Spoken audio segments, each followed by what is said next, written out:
Born a magic prodigy but afflicted with a disorder from birth, what does mana feel like to him? When one door closes, another must open. Watch the journey of Lewin Ardle, the young man who fell into such a fate. When he was first born, he was regarded as a light illuminating the world. Lewin was also quite strange. It all began the day the butler and his father had a conversation. The butler was preparing to depart on a voyage to gather marine resources. Young Lewin earnestly warned him not to take the road near the southern mountain range because he felt the mana flow there was very strange. On the day Beggins set out, the sky was covered in dark clouds and lightning. He hurried back only late that night. It turned out Beggins had listened to Lin and taken a detour.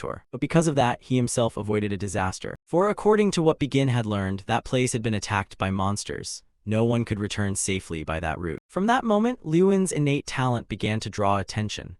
Bane believed he could sense mana in the air. Though no one understood how, his father sensed Lewin was the Ardle family's future. Indeed, when Lewin was 6, he sensed mana and within a year summoned it. By the time he was 10, Lewin became the top entrant at Ignite Magic Academy, the Kingdom of Radiant's premier magic school. He was also given the title of Prodigy. At that time, Lewin was somewhat arrogant. He was certain he would elevate the family to new heights, but in the end, he only made it this far. On the first day of class, Lewin realized he was nothing. While the teacher repeatedly urged him to cast magic, Lewin struggled greatly with it. He himself couldn't understand what was wrong with him. For the first time, Lewin, like everyone else, realized he had a mana disorder. At that moment, everything inside Lewin seemed to collapse. His body lacked the ability to cast magic even from a meter away. For a mage, such a body was truly pathetic. Then everyone realized he came from a mediocre family and had no talent. From then on, their attitudes turned 180 degrees. A mere accidental brush of shoulders in the hall, and 2 male students immediately showed contempt. With all the students who resented him at Zainao, Lewin was just someone without magical ability, a useless person who couldn't perform magic at a magic academy. Of course, he became their favorite target for amusement. At such times, Lewin could only sob helplessly, wondering if he could ever become a mage. Lewin Ardle, the name that entered the academy with the highest score, the one expected more than anyone else, the name that had been more diligent and industrious than anyone, had become, because of that mana disorder curse, a magic-disabled cripple. Was that the end of everything? No, Lewin thought everything had ended then, not realizing that there was still a miracle. The story of the forgotten genius was about to continue. A new, testing journey began to be woven at the very depths of despair. That light of hope in the system message flashed dazzlingly. The treasure has been activated. A system screen began to form, while Lewin felt as if he were falling into the edge of the universe. Dazed as he woke, he didn't even know where he was. All he knew was that his body felt like it was sinking deep underwater. A mysterious line of text appeared before his eyes. The being said he was the incarnation of Uraka, the world's destroyer. This giant god was the one who had brought Lewin here. His appearance was unlike a human's, and unlike the heroes Lewin had seen. He had no time at all to steady himself. The creature's lips trembled as if trying to speak. Then Lewin's pupils dilated in utter astonishment. A few hours earlier, at the training grounds of the Ignite Academy, it was Lewin's turn to practice. Professor Heidel kindly told him to do exactly as instructed. Form a fireball and strike the dummy. Under the scrutinizing gazes of his classmates, Lewin knew a fireball was a basic spell any student could easily cast. But for him, it was different. This time, Lewin wasn't even sure he could do it. At the professor's cue, Lewin steeled himself to succeed. An orange flame gradually formed beneath his hands. It grew larger and larger, like Lewin's fierce determination. Forming under his hands, it swelled like Lewin's intense resolve. The male students were a little surprised he could muster that much mana. Lewin thought he might finally do it this time, but the familiar thing struck again. His hand began to tremble uncontrollably. Despite his forced, desperate pleas within, the thing called mana disorder defeated Lewin once more. He could no longer bear it and announced his surrender. Yet Windmaster Heidel still wanted him to try to project it. Lewin wanted to too, but feared it was impossible. According to Heidel, he's now a senior student. If he can't even cast a basic spell like a fireball, how could he pass the graduation exam? Even Lewin felt like a useless wreck. This training round focused on targeting. Lewin couldn't even utter the incantation, let alone hit the target. At this rate, becoming a third-class mage was hopeless. Derisive laughter erupted. They branded him the Academy's shame. Lewin was so used to this kind of bullying that he paid it little mind. What crushed him was that there had been no hope from the start. It was all due to the curse that had plagued him for 6 years, mana disorder. Although Lewin had forced himself for years, he now began to wonder how much longer he could endure. After that training session, Lewin lurked alone behind the crowd into the main hall. The tree wished for silence, but the wind would not cease. 2 male students deliberately approached him and taunted him with cutting jibes. One repeatedly called him Lewin the Fool with smug delight. Their words grew worse, shifting from mocking his achievements to insulting his family and calling his territory a god-forsaken place. They deliberately said the Ale family was obscure, neither wealthy nor renowned. The more they spoke, the closer Lewin came to his limit. You can insult me, but you must never touch my family. The male student was immediately silenced by a powerful punch from Liyuan. It was so strong it sent him flying several meters. Liyuan was truly furious at his loose tongue. Bruised and stunned, the male student still shouted defiantly. Liyuan no longer held back. He knew the boy was Ben Folt and had no right to provoke his father or family. Another student accompanying Ben Folt, fearless, lunged forward. As expected, he was overwhelmed by Lin's punch and momentarily couldn't stand, collapsing to his knees like a dog. What surprised Liyuan was that Ben dared use combat magic inside the academy. He showed no fear of being expelled and unleashed a large mana burst toward him. Although Liyuan was good at fighting physically, he was completely outmatched in mana power. His whole body couldn't move. Professor Heidel appeared to intervene, but he was a second too late. Liyuan was struck by Ben's enormous mana. He thought he would just sleep like that forever. Now Liyuan stood before the giant god and the system text. Faced with this, he still couldn't fathom what on earth was happening. Lost in a strange space and meeting a mysterious man left him puzzled about what was going on. Though he tried to listen closely, he could only catch the last word, Liyuan Ardal Deo. A deep voice sounded again. This time it was clearer, definitely his name, Liyuan Ardal Deo. Then from the void came a faint sound, as if calling his name, Liyuan Ardal. Liyuan Ardal. He slowly opened his eyes to reveal a woman with blonde hair. It turned out to be senior healing mage Helen. Her face was full of worry. Are you awake? Startled as the haze lifted, he jolted. He slowly sat up. Where am I? Seeing this, she hurriedly supported his body and gently said, the recovery room. You're okay, don't try to sit up yet. He rubbed his head tiredly. I'm fine, a bit dizzy, but I can sit. As he spoke, he wondered inwardly whether he had just fainted. Fragmented images flashed through his mind. A mysterious cloaked man, the strange space, the system voice. What was that? It was so vivid. Thinking this, he asked Helen, how long was I out? She replied, almost a day. She continued, fortunately it wasn't worse. God helped you. He fell silent for a moment, then softly asked, am I fully recovered now? Her face showed a hint of worry. Her words were somewhat hesitant. We still need to monitor you, but you look very well for someone struck directly by lightning. No burns, no scorch marks, and no internal injuries.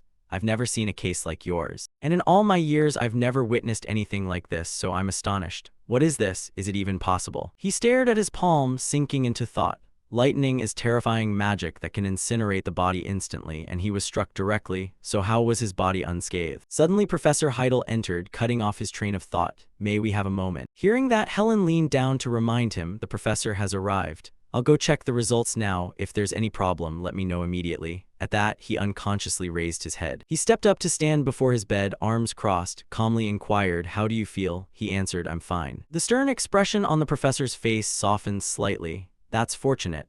Then he informed him of what had happened after he fainted and that the faculty were holding a meeting about the accident. He looked straight at him while he remained silent with his head bowed, listening.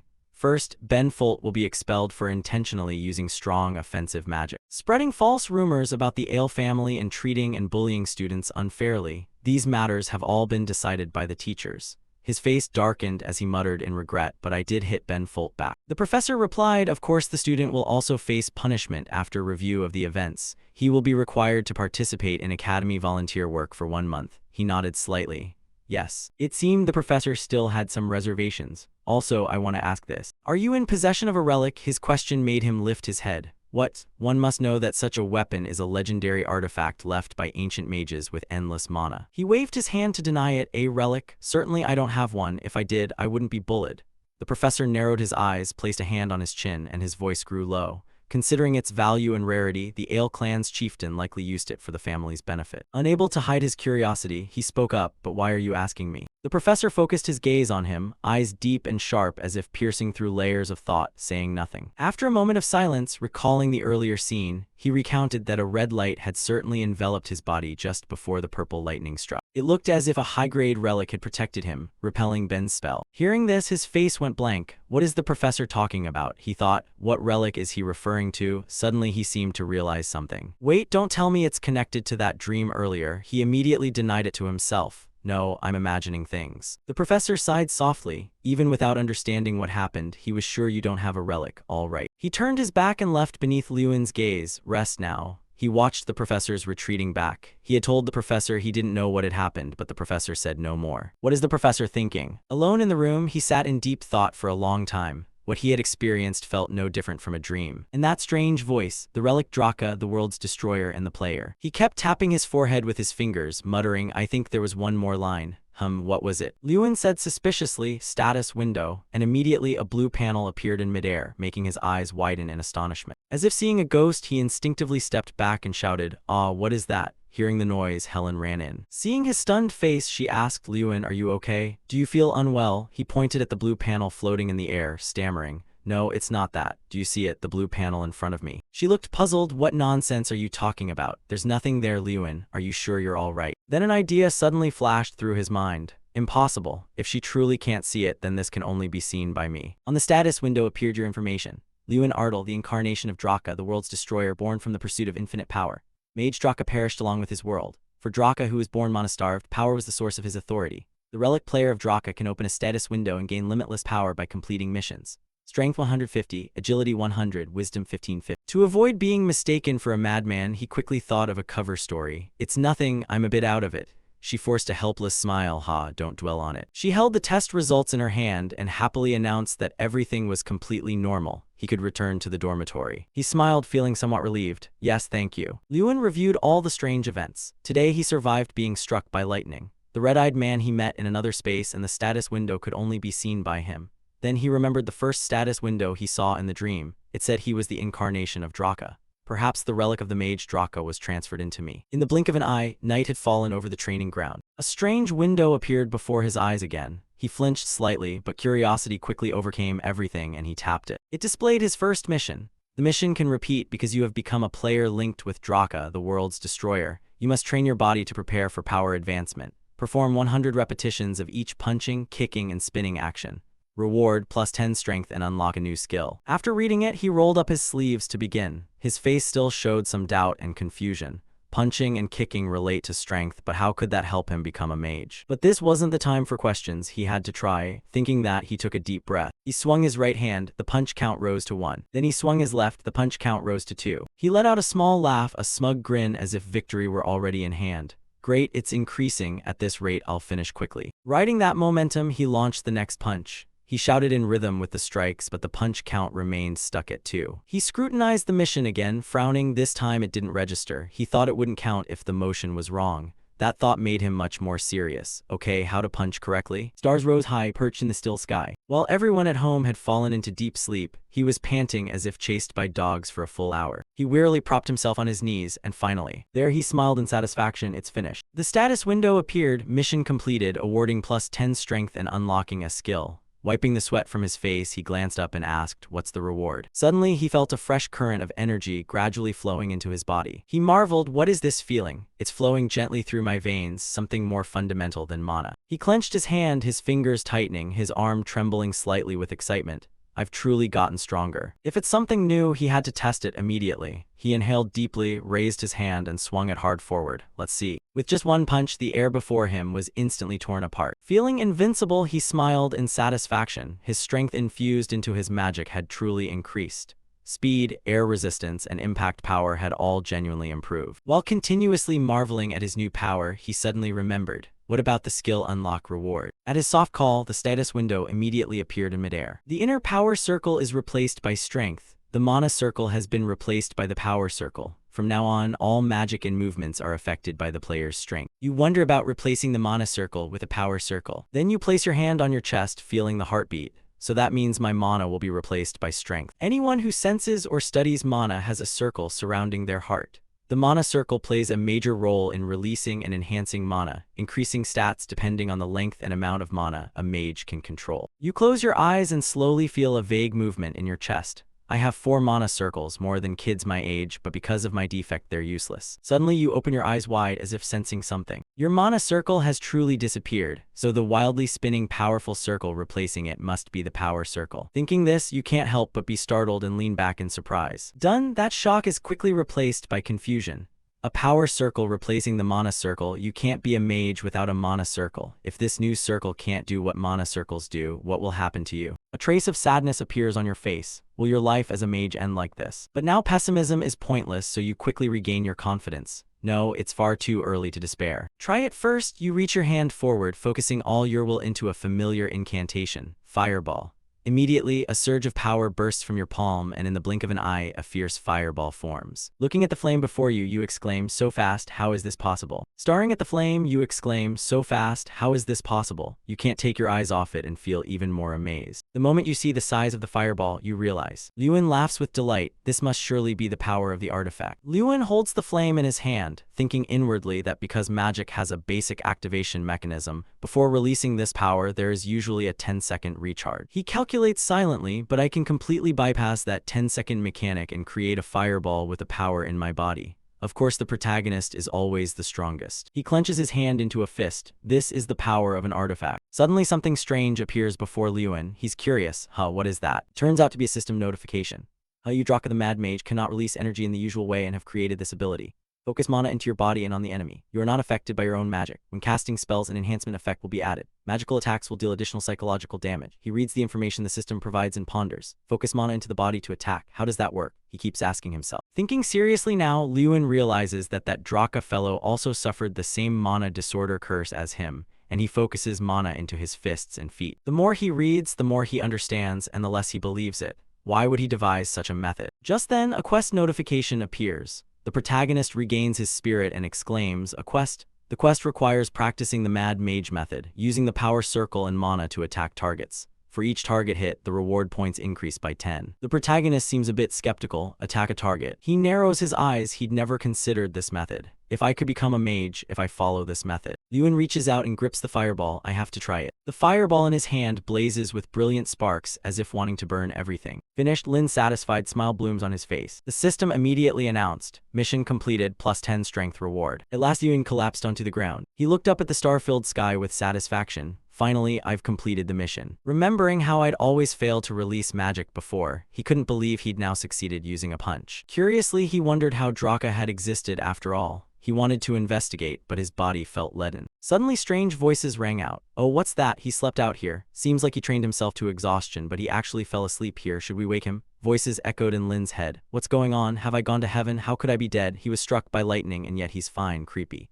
The murmurs continued. Lewin opened his eyes groggily. "What's all the noise about?" Everyone panicked. "Oh my god, you're awake. Lewin, you scared us to death." Lewin calmly stretched. "What's going on? Why is everyone gathered here? Is this the first time you've seen someone sleeping out here or what?" They nodded. Exactly what noble would forego warm, soft blankets to sleep out here? They were suspicious. "Hey Lewin, did you drink or get drunk?" He paid them little mind and waved them off. "Drink what? I'm tired, so I'm going to sleep." Bye. They helplessly stood frozen. They whispered among themselves. Lewin seemed like a different person. One doubtful voice asked, "How's that?" Suddenly, a noble student turned and saw something. His voice held some curiosity. But the scarecrow was beaten to pieces, leaving only that stake. Did Lewin do that? But they dismissed it immediately. Nah, probably not. At the noble dormitory, Lewin approached a blonde friend who asked, "Hey, what's up, Lewin?" He asked, "You stayed out all night." "This is Jason Damon, a 6th-year student at Ignite Academy." He kept asking what happened. "You don't usually leave the academy this long, do you?" The protagonist brushed it off. "You don't need to worry about such things."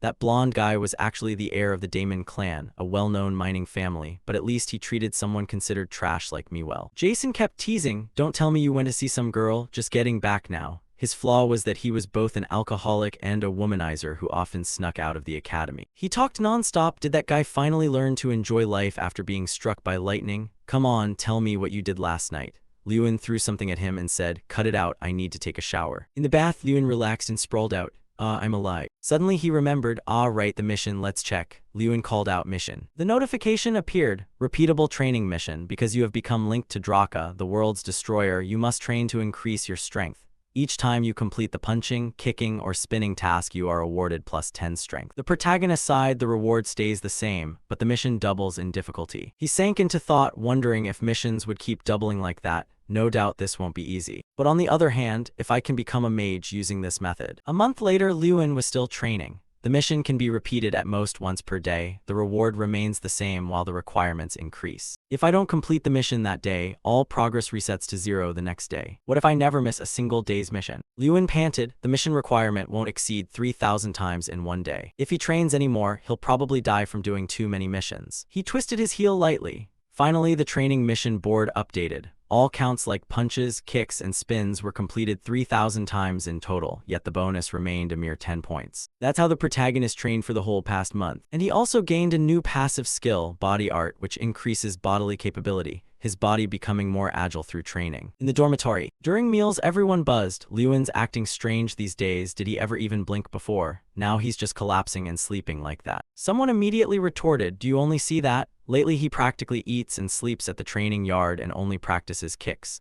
Someone chimed in, hey, leave him alone, this is the first time he's been odd like this. They murmured that he was probably doing it to cope with his mana disorder. Anyway, it apparently had no effect at first. As for Lewin, a month passed. I'd completed the missions and gained a few clues about Draka, but I couldn't find the name Draka in any record. Everywhere was the same. Moreover, things like the World Destroyer player, mission board, system, and status window left no trace. He couldn't stop wondering, Draka, who exactly is he? At that moment, the status board also appeared. Lewin Ardal, incarnation of Draka, the world's destroyer. A question constantly lingered in Lewin's mind, who was the one actually granting him power. Suddenly a loud voice called Lewin, come here. It was Jason. The protagonist was curious. What's up? Jason asked. No, anything yet. He looked puzzled. Jason's face showed some embarrassment. So you don't know something, which is why you can leisurely read like that. Lewin asked back, is it something serious? Jason glanced at the Ardal patriarch present. The protagonist's eyes suddenly brightened. What? Jason repeated, Lewin, your father. Heavy footsteps sounded. Lewin pushed the door open and entered, panting non-stop. Father. Everyone immediately looked back. His father cried out, Lewin, my son, you're here. They chose to sit apart. The protagonist spoke first. It's been 6 years, hasn't it? Since I left and entered this academy, have you been well, father? His father nodded. Yes, I'm fine. He didn't forget to ask after family. What about Lewina? The man proudly said, your sister? She's grown up. These days she's even training in swordsmanship. She says she'll protect her weak older brother. Lewin laughed loudly. Ha ha ha, how embarrassing. The man waved it off. She's always been bold, hasn't she? Lewin suddenly changed expression. Father, I assure you I'm doing very well right now. His father looked puzzled. What do you mean? Lewin reiterated, I'm really fine. No physical or mental harm at all. Patriarch Ardal took a sip of tea. His voice was oddly calm.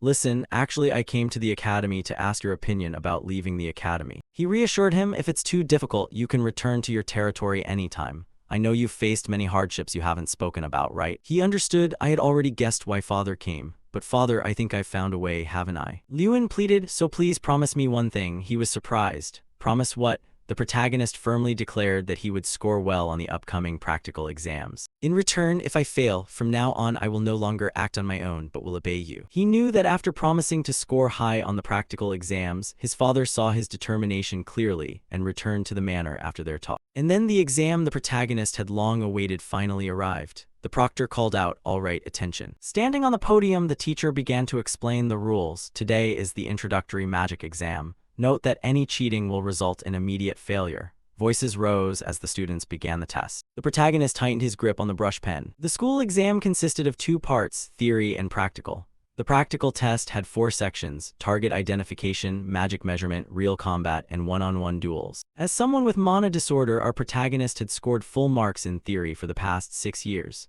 In practical exams, Michael of the Gage HIL family always ranked first. Lewin's hand clenched. However, this time would be different. Things would change. He emphasized that this time would be different. Lewin bet he would definitely take first place in the practical exam this time, after the written tests were finished. Suddenly a voice called out, Lewin, it was Jason. He stepped over and said, you've seemed a bit off lately. Do you have a plan for the practical exam today? Lewin nodded. Yes, I'll do it in a new way. Jason was surprised. Huh, really? What method have you found? A disdainful voice rang out. Lewin, what are you doing here? It turned out to be Mikkel. He sneered with folded arms. Don't tell me you're going to use that body for the practical exam. With your mana disorder, it'll be useless. Lewin stroked his chin. So what? Yes, I'm here to compete. Mikkel had no intention of letting it go. HMPH, Lewin, as an exemplary student, if I were to give advice to someone who's failed the practical exam 6 times like you. His tone full of mockery. What should I say? Come here to be humiliated? Why don't you just give up right now? Lewin retorted, who knows? I don't think your advice is helpful. Mikkel patted his shoulder. I think you're misunderstanding. You really think someone with mana disorder can pass the test? He was noticeably annoyed and wondered what was wrong with that bastard. Mikkel ground his teeth. He used to be lowly, so why is he suddenly so confident now? How annoying. He challenged, I'll show you in the one-on-one, just wait. Finally, the exam began. The first portion was target identification. Its official name was the multi-target shooting test. The format was simple. The test measured how many targets could be shot down in a single cast. However, this year's test differed from last year's because the difficulty had increased. Targets moved continuously, contestants kept competing, and the organizers announced the number of targets hit. First, Herc hit 1 target. Next, Angelina, no targets. The best anyone managed was only 4 targets. Because of that, this year's average score was terribly low. Next, the following person got 3 targets. The teachers in the back frowned. HMPH, just a slight increase in difficulty and scores have plummeted. This year's student quality is poor. But suddenly a reminder chimed. Professor, it's a bit early to be disappointed now. Professor Elric, head of the Magical Pharmaceutics Department and Mikkel Garihill's uncle, appeared very proud. Next is Mikkel's turn. Watch this. Professor Elric seemed very eager for his nephew's performance. The boy is up now. He was preparing to strike, an idea still flickering in the arena. Watch closely, Lewin. He's very confident. I don't know what you plan to do. Professor Elric shouted. Mikkel boasted confidently, this is the difference between you and me. Then he launched the attack. A series of scarecrows were struck and fell after that decisive blow. Everyone watching marveled. Wow, that's Elric. One cast hit so many targets, he'll probably take first place again. Teacher Elric edged closer. How was it? The boy lives up to the Garihill lineage, doesn't he? He kept bragging. At this rate, Mikkel is truly the pride of our academy. He'll surely be the representative student this year. Suddenly a voice cut in. All right, Professor Elric. We think we don't need to watch the talents of this year's class any further.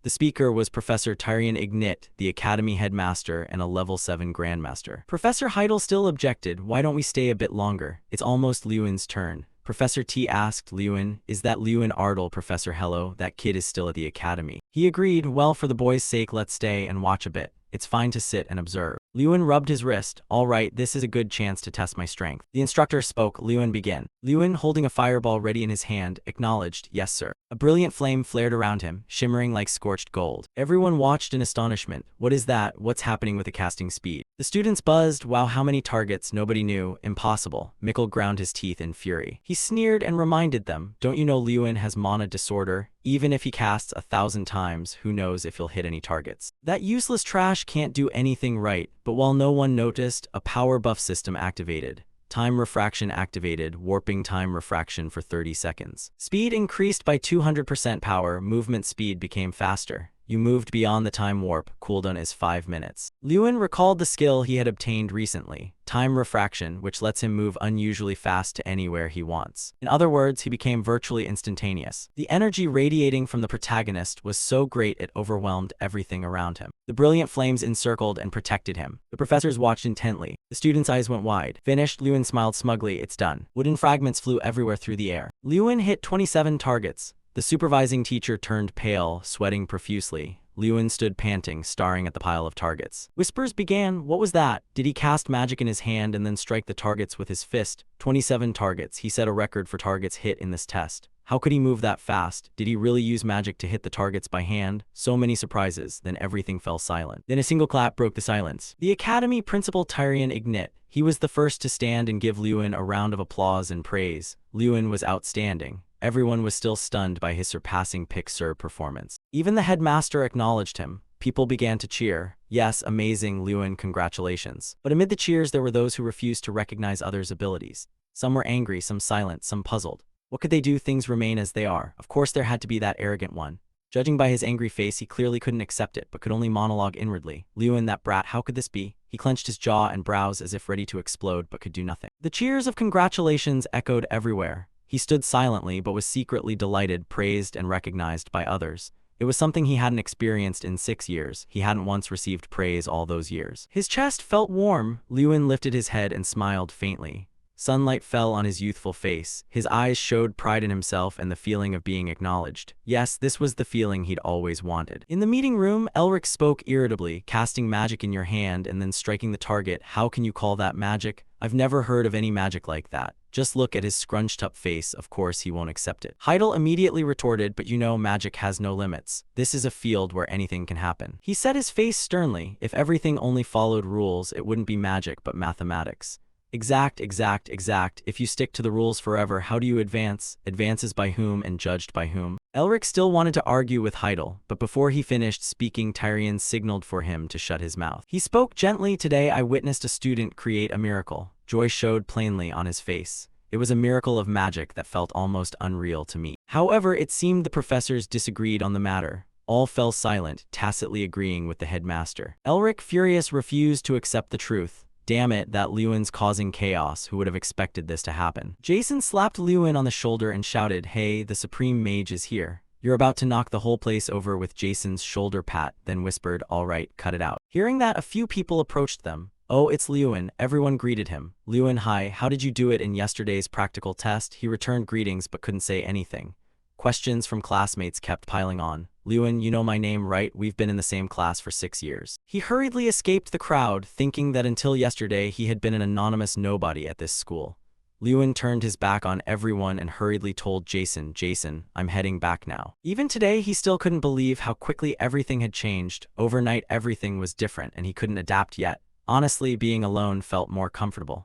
Still, he knew one thing clearly, many people still disliked him. He slowly opened his room door. Some blonde-haired guy was standing in his room. Hearing the door, he spoke, "There you are. Oh, you barged into someone's room and talk like that. What are you doing in someone else's dorm room?" Mikkel asked, frowning, his gaze as if ready to set him on a pedestal and admire like a rooster. Mikkel stepped closer, lifting his contemptuous tone. "You're puffed up over that thing that's not even magic. Your arrogance makes me sick, so I'm here to remind you not to be conceited." He spoke words that made one want to scratch a monkey's butt immediately. But you retorted right away, "Aren't you embarrassed that your score was lower than the one you've looked down on for 6 years?" He thought the other was something, but it turned out to be just that. Just saying that was enough to make him boil with rage. He lunged forward and grabbed Lewin's collar. "What did you say, you bastard?" Lewin's face remained cold and expressionless in the face of his outburst. He calmly held a hand grabbing his shirt. He loosened it gently with little effort. That calm, gentle motion made the other tremble even more in surprise. Mikkel was somewhat startled, his brows knitting. "What the hell, is this useless brat this strong?" He could hardly believe his eyes. "Mikkel, we both need to graduate." Lewin leaned close, his gaze more intense.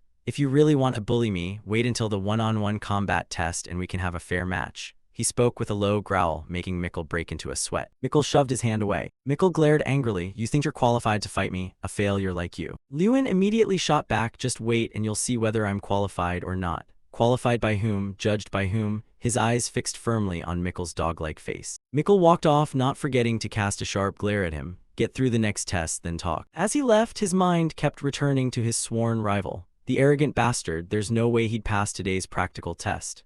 Let alone the combat exam. Just look at Mikkel's angry face, makes you want to punch him, heh heh. Then suddenly, he pulled his hand out of his pocket, but his hand was still trembling. Is he really a mage, he wondered. No matter how many times I look at this statue, it never fails to impress. A hulking ancient golem stands in the testing area. Practical Test 2, Mana Performance Measurement, a prized relic of the Academy and a rare treasure, only a few exist on the continent. Kingram, the ancient golem. 500 years ago, Archmage Freud turned the Kingram golem into a relic while still alive.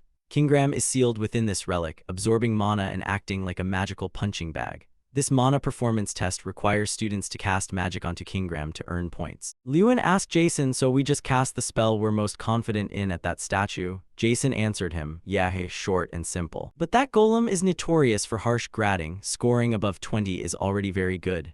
In front stood a student with hair swept across more than half his head and a faint violet power, looking confident. He channeled a violent wind spell and cast it toward the golem. The golem spoke, "Study again, 1-point mage. It's not too late to drop out now." The student froze solid. People started murmuring, "I thought he did well, but it's clearly not easy." Everyone marveled at the golem's strict grading. "Next up, who's in front of me now?" That student slunk back, gloomy and inconsolable. A female student stepped forward. "Haha, it's my turn now, ha." She lifted her hand to inspect carefully, very confident. An ice orb, she cast her spell. The golem spoke, I certainly won't forget you." "Impressive," she asked excitedly. "Really?" Kingram replied yes, but not allowing her joy to last, it slapped her with a cold rebuke. "This is the worst trash spell I've seen, pathetic." It bluntly gave her 2 points. Hearing that, she burst into tears, unable to accept the result. "No way, I did my best." Others continued to step up, but their scores were no better, vanished from my sight.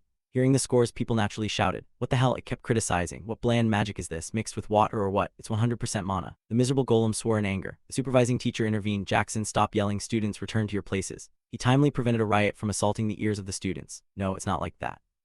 Jackson scratched his head, feigning innocence, and hurried back to his seat. Next, Mikkel Gary Hill. The supervising teacher called his name. His face looked like he'd been through 50 marriages, 49 court trials, 33 caught in the act scandals, sullen and black as if soaked in shame. But it turned out that was just his pre-spell expression. Waves of mana struck the golem statue. Kingram spoke, "Gary Hill, I'm a bit disappointed. Are you the son of Jorge Gary Hill?" Asked that, he proudly answered, "Yes, I'm the third son of George Gary Hill. Like Hen Michael Gary Hill." "Proud are you?" "Ha ha," it sneered. "Your father begged me for extra points. Mike Gary Hill, you're far worse than your foolish father." 27 points. Hearing that, he angrily shouted at it, "You're just a common golem. How dare you talk like that?" The supervising teacher intervened to restrain Mikkel. "Quiet, stop it." He then called the next student, Lewin Ardle. Lewin answered immediately, "Here." Lewin stepped up, his face showing no emotion outwardly, but inside he felt like he was on fire. Phew, suddenly he felt nervous. Just try it, I've got this. A flame appeared in his hand. He looked up and introduced himself. I am Lewin Ardle. It's an honor to meet you.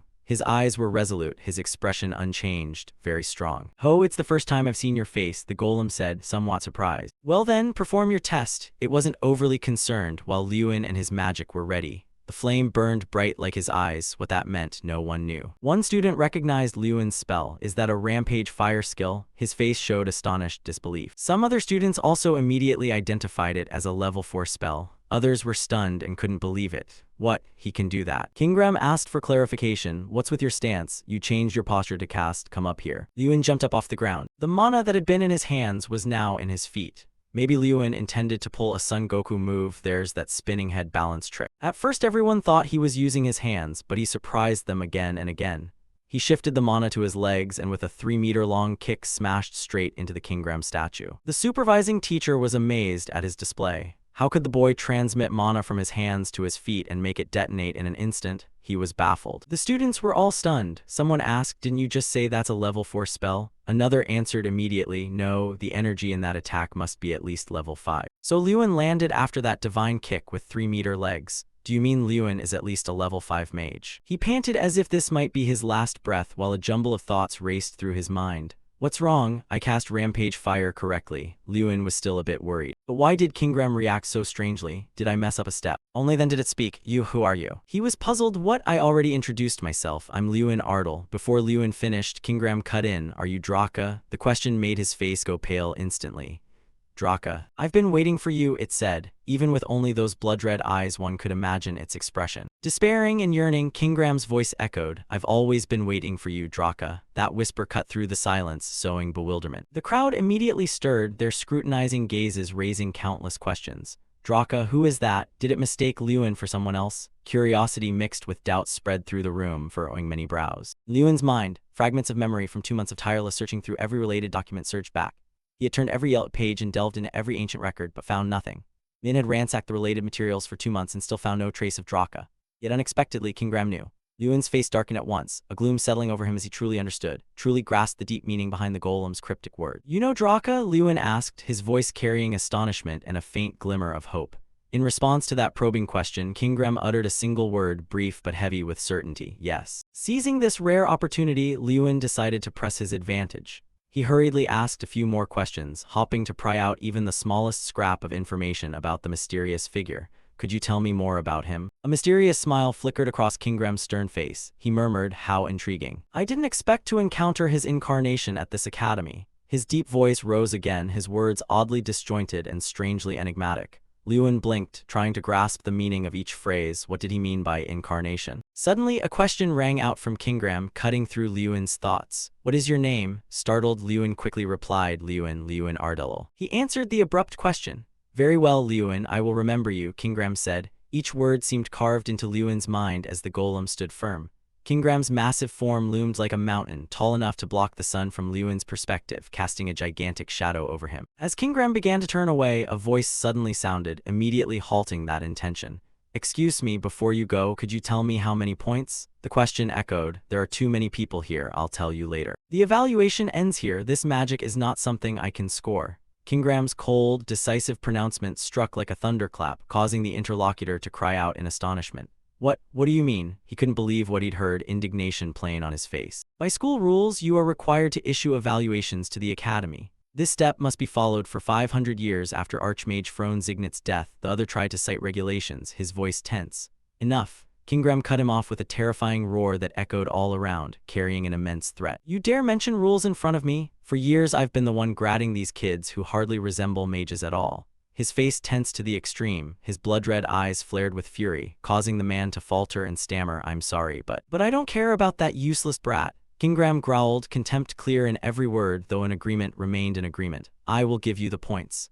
He fell silent, his gaze, sharp as a dagger, made the man gulp and sweat coldly, revealing extreme anxiety. 1 is 0, 2 is 100. What do you want? The small destroyer said in a low voice, directing the question straight at Lewin, prompting an immediate reaction. A radiant smile spread across Lewin's face. Without hesitation or doubt, his eyes firm, he answered, of course, 100 points. The news spread like wildfire, causing a commotion throughout the academy halls. Did you hear? Kingram gave him 100 points on his test. Whispers and discussions followed instantly.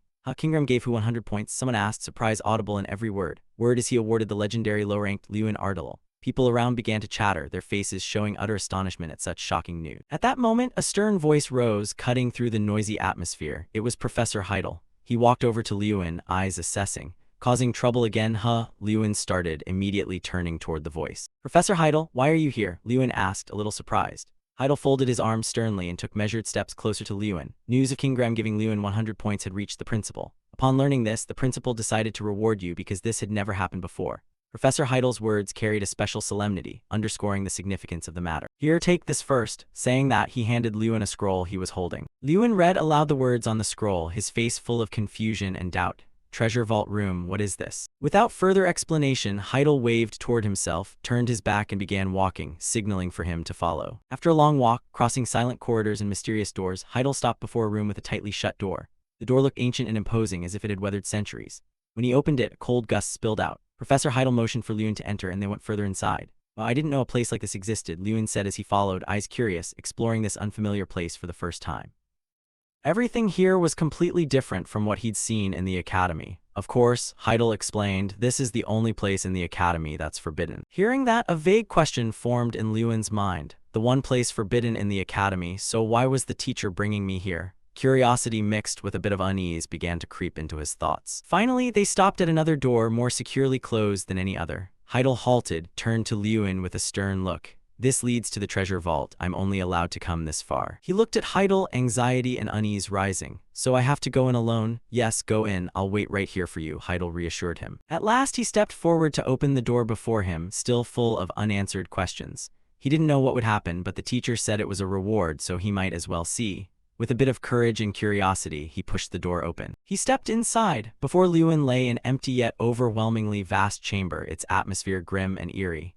Dim light filtered in from somewhere, barely revealing the room's scale, so this was the treasure vault. He glanced around, though no items were on display, he could feel the presence of countless valuables. Many of the treasures here he had only heard of by name. This must be Archmage Knit's treasure storeroom. While Lewin was engrossed in looking around, overwhelmed by the vast, shadowy vault, a low voice sounded directly behind him, making him start and tense up as he spun around.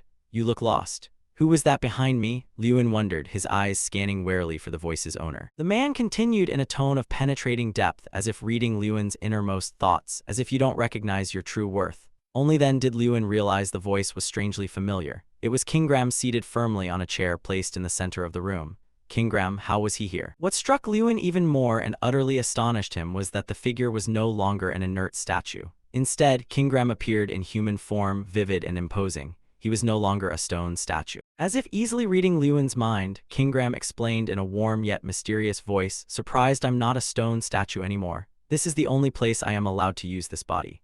Thanks to the ancient mana that fills this room, I can exist in my original form instead of being a mere relic. Hearing that, Lewin replied softly, I see. He looked up at him, eyes full of skepticism toward King Graham's earlier words. What do you mean I don't know my true worth? King Graham's sharp teeth seemed more pronounced, exuding menace as he spoke. Plainly put, you truly don't know your own value. Even the magical relic you're using resembles Draka's. King Graham's next words struck Lewin like a blade to the heart, leaving him stunned as he realized a shocking truth. He knows about the relic, Lewin thought, overwhelmed with amazement. He looked down at him, eyes piercing as if penetrating every thought. That relic is rare in the world. How did you obtain it? And what is your connection to Draka? King Graham paused, waiting for Lewin's answer. Lewin met him with a serious look, his voice filled with curiosity and a touch of helplessness. I'm wondering that too. Who is Draka? He watched Lewin for a moment in silence before beginning to explain, his tone tinged with nostalgia and reverence. He was an entity that sought to become a god. One day he came to the Celestial Peak clan where I lived. At that time he was small and short, looking quite unsightly. Yet his power was so extraordinary that no one in the Celestial Peak clan could resist him. Moreover, he grew stronger day by day, so even if we elves attacked him all at once, we could not defeat him. We revered him, he lived among us as if he were one of our own. He taught the language of magic to the future clan chief, me, for nearly 100 years. What? 100 years? How could a human possibly live that long? Lewin looked up at King Graham again, utterly stunned. The rest of him felt the same. His mind could hardly believe what he had just heard. King Graham let out a fierce laugh, his sharp teeth gleaming in the room's dim light. Perhaps because he is not human. The assertion landed like a heavy blow, revealing an astounding truth about Draka and raising countless new questions in Lewin's mind. His true identity is the Black Dragon Dracagania, Kingram declared, delivering a severe shock to Lewin. Unbelievable, Lewin blurted, his voice caught by surprise. So dragons really do exist. He quickly absorbed the information before him and asked again, seeking confirmation. Is that really true? Yes, don't you know dragons are the source of magic? Kingram answered swiftly, without hesitation. Indeed, Lewin recalled having heard this before, but only as idle claim. He had assumed it was mere legend. His old certainties crumbled in the face of this horrifying truth. He cut across Lewin's thoughts with another piece of information. Draka could not use magic. He interrupted him with that fact. That's why he developed a fighting style like yours by applying magic to his limbs. Do you understand what that means? Kingram paused, posing the loaded question. Gradually, it dawned on him. A light went off in his mind, connecting the scattered pieces. So Draka must have been treated as I was in the past. He answered immediately, picturing someone wrapped in mysterious coverings. I think I understand a little now. Kingram continued, his tone darker. Draka created an ability that only he could use. A way to turn magic into raw power like what you do. By mastering that power, Draka became the strongest being in the world. Yet he was not satisfied and continued to expand his power to the extreme. In the end, he destroyed everything, including himself. Lewin was once again surprised by the new information. He had raised everything. No wonder he was called the world's destroyer. He couldn't imagine the extent of power needed to annihilate the world, all mixed with fear as Lewin envisioned that terrible strength. Suddenly, a familiar system panel appeared before Lewin with fresh content. You have achieved the Trace Draka discovery. Reward, title Fiend Ally of the Elf Skill Raging Sprite, an avatar of elemental power. Upon receiving the Fiend Ally title, the title's effect increases elves' friendliness percentage. The title's effect helps the holder communicate with elves. Reading each line, he rubbed his chin and thought, suddenly rewarded with communication. Well, better than nothing. Although still bewildered, he accepted the unexpected gifts. The system panel reappeared, displaying details of the new skill. Raging Sprite, actively borrow power from an elf's fury to instantly amplify one's strength. Power reaches 300 for 30 seconds. The effect will gradually increase under the influence of the body's skill. Cooldown, 3 minutes. With a serious look as he finished reading the reward information, Lewin murmured, this seems like a level skill. The moment he reached out, a glossy blue orb instantly appeared, fitting neatly in his palm. But the orb already bore a few cracks, as if it had existed for a long time and endured much damage. Strang, an embodiment of power. What is that? Why is it suddenly in my hand? Lewin wondered, curiosity tinged with worry. Kingram rose from the stone throne, his massive form blocking part of the room's light. It seems you've just received a quest reward. Draka used to stare into space and speak like that too. Kingram's words confirmed what Lewin was experiencing. Still holding the blue orb, he looked up at him with questioning eyes. Do you know what this is? Kingram replied confidently, all right, bring it here for me to see. He leaned in to stare at the glowing orb in Lewin's hand for a moment. He examined it carefully and then stated, it's a strang. Eager for more information, Lewin asked further. Kingram answered in a deep voice, an item? It's not an item, it's an embodiment. He looked at the orb in his hand skeptically, barely able to believe his ears. What? This is an embodiment. Kingram began to persuade him, his tone certain as if he'd seen it all. He had always been beside Draka. Why wouldn't I know? From its current state, I suspect Draka sealed it in the spirit stone before he died. He continued explaining Strang's nature. It is an embodiment of power, though called a spirit, it is unlike ordinary spirits. Its temperament is hot-headed. It begged Draka daily for boundless power, but if its desire is met, it will grant you limitless strength.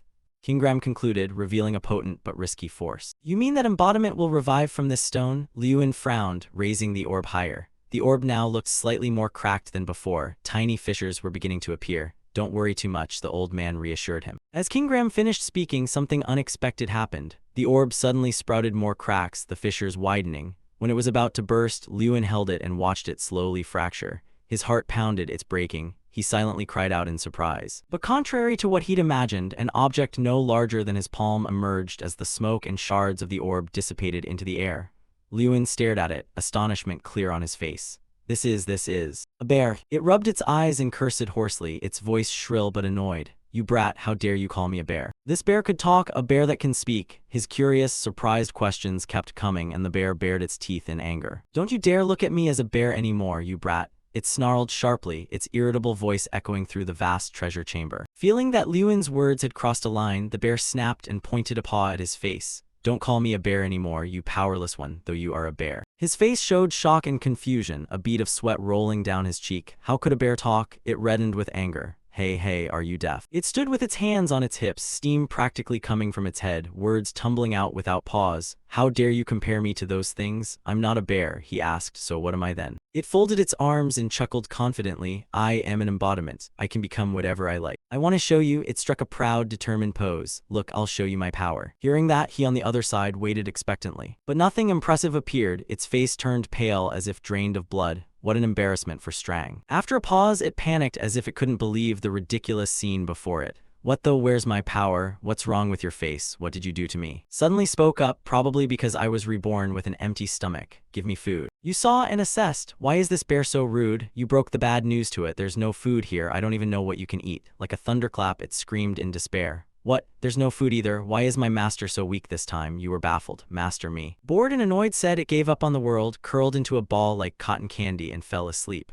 Whatever, I'm sleepy now. When it's mealtime, remember to call me. You felt 30% powerless, 70% amused. What do you mean? Call me master, then say I'm weak. You gently hoisted the sleeping Strang onto your shoulder. The naive sight made Kingram chuckle. Ha, giant Jason truly is hard to change his nature. Seeing it again stirred a bit of nostalgia in him. Seeing you with Strang reminds me of the old days. He seemed lost in memories of the past, recalling the days facing Strang and Draka in the old place back at the Celestial Peak clan. When the reverie ended in the vast treasure chamber, he sat regally in his seat, his gaze fixed on you.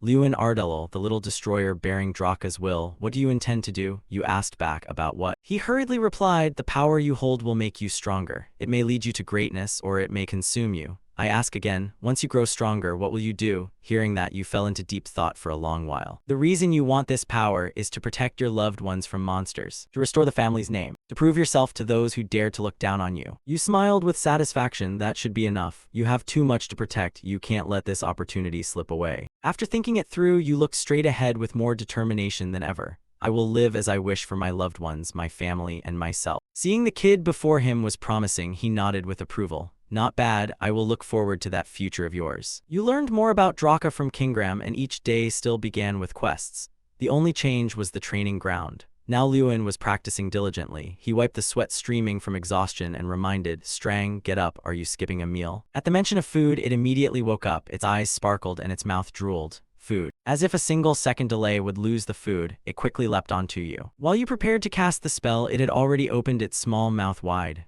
Ope, you glanced at its voracious look and felt helpless. This brat goes crazy for food and eats a lot. It focused on scooping the 3 flames burning on your hands. The streams of red fire rolled into its mouth. After eating, it patted its chest in satisfaction and let out a loud, I feel better now. You thought to yourself, the food I meant is the power gained from quests. Strang will consume my power. Strang, the 1-star spirit embodiment, responds to the primal nature of power. Power is proportional to its vessel. The larger the vessel, the greater the power. It once challenged 7 kings in the Black Dragon Dracagania and was defeated. After it ate its fill, thanks to its special companion skill, your power points increased. You praised you're useful too. It proudly puffed out its chest. Of course, you confirmed, each time you grow stronger, I will receive up to 100 power points.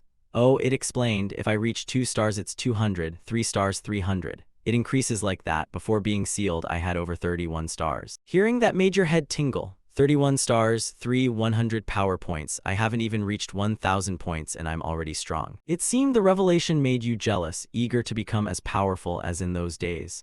How did Draka achieve that? Besides quests, is there any other way to increase power? Sensing your thoughts, it grinned wickedly. Hey, now you see my value, do you? Want to know? Then give me a glass of water. You threatened it silently, go hungry if you want, don't blame me. Seeing that, the creature trembled and almost crumpled. It answered shyly, all right, I'll tell you. It explained in detail that there are many ways to increase strength. For example, doing high difficulty quests to receive better rewards. Forging items can increase power, or you can search for relics. Or you can even cook fiend tendons to craft instruments. Then it splashed a ladle of cold water on your face. But those methods aren't suitable for you. You wondered why there were so many ways. It plopped down on your shoulder, arms folded, sneering. You need at least 1,000 power points to do those. Your growth rate is too slow, your body's still at the toddler stage. What stage? Who rates stages? Your lips tightened and you fell into thoughtful silence. So I thought I had already gotten stronger, turns out I'm still at the very beginning. Now the goal is 1,000 power points. So you had to keep training as before. You trained every day to increase your strength until your power reached around 930. The third exam, the live combat, officially began. Just upon reaching the arena, Gang asked, are you dueling today? You were brimming with confidence. Yes, I've waited for this day for a long time. This test assesses Mage's risk management skills. It may be the most important part. At that moment, Ya-sun was performing his trial. He used all his strength to cast a fireball spell. But ironically, instead of hitting the monster, it flew straight toward the knights and terrified them.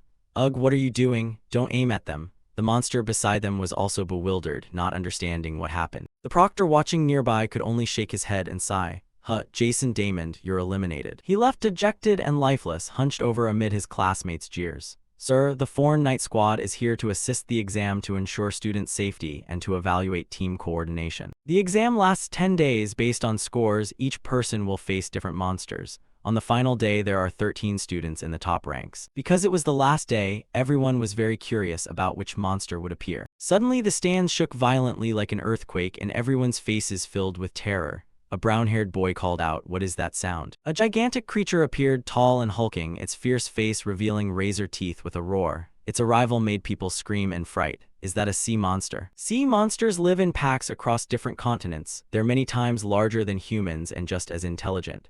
Their violent nature often leads to conflicts between sea monsters and humans. Students around widened their eyes, sweating nervously. Are you sure this is okay? What if someone gets killed by a sea monster? Professor Heidel calmly explained, you are all mages, so you must remain rational. Treat this as real and do your best. Though fear still gripped them, they responded loudly and clearly, yes, sir. A moment later, the official test began. Once released, the creature charged forward, roaring wildly. It lunged with its powerful arm toward the knights, forcing them to hastily raise their shields for protection. While they held the giant sea monster in place, Ko in the back seized the chance to cast his ice magic. Arrows of ice flew out in succession from the direction of his hands, ordinary ice bolts. Unfortunately, those arrows only struck the ground. It executed an ambush from above. By the time everyone reacted, it was already overhead. Someone shouted from above. The professor watching nearby also shouted anxiously, Mickle Dodd. But his whole body froze, trembling uncontrollably. Though he muttered about getting revenge for the other day, fear left him unable to move. Sensing things were wrong, the professor had to step in to help.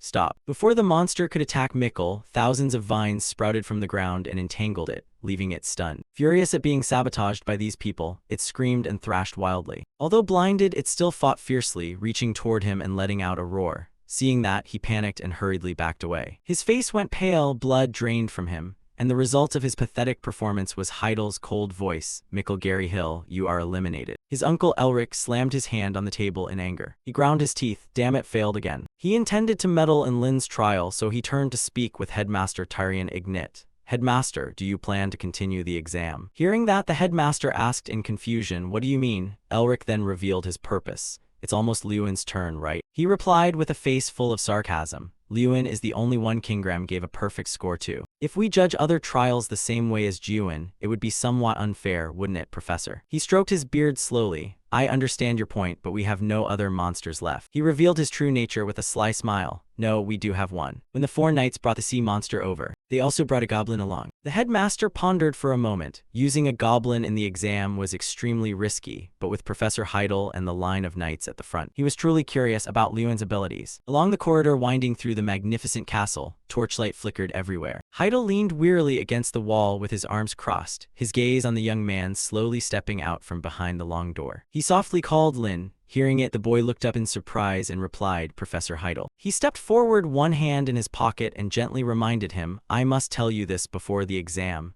Your trial today will be harder than the others. Lewin still didn't understand. What do you mean, Professor? Heidel was very concerned for him. The academy had high expectations since King Graham's perfect score. Many said it wouldn't be fair to pit you against the same monster as everyone else, so your trial will be tougher. Lewin frowned. Tougher means, the professor answered, your target won't be the sea monster, you'll fight a goblin. His words made both the boy and the bear widen their eyes in surprise at the goblin. Strang blinked his round eyes and replied nimbly, aha, your first true enemy is a goblin. This will be fun to watch. The scene shifted to a pair of large, muscular hands straining to pull a thick chain. It was a sturdy, hulking, goblin-sized figure wrapped in brown-orange skin, roaring terrifyingly. The two guards on duty watched it fearfully. The blonde asked the man beside him, Elric, is this the sea monster's leader? The dark-haired one snapped, you're stupid, that's a goblin. He grimaced in disbelief. A goblin? No way. He gripped his sword tightly, thinking, indeed I'd hinted at that. It's a bit confusing and dismissive, but there's no way students should be made to fight a goblin in an exam like this. How strong can the students be? Goblins resemble monsters in appearance, but they're many times stronger. They can smash a skull and break a spine with a single twist. Elric ground his teeth and glanced at the person standing behind. He snapped, are you sure? Even knights have trouble catching them. Heidel with a serious face, I'm certain this is the headmaster's directive. Elric snorted. He changed his tone. So you've wagered your life on this exam, have you? From afar, black leather shoes clacked as someone approached them, voice magnetic. Yes, I staked my life. Elric looked over at the newcomer, surprised. You are. The two faced each other. You stared at him. I'm Lewin, the candidate, he asked again. You. Elric sized the boy up and couldn't help but feel contemptuous. This kid will fight a goblin. How could he possibly take on that goblin? Elric still focused on Lin, thinking he and the professors would protect him, but the boy walked past him coldly. Elric startled. Where is he going? He scolded sternly. You're in the wrong place. What are you doing? Lewin replied matter-of-factly. I'm preparing for the exam. I'm in the wrong position. I should be at the back. He snapped in annoyance. You reiterated to Elric, I'll stand here. He frowned in puzzlement. Lewin's jade-green eyes turned icy as he explained seriously. My incantation is a little different. Elric raised his voice. If you stand in front, we can't shield you. It's not as easy to deal with as a sea monster. You reaffirmed your stance. Yes, I know, but he still acts like that. Why would I gamble my life like this? Lewin shrugged off his cloak, looking no different from a modern CEO. You're lazy, no more explanations. With nothing left to say, he stepped toward the goblin.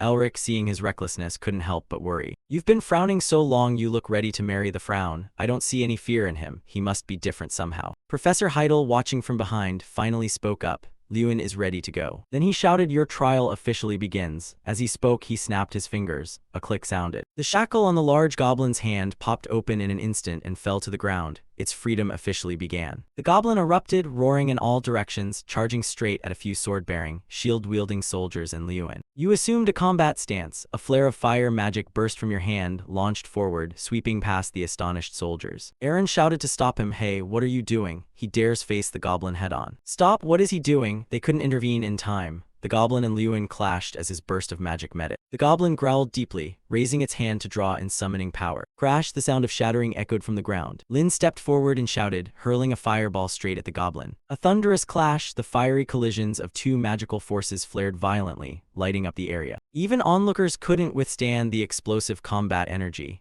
Everyone was swept up in the searing clash between Lin and the goblin. Elric kept his eyes on the battle, and his expression couldn't help but turn aghast. He actually dared to use a close-range spell in this situation. Professor Heidel waved away the dust before him. He must have anticipated this moment. Lewin truly hadn't disappointed his teacher at all. Of course, he was the only one. The onlookers had long since gaped, eyes wide and stunned. Even those seated in the stands were the same. The arena was now full of smoke and dust. The soldiers stood motionless, uncertain of the combat.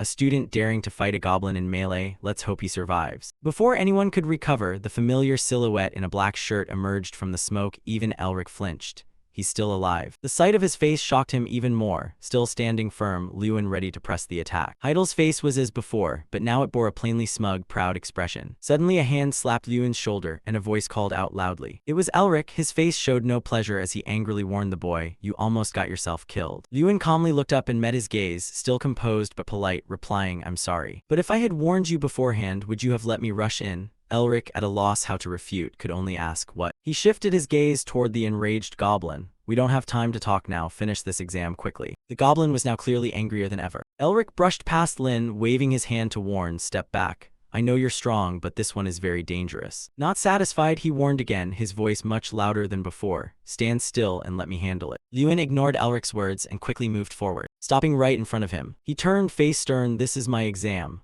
Elric, like a deaf man, kept asking what. Lewin's expression remained resolute. Let me complete my trial. A gigantic, ferocious monster appeared. Its body was enormous, 5 times larger than normal. Lewin studied the beast seriously with iron determination. Behind him, Gutter also looked tense at the threat of a sudden attack. He concentrated, fully unshaken. There were 2 reasons he could be so brave. First, he remembered the goblin's possession skill. The title granted by Kingram would help him communicate with the goblin. The ferocious creature hissed, stay away, free me. He was not frightened because he understood what it was screaming. To others it was a savage monster, but to him the goblin was terrified of being surrounded by mages and knights. The second reason was the urgent quest he had been assigned, to strike first and defeat the enemy, with a reward of plus 30 strength and unlocking the spectator's ice skill. He smiled confidently and charged without hesitation, indeed a reward worthy of him.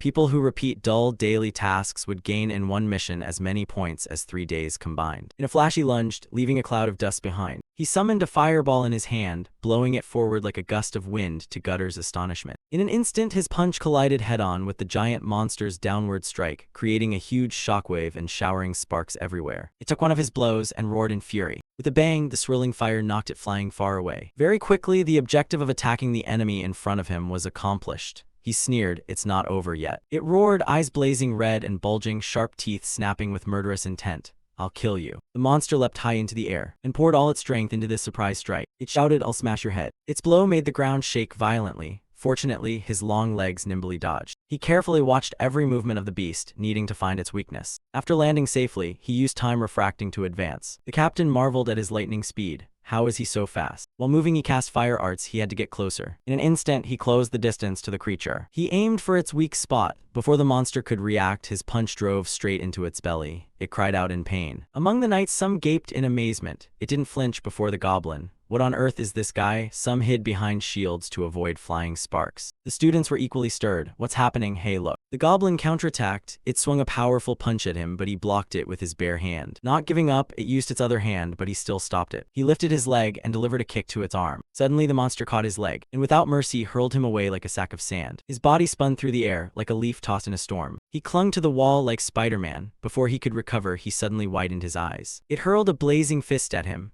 Luckily, he dodged in time. A large section of the wall crumbled. He landed lightly as the monster turned its head to look at him. It ground its teeth, showing obvious hostility toward inferior humans. He dashed forward like a squirrel, spinning to prepare a kick that would stun it. He delivered a spinning kick, one he had trained for a long time, straight to its head. The goblin fell, shaking the ground, sending gravel flying everywhere. He leapt straight onto its chest. Wanting to finish quickly, he activated the goblin's rage skill. A red aura surged wildly around his hand. It broke into a cold sweat, trembling as it asked, "Are you really human?" He replied, "You probably don't need an answer, do you?" It blinked in astonishment, unable to believe its ears. It wondered, "You understand what I'm saying?" He didn't care much and lazily began casting a move. "You understand me too, right?" Before it could finish speaking, a violent fire strike, fierier than brimstone, slammed into its face. The accumulated effect of the goblin's rage shifted into a berserk state. This made controlling the energy more difficult. His pupils constricted, jaw clenched in apparent pain, as flames shot up, engulfing the giant body of the monster. He stopped. The monster was charred all over and completely defeated. "Are you done being cautious?" Strang watched from afar, marveling in admiration. "Not bad, huh? Even beyond expectations." He stepped away from the creature, perhaps exhausted from the fight. He breathed heavily. Everyone around was astonished. He actually defeated the goblin, it seemed so. Everyone cheered excitedly, relentlessly praising him. "Turn it up, Lewin is so cool." Elric showed visible displeasure that he had won. In contrast, Headmaster Tyon Ignit smiled with satisfaction. The murmurs didn't stop. Some still found it hard to believe what had happened. He really defeated the goblin by himself. How could that be? The guard team quickly moved in to inspect the creature's body. Gutter approached him and asked, "Lewin Ardle, who taught you those spells and combat skills?" He replied, "No one." Doubt lingered on his face. "You learned them by yourself." He looked every bit the serious young man. "Yes." He turned to the professor standing pensively nearby. "Professor, how did I do on the exam?" The professor fell silent, thinking for a long moment. After a while he spoke, "I thought you couldn't handle it, but I didn't even have the chance to stop you." He looked directly at him. "You always exceed my expectations. Do you want me to confirm that you passed?" Just that line sent the hall into an uproar amid the wreckage and lingering dust. Lewin, handsome and radiant, smiled confidently. A status window popped up confirming mission completion and issued an emergency quest identical to the last one. The reward was the Spectator's Eye skill and plus 10 strength. He was quite surprised.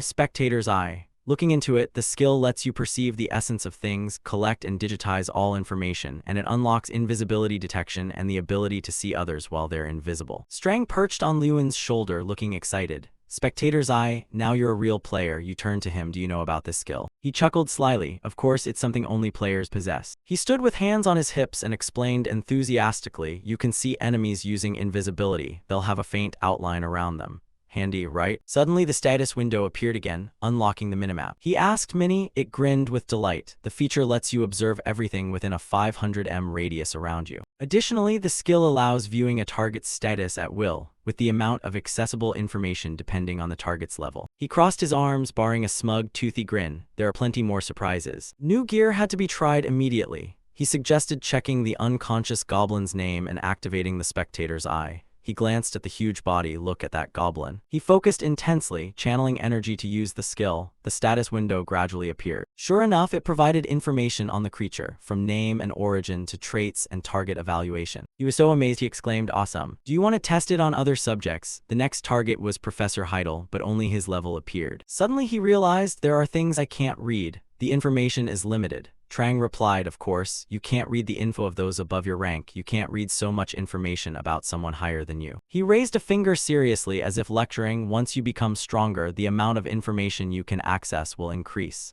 Listen carefully." He smiled faintly, touching his chin with one hand, his lips curling into a half-smile of calculation. "I understand." After the combat test ended, rumors that Liuan had defeated the goblins spread throughout the academy. On the campus, he and Jia-sun sat chatting on a stone bench. Jia-sun teased Liuan, "Have you seen how people are talking about you?" He was puzzled. "I don't know, it's my first time experiencing this." Suddenly, a brown-haired girl approached him and asked. The girl shyly spoke, her eyes sparkling as if hiding affection. "Aren't you Senior Liuan?" Not only her, but two others came forward offering lunch bags. "You were so cool in the third test. If you get hungry, take one to eat." The moment he took the bags, they awkwardly withdrew, leaving him flustered because it all happened so fast. He awkwardly handed a bag to Jae-sun. "Do you want this?" he shouted in panic. "What?" He flew into a rage. "You acting like that is disrespecting the ladies who embarrassed themselves to make lunch for you. I don't get why you're making such a fuss." Watching his friend sulk with jealousy, he thought, this Jia-sun. When I used Spectator's Eye, the status window said he has great potential. He teleported beside him and patted his shoulder. "In the past few days, I checked everyone's status and only M shows high potential." He put on a serious face, though his eyes were full of trust and resolve. "Jia-sun, try a bit harder. I'm sure you'll do well on the next test." He was embarrassed. "What, you're sympathizing with me now?" He denied it. "Sympathize? What do you mean?" "I mean you have a lot of potential. Your skills are fine. Regain your confidence and work harder." He was astonished. "Really?" He advised, don't play around so much." He chuckled lightly. "Alright, fine. My goal for the next test is to make the top 10. He was helpless. "That's a bit tough." One moment joking, the next he put on a heavy expression. "Are you serious? Sometimes I can hardly believe it myself." He was puzzled. He confided, "I wonder if you're really the Liuan I've known for 6 years. A look of surprise crossed his face. "Oh." Liuan looked up at the high blue sky.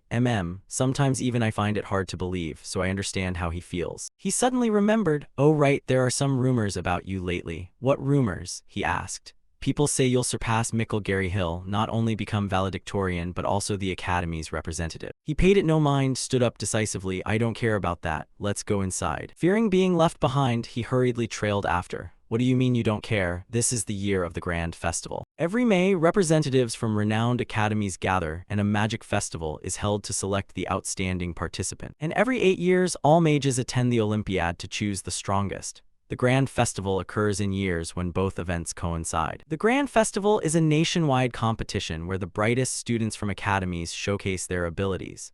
The winner brings home a large sum of money for themselves and their academy and can receive numerous privileges. That's why the number of students participating in the Grand Festival is limited: 1 solo competitor and 30 team members. The top 31 from each academy will enter this major competition. The solo contestant will be the Academy's student representative. At an academy, everyone was enthusiastically discussing the upcoming festival, with many speculations. "I wonder if this year's student representative La Ai Ha will be Mike again." At his dining table, people were talking about it too. Jia-sun spoke first. "Of course Liuan will be the representative." The orange-haired boy next to him agreed. "Right, he's the only one who got 100 points from Kingram." He chewed messily as he recalled. "And from what I remember, every time Mo participated in the Magic Festival, do you guys remember how he performed?" The brown-haired student at the same table hurriedly answered. "Teams are a given, but in the solo round he ranked 4th out of 5. The orange-haired student sneered. "That's why we're called a low-tier academy." "Low-tier academy? We can't even do team contests properly and our solo results are nothing." Lunch ended and everyone cleared the dishes, but the topic wasn't finished. "The only way to shake that nickname is Liuan. You agree?" "Totally. Liuan, what do you think?" His expression turned serious. "The tests aren't over yet," he told himself. "It's not time to boast or get excited. After all, the person chosen for the Grand Festival will be the top scorer in the exams and must receive nomination from the professors. And the 4th test, the 11 combat between him and Mo, is coming up." He stared straight ahead with determined eyes. "That's why I must focus on the next test," he told himself. "At first I only thought about utterly beating him." 4 days later, a live combat test was taking place on the training field. Liuan sprang up and unleashed a spinning kick, sweat-soaked to show he'd been practicing for a long time.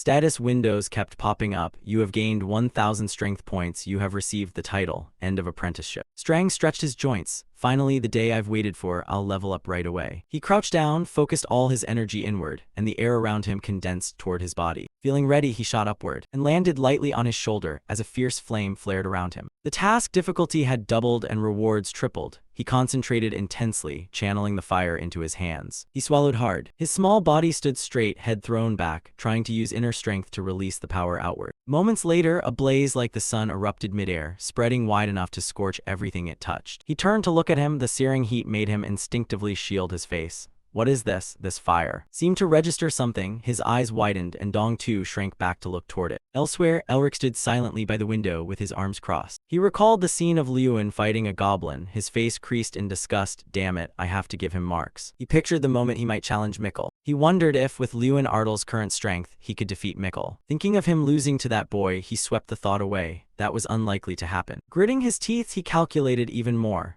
If he beat Mikkel at the Grand Festival, Mikkel's position and the top scholar title would be shaken. The Garrahill family must lead this academy. His facial muscles tensed, as if trying to suppress an eruption of rage at any cost. Back on the training field, Trang had reached level 2. He looked exhausted. The ring of fire around him had weakened considerably, but in return he received 200 strength points. In his hand burned a glowing orange flame. He stared at it in awe. Trang looked at him. He seems much stronger now. At the same time, he showed gratitude. Oh man, thanks to you I reached 1,200 strength points so fast. He crossed his arms and puffed out his chest, proud with a hint of vanity. Hey there. He chuckled, the corners of his mouth lifting to reveal his teeth as he scratched lightly under his chin. This is just the beginning. The task's difficulty and rewards have increased. They both watched the status window closely.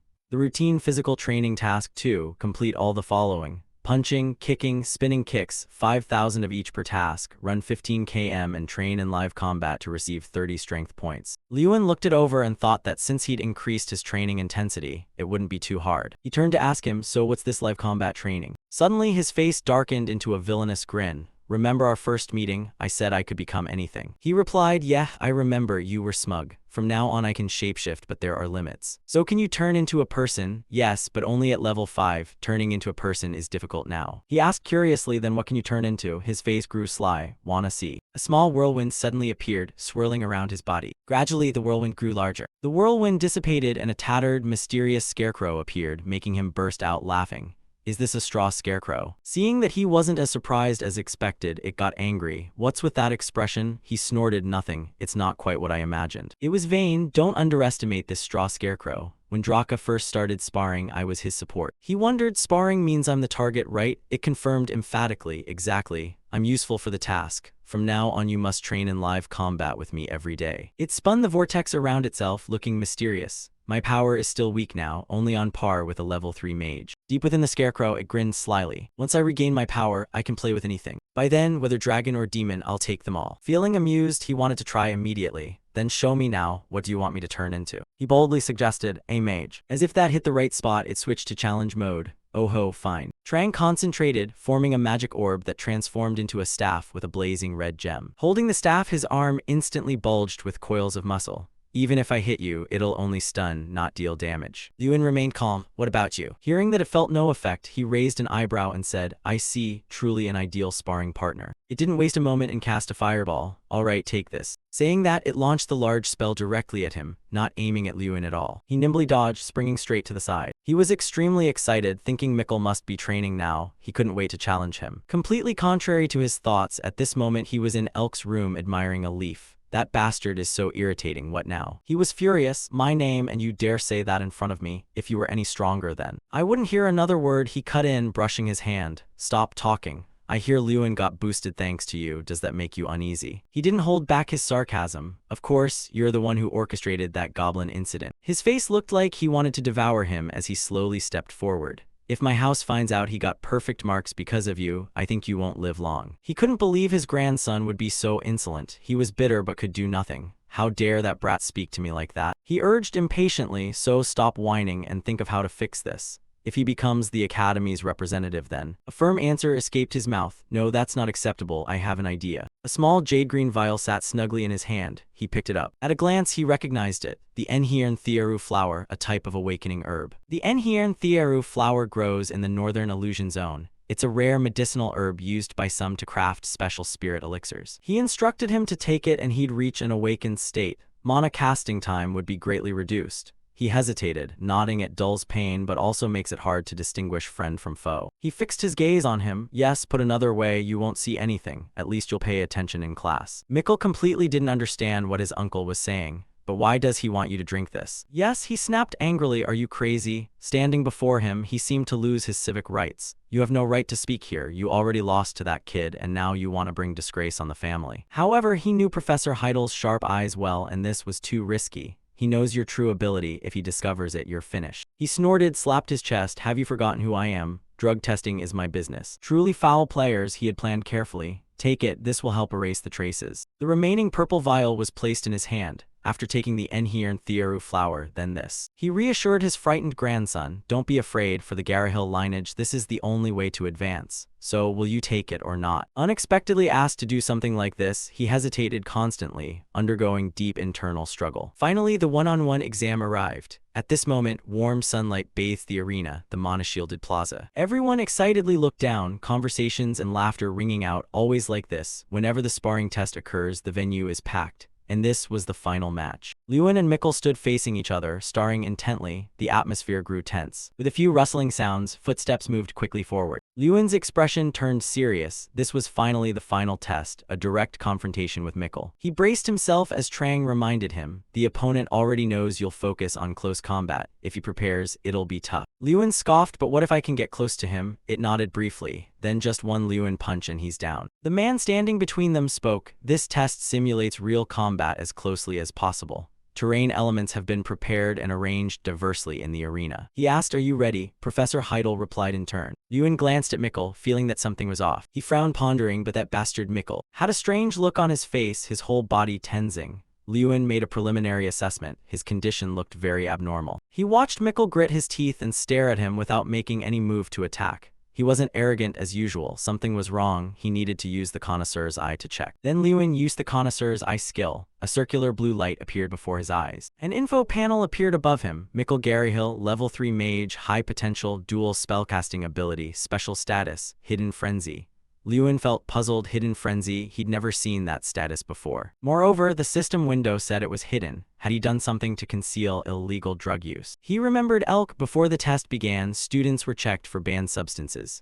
Wait, Professor Elric was responsible for that check. Could he be Mikkel's uncle? Did Professor Elric let Mikkel use something and cover it up? The man announced the match rules. Listen carefully. This battle bans only one thing, dark magic. You may use any magic from the 4 elements, and scoring will be based on the tier of the magic you use. He added that you needn't worry about harming your opponent. In this mana-shielded arena, magic power is reduced by 99%. Any more questions? Seeing Lewin raise his hand, he asked, what's the matter? To Lewin Ardle. Mikkel's face went stiff when he heard Lewin ask, if one of the two is using banned substances and gets caught, what happens? He replied sternly, they will be disqualified and fail this exam. It could also lead to expulsion depending on the severity. But why do you ask? Lewin glanced at Mikkel and answered indifferently, nothing, sir. He gestured for them to stand apart, then called out, ready, take your positions. He stood in place, clenching his fists. This was all he could conclude for now. And since only he could see the status window, no one would believe him. Lewin's gaze hardened. I have to find proof. The two faced each other, an intense sword-like tension filling the air. He took a deep breath and shouted to begin. At the word, Lewin and Mikkel charged forward to attack. He condensed a glowing blue orb and shouted loudly, Lewin, go to hell. Immediately, blue vines sprouted from the ground, coiling tightly around Lewin's legs. He shifted his foot, and the vines were soon severed. The crowd in the stands gasped in surprise. What? How did he break free so quickly? Could Mikkel's spell be ineffective against Lin? Lewin thought to himself. The mana-shielded arena reduces contestants' magic power, but not my own. He then rushed toward Mikkel. He used another move, a pink light and a skull with an open maw spewed fire at Lewin. Mikkel growled, you think that's all I have? As his fire attack launched, a blazing red flame shot straight at Lewin. He used blank, nimbly evading the erupting flames. Then Lewin quickly spun and ran, the fire closely chasing behind. The fire seemed possessed, tailing him relentlessly. Lewin leaped to avoid it. He hid behind a boulder, the heat spreading around him. Lewin shifted slightly and looked back. Nodding reduced cast times and increased mana. That was the effect of the potion Mikkel had taken. Mikkel laughed maniacally, don't hide. Come face me, you rabbit. He focused, recalling what he'd learned. It was clear Mikkel was more hyped than usual. Definitely that potion was. An image flashed in Lin's mind. The Incantations flower. He listed Mikkel's symptoms, trembling hands, extreme excitement, dulled pain perception, and impaired friend or foe recognition.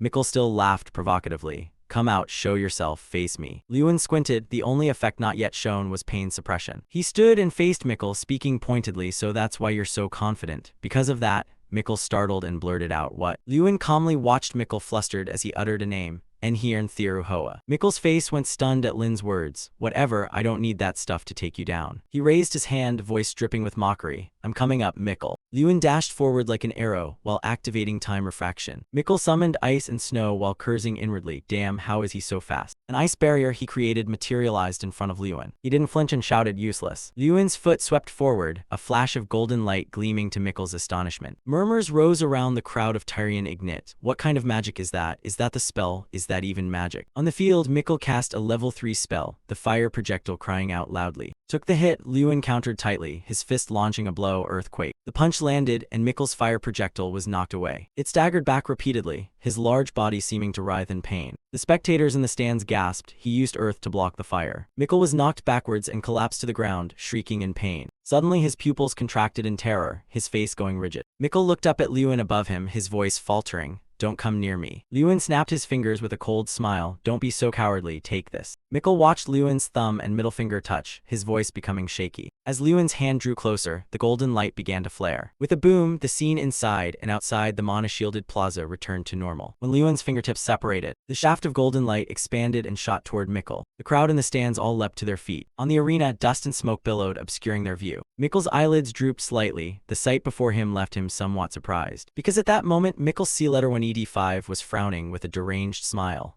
Lewin, how dare you look down on me? As soon as he finished speaking, Lewin charged and butt-headed him in the ribs. Not giving him a chance to counter, he launched a flurry of continuous punches. With a thud, Mikkel slammed into a rock and lay sprawled on the ground. His body trembled in waves, yet laughter echoed. So weak and still thinks he can beat me, not a scratch. Lewin thought after taking that many blows and staying conscious, Mikkel could die from shock. He grabbed Mikkel by the shoulder, intending to pull him up. Continuing would be dangerous. Then Mikkel's whole body was hoisted up by writhing green trunks called prison trees. Lewin raised his hand and spoke, Sir, did Mikkel use banned substances? He approached suspiciously and asked, What do you mean? Why would M use banned substances? Are you sure? If you speak falsely, you could be disqualified. Lewin replied firmly, Yes, I'm certain, because it's possible the drug use was concealed. He continued, or someone discovered it and turned a blind eye. The man hesitated. You mean? Lewin spoke gravely, glancing nearby. The person capable of using rare ingredients and responsible for pre-match checks. He also looked toward Elric. His voice rang out again. Only one person in this academy could do that. Lewin hesitated, remembering Professor Elric was apparently Mikkel's uncle. Wait, could Professor Elric have? Elric rushed over in panic. Lewin, do you know what you're saying? He snapped angrily, You're saying Mikkel used banned substances and I turned a blind eye. Yet Lewin showed no fear and replied calmly, Yes, I have evidence. Elric started and exclaimed, What? He laughed. Very well, then check again. Lewin stepped aside. No need, Professor, after all, you used a special elixir to hide his symptoms. Elric grew flustered. So what do you want now? Where is this evidence you speak of? Lewin touched the trunk and smiled. I'll let you see for yourselves. Immediately, there was a loud explosion, and a golden flash gleamed in the middle of the trunk. His hand remained in the same position as before, his fingers still spread. Lewin looked at the trunk, which now had a large chunk missing. This was my earlier snap. He argued that even if Mikkel's magic had improved through training, there was no way he could take so many consecutive hits and still be lucid and mocking. At this point, I think his skull was rattling violently and at least one of Tyrian Ignite's ribs was broken. Bloodshot eyes, he paid no mind and kept laughing. Lewin said, and yet he laughed as if he felt no pain at all. Elric's expression went rigid when he heard Lewin ask, Do you still have any denials left, Professor Elia? Above, Tyrian Ignite sprang to his feet and called out loudly, Professor Elric. Seeing the guilty look on his face, he formed his own conclusion. Tyrian Ignite angrily shouted, How dare you do such a thing in this sacred place? Professor Elric, come to my office immediately. Hearing his indignant tone, Elric hesitated and looked toward his nephew. He only saw that the boy didn't realize how serious the situation was, and Mikkel's careless laughter. Then Tyrian Ignite's exam quickly concluded. The decline of the Garryhill line was halted. People murmured in the halls. I heard Professor Elric was fired and Mikkel was expelled too. I have a new nickname. Someone clapped Lin on the shoulder and chuckled. Saint Exiler Lewin. Thud thud, regular footsteps echoed through the quiet space. At that moment Lewin stood before a gigantic door. The space around him brightened, because Lewin had been summoned by the headmaster. He felt time stop, no sound reached his ears. Suddenly a faint sound rang out and he looked up. His eyes widened in astonishment. There was nothing but disbelief in them. For Lewin now stood in a large, grassy courtyard. Before him was a red throne.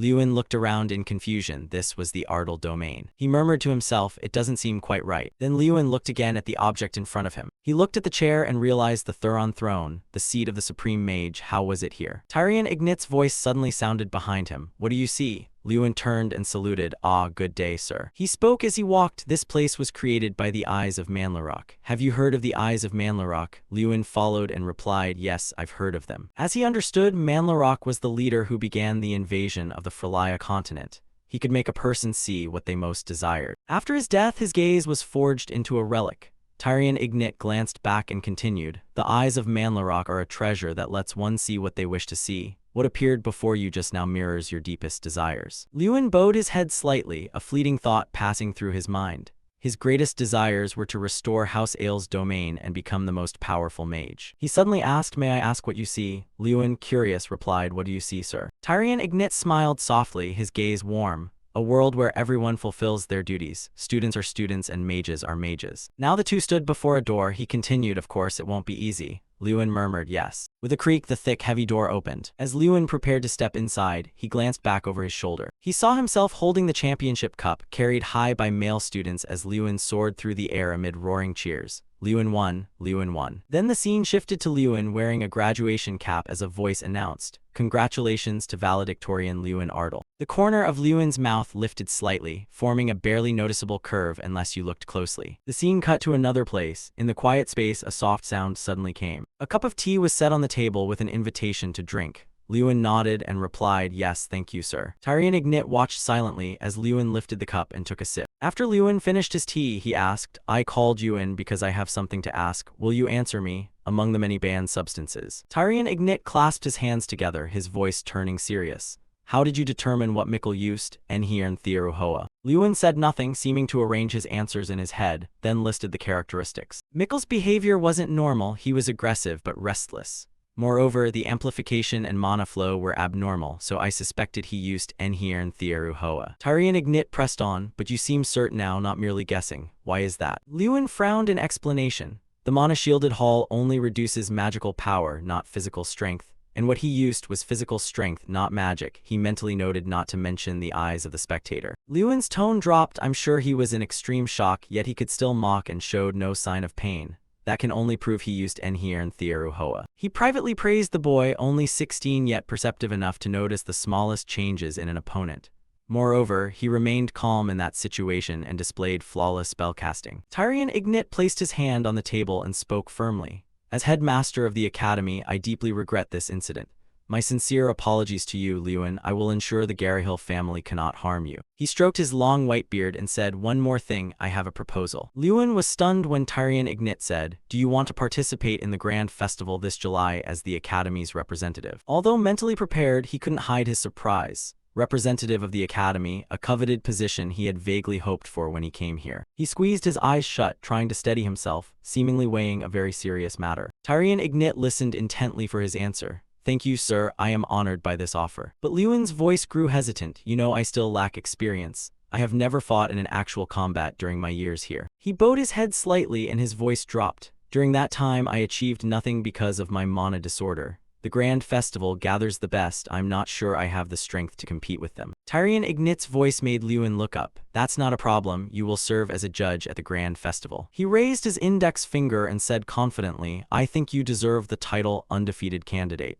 He hesitated and asked, sir, why undefeated candidate? Tyrion Ignit stroked his long beard and said, I assert you are a very promising contestant, and what's even more frightening is. Lewin's face flushed with a hint of embarrassment at his words. You will be a secret weapon nobody expects. Tyrion exhaled a satisfied breath. To them, you are an enigma. They have no information about you, don't know what techniques or fighting style you'll use, and of course can't find a way to counter you. Hearing that, he was secretly pleased, so that's it. Since I'm always last, they won't be on guard. They don't have much intel on me like Miko does. It looks like this time I can pull off a surprise. Lewin clenched the hem of his trousers with both hands when asked whether he would participate or not. After putting on a thoughtful expression, he answered, I'll do my best not to let you down, sir. Suddenly, there was a knock at the door outside. Tyrion Ignit said, perfect timing, please come in. He looked at the newcomer, then said to Lewin, I think physical skills classes will benefit you more than magic classes.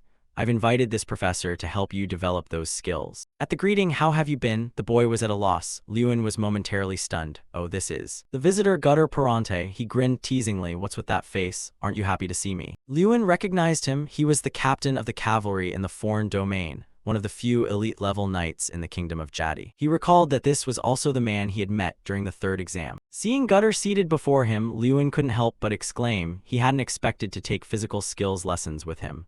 Gutter then said, "First, I must confirm a few things." Gutter asked, "I heard Professor Heidel say you're a special mage because you can only fight in close combat. Is that true?" He nodded slightly and replied, "Yes, that's right." He commented on Lewin, "From what I see, your movement is quite good, quick, efficient, no wasted motion." He froze when Gutter spoke, but honestly, at a glance, it's clear you have never formally trained in martial arts. He spoke gravely, "Your moves might work on that goblin earlier, but against us you'll be completely red. No matter how strong you are, opponents with good physical skills can predict your attacks from your shoulder and hip movements." With his empty hands resting on his knees, Lewin thought, "He's right, my techniques are just repetitive motions from tasks, so they're not very useful in real combat." Suddenly, Gutter stood up, "But don't worry, if you learn from me, your movements will change from the very basics." He looked straight into Lewin's eyes. "Shall we start now?" They then moved their training to another location. Gutter's voice rang out, "For a knight, the most important thing is the feet. Stable feet give stronger sword swings. Moreover, the feet help you anticipate an enemy's next move, so your first lesson will be proper footwork." He sat on the platform and said, "Only when you learn to walk correctly can you use physical skills properly." Lewin extended his hand, his expression serious as he followed Gutter's instruction. Thien Vo is a martial art commonly used to train knights. He threw a continuous series of punches. The swishing sounds filled the space. Gutter slowly rose, watching Lewin strike the air, and said, "This discipline comprises a total of 36 forms, not including sword techniques." He continued to train tirelessly, his hands clenched into fists, Lewin poised to charge forward. One blow after another smashed into the air, each slicing through the wind with a sharp sound. Nearby, Gutter crossed his arms over his chest, silently observing each of Lewin's actions. His expression grew serious. He recalled Lewin's earlier remark, wondering about it. At that time, Lewin had asked why the teacher would bother teaching him martial arts and why he had to come to the academy every day. "So why, sir?" Gutter had replied then, "Think of it as an investment." Hearing that, Lewin asked doubtfully, "An investment?" He stroked his chin thoughtfully. "I've met someone who could become a talented mage in the future, if I can help support that person." Lewin fell silent as Gutter continued, "So it's worth the investment, isn't it?" Then he bowed deeply. "I will rely on you, sir, Professor Gutter." Suddenly, Gutter cleared his throat awkwardly and said, "Calling me professor sounds pompous. Just call me Hyung, I'm not even 30. Hearing that, Lewin was startled in surprise. No way. Back in the present, he continued to train diligently. Lewin switched from striking on one side to throwing punches on the other. Gutter watched nearby at ease. He was somewhat pleased. "The kid's decent, he's got guts." Gutter remembered earlier while checking the goblin's wound, he had heard whispers. Was the goblin's jaw really broken? Seeing Lewin kick high again, he inwardly admired. A close combat mage stronger than a goblin. What an interesting kid. And so, 3 weeks passed. Lewin saw a system notice. Body arts skill leveled up. Body arts reached level 10. Awarded title. The body is a weapon, a reward that increases the effect of the mage's frenzy skill. With Mage's Frenzy, you can channel magic throughout your body. He told Trang that mastering Thien Vo was useful, right? Trang laughed heartily. "Of course, it's how I reached level 3. Lewin looked at the notification. Strength 2130. His hand curled into a fist. "This power is enormous, I can feel it clearly." Chang exhaled. Lewin's rate of reaching this strength was even more astonishing. "It took Draka over 1.5 years after meeting me to reach 2000 strength. Is it a difference in temporal perception between humans and dragons?" Suddenly a voice called out from afar. Lewin saw Jason sprinting over. Curiously he asked, "Jason, what's the matter?" Jason leaned on his knees panting and asked, "Did you see it?" Lewin asked back in confusion, "See what?" Jason answered, "The contestant list. The grand festival has been posted at the academy gates." Lewin froze, thinking, the grand festival. Memories surfaced for Lewin, a voice announcing first place, Lewin Ardle. At the opening ceremony, I represented the new students on the podium. Because of that, I became the target of jealousy and suspicion. In response to that envy, I behaved miserably for the past 5 years. All I could do was stand at a distance and watch Mikkel receive everyone's congratulations. And now, Lewin and Jason hurried toward the academy gates. When they arrived, they saw a crowd gathered in front. Seeing the notice's contents, he couldn't help but shout, drawing the attention of those around him. Lewin could hardly believe his eyes. Had he truly become the academy's representative? The male students recognized him too. It's Lewin. They ran up to Lewin, shouting, "Congratulations on becoming the representative. Lewin will represent you at the grand festival." "It took a long time, but I finally became the academy's representative once more." Lewin beamed at those around him. Jason was so happy he cried. I'm also listed at position 31 in the team competition. Cut to another scene. Heidel praised, I'm very surprised Gutter said you've mastered Thien Vo. His voice faltered, but a 16-year-old S-rank student, your prodigious talent sometimes frightens me. Heidel then changed tone to one of conviction. I believe you can do it, Lewin. And so preparations for the grand festival proceeded smoothly. Just as we arrived at Intan, the festival venue, everyone was standing waiting for the Mana train to arrive. Voices murmured, are we boarding? Is the Mana train here? This is my first time. I've heard it's extremely fast. Lewin stood among the crowd as chatter reached his ears. There are only 2 transfer hubs in the Kingdom of Jadi, but the Ja Imperial League has over 100. Well, they're an empire. We're the smallest nation among small nations. Lewin and Jason both frowned when someone clicked their tongue. You country bumpkins making such a fuss over a Mana train. A sneer sounded, don't be so rustic, quiet down. Jason snapped back sharply, what did you say? Then the boy angrily barked, you bastard, are you done talking? Lewin remained silent and didn't intervene. He recognized the name. That bastard was Hankus, Mikkel's henchman, the one who'd attended last year's magic festival with him. Hankus, unconcerned, continued, if you think Lewin will pull off some miracle at the grand festival, give it up. He's so arrogant just because he scored high in the first term. The male student beside Hankus chimed in, right, representatives from other academies are like ghosts. We'd have a better chance if Miko, who fought them before, were chosen as our representative. Jason trembled with anger at that declaration. In any case, I won't accept Lewin as the Academy's representative. Mind your own business, he shouted. What? Lewin fell silent. Many scoundrels try to profit in small ways by clinging to the Garyhill family, but I must perform well in this competition. Even if I have to be on the same team as those bastards. Trang perched on his shoulder and smiled. Lewin, you're in a difficult spot, aren't you? Hankus glanced toward the source of the sound. He'll be pleased, no doubt. Lewin offered an icy smile. Dogs remain loyal to their masters, even when their masters are about to be driven away. Hankus stepped up to him and raised his voice. Did you just call us dogs? Lewin laughed. Lucky for you. I tried to be as clear as possible so someone of your intellect could understand. So you get what I meant. He continued, just because you're the Academy representative. Before Hankus could finish, Lewin cut him off. Lewin's tone grew serious. This grand festival will be on a different level from the magic contests you've entered before.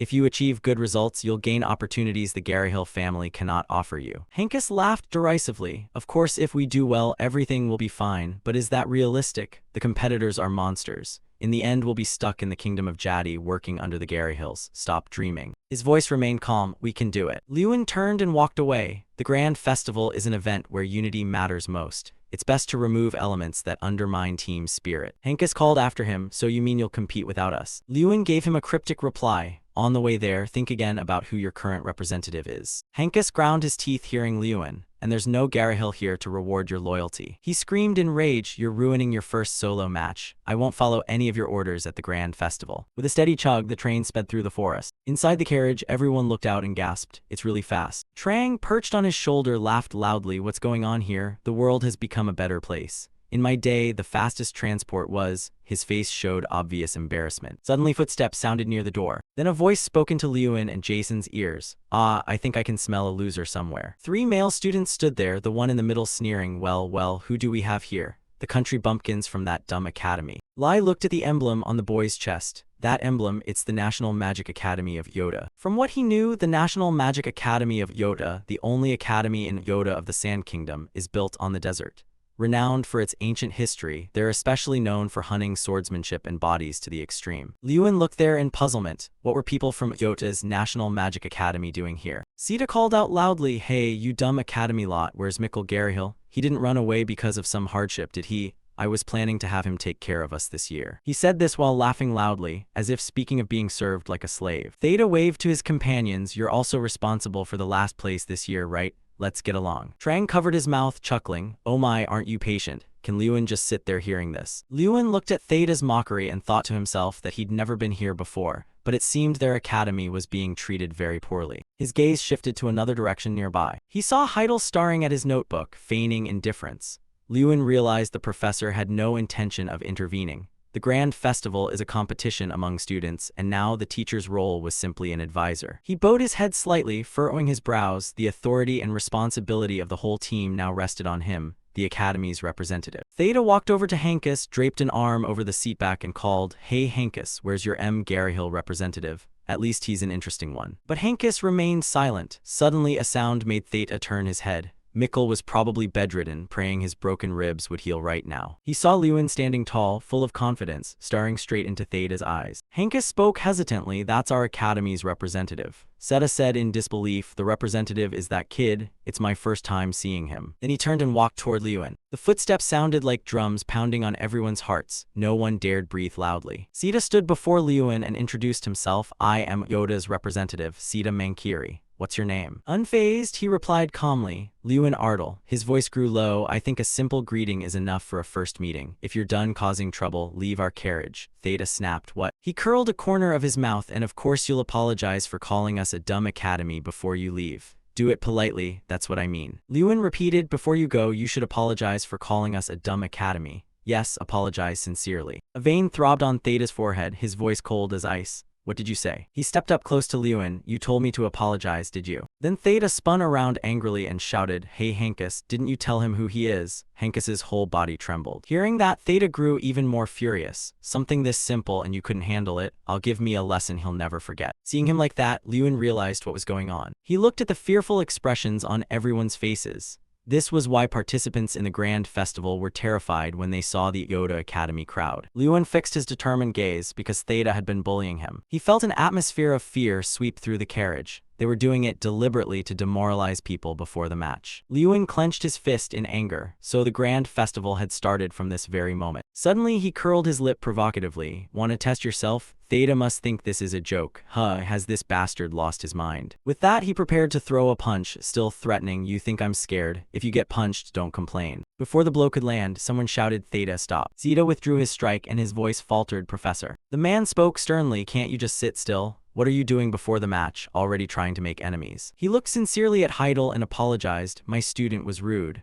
On their behalf, I sincerely apologize, teacher. Heidel nodded slightly in acknowledgement. Then he shoved Theda forcefully and ordered him back to his seat. Theda still looked resentful, but said, yes, Professor. Theda turned and cast a hostile glare at him. Just you wait. Lewin watched the man walk away and fell into thought. Just as he'd suspected, it hadn't been easy from the start. In another carriage, an angry voice rang out, Professor, why did you stop us? Zeta fumed, unable to understand. You're the one who set this up, so why? The man bowed his head and sighed, asking back, didn't you notice? Zeta blinked and replied, no, sir. What do you mean? Theta flinched and answered, yes, sir, when he heard the professor's question. Didn't you see him smile? The professor recalled what he'd seen earlier. Professor Heidel of the XN Academy had been smiling as he watched, as if waiting for someone to act. Theta cautiously voiced his thought. He just seemed confident. The professor exhaled, unsure himself. He wasn't entirely certain. He remembered the aura around Lewin. I think that kid Lewin has something we don't know about. He's not like the Mikkel Garyhill who fought you before. Zeta heard that tone and realized the matter was more complicated than he thought. The train continued on. After the Yoda group left, the cabin's atmosphere changed strangely. Everyone gathered around Lewin to discuss. Hey, what's the first match? The first round is a team match without representatives, so does that mean you won't be there? Lewin, I don't know if we can do this. Henkes spoke loudly and determinedly. Of course we can. We must not lose. Others shouted in agreement, full of spirit. We won't let those bastards win. Lewin looked at everyone with satisfaction. Just now they were full of pride and jealousy, but now they'd united like this. People worriedly asked him, are you okay? Lewin, why are you so tense? Those guys have been fighting since they were born. Yeah, he's right if it comes to real fighting. Lewin's words made the group fall silent. Don't you feel uncomfortable? He emphasized each word. They look down on you. They openly belittle our school's representative.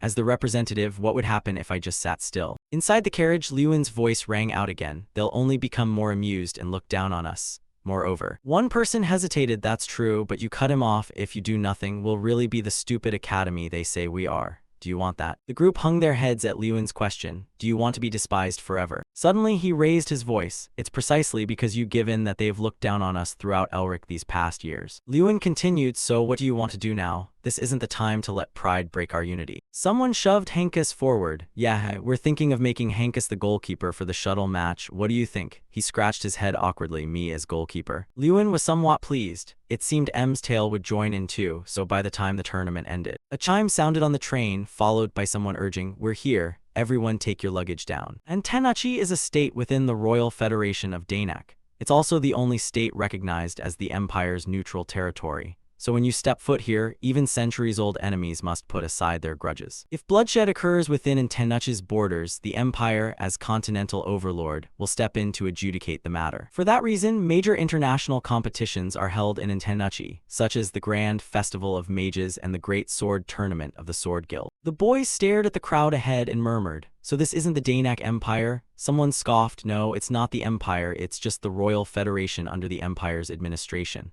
Another sneered, as if it made no difference. Jason looked around. This place felt like another world. Ha, Liyuan, our Damon district seemed impressive, but this place. Liyuan's eyes drooped slightly. So this isn't Tenachi. He glanced at two men chatting happily. It truly lived up to being the kingdom's capital. Then he looked toward two girls laughing with delight. Everything exuded antiquity, and people seemed at ease. Liyuan thought to himself that this place made their hometown seem truly small. Suddenly a voice announced, "We'll be arriving at the rest stop now." Everyone boarded the carriages. After that, people climbed into the horse-drawn carriages one by one. The carriages traveled along the road in a line. Seated opposite Liyuan and Ji-sun, two teachers spoke up with a reminder. "I'm only saying this as a precaution. Even unintentionally, don't go into the areas of other academies." His gaze flicked at Liyuan. "Now is not the time to cause trouble." He became flustered. "Why did you say that while looking at me?" Suddenly Chang looked in another direction and shouted, "Hey, look." Liyuan looked at him in puzzlement and asked, "What is it?" Trang raised an eyebrow. He continued, "I just smelled something extremely interesting." Liyuan's eyes widened in astonishment. "What smell?" Suddenly something jumped down from above. It landed on Liyuan's foot and spoke. Apparently Trang sensed it and said, "The ruins of Draka are here." Scene transitioned to the next day at the XN Academy's inn. Jae-sun watched Liyuan briskly pull on his coat, still half asleep, and asked, "Hey Liyuan, going on a date?" He didn't answer and darted off like a gust of wind. The system screen lit up before Liyuan. While running, he asked Trang, "Are you sure?" He nodded, "I'm sure. You'll see it appear on the minimap in a moment. Even I can see it." When they arrived, a sign for a crafting workshop hung there. Memories stirred and Trang exclaimed, "We're here." Liyuan slowly opened the door and stepped inside. He looked at the interior and remarked, "I thought Black Dragon stuff would be kept somewhere special. This place looks too ordinary." Liyuan touched his chin thoughtfully. It should have been in black markets or wealthy people's basements.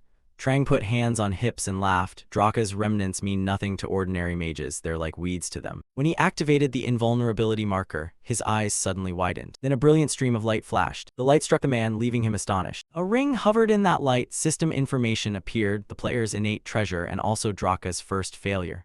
The invulnerability ability resists physical impacts on the player's body, increasing resistance to physical damage. Liyuan, puzzled, asked, "A failure?" Trang chuckled and explained, "It's a bit unusual." She clarified that it not only negates attacks but also blocks normal touches. Even a lover's embrace wouldn't work. Trang forced a smile. "It's useless when you need it and present when you don't. That's why it's called a failure. But you still need this. You can't refuse it, you can only nod." Reading the system message that equipping it grants plus 200 strength, Liyuan nodded. Plus 200 strength, just that alone makes you want to wear it. He then tried the ring on his middle finger. Liyuan admired his hand with great satisfaction. Perfect fits as if made for him. He asked the seller how much for this ring. The man laughed out loud and gestured, "Take it. It's been here a long time. I don't even know how to preserve it." Having no choice, Liyuan offered, "Then let me buy another one." The man smiled again, "Be my guest." He walked down the aisle, glancing left and right. A connoisseur's eye, really convenient. Seeing the rarity levels of the books displayed, Liyuan thought silently. They even assess an item's value. Suddenly his gaze stopped and fixed on a direction. A dazzling golden light radiated from a book with info, high rarity, quantum mechanics of magic and swordsmanship.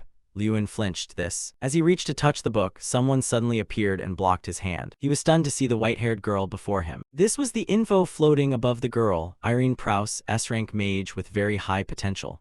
Lai recognized her as Irene Prouse from Seiki Women's University. The king of mages, the supreme mage Thuron Artemis, is one of the 11 successor mages personally chosen by him. Liyuan's expression grew solemn. Rumor said she was a genius on the verge of S-rank. He looked at Irene and recalled the earlier info. In truth, she was already S-rank. It seemed the rumors had been understating her power. She hissed, "Let go." Liyuan refused to back down. "I got here first." Irene's hand still pressed on his. "Judging by his uniform, you're from Xnit Academy," she said. "I'm Irene Prouse of C Women's University. You found what you needed and are just looking for more, right? I came here only to buy this book." She suggested if it's not a big deal, would he yield it to her? Liyuan frowned, thinking she'd heard his earlier remark. Was she buying the book for the grand festival? He asked, "Why do you need this book? Usually few people buy volumes like this." Irene's voice grew hesitant. I. She withdrew her hand, her face flushing slightly as she looked away. It's just for an assignment, I can't explain it, you know that. Lewin guessed it probably wasn't a school assignment, but something related to the Infection King. He suddenly said, then take it, it's important to you. Take it, no need for words, and Irene, flustered, replied, oh thanks. Lewin resumed his search, so what should I buy now? Irene watched his retreating figure, a look of mild puzzlement crossing her face. Back at the lodgings, after Lewin recounted everything, questions came pouring in. You met Irene Prouse, what did you say to each other? Is she as beautiful as they say? Jason's son and Henkes' eyes lit up with excitement. Where did you meet her? How did you meet her? Lewin was at a loss. Can each of you ask just one question? Jason looked up sadly, truly jealous. His dream was to touch Irene's hand just once. Henkes took the chance to brag, so ordinary. I also met I at the Grand Festival. I even sat next to her for a bit.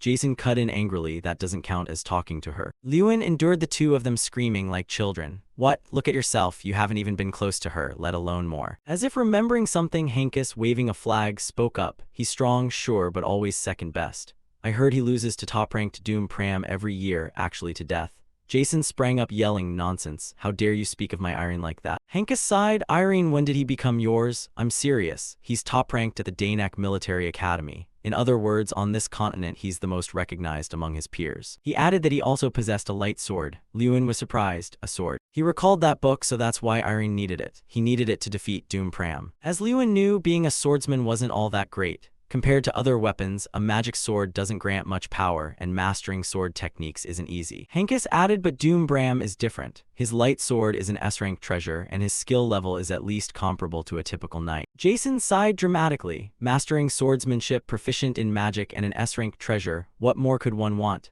Plus, he's from a prominent family, his father's influential, he's good-looking, and the girls are obsessed. Hearing him complain, Lewin thought silently, are there really people like that in the world? He stayed quiet. He remembered Irene, an S-rank mage at only 16, and a swordsman who always took first place. Lewin frowned, pensive. Could he possibly win when facing such prodigies? He recalled his encounter with Theta. Surely no one would pay attention to someone like him. But Lewin closed his eyes and remembered Tyrion Exnit's words. You are a title contender, not an exaggeration, he told himself. He wanted to try and see. Suddenly someone from outside burst in, breathless. Your debut lineup for the opening ceremony has been posted. Hearing that, a determined glint flashed in Lin's eyes. Good. He then stood up and walked toward the door. Lewin walked straight toward the beams of light pouring in from outside, the Grand Festival. His cloak billowing in the wind, like a declaration that it was only just beginning. He thought to himself that finally the debut lineup had been announced. Lewin's face grew very serious as he looked up and waited. Our opponent is. Staring at the bracket for a moment, he was quite surprised. Damn it, a match against those stupid academies. Suddenly a voice rose from behind, then that's too easy. It turned out to be that Theta. He arrogantly stepped forward and taunted, fighting you lot just gives me more time to play. Immediately he turned and thought of the Yoda students. Lin's face showed no fear, but inwardly he thought facing them would be the trickiest. He scanned the whole group and considered them. They were notorious for dirty tactics, not to mention. Those behind the others looked frightened and whispered, damn, why did it have to be them? Yeah, they do look scary. Hearing that, he thought many at school had been psychologically traumatized by them. Theta sneered arrogantly and mocked them. You're so weak you can't even excite us. Boring, boring as a fried snack. His subordinates laughed heartily at that. Ha ha ha. Watching the crowd whispering, he arrogantly and challengingly said it was lucky to face those stupid academies, like hitting the jackpot. Aren't you worried they'll hear you? So what? What can they do to me? They can't do shit. Lewin's mouth curved into a malicious smile as he thought, fine, I'll use this chance to show you. He clenched his fist, pride on his face, thinking, we're not what we used to be. Then he spoke boldly, I've been waiting for you. He immediately approached them and provoked, are there a lot of people participating in the Grand Festival here? Hearing that, Theta bristled and asked, what do you want? He stepped closer and said quietly, I want to make an introduction. Then he loudly announced, pleasure to meet you all. I'm Lewin Ardle, the representative of the so-called stupid academy group you're talking about. Lewin continued, I won't say much, just one small request. His face turned menacing and he added, never call us the stupid academy again. It sounds awful. Theta, furious, ground his teeth and snorted, HMPH. He bared his teeth threateningly. I'm sick of being at the bottom, no more of that from now on. Lin looked them squarely in the eye and declared, surprising them, I want to be number one. The others reacted violently, cursing. If not stupid academy, then what should we call you? Cut the act. Theta, annoyed, retorted, do you think this is some backyard contest? Number one, what a sore ear that is. Who do you think you are? Hearing that, he thought of the old silver-haired man and muttered to himself, ah, he is. Lewin's face was confident as he spoke clearly, keeping his trump card hidden. He resolved inwardly never to flinch again. Cut to the white building where the others were buzzing excitedly. Who is that? Lewin Ardle. The group complained in confusion. I've looked into him, heard he used to be at the bottom of the class. bottom of the class and still the student representative. One of them, annoyed, replied, I'm not sure, but I heard at the start of the term he suddenly changed 180 degrees. His grades shot up. Theta, puzzled, asked back about the 180-degree change. The other continued, yeah, maybe that's why he's so confident. In his head, he recalled the old man's words. That kid, there's something about him we don't know. He then sighed and said, maybe I'm overthinking it. He immediately stood up, stretched his limbs, and declared, those arrogant brats, I'll teach them a lesson. His face was full of confidence and pride as he said, by following our school's tradition. Cut to the lodging area of Exnit Academy. Here, Lewin's group had gathered to discuss their plan. Tomorrow is the Mana grenade throw. The format is a team match, and apart from the student representative, all team members may participate. He then analyzed tactics for his teammates.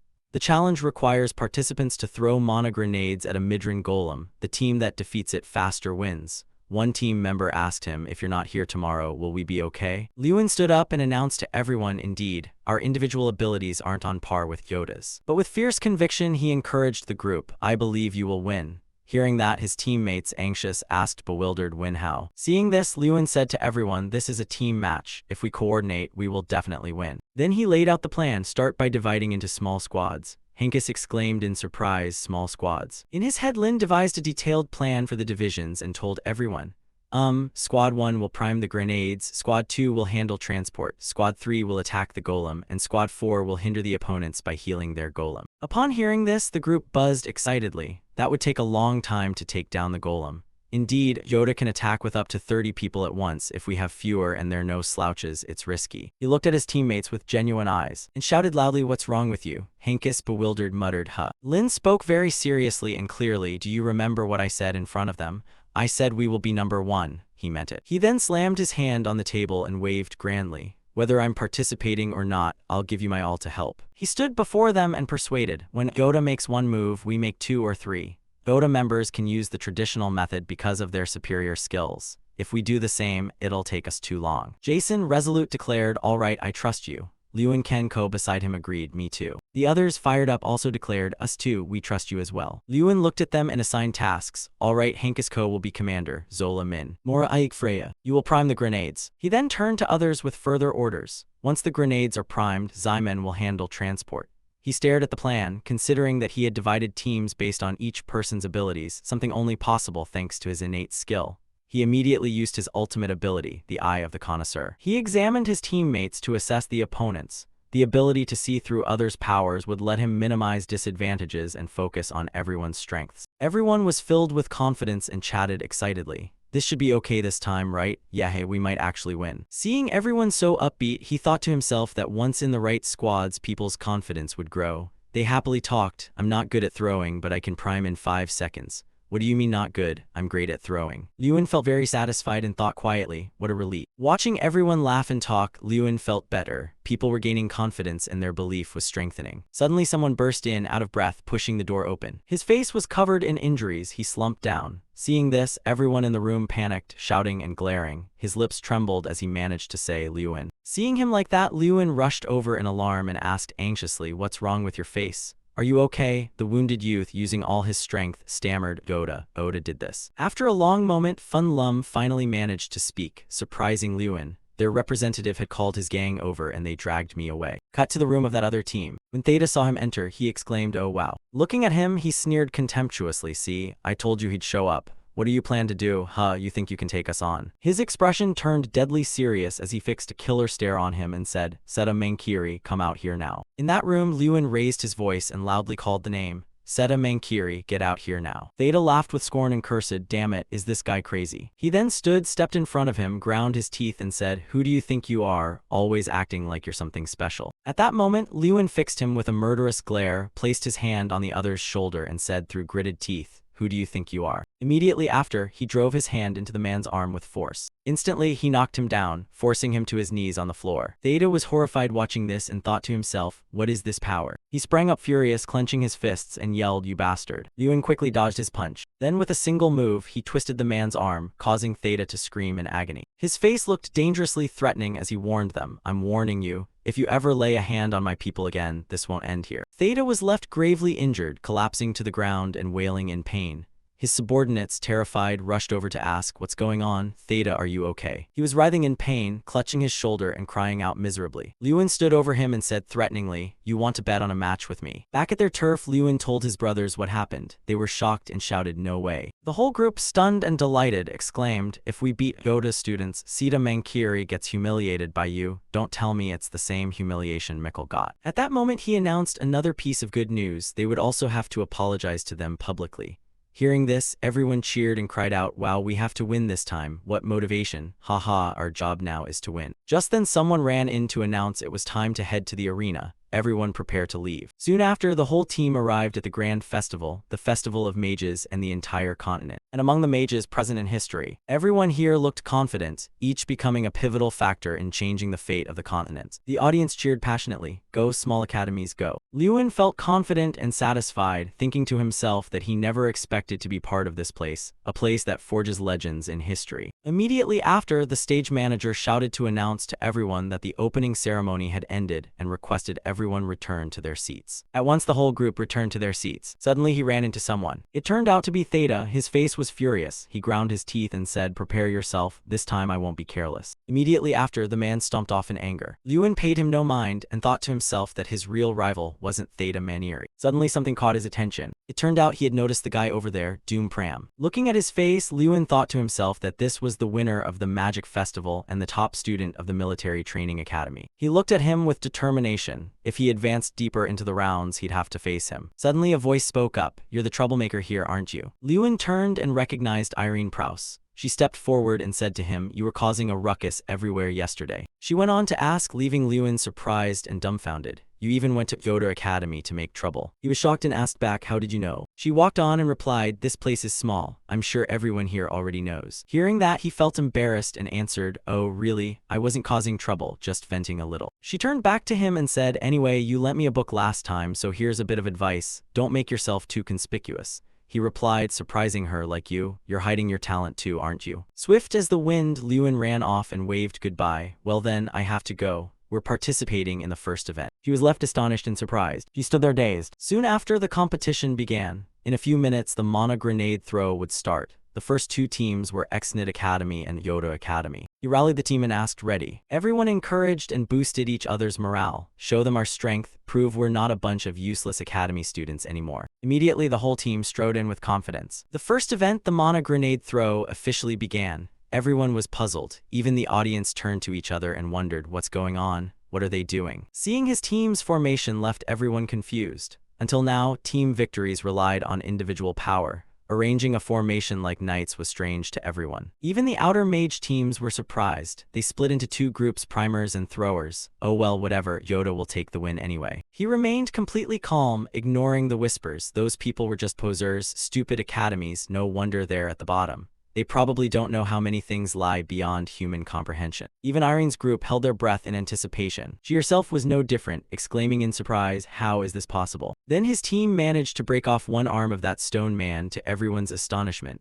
Look at Exnit's golem, its arm fell off. Seeing that, he immediately ordered the group to charge in. Everyone continued to press the attack. Immediately, he shouted orders to everyone. "Kenko, speed up the warming. Mora Aik, you two handle transport. Jason, aim for the right arm." The members promptly received the orders and carried them out. In no time, they had destroyed the right arm. At this, Theta clenched his teeth in furious anger. Seeing the situation, he raged and cursed. What the hell are these idiots doing? How could they lose to those stupid academy kids? Immediately after, he pulled out the controller and shouted, "These bastards are weird. They healed the golem so it didn't weaken at all." Seeing that, he was enraged and could do nothing but curse, "Damn it, Lewin out." As for Irene, she was full of admiration and exclaimed, "Impressive." Watching Lewin's team fight so vigorously made her consider why Exnit had overcome Yoda's individual superiority, because they used strategy. She admired him greatly, but noted that the tactic only works if you accurately understand each member's abilities. She then recalled that moment when he found the book he needed in an instant. Seeing his members execute the plan so smoothly impressed her. He could even divide the team based on each person's capability. Then her gaze turned to him as she wondered who he really was and why she'd never seen him at previous magic festivals. At that moment, he formed an enormous sphere of energy in his hand. Then Jason gathered all his strength and hurled the orb. "Finish him, you demon." Very quickly, that force shattered the stone man to pieces. Witnessing the scene, Theta went pale and stood frozen. He snorted coldly in anger. Immediately after, the giant stone man collapsed to the ground. Seeing that, the group cheered with joy. Woohoo, we did it, we won. Then they dashed off quickly. At the Grand Festival's first event where everyone expected Yoda to win, his comrades happily ran back to embrace Liyuan and celebrate.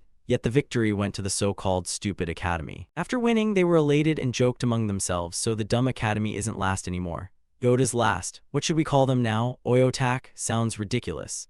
Immediately after, the referee announced the next event. The flag capture between academy representatives was about to begin. For this event, Liyuan would compete. His whole team cheered him on enthusiastically, boosting his confidence. Liyuan crushed them. The referee then announced the next match. The first bout would be between Liyuan Ardal representing Xnit Magic Academy and Sita Mankiri of the Royal Yoda Magic Academy.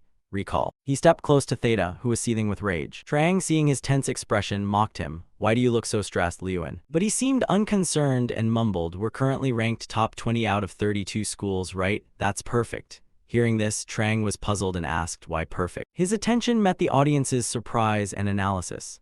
After that match, people's focus began to shift to us, but that still wasn't enough to erase the stigma carried for years. Then he resolved strongly that they must achieve a spectacular victory. Liyuan stared straight at Theta, his voice heroic. Only a spectacular win over Yoda will make people see us differently. Hearing that, Strong finally understood and exclaimed, oh, I see. Then his gaze shifted upward. And look at that mage furnace. Resolutely, we also need to prove ourselves to the Supreme Mages. Cut to that dark room. The Supreme Mages sit around, watching the match through the crystal orb. Inside the orb appears an image of the two standing side by side. King of the Underworld Thuron looks at them with deep thought. Then he turns to the man beside him.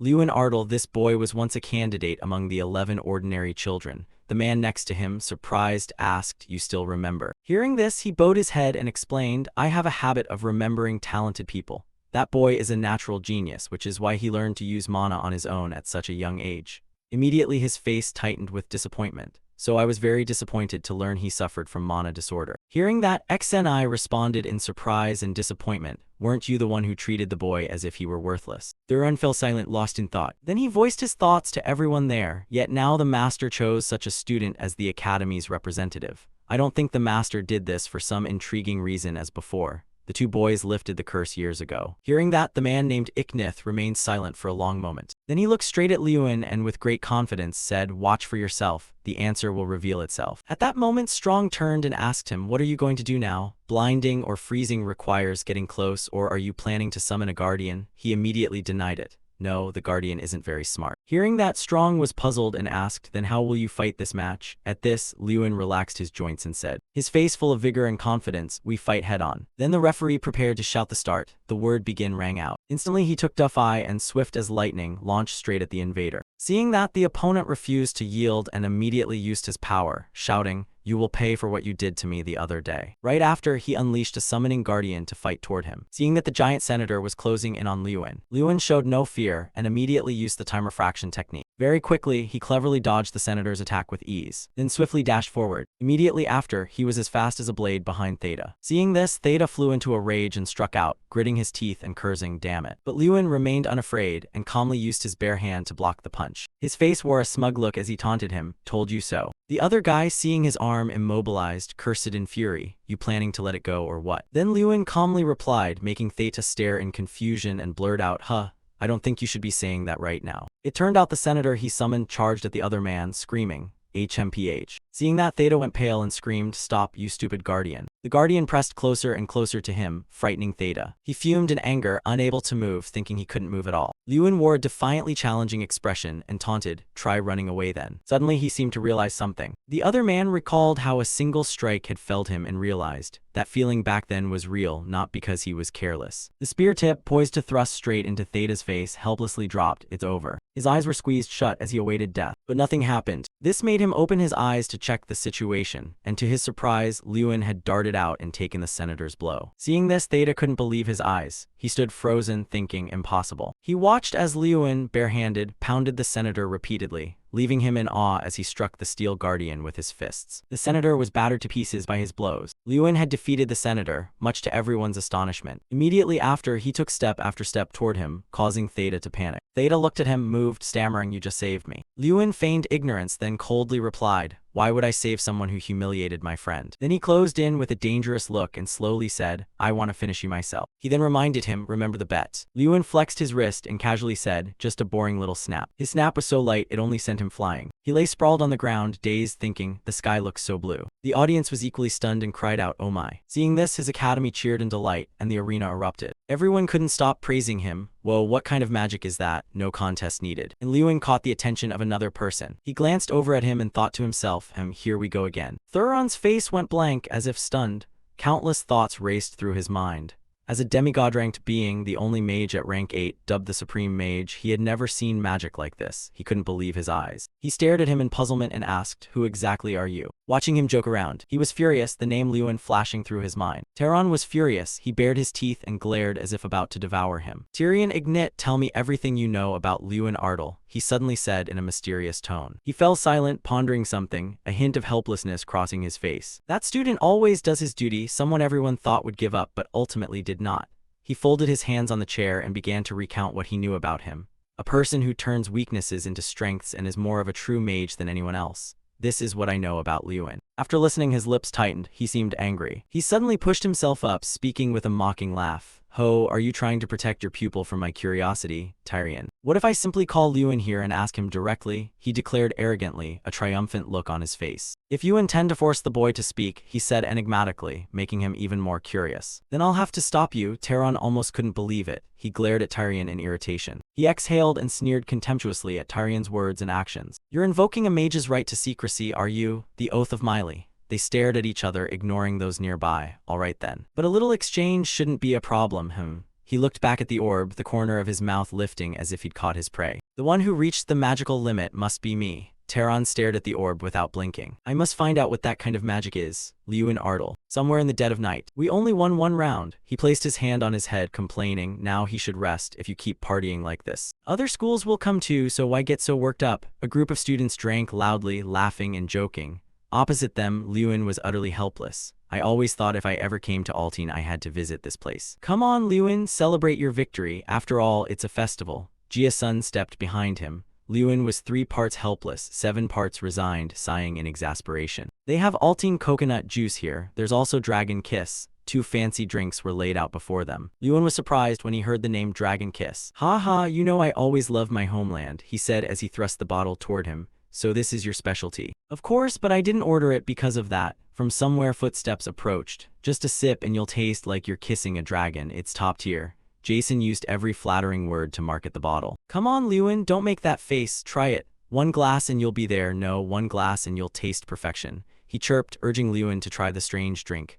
Lewin nervously eyed the bottle in his hand. Behind them stood a tall figure. He looked up in surprise at the person behind him. The large young man was Sita, the one who lost to Lewin in the previous match. Theta Malkiri, the group exclaimed his name in surprise. I know your pride was hurt losing to Lewin, but you should leave, don't spoil the fun. Jason frowned, glancing at him with annoyance. Theta Malkiri, he couldn't believe the name. Why was he here, looking for trouble? I've come to apologize, to put my ego aside. He squinted, forcing out the apology. Their faces turned into question marks. They were extremely surprised to hear him speak. I'm sorry for looking down on you guys all this time. He bowed his head slightly, trying to sound as sincere as possible. After being beaten by Lewin in the arena, I realized it. He frowned and growled, I shouldn't underestimate others just because they're weaker than me. Words he never expected to say came out. There are many people in the world stronger than me, so to someone else I may be the weaker one. The group was still stunned by what he was saying. I truly feel what I've done to you all has been wrong. Wait, why all of a sudden? Jason asked, puzzled, sweat beading on his face.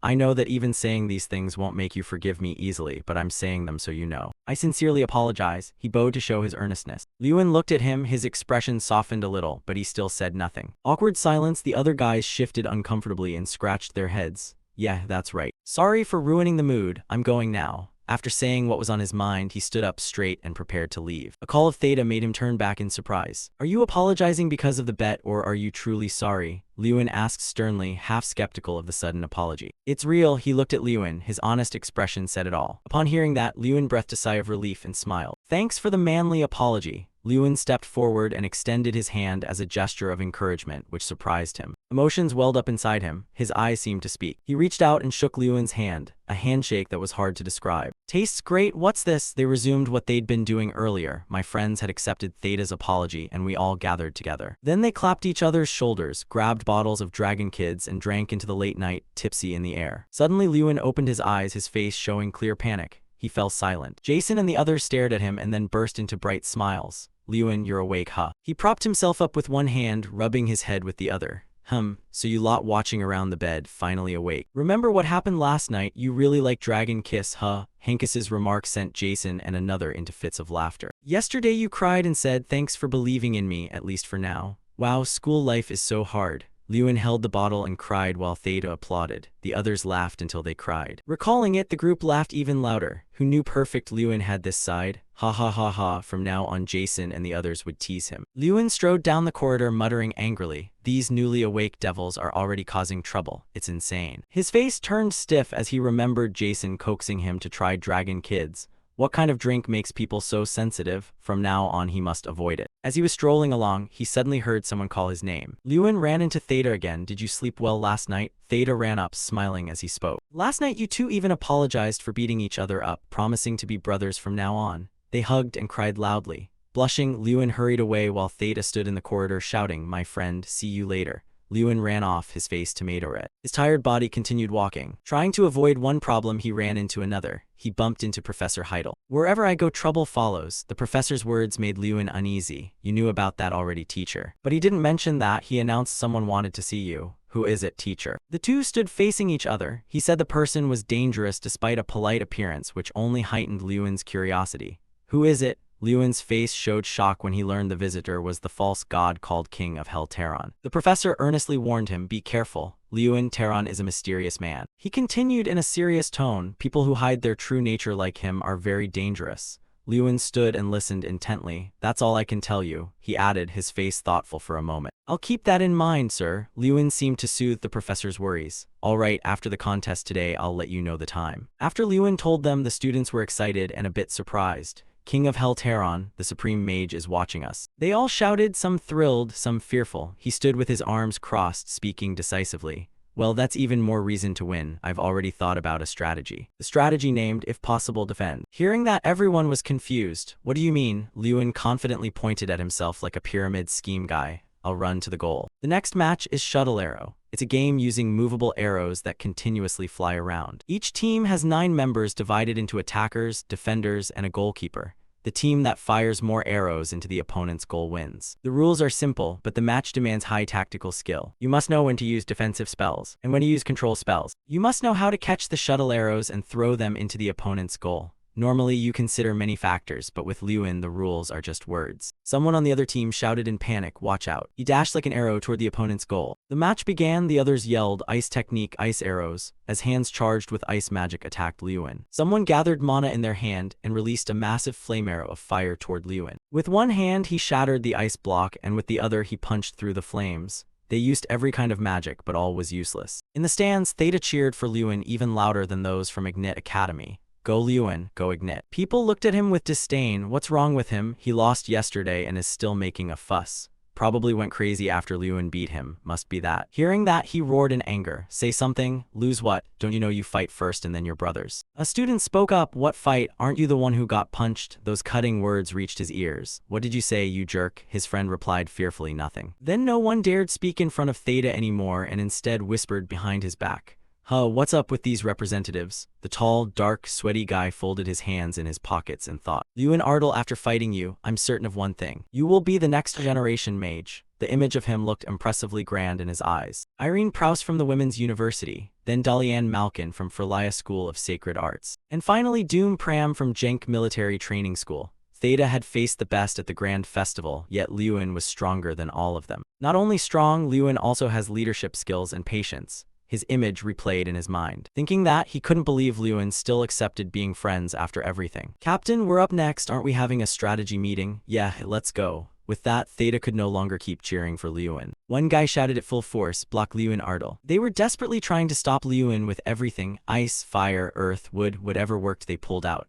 The whole group shouted in unison that they were giving it their all. Lewin, using his body, nimbly dodged all of the opponent's attacks. He grinned triumphantly. Done right, now it's my turn. They hurriedly raised thick ice barriers out of fear. With a word from him, he punched and shattered the ice into shards. Ice shards. They scrambled to flee and fell flat on the ground. Watch out. Have you forgotten about us now that Lewin's here? While Lewin was disrupting the enemy formation, Jason had already caught the shuttle arrow. He caught the shuttle arrow stop him, but even if they wanted to stop it now, the defense line was already in tatters. They also ran into Jason, a master at throwing. Take this, he shouted. He raised the score to 2-0. From outside came the uproar. Nice, another point. After that, all attention focused on Lewin. Jason and his teammates exploited the weakened defense to attack that gap. He lunged with wind-tearing speed. Lewin Ardle couldn't be stopped. Their defensive line collapsed. The whole stadium couldn't believe their eyes. It was unreal. On the field, everyone was panting from exhaustion. He's a monster. We can't beat him. It's over. A normal shuttle arrow match has 3 to 4 goals. But IGNIT Academy scored 11 goals, setting a record and not allowing the opponent a single goal. A surrender signal was raised. The commentator's voice echoed through the stands. The winner is Ignite Magic Academy. He and his teammates celebrated joyfully amid cheers across the arena. Our academy won decisively with an 11-goal margin. Looks like the guy wasn't bluffing. Yeah, maybe he's the top leader. The crowd began to gossip about Ignite Magic Academy. Back in the waiting room, the group celebrated the victory. Wow, we won again. At this rate, we'll be first for sure, someone asked. While enjoying the win, he suddenly heard someone call his name. Lewin Ardle. It was Professor Heidel. He opened the door as if he'd been waiting there since afternoon. He stepped in to meet Lewin. There was an appointment, tonight at 7. His hand resting on Lewin's shoulder evoked images from romance dramas. Switching to a crimson sky, the king of hell was enjoying a glass of red wine. With the glass in hand, his gaze was distant. Remember not to eat before you come. Lewin imagined a grand tower dominated by black and red. On that very day, as arranged, Lewin strolled slowly down the corridor. You're here? Tyrion Ignite suddenly stepped out, startling him. He quickly realized the silver-haired man was his teacher. Good day, teacher. Lewin cleared his throat and greeted him. Tyrion Ignite watched him quietly for a while, then gave a slight smile. Let's go inside. The door opened, and Lewin and Tyrion Ignite stepped through together. Welcome, a deep, steady voice rang out. Lewin stopped, his eyes widening in surprise as he followed the voice and looked ahead. A person appeared before them. Trang reacted quickly. That magic, could he be a dragon too? Lewin frowned. He tried to remember, and a sudden thought flashed, making him realize the man was the supreme mage, nearly at the half-human, half-dragon threshold. It was the king of hell, Teron. A lavish meal had been prepared on the table. You probably don't know we have met before. Teron remained calm. I saw you from afar back then, he said, and Lewin grew curious as he heard it. Teron spoke between bites. That was 5 years ago when I was searching for the truest self. You were on that list too. Hearing this, Tyrion Ignite turned to Lewin and nodded in confirmation.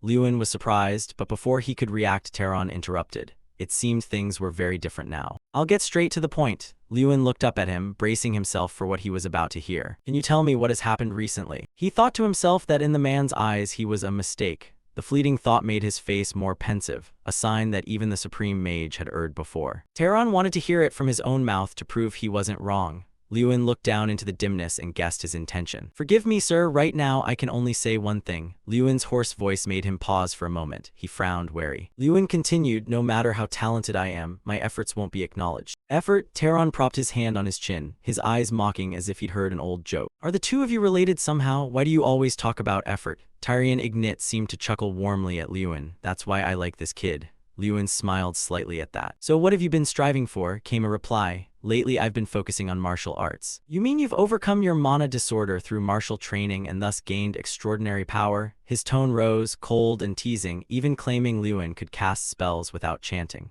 You expect me to believe that? Or did you simply use some treasure? He spoke in a way that made Lewin imagine hidden power items, implying Lewin was ordinary like others and not special. I haven't even heard of such a treasure. Tyrion Ignite hesitated. It's possible. Teron said, all right then, there will be more opportunities later. He affirmed, I will continue to observe you. I wonder if your efforts have affected my kids in any way. Lewin did not flinch. Please continue to watch me, sir. He stood up, surprising Teron. Now I'm a bit curious myself. Lewin smiled, wondering whether the person the supreme mage would choose would be any different from him. Teron was somewhat astonished by that remark. At the grand arena, the crowd's cheers spiraled out of control into frenzied shouting. Everyone here was excessively hospitable. A maid approached. Oh sir, are you afraid I'll devour your student? Of course not. The two veteran mages sat facing each other. Talented mages are always welcomed. Taron smiled faintly, shrugged, he was just a little curious. The maid quietly poured tea. Tyrion Ignit glanced at the other man. So, has your curiosity been satisfied? Taron was inscrutable. I wonder if you were hiding something from me, but you surely have no secrets, right? He closed his eyes and smirked meaningfully as he sipped his tea.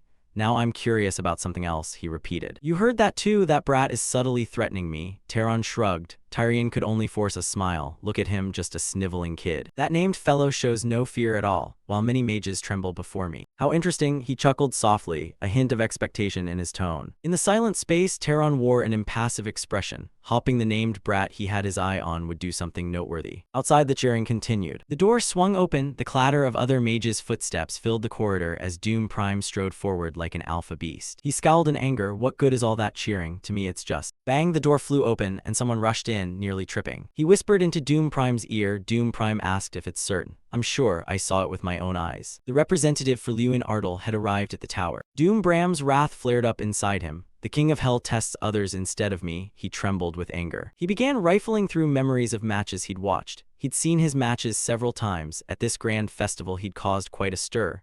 Rumor said he was a tough opponent because his magic was unusual, but he didn't care.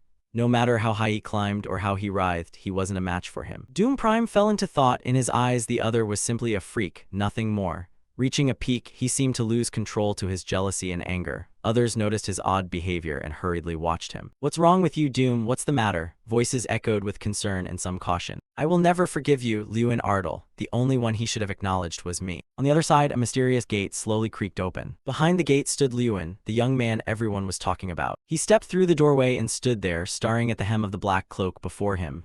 It was him. It was Doom Prime. He glared at him with a slightly annoyed expression. What did you say to the King of Hell? He glared, baring his teeth in a fierce challenge. You waited for me just to ask that. Didn't you think there are more important things than nitpicking like that? In the great hall, the man's shouting echoed. His eyes flashed with fury. Answer me. Opposite his anger, Lewin replied indifferently. HMPH. You do not flinch before his rage. A calm voice rang out. Why should I answer? Though soft, the words slapped him like 10 buckets of cold water. Doom Prime frowned and without hesitation drew his sword as a threat for no particular reason. The hall's air seemed to thicken. His sword emitted a cold light. But I want to hear, his voice rang out, yet Lewin remained composed and unshaken in the face of his fury. This guy wants a fight. Lewin's face hardened, his gaze like a bullet flicking toward him. You challenge me? This isn't an arena. He balled his fist as a provocation. The two stood opposed with completely different streams of power. If you like, come on then, he said, eyes wide as he taunted Lewin. The moment the last words finished, the ground beneath their feet shook violently. A blinding beam of light exploded from ahead and hurtled toward him like a whirlwind. Before his reflexes could respond, the danger was already upon him. Their energy flooded throughout the great hall. He's truly strong, I can't see any weakness. My initial arrogance died out in the face of his power. Could he really be trying to pick a fight here? This is outside the arena. He wondered as he saw him still pressing the attack. He silently drew his mirror blade, preparing for the next move. The two stopped out in the distance. A sudden shout made them both start. Irene Prouse, a girl with long white hair, stepped up to them. Is today a reunion? Everyone's here, she said as she moved closer to them. Reunion? No, it's just that I don't know whether we should greet those two properly.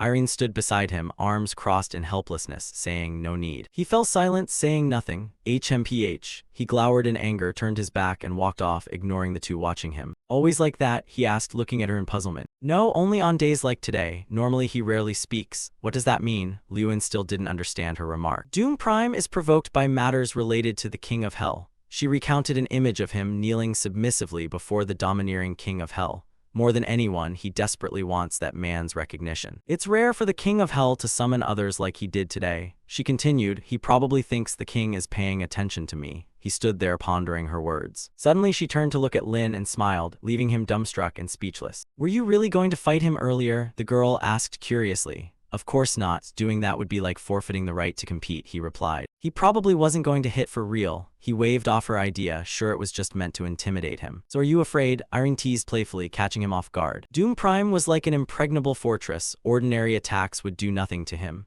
She went on while he raised his hand and looked at it. I don't think I'll lose either. He clenched his fist, showing clear will and determination.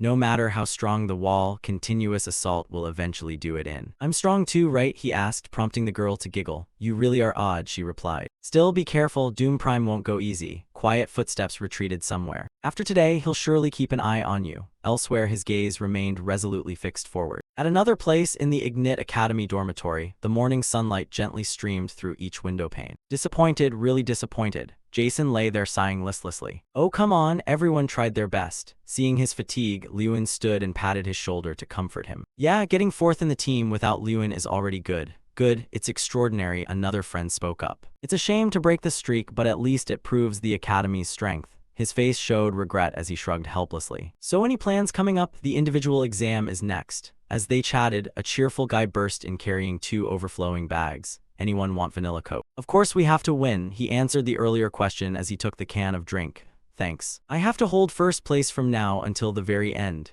He popped the can open, eyes full of determination as he stared at it. Right now I'm still tied for first in the individual rankings. Irene Prouse, Cherky, Dalian Malkin, Doom Prime. The names of the talented competitors appeared. Me and these heavy-hitting rivals are all vying for the championship.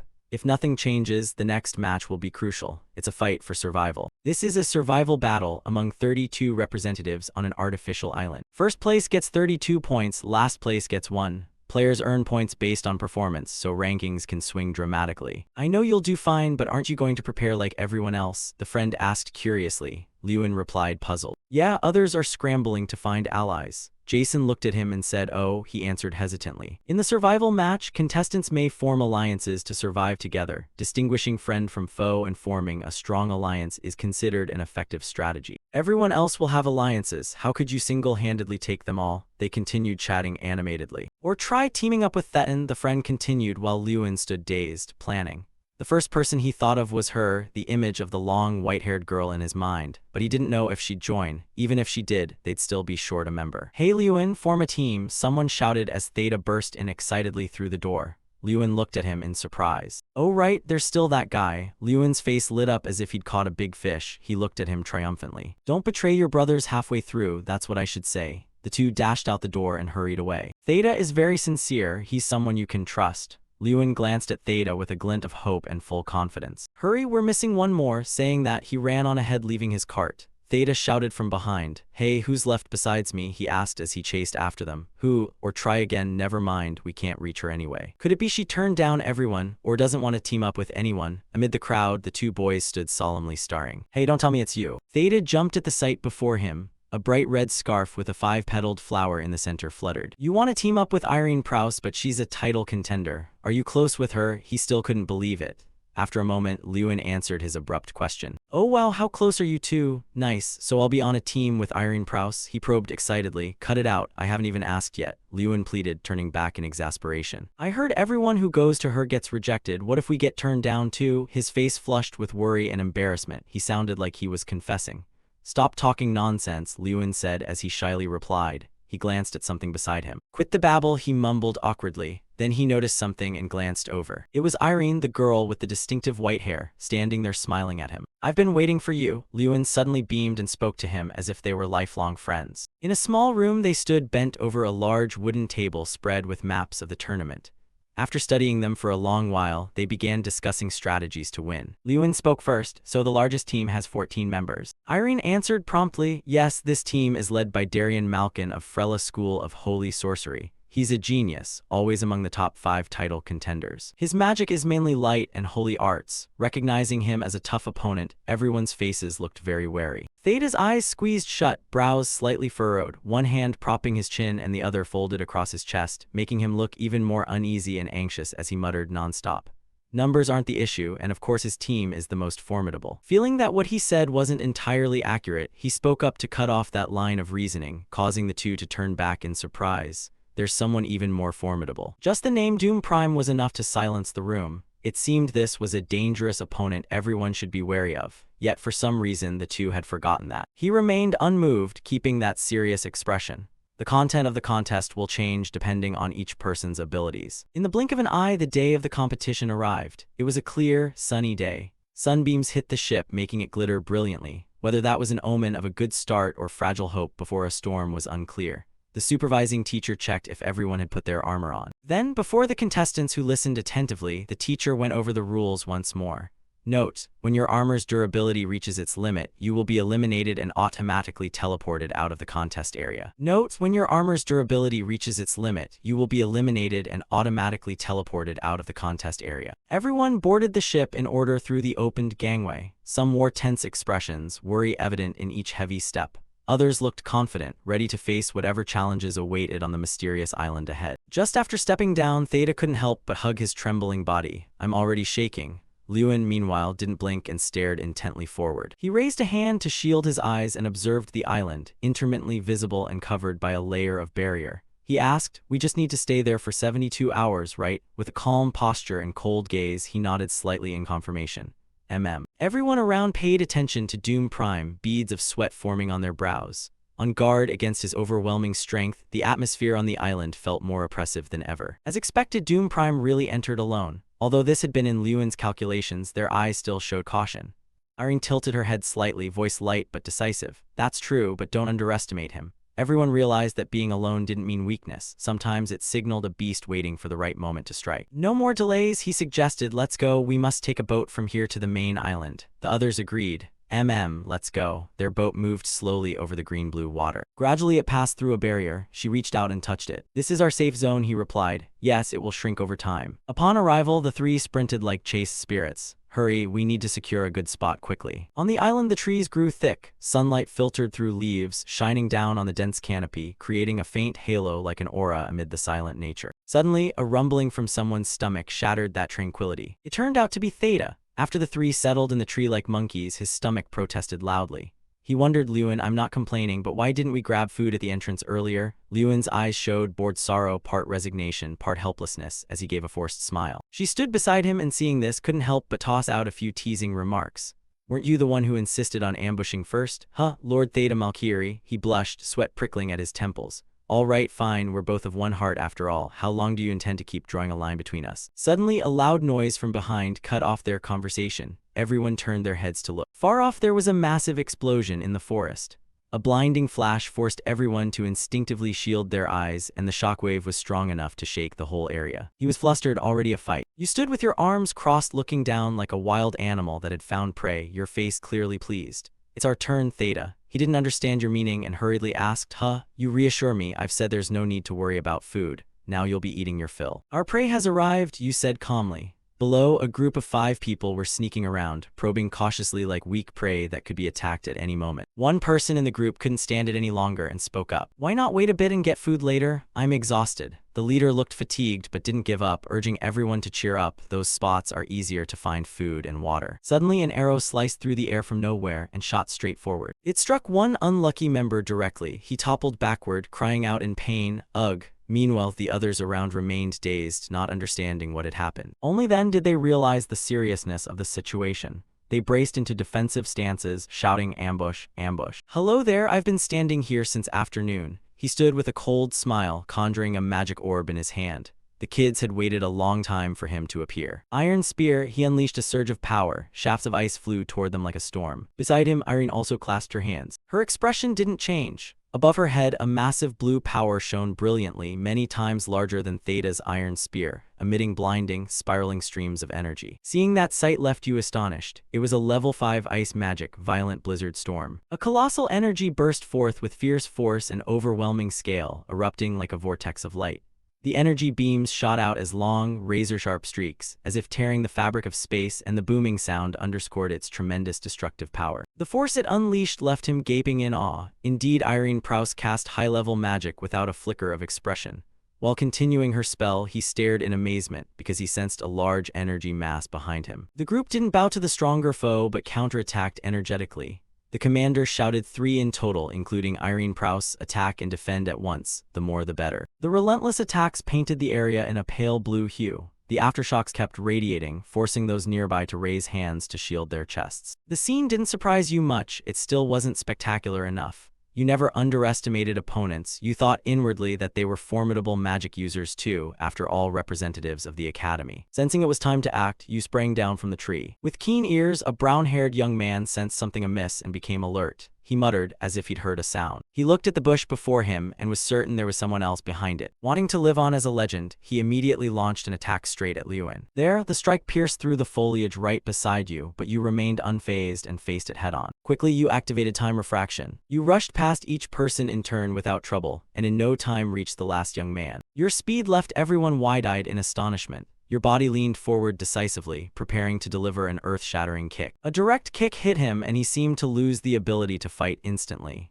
The others, unprepared for such an outcome, stared in shock with their mouths agape. To avenge a teammate, someone used the prison vine skill. Countless vines sprang from the ground and lunged at you. Having faced this move before, you just had to jump up once. At the same time, you also conjured a fireball in your hand. Sensing its danger, fleeing was the best tactic. They scattered in all directions like a disturbed hive, shouting, "Fire bandits, everybody get out of the way." But unlucky for them, they hadn't run many meters before Theta's ice darts blocked their path. He cheered from behind like an enthusiastic fan. Lewin, handle them. Not letting his teammates down, you swung at the attack like a basketball player going for a dunk. The unlucky youth, even running frantically, couldn't dodge the fireball. His face went ashen, eyes wide, and he screamed in vain. A massive explosion occurred, expanding into a hemispherical shockwave that swept everything away. Trees were blasted apart and blinding light filled the space. As a result, he was knocked unconscious, foaming at the mouth as he lay on the ground. At the same time, the armor's durability reached its limit, so he was eliminated and automatically teleported out of the contest area. You glanced at the others, they involuntarily bristled and cried out. With the air of victors, you were calm. Now it's 3 versus 4, right? Behind you, Irene and Theta also stepped closer. Realizing they'd met a far stronger opponent, the gang leader humiliatingly spoke up. "We surrender." You couldn't hide your excitement, now we have food. After defeating them and taking their provisions, they acquired a good amount of food. There was even meat. "If this holds out, maybe we can eat for 3 days. They'd been saving carefully. Theta checked a bag with a satisfied grin. Irene and Lewin each had a black sack. Thanks, we'll feast well." Suddenly, a distant explosion rocked the area, surprising Theta. The 3 quickly turned their attention to it. "Is that where Team Dan is?" "Whatever it is, it looks serious. Who would take on a team of over 10 people? This is what they call a choke point." Irene folded her arms. "Very few mages reach this level of power." "Geez, in just 1 year he's improved that much," Theta exclaimed in shock. Lewin fell silent, pondering. "He's truly very strong." Your expression grew serious and somewhat intimidating. Thinking of the famed swordsman Doom Prime. The door ajar let in orange twilight light into the dark house. Everything unfolded exactly as you had planned. Lewin fell silent, his face contemplative. "This is the central village, the only place on the island large enough to hold a big number of people." The map showed a large island with countless trees and hills. Team Dalian might come here. Yeah, it makes sense. And Doom Prime could also come there. At the mention of that name, your expression grew even more serious. Knowing there will be many people there, he still decides to go alone. "Isn't that recklessly bold?" Irene voiced her question. "No, he'll definitely go. It's the best way for him to secure victory." Hearing Lewin, she was puzzled why. "Kill points. Each time someone is eliminated, kill points increase." "If I were Doom Prime, this is a brilliant idea, truly ingenious and cunning." I was just putting myself in his shoes to think what I'd do," you said with an embarrassed smile. "Not to mention he's trying to get the Reaper's attention now. He has no choice but to act recklessly." "You're really strange." Irene looked at Lewin suspiciously, making you flustered. At night, a silhouette prowled outside the house. "Have you checked how many there are?" Lynn peered through the gap in the curtain and asked Irene. "Just one. He must know someone's sneaking around. He's not letting his guard down and is investigating quickly. I turned off the lights in case anyone spotted us. I don't think they know we're here." "Is he coming this way?" You watched the stranger very carefully. "Go wake Theta up," Irene said. While danger lurked outside, he was still sleeping soundly. "I'll stand guard and see." The mysterious figure approached the doorway. The crunch of footsteps on the grass sounded through the still night. He stood at the door, seemingly probing to see if anyone was inside. Lewin lay in ambush inside, ready to grab him the moment he opened the door and stepped in. If he were alone, his face would likely have been extremely tense. That man stepped in and shut the door. He entered without noticing Lewin hiding beside him. You immediately grabbed his cloak from behind, catching him by surprise. Then you hurled him forward and toppled to the ground. Before he could react, Lewin had already clapped a hand over his mouth. Suddenly, Irene appeared and cast an illumination spell that shone directly on him. As his face gradually became clear in the light, Theta froze slightly. You're Canalis." Lewin released him. He lay on the ground in pain. "Sorry, everyone, I didn't mean to break in. I just needed a place to rest. If I'd known you were here, I wouldn't have come." Lewin kept restraining him. "You came alone." He's extremely cautious, his brow always furrowed. "Right. What about the others in your team?" "I remember 6 more." Theta carefully drew back the curtain to observe outside. Doom Prime, when that name was spoken, the atmosphere inside grew even tenser. We were trapped by him. He pictured Doom Prime's savage face as he slaughtered everyone. From the start, we made bold moves. Using our numbers advantage, we planned an ambush on Mankel's team to earn kill points. The group in black cloaks was quite large. But then he appeared. Doom Prime leaped down from above and struck their group. He targeted the moment when people spread out to gather supplies. You mean all 6 fell into Doom Prime's trap? Irene exclaimed. No, only one. We had prepared for defenses, but what happened after was the problem. After the explosion, Dalian brought his whole team to attack us. They had to fight Doom Prime while being wary of other enemies. Though we fought back fiercely, we couldn't hold. Including me, only 2 of us escaped. But it didn't end there. While Canalis and another teammate were gravely wounded, they were desperately fleeing. At that moment, Doom Prime appeared once more, radiating murderous intent as he stood over his prey. He had initially hidden and watched us silently. When the battle ended, he followed covertly as we were injured. He recounted this with an enraged expression. He exploited the situation for his own gain, truly a clever move. Lewin couldn't help but praise Doom Prime's scheming. This time he's sure to profit. So I know it's a bit presumptuous, but could you let me join your team? He pleaded pitifully. Theta was surprised by the request. Now he's truly exhausted, but this guy does have good tactics. He rubbed his chin, thinking. No, when Lewin said that, both Theta and Irene were taken aback. Why not? What's wrong? How did you get away? Collies asked him with a cold look that made sweat pour down his face. If it were Doom Prime, how could he have allowed you to escape while wounded? His face turned serious, like interrogating a criminal. Only then did the other 2 notice something odd. C pointed in a direction. Oh, you mean. There are only 3 possibilities. 1, you're lying. 2, Doom Prime deliberately let you live. Or 3, someone was watching all this from afar. Lewin began to reason as if in a trance. Otherwise, you used his identity check system. The results showed 5 giant question marks. The identity was unconfirmed. The imposter, feeling exposed, gritted his teeth in anger. You're not Collies. Lewin balled his fist, his face terrifying. A loud noise echoed through the silent night, startling even the owls into flight. The floor had been blown into a large, burning hole. Only the cloak remained. The person had vanished without a trace.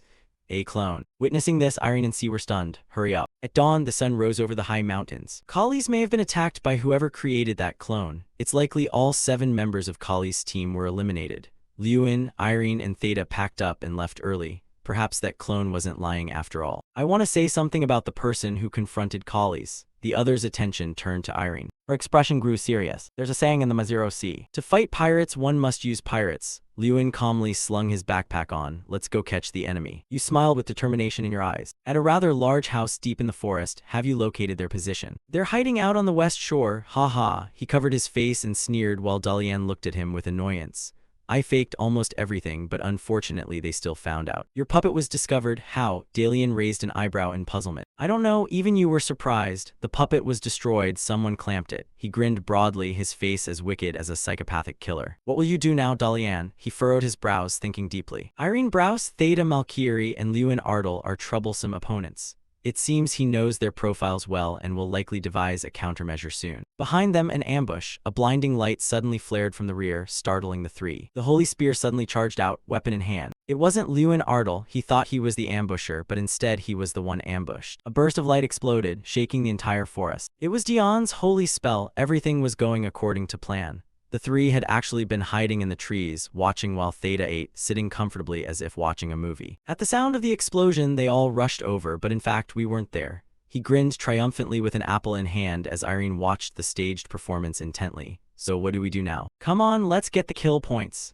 Lewin stood up, smiling because the ruse had worked. The other 2 readied themselves seriously for battle. The scene cut and then blood spattered everywhere. Dean looked in that direction in shock. The 3 who had been mistaken for the earlier group were huddled, faces drained of blood. Lewin, Irene, and Theta arrived in time to render aid. Is this what you call a temporary ally? Worth a try. Theta seems pretty interested. They only have 6 people. Go charge. Don't be afraid. One of them quickly recovered his momentum. Unaware of his limits, he charged straight at them to attack. Suddenly, from behind Theta, a massive surge of power shot forth, surprising even Lewin. The attacker was struck by that force and was blasted away 100 meters. It happened so fast nobody could react immediately. Dalian's group was stunned to see a comrade sent flying with a single blow. Our 3 protagonists were equally astonished by this power. Everyone turned to look. It was Doom Prime. Lewin's pupils contracted. He streaked through them with terrifying speed, a blue aura enveloping him. With a single sword stroke, Doom Prime felled 3 men before their eyes. Whoa, you want to join us? Doom Prime. Theta hesitated. Irene frowned. It seemed we had another temporary ally. Agreed. Lewin, though still wary, recognized the advantage. After taking out Dalian's team first, you began to calculate everything, watching sharply.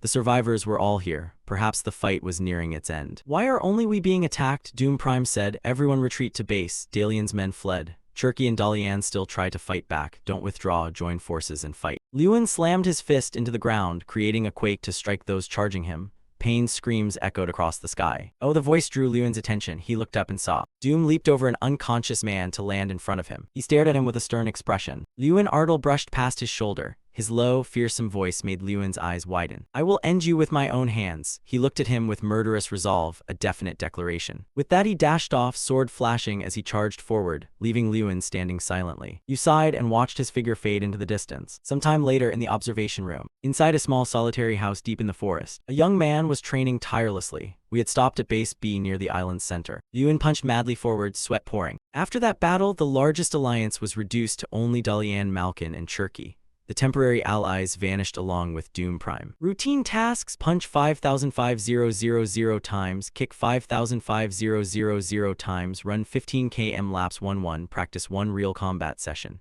You stopped, glanced at the notice board and panted. Good, finally done. It's been a long time since you did quests. The door opened gently. You turned to look. You're awake, Irene smiled as she stepped out. Training. She walked down the hall toward you. Feeling a bit itchy, sore from yesterday's heavy sparring. Hearing her, you didn't know how to reply, so you stayed silent. Theta left breakfast for you. Remember to eat. I'll come in later. Lai quickly changed the subject. Ah, thanks. On the table was a neat plate of beef and eggs. Irene took a bite of the beef. The thick, juicy slice was well cooked and looked appetizing. As she took a bite, her eyes lit up like sparks. Tasty, right? He's quite versatile. Lewin came in from outside, hands coolly in his pockets. I went to bed last night without saying anything. Sorry, Irene said shyly. You smiled, moved closer, and comforted her. It's okay, you were tired after your shift. Lewin sat at the table and poured himself a cup of hot tea. Hey Lewin, about that. Just as you were about to drink your tea, your attention shifted to her. There's something I've wanted to ask for a long time. What's that? Lewin replied indifferently. What are you going to do after you graduate? Irene asked, looking at him seriously. You were silent for a moment. Why do you want to know that? I'm just curious. Your abilities are extraordinary, so you probably won't choose a normal path. The mages competing in this tournament will eventually enter the outside world. At that moment, they will begin a life of coexistence. Some will join the ranks of knights in some domain, taking on the duty of protecting the land under the royal army. Some will become members of the magic tower. Others will join special teams to earn money.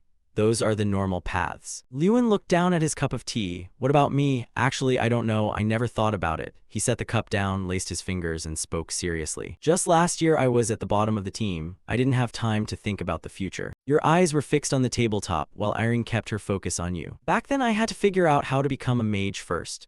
And once this tournament ends, I'll probably have some idea of what to do. Maybe return to the academy. Lewin smiled and exhaled. She remained silent. What about you? Irene, I'm like you. I don't know either. I've never been sure what kind of mage I'll become. I just followed what others told me. Now it's Irene's turn to look down at the table. Like Irene, become a great mage, okay? She lifted the cup with both hands and took a sip of tea. You said nothing at the sight. So I've made my own decision. Irene set the teacup down on the table. I want to defeat Doom Prime first. She placed her hand on the table and said solemnly, I think by doing that I'll find my path. Determination shone in her golden eyes. This was Irene's firm declaration about her future. I will know what kind of mage I want to be. The atmosphere suddenly grew tense. It was no longer an ordinary conversation. The battle with Doom Prime. Every year Irene ranked second. Doom Prime was the mountain she had to climb, the lesson she had to complete. All right, let's do it together. Lewin understood her feelings and smiled, respecting her ambition. Everyone has their own issues to resolve. Hearing you say that, Irene beamed, thank you. That night, the full moon shone brightly in the starry sky. The safe zone was shrinking faster and faster. We should leave in about an hour. The three of them looked out through the window. So tonight, the safe spots left are just the central village and the base. Theta used magic to illuminate the map on Lewin's hand.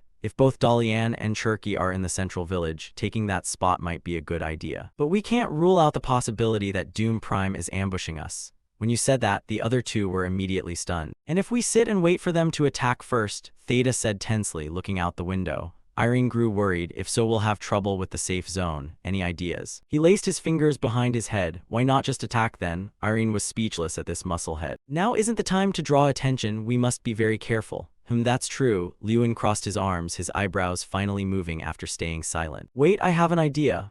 Irene and C stopped their discussion and simultaneously turned their gaze to you. There are only a few people left. Gaining 1 rank now would net a lot of points. As Irene said, everyone will act very cautiously. Lewin began to outline the strategy. Not to mention, we just caused a commotion with that brawl this morning. It's very likely no one will react to our actions. So, now's our chance to catch Doom Prime. The other two couldn't help but be shocked by Lewin's bold move. Dalian and Checky have just lost all their members. The remaining survivors are weak and will surely hide. But Doom Prime will reveal himself, confident in his skills. Besides, we can't ignore him or we'll be in danger too. Lewin frowned, his expression very serious. But where do we find Doom Prime now? Irene's question was practical. How can we catch him if we don't know where he is? Before Lewin could answer, an explosion outside smashed the house door. From the dust and smoke, a tall figure stepped in. Doom Prime appeared with an angry face, veins visible in his eyes. He glared at Lewin with murderous intent. Did you sleep well? You didn't flinch, remaining calm facing Doom Prime. We need to get to a safer place. Outside, the night was silent. The air was tense and oppressive. Lewin, did Doom Prime capture you? Theta stepped forward cautiously, worried. Lewin raised a hand to reassure him. Captured how? I brought him here. Brought him where? You should have acted subtly and set an ambush. Theta shouted impatiently.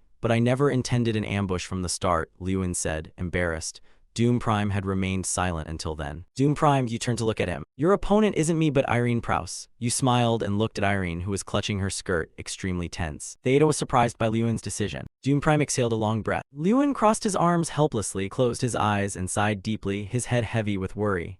Irene, she was truly strong but always came second. She said she was extremely anxious because she always lost to Doom Prime. You thought of the girl who always turned away, embarrassed and pitiable. Well, that's about her family, so it's hard to give details. She doesn't like answering many questions. You pondered Irene's serious, determined face. You thought this was how she handled things, trusting in the kind of mage she wanted to become. Circling through those unconscious thoughts, Lewin involuntarily raised his eyes to assess the small girl struggling against that enormous power, the blue light about to explode before him. Contrary to the calm figure across from him, Irene was writhing, sweating profusely as she fought.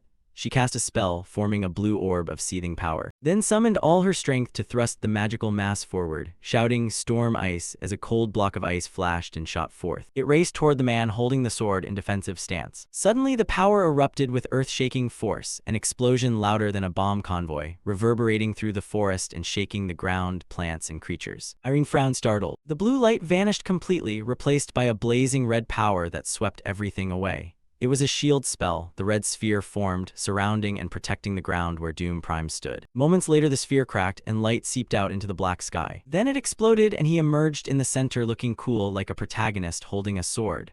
The ground around the circle where he stood had caved into a large hole. Dust and fragments flew everywhere. As the dust cleared, the cold, sharp face of the man appeared plainly. Veins bulging, teeth clenched, eyes blazing like a dark king. Irene was exhausted, drenched in sweat, grinding her teeth in helpless strain. As for the two men over there, the one with his arms crossed watched Theta as if she was about to break. Lewin, is it okay to leave her like that? He looked calm, but his face was tightly furrowed in thought. Long couldn't hold back anymore and wanted to step in to help the girl. The fight raged intensely and one side was exhausted. Doom Prime's face was cold as a demon, preparing to strike. He swung his sword, sending a blaze of red magical fire toward Irene, who had long been drained of strength. She panicked, helplessly watching the stream of power draw ever closer, unable to dodge it. A man's body stepped in front of the girl, blocking the killer blow. The two of them moved like riding waves, gliding through the surge of magic. Lewin. She stared in surprise at him up front, protecting her. Lewin, you stepped forward to fight Doom Prime. Aren't you afraid? She asked. He casually turned to answer her. I said I'd let you attack first, not let him finish you off. Hearing that, she relaxed and collapsed onto the ground.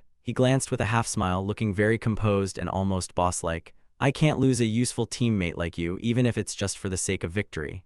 Irene was speechless, likely moved to tears of sweat. Lewin turned to the man, stomped through flames and wind, and shouted provocatively, Doom Prime, let's make a mess. He scoffed, looking down on the group with disdain. HMPH, you intend to face me alone? Won't your whole team come out instead of leaving that musclehead over there? That musclehead isn't deaf, you know. His face might even look more executive than the protagonists. Annoyed, he kicked back at that dog. Lewin stepped closer to him. Of course, I'll do it alone. Aren't two people already too many for you? He was somewhat pleased that he'd learned how to face swordsmen from Sir Jur. He recalled his observation that the most important thing about a knight is their feet.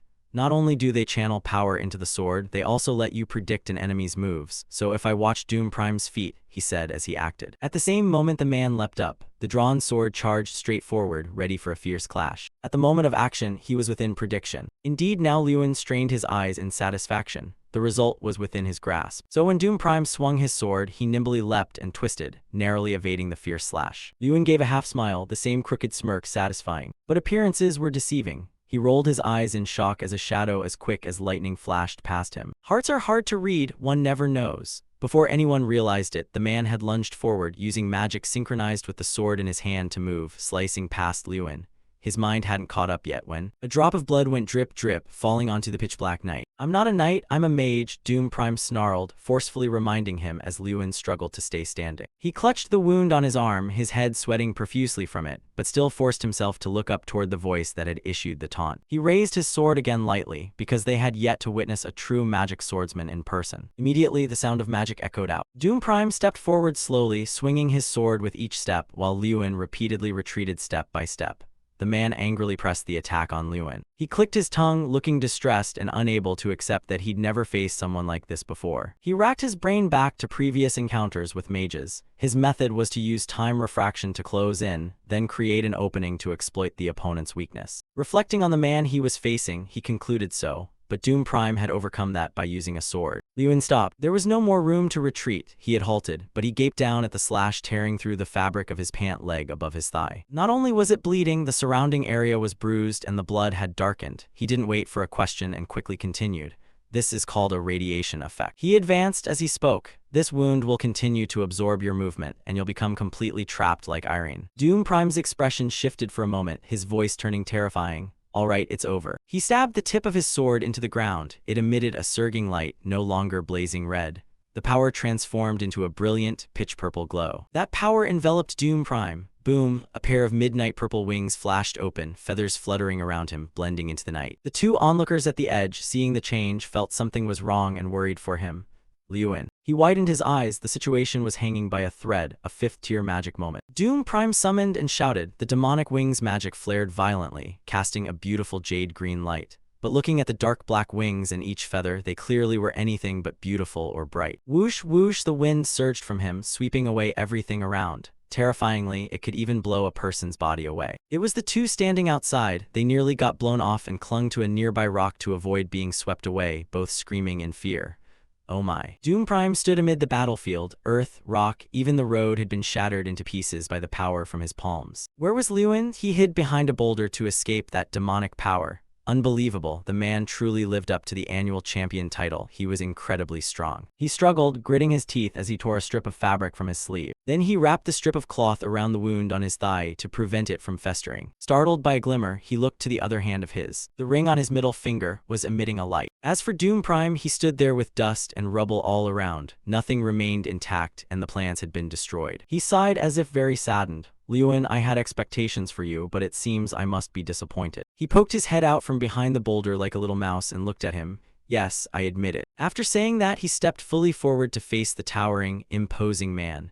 Doom Prime, you're truly powerful. There were moments I thought you were an impenetrable wall. He glanced at him and sneered. Have you given up? Huh, not that easy. Lewin's expression changed, his eyes sharpening with a gaze that seemed to pierce him. Those eyes were like a blade of power. Yes, the strength built from the faith of those who trusted him. He thought of them and declared clearly to Doom Prime, aren't there many people who place their trust in me? Saying that, he held out the hand wearing the ring with the vivid red diamonds straight toward him. He didn't understand the gesture and raised an eyebrow with a smirk. HMPH, you're insane. Then he pulled his sword up from the ground and taunted, let me teach you whether you have any words left. Without hesitation, Lewin shouted. A wild surge of starlight power rose up. His hair seemed to carry his anger, matching his mood that was about to explode. Doom Prime, watch your words. The clash officially resumed, both sides equally determined not to yield. Doom Prime leapt high and came down swinging. If you can't dodge this, you're dead for sure. Lewin was ready too, swinging out the hand wearing the red ring. Two sources of power collided, a sword and a ring. The tension was like a drawn bowstring, not a single slip for a moment. The huge sword pressed down on the ring as if it could cleave it in two.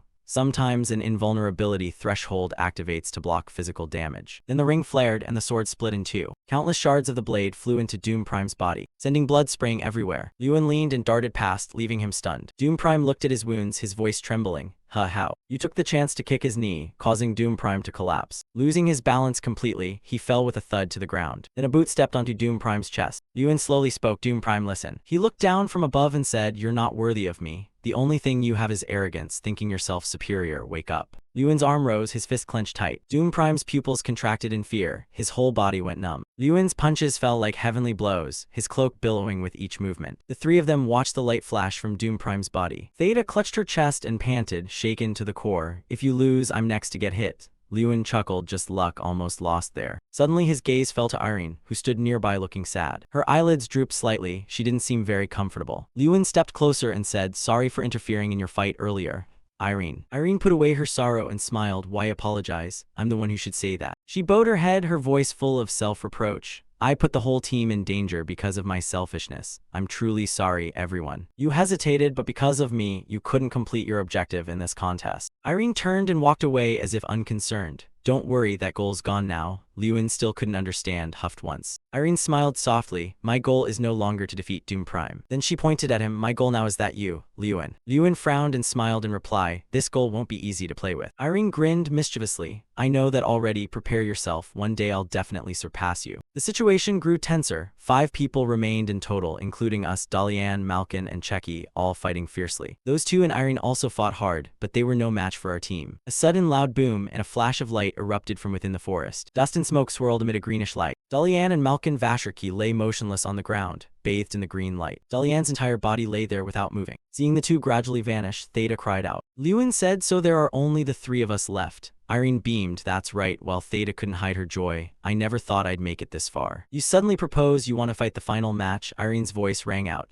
Wait, Liyuan. Irene said, I raised my hand to withdraw. I'm not in good condition right now. Sorry, I'll try harder next time. Liyuan cheerfully agreed. All right, let's rematch another time. He thought to himself that Irene must be very tired. Theta winked and smiled. Oh, is it my turn? Lun, even if you're the team leader, I won't go easy. You haven't seen my true skills yet, have you? Liyuan took a fighting stance, then come at me. Theta cried out in panic, wait, hold on. He shot up into the air. Theta's voice still trailed behind. I said, wait a moment. Elsewhere, someone shouted excitedly, congratulations. The representative from our academy took first place. Everyone at the table raised their glasses in celebration. Congratulations, Liyuan, Liyuan number 1. Suddenly, a voice called out, making him look over. When everyone said you weren't in the dorm, I knew you'd be here. The two standing by the main door were Theta and Irene. Irene spoke first. We fought side by side for so long. How could I miss the chance to congratulate you? And Mr. Theta insisted on coming with me. Liyuan listened as Theta explained. What is this? I thought the contest was over. Why is there more? She smirked. Can't help it, that's just me. Liyuan smiled gently. Everything remained the same.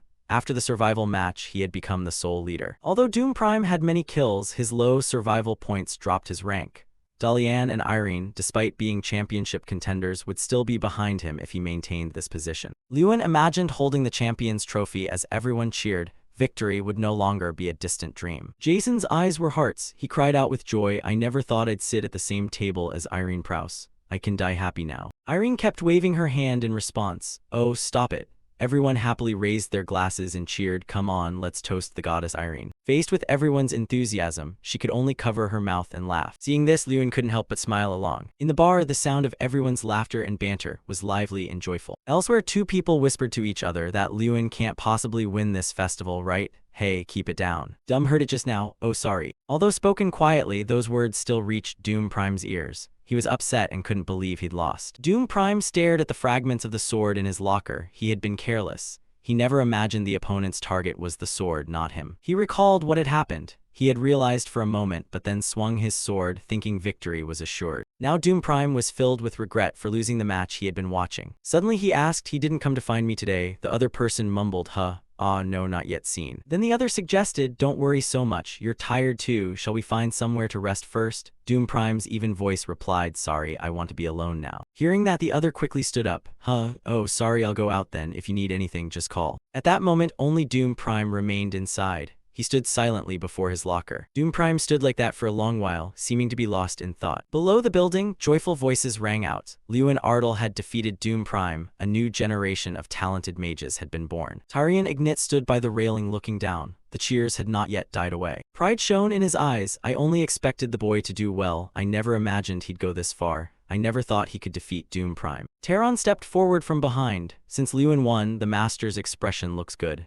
I sense wounded pride. It's hard to see Dan's face at the arena. Tyrion Ignit hesitated and asked, so the arena is settled then? He smiled and nodded slightly yes. The two of them looked down together at the scene below. The grand festival was about to conclude. The steady sound of footsteps echoed. What remained were the individual trials. Specifically, the trial was an obstacle course format. This round was held within the city. Competitors would be judged on 3 athletic criteria: combat and swimming. Since it was a contest among mages, contestants could summon mounts or use teleportation to traverse time and space. Theta turned and asked the person beside him, see anything, Lewin? His gaze rested on the excited crowd in the stands. They're chanting your name. What's it feel like to be a star? Lewin turned to look as well. That I don't know, actually. His brows rose slightly and his eyes darkened. I want to savor this thrilling moment, but now is not the time. Nearby, Doom Prime's eyes were still fixed on Lewin. Celebrating isn't late if the victor has been confirmed. It was a sunny day. The warm sunlight combined with the clear blue sky felt pleasant. Theta crossed his arms and cleared his throat. Today's the individual trial. No one can withdraw, so don't put yourself in danger.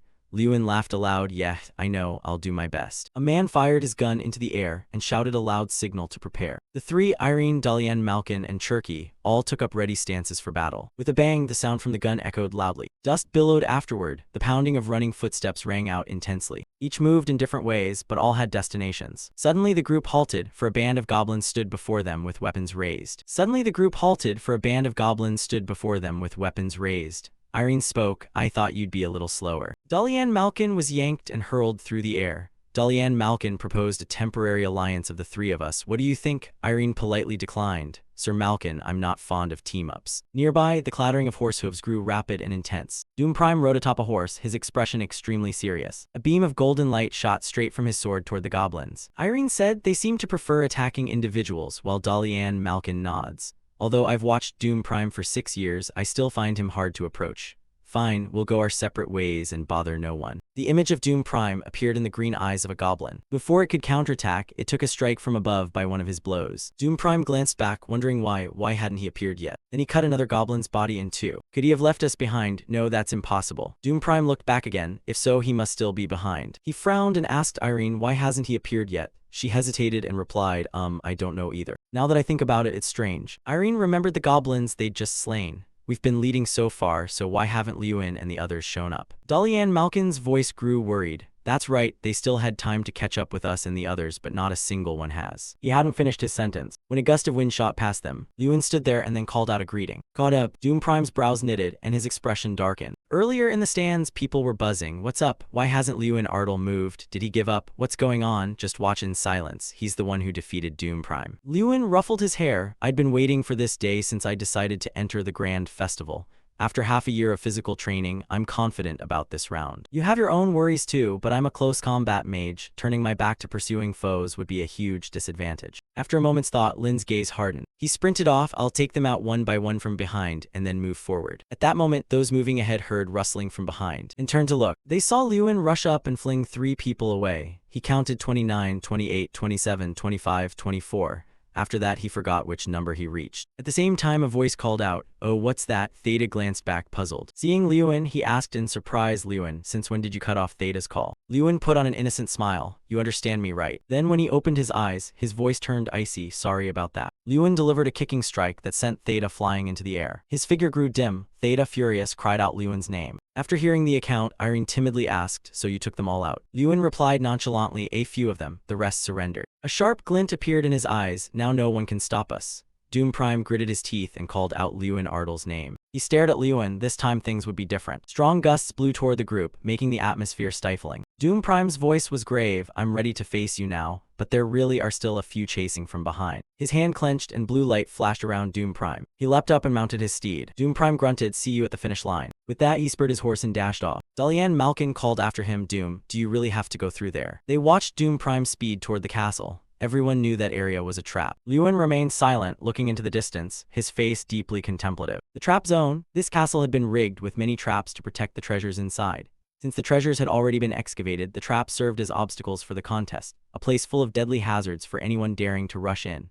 so the usual safe approach people took was to disarm the traps. It's also the perfect method to assess a mage's knowledge and risk management skill. Irene and Dalian Malkin quickly focused on creating a barrier. Liyuan's hand tapped on the castle wall, but dismantling traps takes a great deal of time. Chang looked up at the high wall following Liyuan and asked, "So you want to bring this wall down?" If it were Draka, he'd probably do that. He hesitated somewhat. "Yes, but toppling this massive wall is still impossible." Liyuan said, "I know." Chang grew more puzzled and asked, "Then how?" He turned back and answered, "This place is the ruins of an abandoned castle. It's a bit worn." "Aha, you mean aim for the parts that are no longer solid, right?" Liyuan gently nodded. "Exactly." The whole Great Wall with information about its hardness appeared in his mind's eye. Liyuan continued, "That's why I'm using the expert's eye to observe the wall." His gaze dropped downward and then suddenly stopped. Seeing a red square with corroded old data, Liyuan softly exclaimed, "There it is." His whole body lunged forward, Chang clinging tightly to Liyuan's sleeve. Blow after blow, he struck repeatedly at the spot on the wall. Dalian Malkin watched Liyuan's strange actions suspiciously and wondered, what the hell is he doing?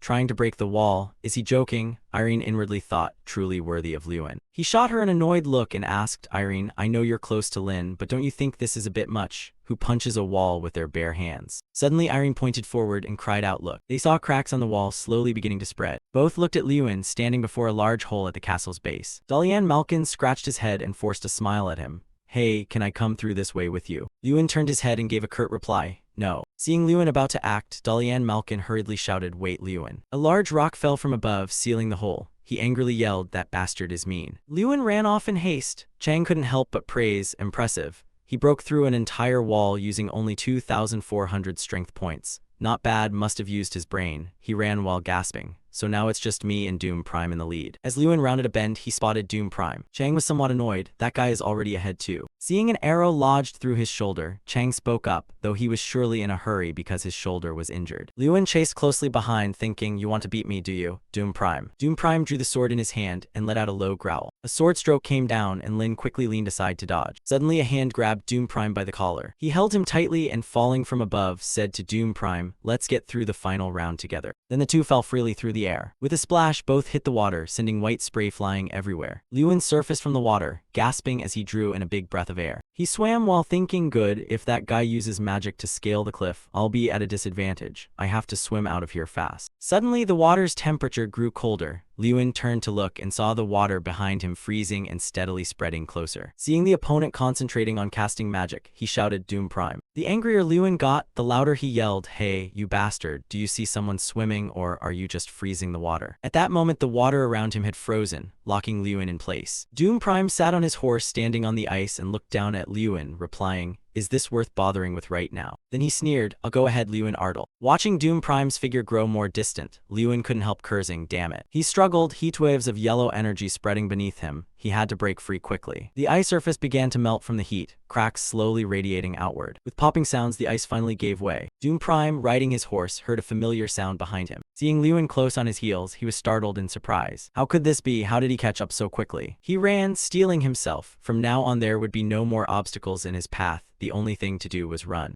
Liyuan planted his foot, launched himself, and leaped high. From above he dove down shouting, "Doom Prime rematch." Doom Prime was so anxious he broke into a cold sweat. No, given his current condition. Before he could finish thinking, a loud boom rang out, followed by a cloud of dust. People stared at the screen and began debating loudly who won. "I don't know either." Suddenly a man pointed forward and shouted, "Look, someone's coming." When the door opened, a horse slowly stepped through the swirling dust. The horse lifted its head and let out a long neigh. Everyone's faces showed puzzlement. "What's with a horse? Where are the mages?" A man pointed elsewhere and shouted, "Hey, it looks like someone appeared on the screen." On the screen, Liyuan stood looking at Doom Prime sprawled on the ground. Someone exclaimed in surprise, "Liyuan Ardle is standing there." Liyuan looked at him and commented that he seemed exhausted after making it through the trap zone. "Your moves were a bit sluggish." Doom Prime squeezed his eyes shut, groaning in pain. He turned and walked away. "I'll go first, Doom Prime." 3 flags corresponding to the top 3 ranks were raised on the field. Liyuan stood on the podium for first place in the survival battle and triathlon combined. He also took first in the individual round and had the highest overall middle stage score. The grand festival had finally come to an end. He recalled the past. Those voices seemed directed at someone who had endured everything for 6 years like me, someone imprisoned in the dark cell of solitude. Liyuan's silhouette gave people the impression of a lonely self. He clenched his fist and pressed it to his chest as the crowd's joyous shouts rang in his ears. "You've worked hard these past times." A gladness shone on Liyuan's face.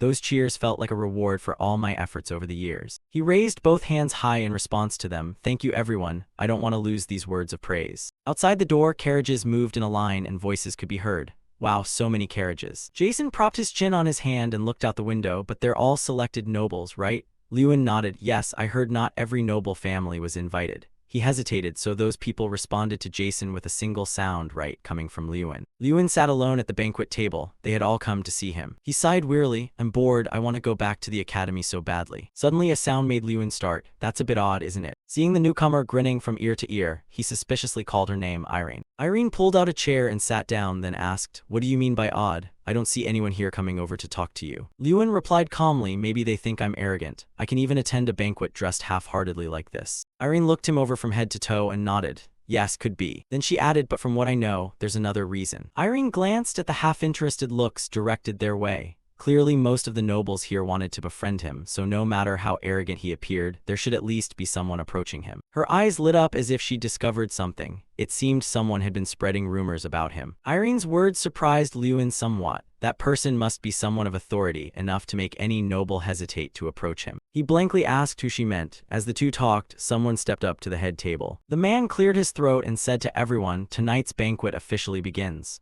32 student representatives, please follow me. On the banquet table, delicacies from land and sea were beautifully presented along with fragrant drinks. Looking at such a spread, one couldn't help but sigh. At the dinner with the Lord of the Underworld, the dishes were laid out like a king's meal. Yet the atmosphere here was very strange. Someone clicked their tongue. Oh, if I'd known I'd feign illness to skip this.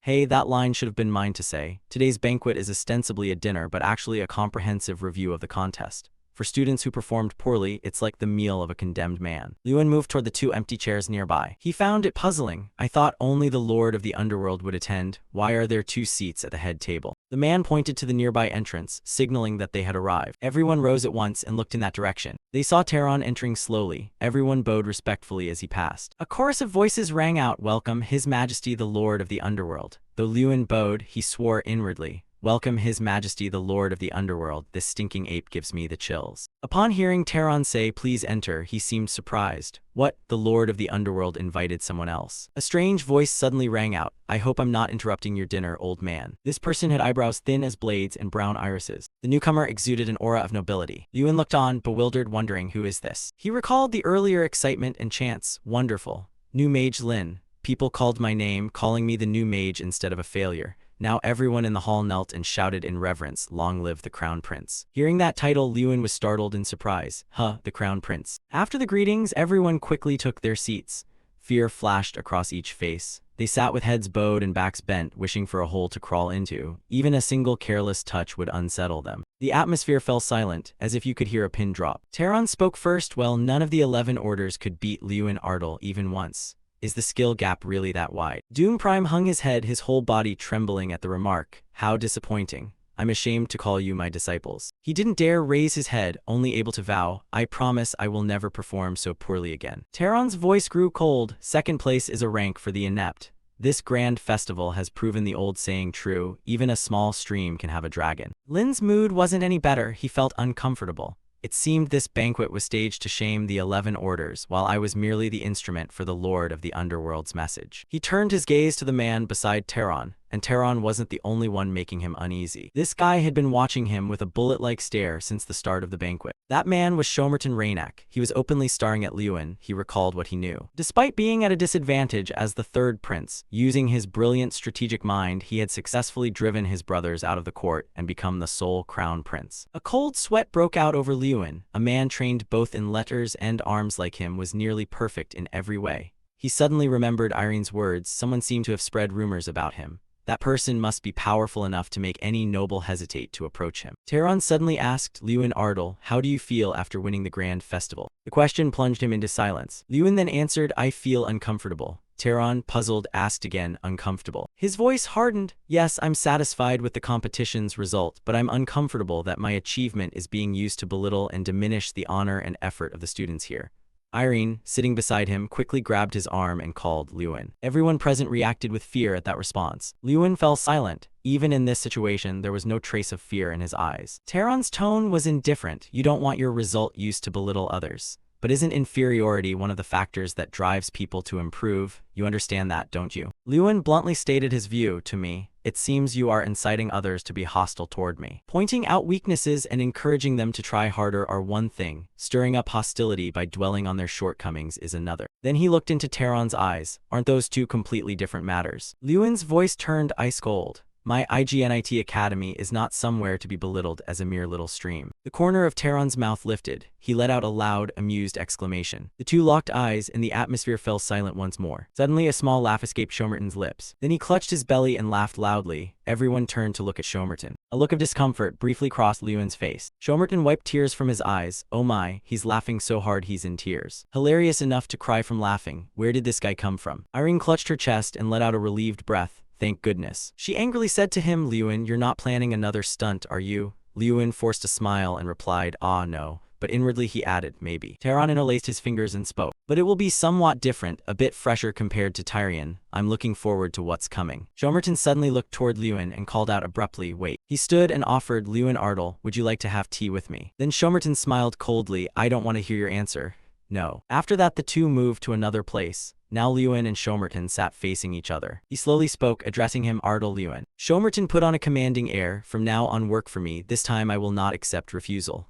No. He said as if it were obvious, you have a position to fill. I'll transfer you to the cavalry training grounds and arrange lodging for you. Shomerton, as if remembering something, added, and about nationality. How could the crown prince's right hand be a foreigner, right? Lewin grew increasingly confused. What nationality? He asked him, puzzled, but why? The empire already has countless talented mages, like Doom Prime, for example. Shomerton answered slowly, that one. He bowed his head and sighed, in the end, he'd still lose to you anyway. Shomerton's tone turned cold. You want me to keep a failure at my side? Lewin fell silent and lowered his head without answering. He went on, one more thing, from now on when you speak to me, remember one thing. A flash lit Shomerton's brown eyes. He said in a low voice, I prefer hearing command yes more than questions. Hearing Shomerton's tone, Lewin lifted his head and looked up with anger tinting his eyes. Shomerton urged him, come on, answer me. He said, the first reason is that my father recommended you. For years I've been asking him to consider talented mages for me, but he never mentioned anyone. Shomerton added another reason, also because I like your guts. He pointed at Lewin. It's the kind of person who dares to dress shabbily in front of a group of power-hungry leaders. In Shomerton's voice there was a measure of praise. And it's the kind of person who dares to voice disagreement with my father. Finally he half laughed, the kind who keeps questioning me despite warnings. Shomerton spread his hands casually. Politics sometimes needs a man who can crack a joke. After Shomerton's long spiel, Lewin summed up and asked, so my job is just to give advice, right?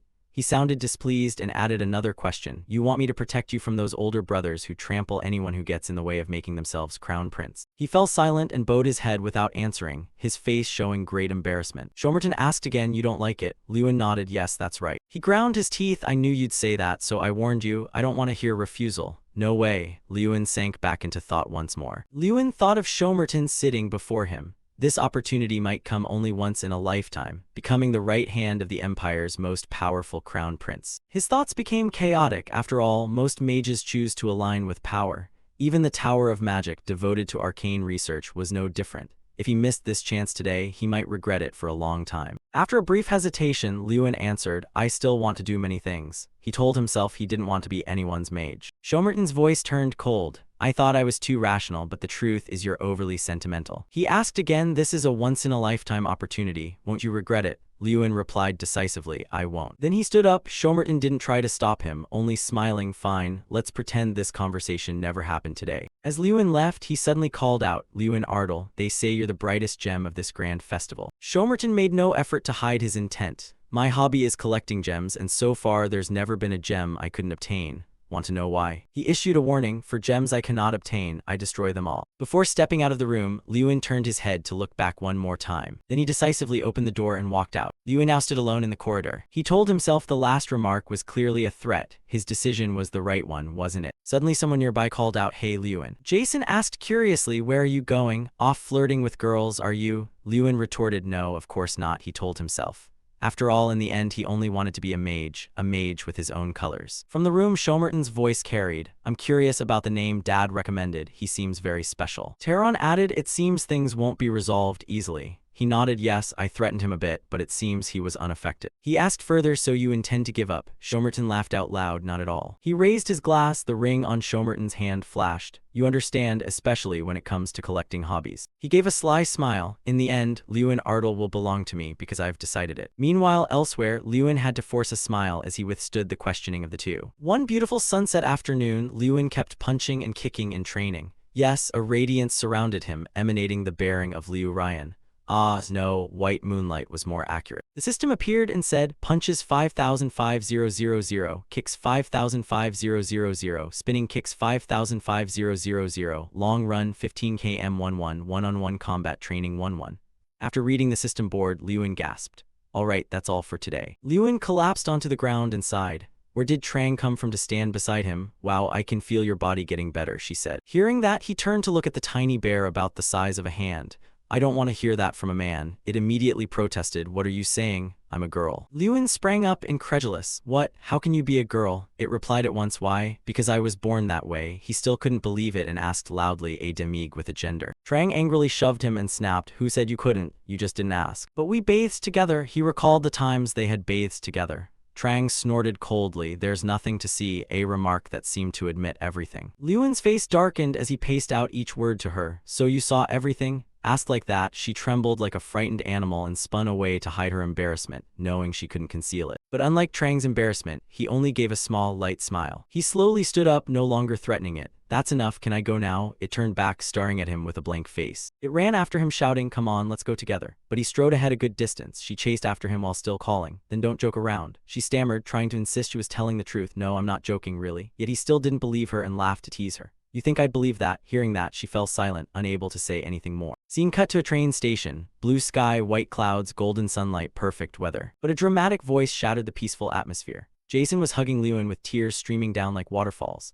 I'm leaving first, Lewin. Take care of your health, okay? Remember, he fussed over him like a mother seeing her child off. Lewin blushed and awkwardly patted his friend. I'm not dead yet. Their surrounding friends witnessed the scene and laughed until they couldn't see the sun. The train's horn blared loudly. Jason and the others had already boarded the train. Lewin watched the train recede. The Wildcat's voice called out, all right, I should be getting off too. He turned to look at him. After my friends left, I headed to Leverdine to complete the itinerary as the champion of the major tournament.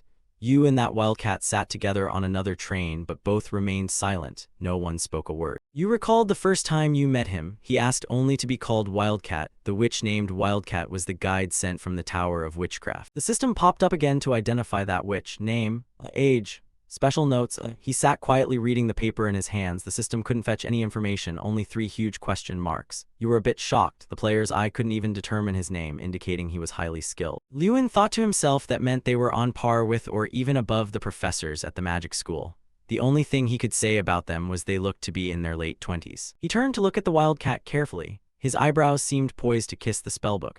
Then the man finally spoke. Now I'll give you a brief rundown of your schedule. First, you'll go to the royal palace to receive congratulations. He then guided Lewin step by step while Lewin sat silently listening, his face a little anxious. You cut him off. Excuse me, could you speak normally? Your request surprised him slightly. You continued, I'm only 16. He answered, that's more comfortable for me. His face didn't change at all, cold as paper. He went back to reviewing the schedule again. You could only force a smile, thinking they're very thorough and very procedural. You learned something new. He announced the next item on your schedule. You'll go to the Tower of Magic to be chosen by an item. You listened stunned, as if your hat had flown off.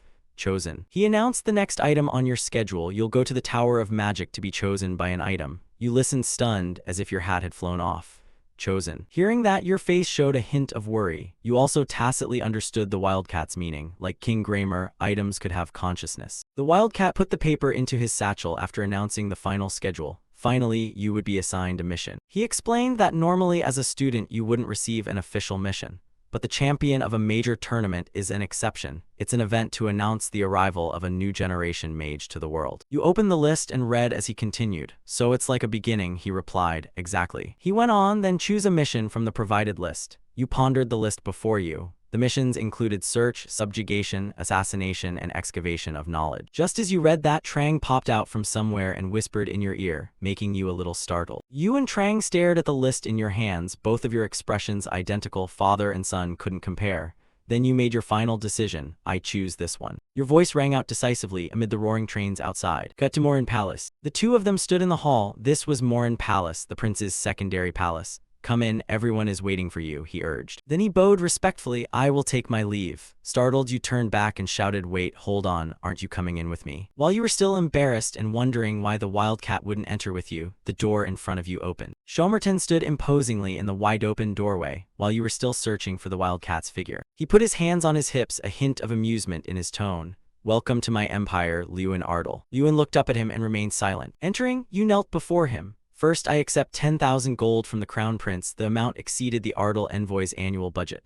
Samatin sat on the throne and smiled at Lewin. If you need money, come here anytime. If you change your mind, Morin Palace's doors are always open to you. You could only laugh awkwardly. It seemed you'd never earn that sum in a lifetime. You hugged the gold and walked away, thinking the prince hadn't given up on you, but you hurried on to the next item on your schedule. Now the wildcat strode beside you through the vast palace. People here must have great endurance. Walking around this vast place all day is a feat, you joked to break the silence. But the wildcat didn't seem to like jokes. He turned back with a cold face. Stop the chatter. Lord Terran is waiting for you. You stood awkwardly. Ah yes. You forced a smile. Is there really no one here who knows how to joke? Maybe they should be sent to live by the sea to gain some saltiness. He asked again, so are you sure about that mission? You were a little surprised, but answered firmly, yes. Receiving your curt answer, he asked no more. I see. You chose the most difficult one. You replied cheerfully, ha ha, it looks like it will be very interesting. He added, I wonder what Lord Terran will say. Their conversation ended. The door to the room opened, and a cold gloom filled the air. Lewin entered. Terran was already seated inside the room. He called to you, come in quickly. A conversation took place over steaming cups of tea.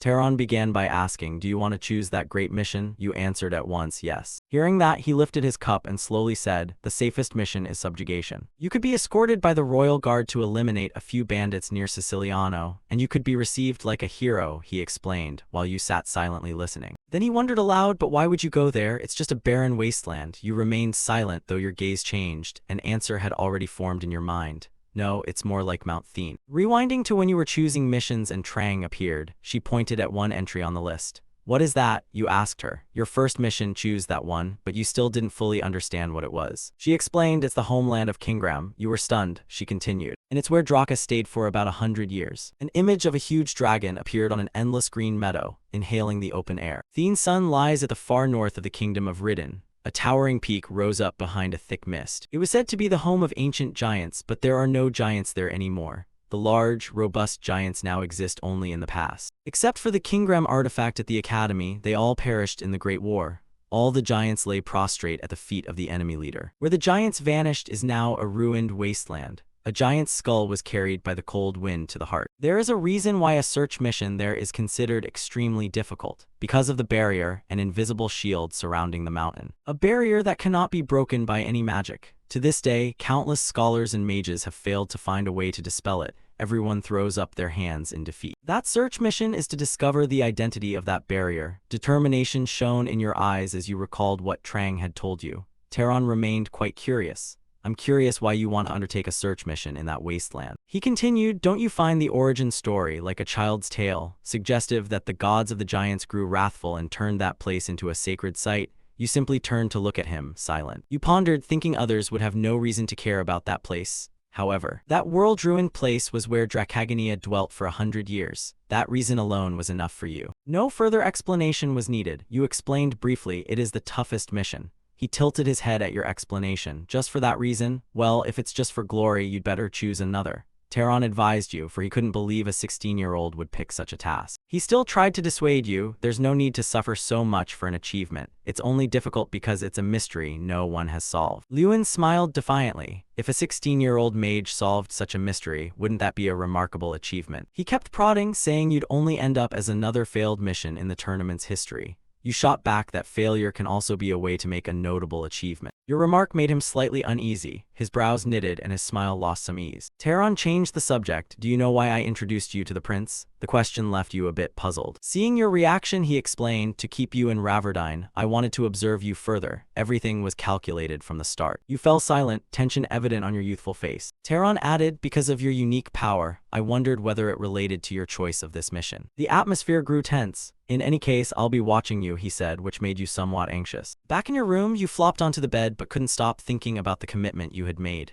Could you really do it well? You wondered, still a bit worried. Trang, standing beside you, asked, why worry? Are you afraid you won't find anything? You answered her, a little. After all, that world has been disconnected for centuries. I wonder if anything can be found. She countered, humans haven't found anything so far, but you can. You immediately replied, I'm that human. She answered, you surpass normal human capability. You asked in surprise, me? Well, she said, surpassing human limits like Lewin is a whole process. What level and judged by whom? As you two talked, there was a knock and a polite request at the door. Lord Lewin, may we come in? You jumped up and called back, ah, come in. Two people entered, you greeted them. Hello, wild boar, wildcat. Trang, perched on your shoulder, was puzzled when you called them that. Wild boar, wildcat? What are you talking about? You sighed and explained, it's His Highness's habit.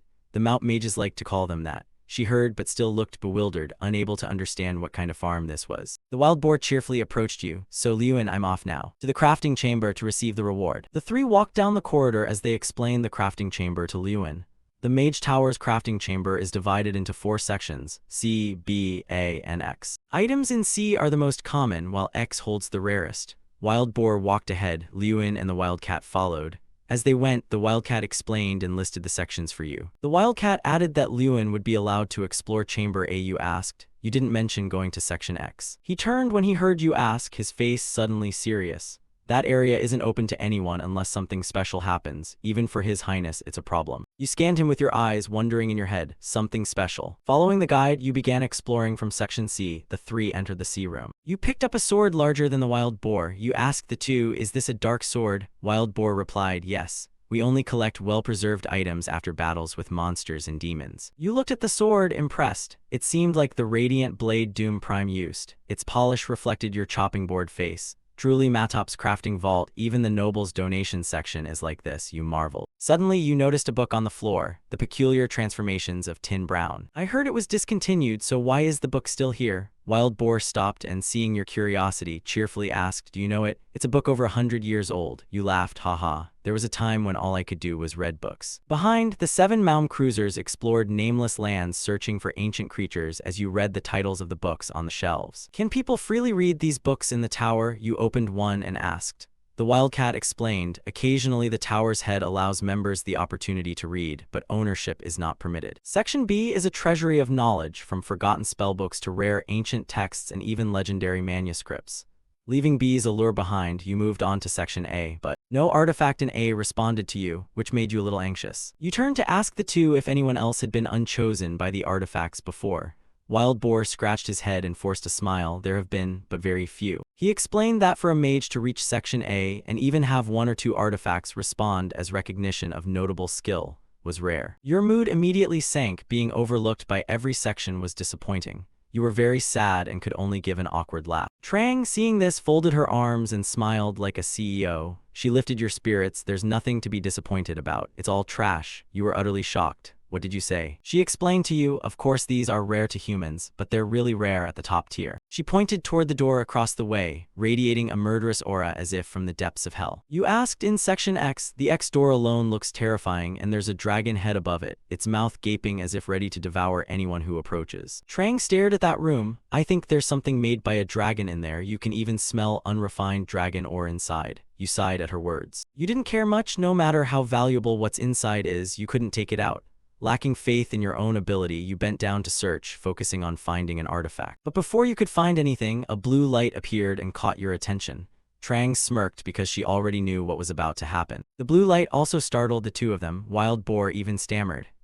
That's. The light was coming from the X door. If you couldn't hold steady, the 3 of you might be blown into the wall and framed as a painting. The wild boar shouted, it's happening. Something special is happening. It's been 56 years, aha, that door is slowly opening. Cut to Taron's room, he frowned. Could a marriage registration be imminent? He asked. Did Kun Khan's fang react? The wildcat replied respectfully, yes. He pondered, is this the sign that he will be the next heir? 3 exceptional artifacts are kept in Section X. Algol's scepter, Morshi's scales, and Kun Khan's fang. These artifacts share a common trait. They elevate their bearers to the pinnacle.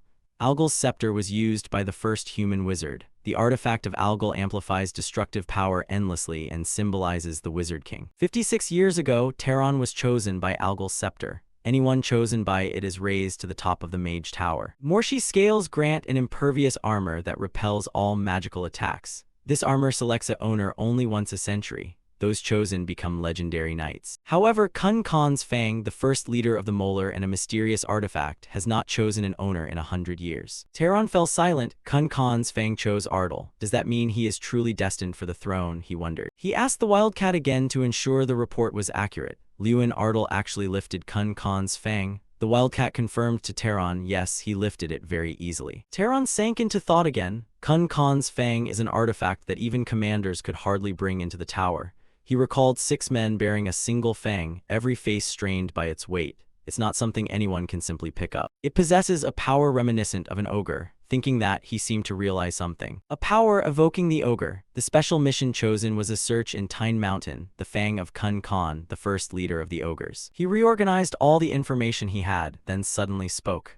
Immediately, he summoned the Scream's mage and gave orders to the wildcat. I decide we go west to Tyne Mountain. The wildcat instructed Lewin, the time allotted for the mission is 1 month. Make sure you return on time. After the instructions, he handed you travel supplies. Here is your stipend, your ID card, and a train ticket. You received them and thanked him. Thanks. The wildcat stood silently watching you stow your things, as if wanting to say something. After you finished packing and looked up to see him still staring, you asked, do you have something to say? He answered when you asked, yes and no, a reply that sounded frustratingly ambiguous. Hearing that, you were a bit puzzled. What do you mean? He replied, as a mage of the tower, I am not permitted to express personal opinions. But as a senior, there is something I want to tell you. Lewin's face registered brief surprise. He didn't understand why the wildcat would say that. The mage tower is very courteous to its underling mages, but cold to those who are not. You know, the place you would best belong. Lewin, he hinted at something he was sure you would understand. Be careful and question everything. Saying this, he grew serious, making the atmosphere tenser. Seeing that, your face naturally became more solemn. The ancient city of Tesseran. The city near Tyne Mountain was built to protect the continent from monster attacks. It is also called the Shield of the Continent. Therefore, Tesseran is always equipped with high walls, strong military power, and brave soldiers comparable to guardians. At least that's what I read in the books. You stood in a nearly deserted spot talking with Trang. Your face held some worry. It was surprisingly quiet. Chang replied that this is a city, their purpose has vanished. But now the threat, the ogres are gone, it explained. It pointed at a tavern. Look, the guards are drunk in broad daylight. Each of them holds a huge mug. After drinking, they could be full and need no food. They shout all day. Lewin felt a bit annoyed. Tusk, they said this city is where people return to fight bravely by day. Suddenly, a burly man with a sword-shaped scar on his face appeared from nowhere. Hey, you pampered brat in fancy clothes, hand over everything you've got. Was he really trying to intimidate you with that bulk? Does Lewin's face look scared at all? You simply placed a hand gently on the burly man's shoulder. Afterwards, you walked away. The world was very different from what the books described. The other man was left lying on his back, staring at the sky. A thunderous snore rolled through the quiet air. Someone was drooling in their sleep, blowing bubbles from their nose. Lewin and Chang looked at him helplessly as he slept, not knowing what to say. You decided to break the man's drunken sleep. Excuse me. Hearing you call, he stirred groggily awake. He sprang up when he saw you standing there. I'm sorry, I slept too deeply and didn't notice you, Mage. You weren't too bothered. It's fine. Can I borrow a horse? You asked. The stable master's face looked a bit embarrassed. Well, actually, we don't have any horses at the moment. The stables were empty, only piles of dry straw remained. You asked again, no horses at all? The stable master answered yes. You asked further, are there no other stables nearby? The stable master just scratched his head guiltily. This is the only place in Tesseran. Chang laughed until tears ran. What kind of stable has no horses? Ha ha, this place. Before he finished, Lewin cut in, slightly off plan, his face a bit disappointed that he couldn't borrow a horse. The stable master explained there were originally 3 horses, but all were rented this morning. We haven't had customers in a long time, but today someone suddenly rented them all. Hearing this, you were surprised. He awkwardly offered, if you can wait a day, somehow I'll. You cut him off, wait a moment, which slightly startled him. Yes. You asked the stable master, after a long time without demand, how did someone rent every horse today? He was puzzled too. That's true, but why? You began to be suspicious. It's rare for people to come to Tesseran, so is it just a coincidence that someone else rented all the horses here? You wondered. Then you remembered what the wildcat told you before leaving. Doubt everything. You turned to the friend perched on your shoulder. Trang, have you noticed anything? He sighed and crossed his arms. You human, only now do you realize I told you back on the ship. He answered your question, right, both of you turned at once. We're being followed. Behind the house opposite where you and Trang stood, a cloaked figure was watching the two of you. After realizing you were being tailed, you acted immediately. I had told the inn staff to report if anyone asked about me. You slipped a gold coin to the innkeeper, whose eyes lit up as he readily agreed. Money really can move the world. You decided to act as bait and stroll through Tesseran. You strode down the street, they'll have seen me leave the inn and will surely come ask about us, right? They were clearly agents of the Reinich Empire. You smiled, as if you already knew everything. Whether it's the prince angered by my refusing his offer of citizenship or the king of the Mage Tower sniffing around me, I don't know, but none of them are particularly welcome. At all costs, this must be resolved before we reach the summit. Your eyes showed determination. You couldn't let them keep tailing you now that you knew they were there. No one came, the innkeeper answered Lewin awkwardly. You disbelieving asked again what? The innkeeper answered honestly. To be truthful, I was on edge waiting for someone to show up after you left, but no one came. Trang spoke up, looking at him as if you weren't lying. Suddenly, the innkeeper remembered something strange. You hurriedly asked, what is it? He revealed a shocking detail. For about 3 minutes my memory was almost blank. Hearing that, you were extremely stunned. The innkeeper added, no matter how hard I tried to recall, your face grew more tense as I recounted what I could remember. Mind control. A high-level 6-tier spell that allows control and domination of an opponent's mind. The victim loses all memory during that period and the other party can steal those memories. You quickly went up the stairs. They are far more patient and powerful than we thought. Moreover, if memories are tampered with, they'll realize we've discovered they're tailing us. Bit by bit you deduced everything. Lewin opened the door to his room. The room was empty, but someone had pinned a note above the headboard. On the note was written, I do not intend to harm you, so don't waste time searching for me. Continue your quest. Lewin ripped the note down in anger. So they sneak into my room and leave a note telling me not to worry. That's a real threat. Then you said sternly, fine, then try me. Lewin leapt out of the room. You kicked off the nearby rooftops and landed safely. Lewin's jump looked dangerous. Lewin dashed like the wind. If he broke speed limits, he'd likely be hauled in. Then Trang asked, what do you think? You replied with a triumphant grin, we need to find them. Lewin ordered, open the map for me. The map showed 4 red dots, one for you and Trang, the other 3 were the men tailing you. You sprinted off but didn't forget to glance back with a taunting look. All right, then follow me. Red circles appeared as Lewin sped up. He shouted loudly so the 3 could hear, like racing for first place in a triathlon. Should we chase them? One of the 3 asked. Ha ha, our champion junior from the big tournament asks us to play. How can we refuse? Said the one with a skull on his collar, seeming to be the leader. He ordered the other 2 to pursue them. Don't kill them. The 2 obeyed and vanished into the air. Understood. The sky turned red as the 2 tailors flew like birds, and in no time they closed in on Lewin and Chang.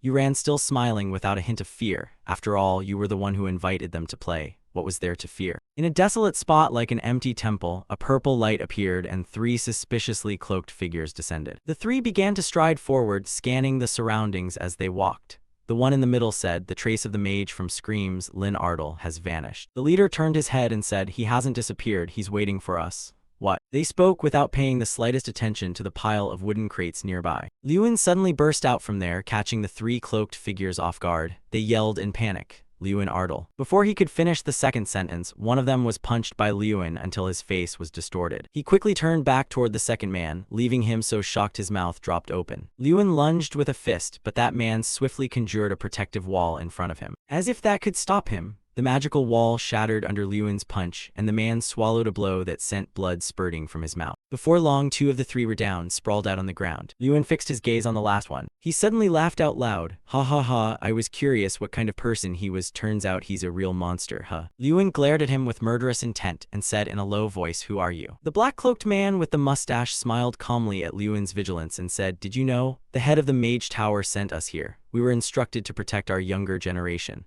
Lewin replied, sounds more like spying. The mustached man's expression grew more enigmatic. He tore the paper in his hand and said, it's the same either way. Besides, watching you was entertaining. Then the old man vanished, leaving the 2 subordinates unconscious on the ground, a swirl of gray smoke, and the parting words that they'd meet again. Lewin looked at the skull tattoo on the subordinate's neck and said, that skull tattoo, dark mages, dark mages. Lewin crossed his arms, staring at the 2 unconscious men, then told Chang, yes, it's a secret order, a group of mages from the tower who handled dirty work. With that skull wrapped in mysterious blue flame and those enigmatic black-robed figures, you could tell this organization was no benevolent one.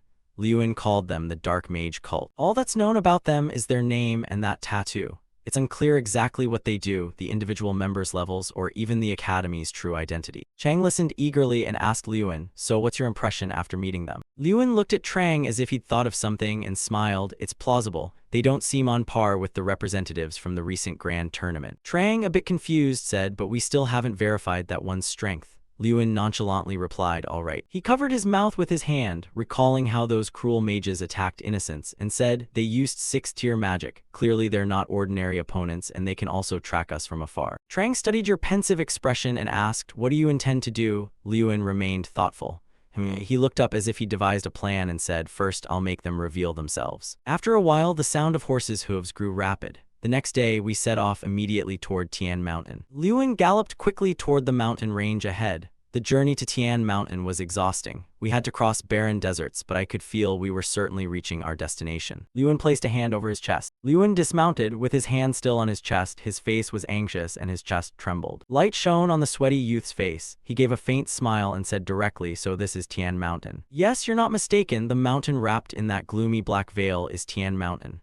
Liyuan stood dazed for a while and said, this is exactly the feeling of satisfaction. The dark barrier trembled slightly as if something had touched it. Liyuan said, you once said this is where you lived with Draka, right? Chang replied, yes, that's right. Liyuan sat down wearily, leaned against the barrier and said, it won't budge at all. How am I supposed to get in? Liyuan's expression changed, a hint of worry appearing. He looked up at Trang and said, what kind of inhumane idea is this? You want me to destroy this barrier? Trang climbed onto his head and answered, yes.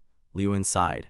Trang climbed to the top of his head. Liyuan looked down and said confidently, if they were humans, they'd definitely try to break the barrier, right? Liyuan looked up at Trang and added, yes, that's the first thought.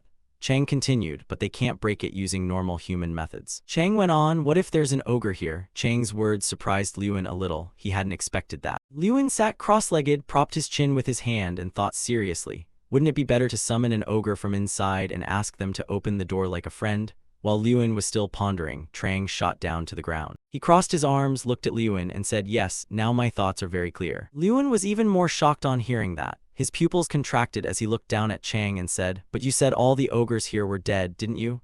Trang, with a very confident expression, looked Liyuan straight in the eye and replied that that was merely human thinking. Liyuan began to feel tense. He turned his head to look at the barrier behind him. Trang's face darkened. He said, remember, Liyuan, your strength isn't bound by preconceptions. Break it. No sooner had he spoken than a voice came from within the gloomy, black barrier. I am breaking it, which surprised Liyuan standing outside. Liyuan placed his hand on the barrier and said. Then he began to put both hands on the barrier, a bit hesitant, and said, can you hear me? I know you'll pretend not to hear, but I have your leader's fang with me. Kun Khan. Liyuan kept both hands on the barrier and continued, if you can hear me, open the door. The atmosphere then fell suddenly silent, leaving both Liyuan and Trang somewhat anxious. After a moment, a powerful purplish-blue light emanated from Liyuan's hands. A huge explosion jolted between Liyuan and the barrier, putting Liyuan in a difficult position. But with firm resolve, Liyuan held his ground. He endured the force before him. Liyuan's pupils suddenly contracted, as if he saw something terribly dreadful approaching. The black barrier then gradually vanished. Liyuan exclaimed, how did it open? A mysterious old man in a black robe suddenly appeared from who knows where and ran forward in a panic, shouting, how could a rookie like him do what no one has done before? To his bad luck, when he arrived, the barrier reappeared and blocked him from entering.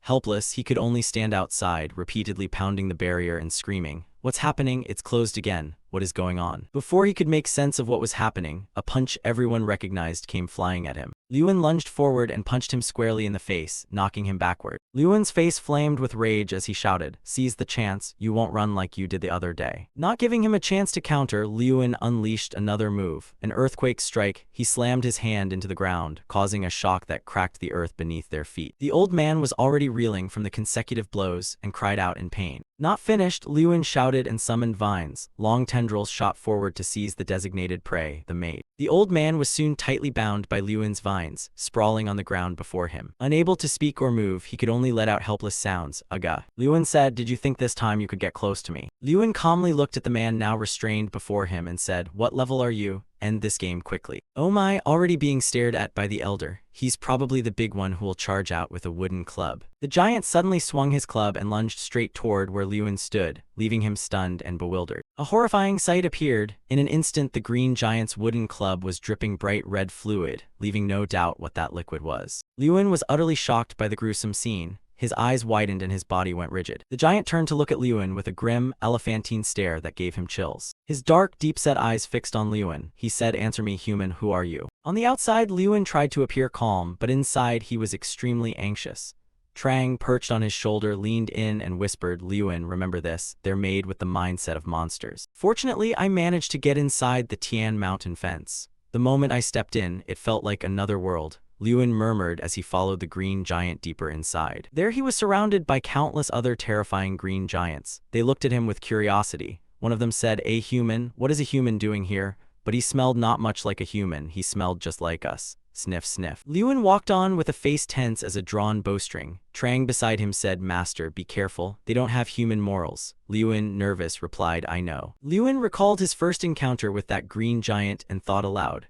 Now I suppose he didn't harm me because of Kun Khan's fang, but I still don't know when they might kill me. He cautiously trailed behind the green giant, observing him. They reached a towering peak. The green giant said, "We're here. This is the summit of Tian Mountain." The two stopped beside another green giant. Lewin looked at the club-wielding giant and asked, "A summit? There's still another peak above this, right?" Bang, a shockwave rang out, causing Lewin to flinch. Before him stood another giant, larger than the rest, with white hair and beard. Lewin thought this wasn't merely a summit, there was an aura of authority. The white-haired giant looked down at Lewin and began to introduce himself. "I am the leader Hak Khan, human. I've heard you possess Kun Khan's sacred relic." Needless to say, Lewin was still in shock at the enormous size, dozens of times larger than the other goblins. He gaped upward, thinking the leader was far bigger than those goblins. Hak Khan continued, "Human, we welcome you as a guest. I've decided not to tear you apart and feed your body to the eagles. Who are you?" Lewin tried to stay calm and replied, "I thought I said this at the gate. I am the one chosen by Kun Khan's fang." Hak Khan sat down and said, "Nonsense, that's not an item any human can handle." Lewin answered, "But it's true." Lewin took out an object wrapped in a white cloth. He said, "May I show you?" The goblin shouted in alarm, "Oh my, it's true." Hak Khan looked at Lewin with great satisfaction and said, "An interesting human, you carry our scent and I also smell the fragrance of power." Lewin replied cheerfully, "That's right, I'm quite strong." "And I smell the fragrance of power," Hak Khan said. "Now answer me, who are you, human?" Lewin hesitated and began to say, "I am." Suddenly Lewin and Chang exchanged a look as if thinking of the same thing. Lewin said, "Do you know Drakaganya? That's the name of a dragon living on this Tian Mountain." Hak Khan also gaped in surprise at what he had just heard. Hak Khan hurriedly looked down at Lewin and asked, "How do you know that name?" Lewin put his hands on his hips and smiled, "I heard it from Kingram." Leader Hak Khan was even more shocked when he heard Kingram's name. He shouted, "Kingram, he's still alive." Lewin recalled his first encounter with Kingram and said, "He's alive as an exhibit at my academy. Should I say he's regarded as one of the professors?" Lewin looked at Leader Hak Khan and said confidently, "You're curious who I am, aren't you?" The green goblin guide who had led them earlier stood quietly listening as Lewin said, "I'm a friend of Kingram, who once led the summit of Tian Mountain." Lewin continued, "I'm also the one chosen by Kun Khan's fang and the inheritor of Draka's world-destroying power." At that, Leader Han was taken aback. Facing the two huge goblins, Lewin announced clearly, "I am Lewin Ardal." Lewin faced Leader Hak Khan and said, "With all that said, you still intended to crush me and feed my corpse to the eagles." Leader Hak Khan pondered for a long moment, then said, "No, we will gladly welcome you. A human, eh?" Lewin's face then went rigid, as if he had no words. He was brought to the center of a plaza with a simple stone table, while the goblins around kept shouting. Trang sat on Lewin's shoulder, arms crossed, and said, "The goblins have a ritual even for welcoming newcomers. If you want their welcome, you must show your worth. Draka did the same when he first came here." Chang looked at Lewin seriously and said, "And the format is?" Arm wrestling. A large green goblin stepped forward in front of him. He proudly flexed his muscles and said, "I am Omrat, son of Merukan Khan. You're the human we've welcomed, are you?" Already Lewin's face tightened like a wrinkled blanket. He thought to himself, "You expect this giant to be my opponent? Something's wrong here." In a flash, Lewin and Omrat took their positions to arm wrestle. The whole plaza roared, "Come on, crush that human, Omrat." Lewin leaned on the stone table and asked Chang, "If I lose the arm wrestle, they still won't throw me to the eagles, right?"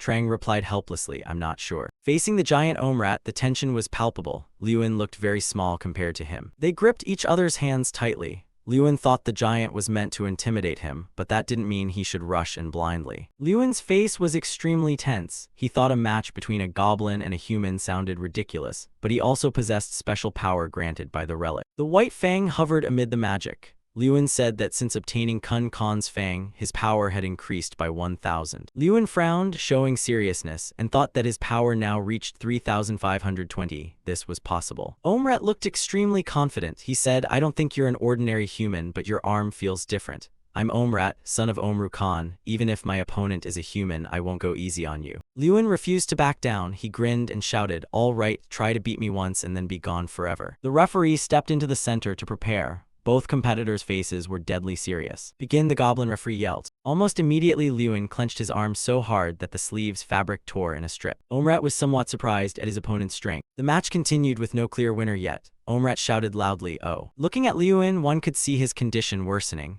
Sweat dripped as if he could only hold on a little longer. He wondered, is it over? But Lewin summoned the last of his strength and shouted, "This is my last chance, you goblin brutes." However, not as he hoped, Omrat pinned Lewin's hand with incredible ease, even producing a popping sound. Lewin strained so hard his shirt tore, but losing so horribly left him stupefied and dazed. The goblin referee then stood up, raised both arms and shouted, "Omrat has won." Lewin lay exhausted on the stone table and sighed, "Ah, I lost, even though I tried my best." Lewin's hand trembled, bruised and wounded all around. He asked, "So now they'll throw me to the eagles to eat?" Lewin stared blankly at the sky as if contemplating death when a voice said, "Stand up, human." A green goblin knelt and facing Lewin said approvingly, "You fought back against Omrat, Tian Mountain's finest warrior. Truly praiseworthy." At that moment, a system quest panel appeared. The Tian Mountain goblins revere strength. Draka took 17 years to earn the goblins' respect through his power as he did. Subdue the goblins you want with strength and make them respect you. Defeat Omrat in the arm wrestle. 0.1 goblin favor reward at Tian Mountain.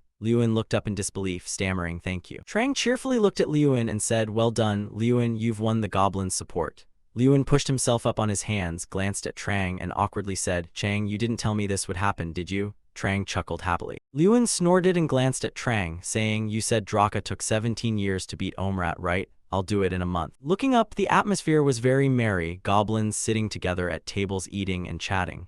As soon as the arm wrestle ended, a feast had been prepared on the small summit. At one table, Lewin said happily, "Tastier than we expected, right? Hard to believe goblins cook this well." Trang replied helplessly, "I know the food smells strong, really pungent."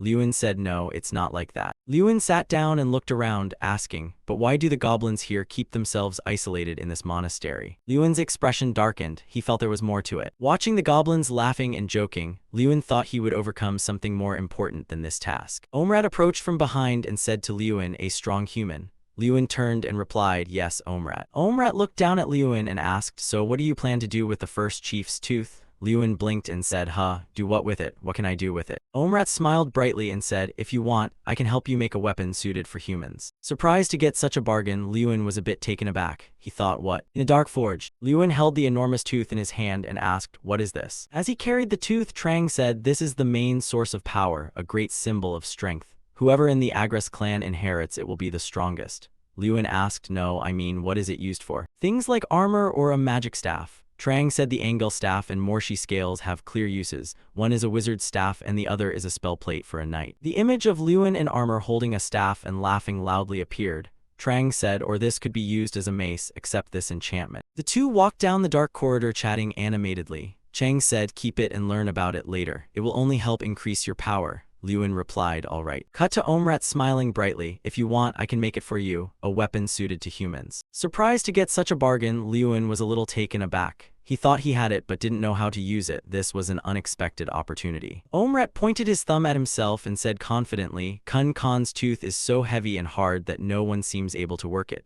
But if it's Omusira iron, it's entirely possible." Lewin listened, a little puzzled. The iron trap is just like a human blacksmith's work. Omrat looked at Lewin and asked, "Do you have any idea what special kind of weapon you mean?" Lewin grunted. After a moment, he suddenly smiled as if he'd thought of something. "So can you help me make exactly what I need?" It had been half a month since I arrived at Sky Mountain, Lewin said, lurking in the bushes as if waiting for something. Lewin, up ahead a green goblin shouted loudly toward them, "Human." Lewin leapt from the bushes and said, "I'll deal with it. In that time, I've helped the Agres tribe hunt or supported them." Then he began to run. He spent a lot of time training me in things I couldn't do. Lewin, sweating heavily, looked up at the system and then said cheerfully, "All right." After that, he wrestled with Omrat again and, as before, Lewin lost. However, my main duties mostly involved something else. Plainly stated, he declared 15 losses in 15 matches. Wrestling Omrat, Lewin kept losing 15 times. Sulking, he rubbed his arm and said he'd lost again.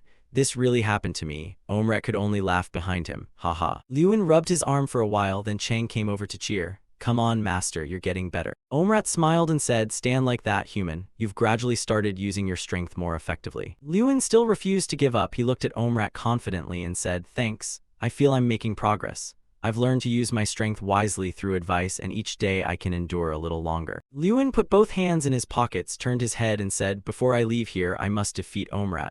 Omrat behind him was naturally stunned when his name was called. Although inside the cave, their conversation could be heard clearly echoing out. Omrat, are you hesitating? Omrat replied, no, this human has no chance against me in wrestling. A few days later, Omrat wore a fixed, rigid expression. Oh, so Lewin's small hand had beaten Omrat in the wrestling match. The referee said, 17 matches, 16 losses. Chang couldn't believe his eyes either and said, a win. Lewin happily stood up, raised both hands, and shouted loudly to Omrat's astonishment, I won. The system appeared. Side quest at Sky Mountain. Win the wrestling match with Omrat. Complete one to receive the Sky Mountain Ogre Tribe's reward. You will earn the respect of all ogres. Omrat wasn't angry about losing. On the contrary, he kept praising Lewin, saying the boy kept surprising him. I lost, young Master Ardle. Lewin rubbed his wrist and looked at Omrat happily. This is the first time, right? Omrat called my name like that. Omrat turned his back and walked away, saying, it seems you're ready. Lewin watched Omrat's figure recede and asked, ready for what? Omrat turned his face back and said, come here. Omrat said, actually, it's been finished for a long time. I've been waiting for this moment to give it to you. Lewin quickly stepped up to Omrat and asked, why didn't you give it to me even though the weapon was finished? Omrat rummaged for the item and said, I waited until you could beat me. If you hadn't won, I might not have given it to you. The fang of Kun Khan is very important to us. Lewin's expression froze a little after hearing that, a bit embarrassed. He thought, doesn't this feel like being robbed right in front of me? After a moment, Omrat held out the object toward Lewin and said, here you go, it's yours. Lewin looked at the item before him, surprised, and said, that is. It was a pair of black metal gauntlets, the paw made from Kun Khan's fang, crafted by Omrat, a gauntlet inlaid with the fang of the first ogre chieftain of Sky Mountain. The fang pieces would not shatter under any impact and would destroy anything.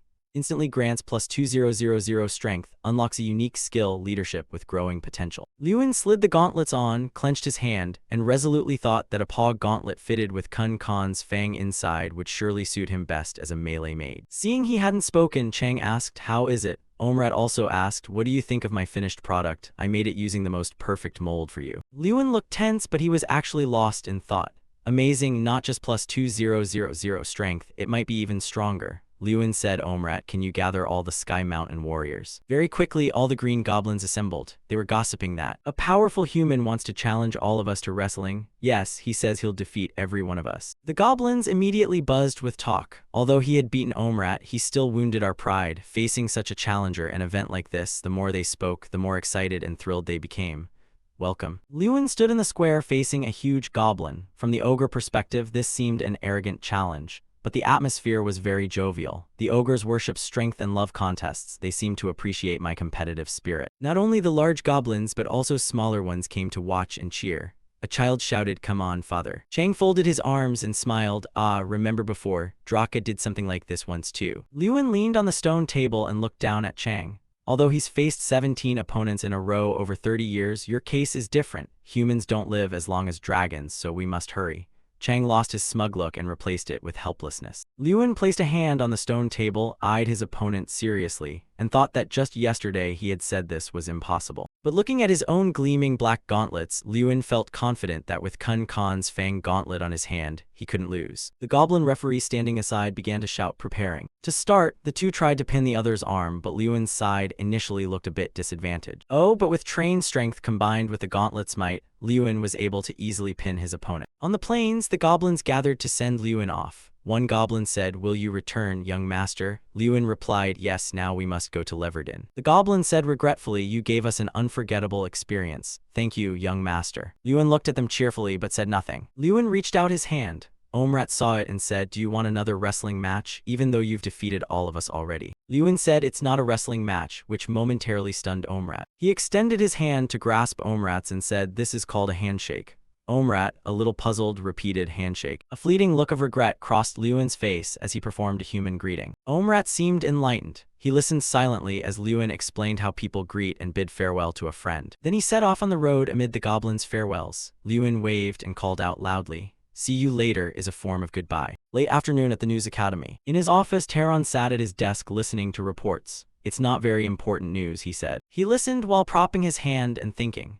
The report on the Screaming Witch was still incomplete. It had been quite a while since the two returned with severe wounds. There has been no news since the Screaming Witch began tracking Lewin Ardle alone. He recalled the Western mage who Lewin had beaten up the other day. After sending another team to scout again, they found no sign of humans near Sky Mountain. And he spoke up, they have been dealt with. Before he finished, someone interrupted him. Leader, I have a new report. Another man in a black robe entered. He said, Lewin Ardle has advanced to Leverdin. Taron listened in disbelief. His face darkened like the bottom of a pot as he brooded for a long moment, as if plotting something dirty. He gave the order for the man to return immediately. By then, Lewin had already reached the city. The castle was bathed in the fiery red of sunset, accompanied by a deep, disappointed voice. I failed the mission. Taron rested his hand on his chin, looking partly helpless and mostly amused as he listened to the other explain. As King Flame said, there was some reason why no one could successfully conquer that place. It was only when I reached Thiernsan that I realized the task exceeded my abilities.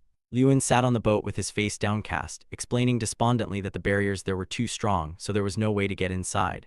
Taron remained silent and listened. He interrupted you. You sounded like a mess, you know that. Taron spoke slowly, word by word. Be honest and tell me clearly that you were chosen by Kun Khan's Fang. He said sternly that your assigned task was to search for the ogre stronghold. That seems like quite a coincidence. Hearing this, Lewin's face went pale and sweat ran down his face. He tried to stay calm as he questioned, so you've been following me? Taron replied calmly, following you. I'm simply worried you might become one of the tower's opponents. Lewin hurriedly spoke up. Any mage who dared oppose King Flame would become an implacable enemy of those in the tower, wouldn't they? Taron looked him over and answered, enough small talk, I'll get to the point. Tell me honestly, what did you see inside Thiernsan? His face suddenly grew fierce as he growled. Are the original ogre people still alive? Lewin tensed at Taron's question, his expression strained as he struggled to find the right words. He slowly left the castle. Lewin breathed a sigh of relief. Phew, that was close. Recalling when Taron had threatened, don't lie to me, I know everything. I could rummage through your past right here if I wanted. He cut in and asked, but you wouldn't actually do that, would you? Which briefly surprised Taron. What? Lewin sneered provocatively. A great frontier wizard like you wouldn't stoop to such measures, would you? Especially not against a student like me. Taron heard this, his brows knitting as he shouted angrily, you dare bet against me? That student sounded a bit too modest, didn't he? Taron said helplessly, well, fine. He softened his tone and advised him that since his official first mission had failed, he should return to the academy. Lewin's face darkened as he pondered. I just wagered on King Flame's pride. Luckily it worked. Though he wouldn't use such extreme methods, there were plenty of other ways. He frowned, thinking anxiously, but if King Flame grows more unreasonable, I could be trapped. Just the thought is terrifying. Lewin reassured himself that it was surely over now. He thought of Taron and had a premonition that choosing him in District X meant everyone knew he was the heir to the throne. Though unstated, King Flame would certainly watch him closely. Lewin rubbed his aching shoulder and hurried off, grumbling, I don't know. I just want to get away from here as fast as possible. The steam train thundered forward, smoke billowing. Colorful banners bearing Lewin's image and cheers. Wow, Lewin, congratulations on winning the festival. The crowd tossed him high into the air, shouting with excitement. Over here, Lewin greeted them embarrassed and cried out, stop it, that was 2 months ago. Jason casually dropped a cardboard box onto the table with a thud. Lewin sat on the bed, puzzled. What's this? The man, hands on his hips, smiled and replied, it's your letter. As expected, the festival winner would definitely become famous. Seeing the pile of letters in the box, he cried out, whoa, so many. Jason interrupted, these are just the recent ones. At his question, Jason turned to the white cabinet and continued, and these are some from long ago that were kept. Lewin's eyes widened and his mouth dropped open as he stared at the mound of letters like a small mountain, speechless. He was in shock and didn't know what to say. Jason propped himself up and watched Lewin sit cross-legged on the bed, murmuring as he read the letter in his hands. What's this? Letters from Princes 2. From the imperial genius of law and the true patriot of the kingdom, addressed to Lewin Ardle. The letters kept spilling out of the cabinet as he read in his steady voice, I was very glad to hear you refused the imperial prince's invitation. You truly are a patriot, even though I've never met you. Jason sighed and replied, dear, isn't for those you're already close to, it's for those you want to be close to. Do you know that? He stretched out on the bed and watched Lewin read the letters intently, asking, but Lewin, what's your plan here? Lewin's mouth twitched into a slight, sly, mysterious smile. He broke into a bright smile and said, I'm thinking this year will be very different. Lewin rode slowly under the tree canopy, passing through a sunlit forest. As he rode, he felt excited, thinking it had been a long time since he last returned home last year. He just stayed in the dormitory, not going anywhere. Remembering that time, Lewin couldn't help but feel ashamed that he had no face to show his fellow townspeople. He lacked the confidence to smile and answer their questions. How's life at the academy? Lewin's eyes grew confident as he said, but now I can face them with pride. From atop his horse, he looked down and saw European-style villages spread across the open land. The villagers, stunned and rubbing their eyes in disbelief, called out in unison, young master. Lewin scratched his head and answered shyly, how is everyone? The villagers cheered loudly. Is it really you, young master? Someone exclaimed in surprise. What young master? People crowded around him, making him scratch his head and awkwardly explain, sorry everyone, I've been away too long, haven't I?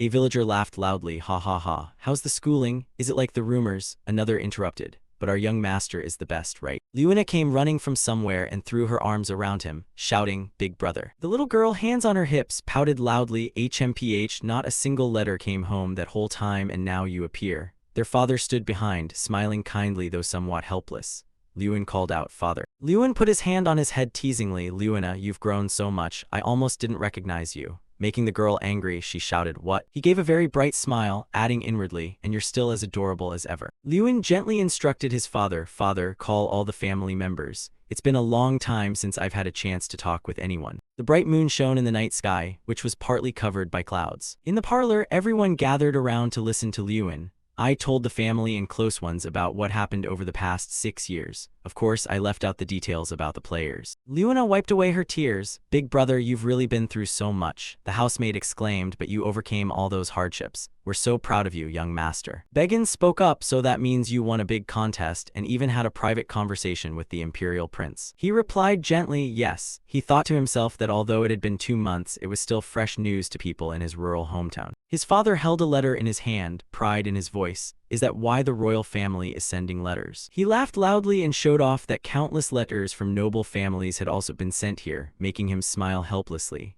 He thought, I wanted to be the first to tell father." Beggins said sternly, "There are a few matters related to that you need to be aware of, young master." His father replied, "Let's start, I'm done with that discussion." Beggins advised, "You need more understanding. It will be to your benefit," which left Lewin feeling confused, not knowing what was happening. He turned to his father and asked, "Father, tell me, if I heard these things from someone else, I would be very disappointed." His father propped his hand against his face and answered helplessly, "It would be useless." Recalling the wooden chest full of letters he had received, he sighed. "As I said, our house has received countless letters from nobles, all about you. Many letters offer great assistance to our family as an excuse to use you or to secure a meeting with you." Luina and the housemaid both looked worried when they heard his father speak. "Of course I refused them all, but there is one problem." Lewin put his hands on his thighs, looked at his father and asked seriously, "What problem, sir?" He replied, "Bilko's Monzo." He thought of that man with growing concern, fearing he might use you as leverage to threaten House Ardal. Monzo is the only trading city near Ardal territory. Most goods produced in Ardal are traded through Monzo. In other words, Ardal's lands are sustained by the money earned in Mons. Lewin looked at his father and asked in bewilderment why they would set such unreasonably low prices for our goods.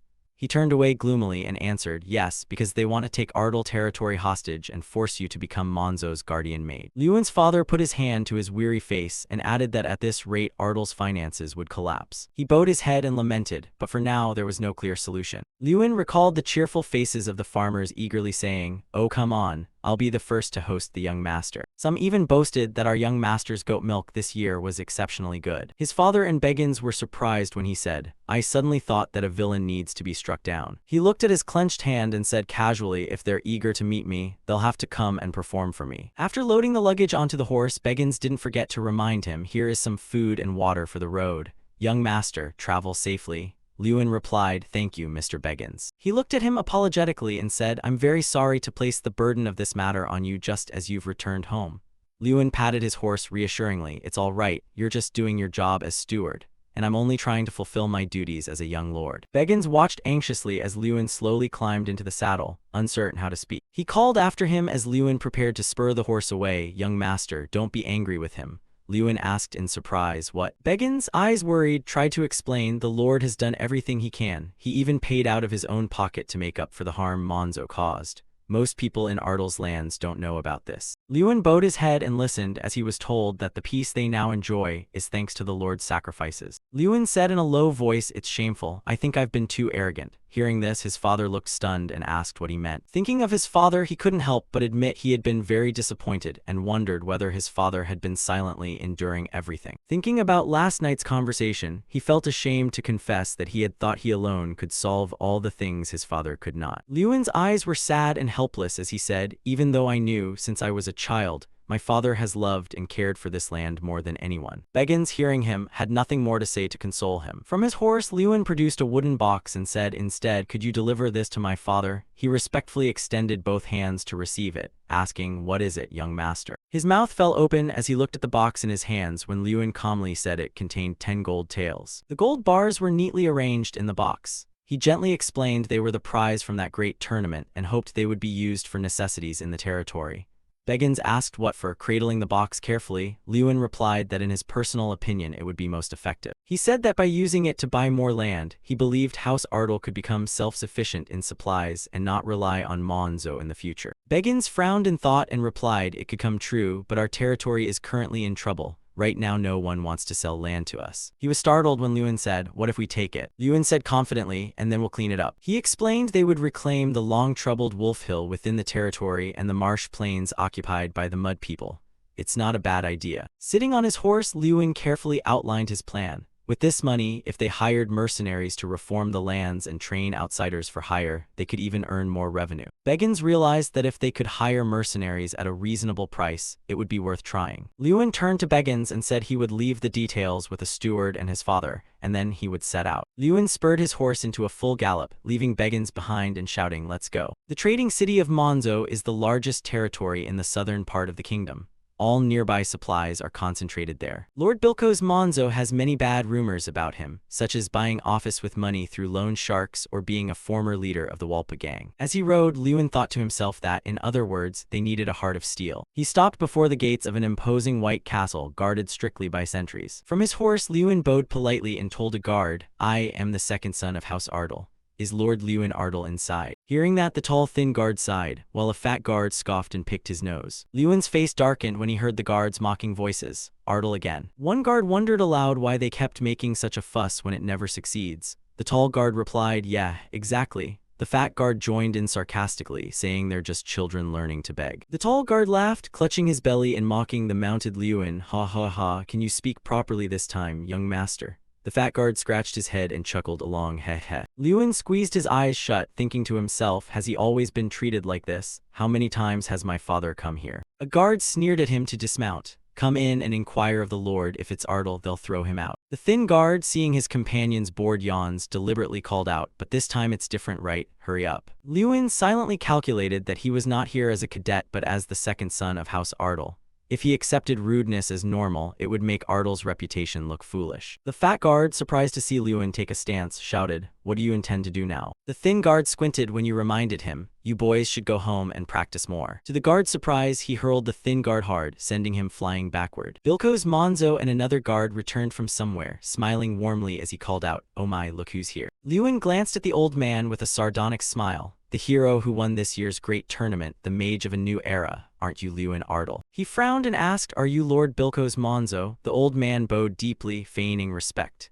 Yes, I am Bilko's Monzo. It is humiliating that someone of your stature would visit this humble place. I cannot hold my head high. He was taken aback when Lewin arrogantly replied, then don't hold your head high. Lewin glared at him fiercely and ground his teeth. If you're ashamed that I came here, you'd better bow your head. Bilko's Monzo frowned at that and was left speechless. He curled his lip into a smile. Bilko's Monzo straightened, adjusted himself, and replied with a smile as rumored, you're quite forthright.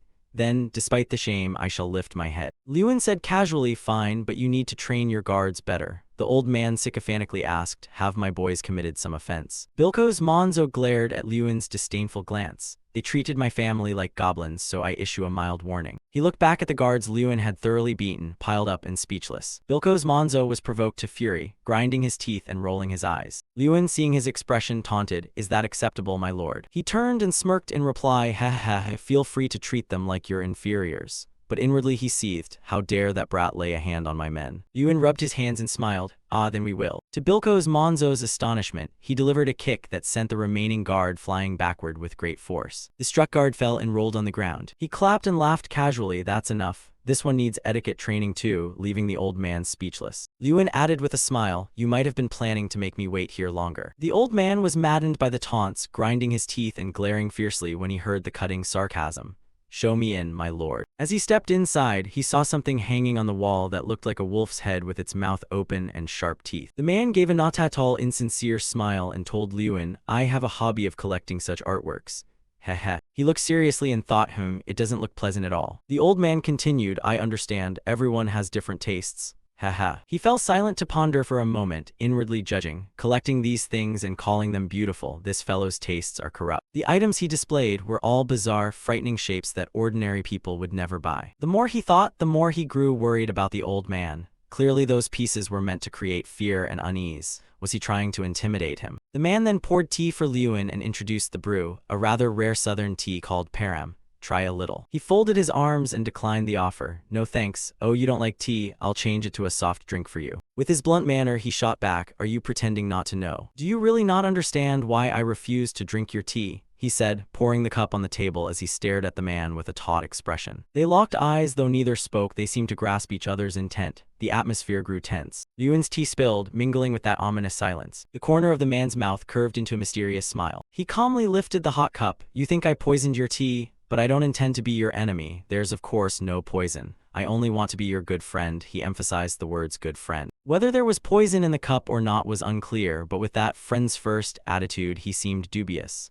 Yuan asked him, friends who threaten each other. What a ridiculous threat. It was simply a well-meaning proposal, he said with a chuckle. Yuan, furious, ground his teeth and shot back immediately. You call it a proposal? Is it that petty scheme meant to weaken House Ardell? Having said that, he flatly and decisively refused the man's offer. They stared at each other again. He lowered his face and spoke in a mysterious tone, unfortunately, since you rejected our friendship. The prices of goods from Ardell will remain as they are, practically giveaways, he said sarcastically, with the look of a bully. The protagonist's face darkened with murderous intent as he threatened back that it would be best if he restored the goods' prices to their original levels. A silent gap opened between them. Both were as tense as a tight string. No sooner had he spoken than he was called rustic and ignorant. The old man clenched his fist in anger. You think only you can refuse a deal? You should be the one begging. You're the weak one now, not me. He was about to lose his temper. Are academy apprentices not supposed to use magic during their holidays? I'll teach you some humility. No sooner had the brat finished speaking than Bilkoz's soldiers appeared, surrounding Yuan. He remained unafraid and dealt with them calmly. Weren't you planning to stop me from leaving? At his command, Bilkoz's troops charged to attack. Kill him. We'll turn that bastard's body into an exhibit in the display room. He could still fight and talk under life or death pressure. You want to make me a trophy? You're crazier than I thought. The little bear on his shoulder also thought the man had truly lost it. Although he had anticipated the outcome and didn't expect much from the conversation, he still could not foresee the old man's brazen behavior.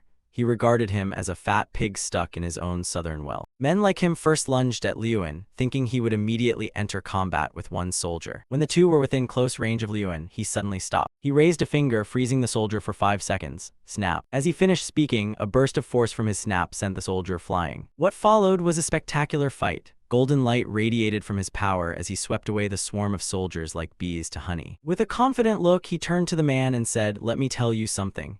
A special skill manifested. The chieftain's will, until completely exhausted, would be backed by the first leaders of Mount Harkin and Kun Kan. He immediately panicked. Where did this smoke come from all of a sudden? What are you doing? Then a great flame appeared from nowhere, forming the face of something neither human nor beast. Yuan proudly made it clear that even on leave, he would use magic if his life were threatened. Now terrified, the man watched as the fire being he had just created lunged fiercely at his soldiers. The soldiers trembled in fear at the sight before them. If we stay here, we're dead for sure. Immediately they scattered and fled, no one wanting to die there. He clenched his fist and the fire being mirrored him, both wearing confident, proud expressions. Yuan smirked, running won't save you either. He and the god within his skill surged forward together. An energy erupted, a massive blast shattered the castle. Onlookers were thrown into panic. As the flames grew larger and more dangerous, everyone urged each other to flee for their lives. Meanwhile, the fat silver-haired man still mourned his bizarre collectibles worth 2,000 gold. He stepped up behind the man. You still have time to worry about your trophies. In the next instant, he glared threateningly. Now it's time for you to worry about your life. The fire raged wildly, leaving the space devastated by the blaze. He wasn't finished and spoke triumphantly. You will restore House Ardell's goods to their original prices and compensate my house 10 times what you took. That's my demand. What do you say? Can you do it? The old man trembled and fell to his knees. Compensate? How large a sum is that? He grabbed the man's collar. Pay now, and let this be a lesson. Never look down on others. You prey on the weak because of numbers, and the price is getting your face beaten in by me serves you right. Cut to Yuan riding his warsteed home. It's almost over. He wondered how surprised his father would be to learn he'd taken care of everything. Riding the road alone, he felt relieved. So I've solved the Monzo problem and returned to Ardell. But one surprise followed another. Before he could celebrate, things weren't over yet. A voice greeted Yuan. He wiped sweat from his brow in surprise at the girl before him, long white hair. An unexpected guest was waiting at Ardell. She smiled kindly at him, Miss Irene. The scene flashed back to about 2 months earlier at a lavish banquet. Yuan stood to the side, hands on his head, looking exasperated. I'm bored of this. It was fun at first, but now I just want to go home. As he stood there, the beautiful white-haired girl stepped forward and asked, Are you talking about the charming Ardell Manor? Irene, pretty hands on her hips in mock annoyance. I'm glad the feast ended without incident. I really thought something terrible was about to happen because of someone. He forced a smile. Haha, I'm sorry. But I couldn't do otherwise. Seriously, not only did they belittle the students' efforts, they also looked down on our manor. She wondered, is Ardal really that beautiful? He happily told her about his home. Of course, it's a beautiful place that brings peace to the soul. You should visit sometime. Really? Then when you come, you mustn't ask why I came. Haha, I won't do that. And so the story began. But what he truly did not expect was that she would actually come. Back in the present, he sat with an embarrassed, shy expression as she entered the house. The whole family chatted and laughed happily. When your father saw Irene, he mistakenly thought she was your girlfriend and was moved to tears. Little Lewin has grown up, while the girl beside him showed her anger plainly. No one knew the exact relationship between you and the girl, but she seemed jealous. Hey, can you explain this situation? He felt a bit worried, unsure what was wrong with the girl. She angrily peppered him with questions. What is your relationship? Is she your lover? Where did you meet her? Tell me. A barrage of countless, frantic questions followed. Cut to father and son Lewin discussing earlier events. He was surprised the cheeky girl wanted to be Irene's guide. Lewina really volunteered to be Miss Irene's guide? The moment I suggested you do it, she insisted she would handle it herself. You pondered and your father continued. Isn't that adorable? She doesn't want to lose the brother she hasn't seen in 6 years. Still unconvinced and suspicious about Lewin and Irene's relationship, he asked again if she was really not your girlfriend. He told you could speak freely. You denied it at once. Hearing that, his face fell. What a pity, father. You wondered why your father seemed disappointed at the news. He immediately changed the subject. Let's put personal matters aside and talk about something else. Beggins, come in. An old man with a brown beard and hair opened the door and entered. He carried something and brought it to father and son Lewin. Lord Ardal politely thanked him. Your father turned and handed it toward you. Lewin, I cannot accept this money. You were taken aback. He explained that it was your money, not House Ardal's. You wondered why it couldn't be accepted.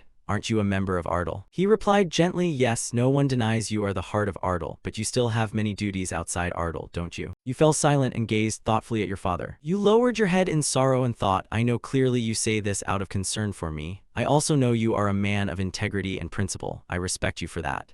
But I feel hurt that you always discuss the estate's matters without me. You felt sad and mustered the courage to tell the Lord everything you thought and wanted. You spoke seriously. No, I want to use my money for Ardal. Just as you have, father. On hearing this, he suddenly brightened. Beggins interjected. Ha ha, I think the young master should know that you have been supporting Ardal with your personal funds all along. Lewin's father gently reminded him about that action. In the future, I would appreciate it if you discussed with me before making any hasty decisions. Hearing this, the man forced a smile and scratched his head. Yes, my lord, I will remember that. Then Lord Ardal turned back to his son. Whatever your intentions, I cannot accept them. You are not yet ready to shoulder the responsibilities of the estate. He took the purse. We still have 3,600 gold, right? That's the sum we deserve. Finding it now is like discovering a forgotten emergency fund. You leaned over and whispered to Beggins, 3,600 gold, how can that be? I'm sure I handed you 10 times that amount. He explained he didn't demand the rest. He was so resolute that day I couldn't raise the matter of punishment. The two continued to discuss in circles like wolves circling a pot. Why is father so stubborn? Indeed, you've given up trying to persuade him. With blue eyes and a handsome face, you looked over at Beggins, who worried but still forced a smile. Our lord has always been like that, hasn't he? He gave a benevolent smile. At that, your mood softened and a faint smile appeared on your lips. Looking at your father, you could only say yes. Lewin stepped outside. He looked into the courtyard and saw the beautiful girl taking a stroll, with little Lewina beside her. Lewin, Miss Irene. He approached and asked Miss Irene if she enjoyed her tour of Ardal. At that moment, Lewina excused herself to give the two some privacy, putting Irene in an awkward position. The girl smiled brightly, waved goodbye, and reminded him, be friendly with her, big brother. She seems like a good person.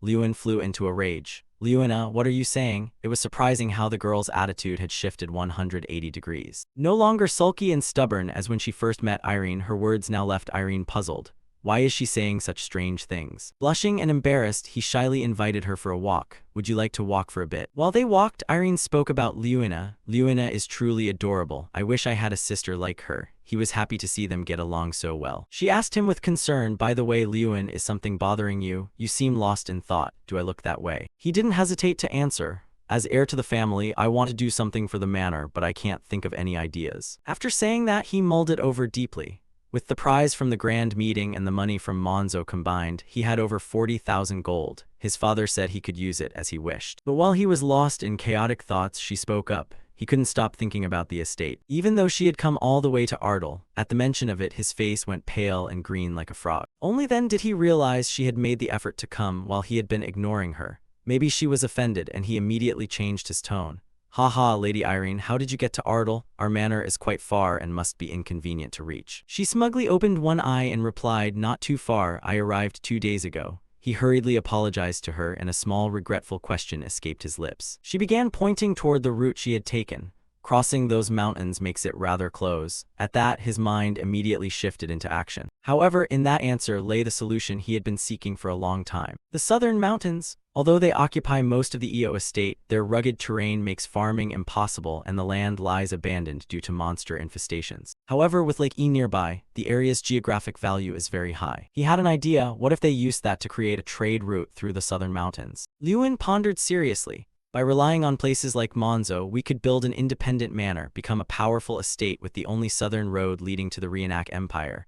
Why haven't I thought of this before? This would be a huge boon to our manor. The beautiful white-haired girl beside him watched intently. As soon as he thought of it, he excitedly wanted to fidget, then turned to take her hand and thank her giddily for inspiring the idea. She blushed shyly all over. Then he immediately ran off, leaving her behind and calling, "See you soon." He ran with determination and joyful excitement, while the lady stood frozen for 50 seconds. She smiled warmly, thinking he truly was an interesting person. Perhaps she was struck by some love-smitten fate, imagining herself as a romance heroine, abandoned outside by him yet still entranced. Lord Ardle declared helplessly, "Impossible." Lewin asked the lord in confusion, "What?" In the large room his booming voice echoed, "I tried, but all 8 merchant guilds at Lake 8 refused." You asked again, they refused. Why? Before Lewin's astonished eyes, he explained slowly from their perspective, House Ardle is not profitable. Begin, standing beside him, also reached out to support his words. Young master, even the Lord knows this is a great opportunity, but many things have already changed. It's small but progressing. A clear thought ran through Lewin's mind. Just because the merchant guilds refused once, we can't give up on something that offers great hope to the people. Lewin smiled confidently. Who knows, perhaps a champion's proposal could make a difference. Lord Ardle and Beggins fell silent, saying nothing. Then he breathed a relieved sigh. You also handled the Monzo matter, so what reason do I have to stop you? All right, go ahead and try, he replied, thanking his father. Just as Lewin stepped out the door, someone called out, Are you going to Lake 8? Irene approached from afar and spoke calmly. So now you'll travel by boat with me, an illegal immigrant. He seemed unable to catch her drift. What do you mean? Suddenly Lewin jumped up. Wait, don't tell me you crossed the Ardle border without permission. Irene smiled as if not denying it. Yes. Hearing that, he shouted, that makes you an illegal resident. Who crossed the deserted border alone? Are you always that bold? Don't you think that could be very dangerous? She folded her arms smugly. I don't think that's anything compared to what you did. Unaware of what was coming, Lewin could only ask. She closed her eyes and slowly listed the alleged sins she thought he'd hidden. You broke into someone else's dormitory. You didn't even consider the risks and used an extraordinary method in the competition. And you won everything. To keep up with someone like you, isn't this just a little prank? Didn't I say I'd catch up to you? At that, his expression finally relaxed a little. A gentle breeze swept across their shoulders and hair. Lewin declared ambitiously, but I plan to go even further. Irene quickly decided, then I'll follow you. I'm already an illegal immigrant, one more time won't matter. The two of them climbed the mountain together, heading straight for Lake 8 and deciding to cross the southern mountains to scout the road ahead. They explored together. The terrain was so rugged that even with a compass it was hard to find the way. They decided to use divination magic to locate the mysterious village of Insania. Suddenly, Lewin panicked at something he saw. Of course, there are rules forbidding the use of magic during the break. Somebody's voice, unclear whose, kept saying as they ran, aren't students banned from using magic during the break? Then you can follow the compass. Irene had been using this divination magic since arriving in Ardle. However, the tracking magic targeted humanoid monsters, inadvertently leading her into a werewolf den and putting her in danger.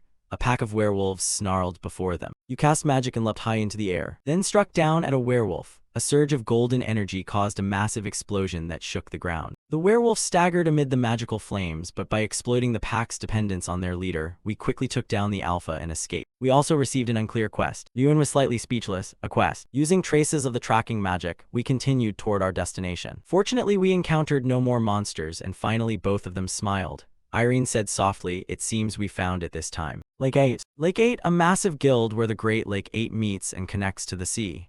Like Altine, it is a neutral state under the Empire's control. Here, instead of a king, representatives from the 8 merchant guilds govern the land with the title of co-representatives. As a mercantile nation, it dominates trade across the continent, and rumor has it they even deal with pirates. If it brings profit, this place values money above all else. She tilted her head and asked Lewin for his opinion. So where are you planning to go now? He replied quickly, we'll go to the Golden Hall. The Golden Hall is a grand manor situated in the center of Lake 8 where the representatives hold daily noon meetings, making it the ideal place to persuade them. A guard standing by the gate per protocol asked, "Do you have an appointment?" Lewin calmly requested help. "No, I'll wait here. Could you relay a message?" The guard, Tran Tru, seemed inclined to refuse their plea. Submitting official documents would require time for verification. With confidence, he called out loudly to the man, "Just say that Lewin Ardle has arrived. And this is Irene Browse." On recognizing them, the guard immediately froze. "Wait, are you Lewin Ardle, the winner of the grand tournament?" "Sorry, I didn't recognize you. I'll report it at once."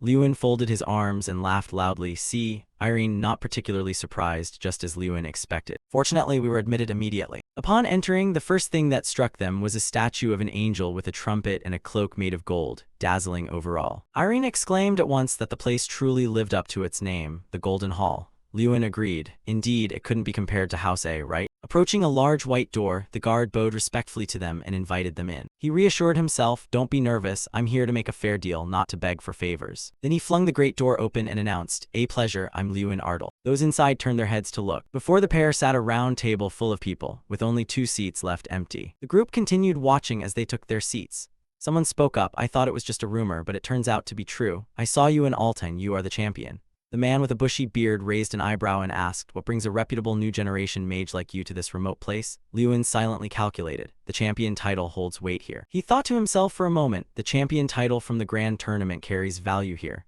I was worried about coming without notice, but it seems we can speak." The others laughed and whispered, "Yes, it would be wonderful if this benefits our guild." "Ha ha ha, don't be hasty, I'm interested too." Contrary to them, he presented with a very serious expression.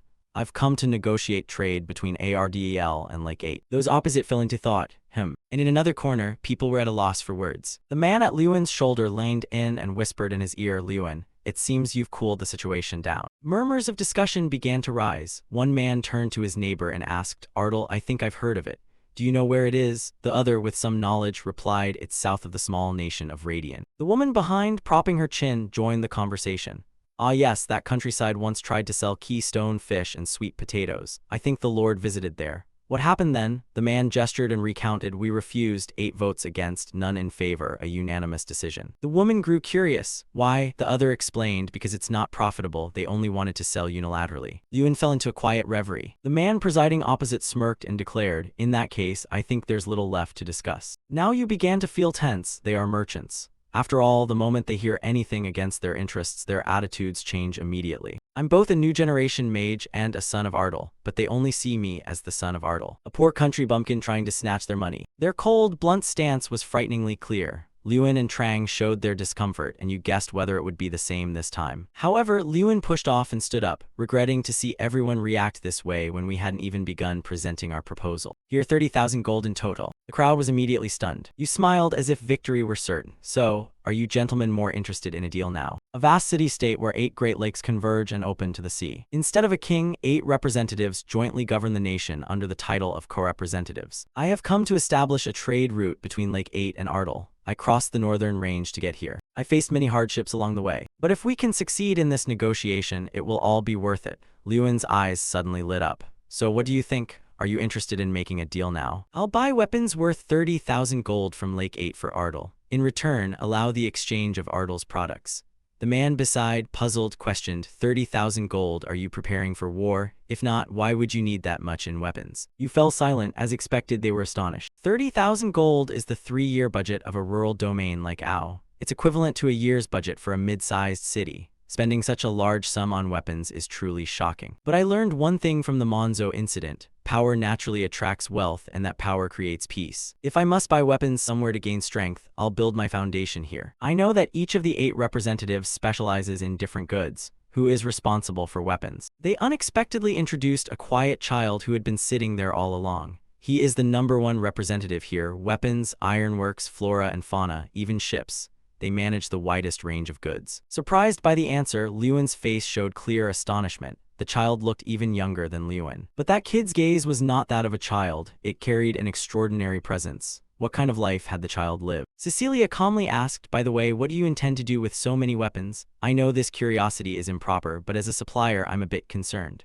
Lewin also showed a certain respect for the girl. "First, we plan to conduct a large-scale hunt of monsters near Ardle. The weapons deal is the first step." Cecilia hesitated and repeated, "You say it's the first step. Before she could finish, Lewin explained immediately. We intend to establish a trade route connecting the 8 lakes in Ardal, across the pass through the northern mountains. The presiding member alarmedly whispered to Lewin, Mr. Ardal, please don't mention that mountain range by name here. Hearing that, you were puzzled. Sorry. Irene glanced lazily at those around the table and asked, why is the atmosphere like this? What's going on? Lewin made the same gesture and replied, I'm not sure either. You watch the group carefully. I don't know what's happening, but I know who caused it. They had gone completely ashen. Why would that be? Cecilia frowned in warning. You intend to cross the northern mountains? No, that's impossible, because a demon dwells there. In Lewin's mind, the gears turned immediately. A demon, could that be? Then he recounted to them, last night I crossed that range myself. The girl went pale, clearly disbelieving. You're lying. Lewin affirmed his words and reached into his coat to pull out a small pouch.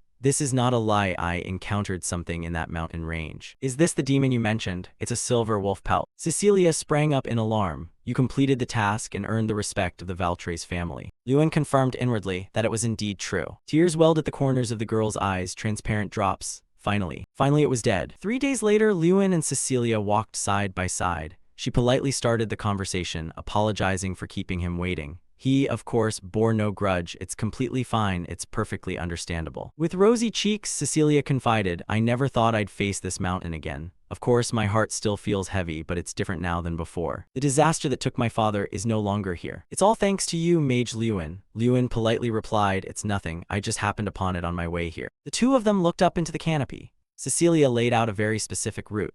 If we can make a road through the southern mountains, we can establish a direct trade route from Ardel to the western Sand Kingdom, Zoda.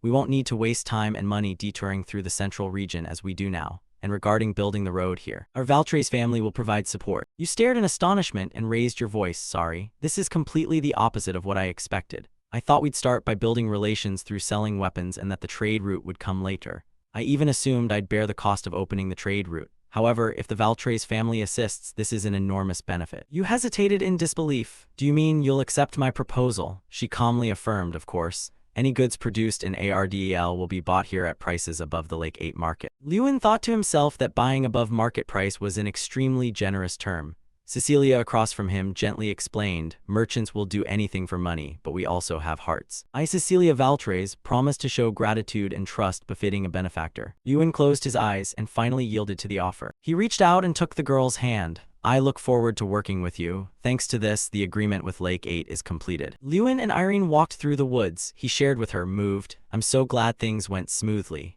Now I can finally bring good news to everyone and to my father. By the way, Representative Cecilia is remarkable. She matured so much at such a young age despite lacking a father. Irene quickly noticed a change in Lewin. You seem different than usual. Lewin, are you feeling moved? He gave an unpredictable reply. I think I felt sympathy for a moment because I'm in a similar situation. She showed a look of surprise. Lewin turned and gave a benevolent smile. Anyway, wait and see, Miss Irene. If you ever visit Ardel again, you'll be surprised how bustling it is. Irene let out a breath. You really love your homeland. Lewin, I wish I could feel that way too. He rested his hands on his head and asked curiously, isn't homeland something everyone cherishes and longs for? She denied it flatly, not for me. Lewin continued teasingly, I'm very curious.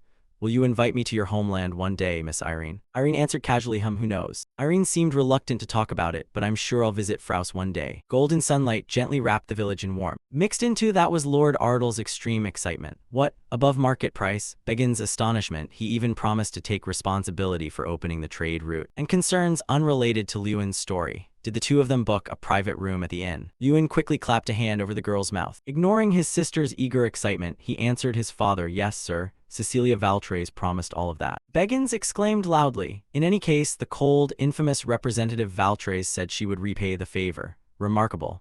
Lewin explained calmly, yes, but we'll need time to prepare that quantity, and they said it will take 3 months for those weapons. Construction of the road through the southern mountains will begin this month. Lord Ardel couldn't help but feel proud of his son's capabilities. A direct trade route to the Empire, Ardel will finally prosper. You've grown up, Lewin, to achieve something so difficult. Thank you for growing into such a fine man. Taking the opportunity, Lewin made one final request. Then, father, do you trust me and allow me to do one more thing? He asked softly. What is it? He clenched his hands on the table and resolutely spoke his desire. The lifeblood of Ardel, the dream of Ardel's people. In vengeance for my mother. It was the hunt of the Red Plains. Everything gradually sank into memory. standing before a horrific scene, everywhere engulfed in flames, Lewin recalled. On my 6th birthday, which should have been a happy memory, but that birthday became the worst nightmare. The mud people overran the meadows, attacked the village, and countless people died. The most painful thing was that my mother was among them. My mother, now I can't recall her face clearly without looking at her portrait. So many people, including my mother, lost their lives, and many were gravely injured. That day, for the first time, I made a vow: I must become stronger. As Lord of Ardell, I will not let Ardell remain weak. Back in the present, on a fine morning, Lewin was walking with Irene, watching villagers training diligently before them. Shouts rang out, decisive movements filled everyone with spirit. After the order to exterminate was given, the villagers began spear training every day. Their motions were precise, repeated again and again without tiring. Irene watched them enthusiastically. The villagers looked transformed. Lewin praised them too. It was something to be grateful for. They were working very hard. She noticed something special, a bit surprised and mildly impressed. By the way, their spear technique seemed quite unique. Irene wondered who taught them the technique. Hearing this, he looked toward an old man standing with his hands clasped behind his back, who replied solemnly, "Ah, it's taught by our knight commander." The man with a kindly face, wrinkles worn by time, once nicknamed the Lightning and fought on the kingdom's front lines. Bolvar Petten, Ardell's greatest knight. Lewin remembered the image of him standing strong against monsters, with gratitude. If not for Bolvar when the mud people attacked, the losses would have been much worse. I still vividly remember how he felled 5 mud people in a single strike. You were still lost in thought. Even now he preferred a fishing rod to a spear. Suddenly someone behind called out a name, Lord Bolvar. The voice pulled Lewin back to reality. He hurriedly turned and replied, "Yes. Is something the matter?" Bolvar stepped forward and called out loudly as if to confirm, "Ah, are you young Master Lewin?" He saw him approaching from afar and quickly greeted him. "Ah, long time no see, Lord Bolvar. I meant to greet you after training." The man replied politely, "Training just finished, it's fine." He replied courteously, "Training just finished, it's fine." Then Bolvar grabbed Lewin's hand, laughing excitedly. "I heard you made quite a mark this time. You won the big prize and now lead an extermination campaign. You're shy, putting on a brave face, huh? Yes, that's right." After a warm exchange, Bolvar looked at the girl opposite him with curiosity. "By the way, the person beside you is." She placed a hand over her chest and politely introduced herself. "Pleased to meet you. I'm Irene Browse." She closed her eyes in admiration. Meeting the Lightning Knight Bolvar here is an honor. A name was spoken that made his eyes widen in disbelief. Those beside Lewin also heard it and were surprised, glancing to ask what she meant. After a few seconds of surprise, Bolvar regained his composure. He asked, "Miss Irene, what are you referring to? I heard about you in the night lecture, the 11 children." Irene clenched her hands and respectfully explained, "I became certain after seeing the villagers' spear technique." Her hair fluttered lightly in the breeze. Facing the middle-aged man, her voice remained gentle and patient. "The kingdom rids only spear knight. I heard you abruptly retired and vanished at 30, a legend among legends." His tone deepened, gentle yet full of nostalgia, as if returning to a glorious past. "Ha, I didn't expect anyone to remember those little stories." She gently tucked her hair aside, eyes calm, speaking in a mild voice as if recounting an obvious truth. "Of course, it's so impressive I read about it in detail." Facing Bolvar, Irene seemed to envision the armored man wielding a mighty spear, standing proudly behind. She continued the story of how he cut down more than 10 senior mages of the rival nation and became a legend. He closed his eyes, calm as if unconcerned with the past. "I'm honored the young lady finds it memorable, though now I'm just an old man." Lewin stepped closer to Bolvar, voice a little sad. "Lord Bolvar, why did you hide that?" He turned to face him and replied nonchalantly, I never hid it, you just never asked." He lowered his eyes, a little bitter as he explained, yet feeling somewhat out of place. "I had to hear from others that you were the Lightning Knight, though I was right beside you, I didn't know." Suddenly, one of his remarks made Lewin start and open his eyes wide. "If anything, don't you know more about me?" The young master disagreed and began to speak of what he knew of Bolvar. "That's only part of what I know." Images came back to him. He liked to fish and lived in the house beneath this hill. Memories of warm sunset afternoons when Bolvar would take walks with him surfaced unexpectedly. "He often walked me when I was little." He continued, "But seeing you grown as you are now is also truly joyful." Bolvar folded his hands behind his back and spoke sternly, "Isn't Bolvar Petten enough as he is?" Those few words from him seemed to wake Lewin. He stepped forward to face him, eyes resolute. "I hadn't thought it through. I understand you better than anyone." Bolvar bowed happily in response. "Thank you for understanding, young master." Bolvar didn't let him ponder long and made an offer. "Ah, by the way, I promised to help the young lady with sword training today. Would you like to join?" Lewin was delighted and agreed immediately. "Observe, I'd be glad to." Suddenly his face remained gentle but his voice grew serious. Interrupting, no, Bolvar clarified his intention, not to observe, I mean a sparring session. Hearing that, he was so surprised he was speechless, his face frozen as he asked, as if afraid he misheard, what? In a dense, overgrown forest somewhere. Below, Bolvar was dueling Luna. The two swords clashed, producing bright, ringing clangs. Irene watched intently, exclaiming, she's extraordinary, having skills like this at 12 is amazing. Lewin didn't reply, his face serious. But inwardly he agreed, honestly, even I am surprised. He observed the girl gripping the sword with both hands, fierce and energetic, marveling inwardly.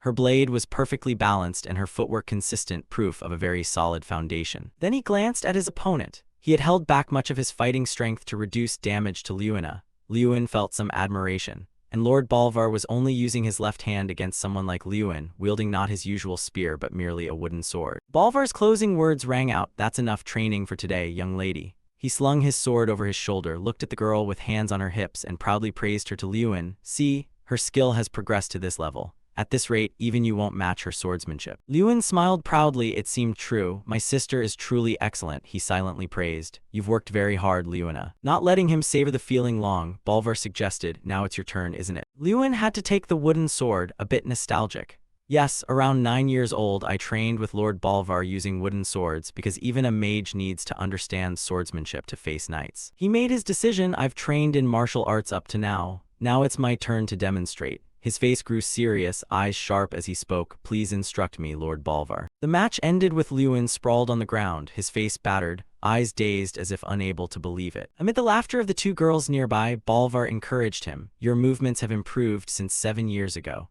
The old man felt very pleased, while Lewin lay helpless with no consolation at all. Lewin sat up and asked curiously, by the way, how did your skill as a knight compare to today's standards? Hearing the question, he was unsure of his answer. I'm not certain. It's been a long time since I retired. I don't know how the younger generation measures up. He looked down, thoughtful. Is there any good point of comparison? Then, as if he had found a solution, he exclaimed, ah. An image of a man came to Lewin's mind. He suggested, I know a knight, Lord Gunter Perante, the only 6-star knight in Eastern Radian. I recall with gratitude he helped train me before the big tournament. He was very strong. Bolvar's face showed a trace of reverie when he heard that. Recalling, he said, 6 stars, 20 years before I left the Knights, I was a 7-star knight.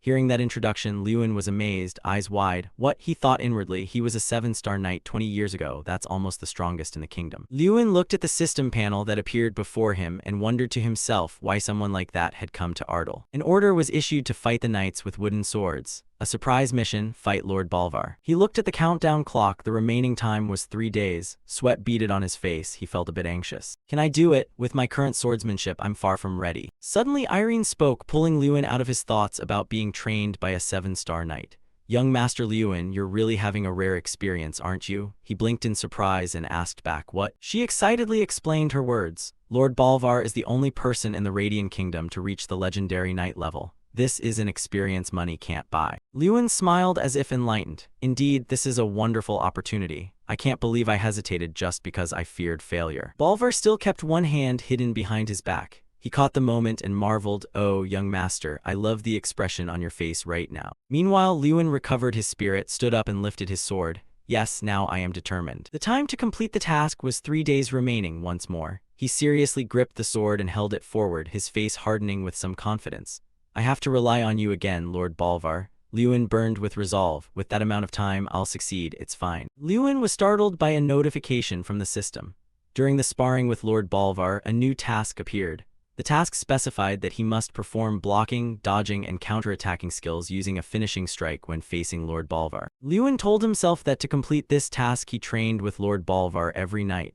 Counting down by the second, Lewin practiced tirelessly, his face scratched and smudged. He kept moving his limbs while holding those thoughts. At first I wondered whether these matches meant anything. While thinking that I might be careless and get caught by Bolvar, I saw a gap here. Still, believing the system had its reasons for assigning the task, I continued sparring. The final deadline was just over 42 hours, under 2 days. Just then, Bolvar leisurely announced again that this side also had a vulnerability. And finally, when the deadline read 23:51, Lewin had to concentrate even more. He lunged at Bolvar with wind-like speed. After a moment, he smiled softly, his eyes showing excitement and satisfaction. Done. Bolvar looked at him with a kind smile and didn't hesitate to praise him. You did very well, he thought inwardly the same. Lord Bolvar said the results of your efforts are starting to show. Time passed and the final day of the training arrived. Bolvar, worried about Lewin's overexertion, asked, "Young master, are you tired?" Lewin answered firmly, "No, I can continue." Bolvar slung the wooden sword over his shoulder and gently told him not to push himself too hard. "Look, the sky is brightening." But Lewin, driven by the task, grew more determined. "Yes, I've practiced enough with Lord Bolvar, but—" He stared at the single remaining task line, the finishing strike. "I still haven't fulfilled that condition." Only a little over half an hour remained. Lewin hid in his thoughts, bewildered. He couldn't believe this was all he'd achieved after a whole sleepless night.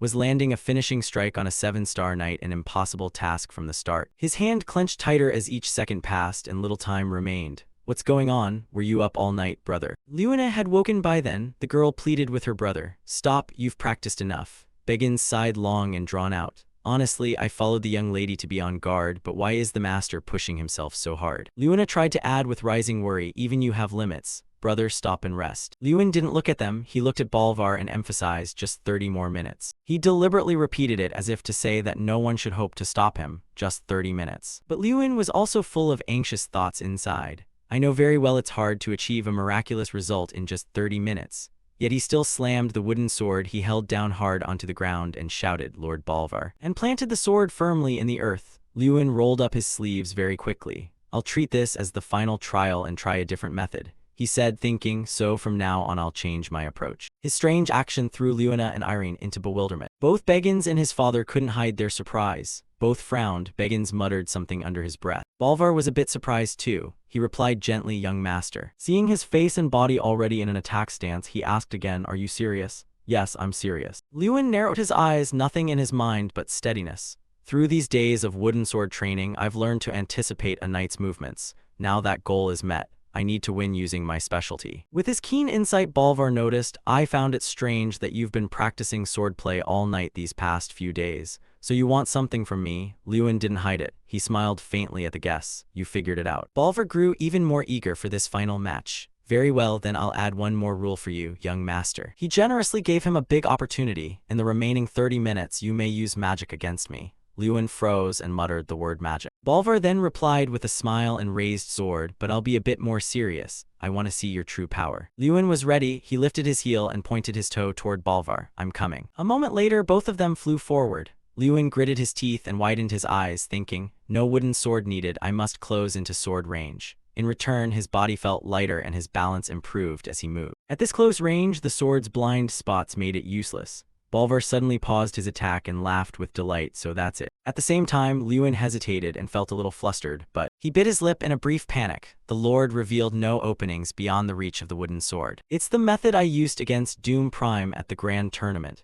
Breaking an opponent's sword isn't a strategy that works on everyone. Knights of Lord Bolvar's caliber don't confront power differences head-on. Instead, they redirect them." Bolvar analyzed Lewin's fighting pattern from earlier as if seeing through it. The plan to close into a distance outside the wooden sword's reach. "That was a good choice, but once discovered, I won't have many options left. The opponent will always try to widen the distance from you." This only made Lewin more driven. He lunged forward and clenched his fist. Lord Bolvar was right. My entire strategy has been seen through. As his fist prepared to strike, Lewin suddenly barring a sly grin. However, the Lord did not anticipate this. In an instant, that curled hand snapped open, and Lewin shouted, releasing light. Immediately, a blinding blue light engulfed them both, and neither Lewin nor Bolvar could be seen. After the light faded, leaving only faint drifting smoke, everyone saw Lewin grabbing Bolvar's collar and pinning him to the ground. Lewina cried out in shock, "Brother." Though defeated, Bolvar still smiled kindly at him. "I was worried you'd use some terrifying magic. But you just blinded me with light. You've completely beaten me, young master." Lewin looked at him and responded humbly, "That's all I could think of at the moment.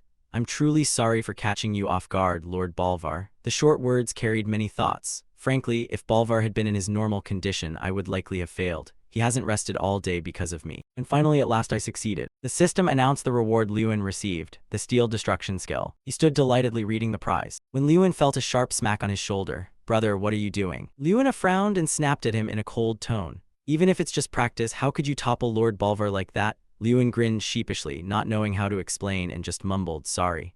Bolvar then spoke up to explain for him, "I'm fine, so please don't be too harsh on the young master, miss." Lewin then bowed respectfully and reached out toward Ba. "Now that training is over, I just want to soak in a hot bath for a bit.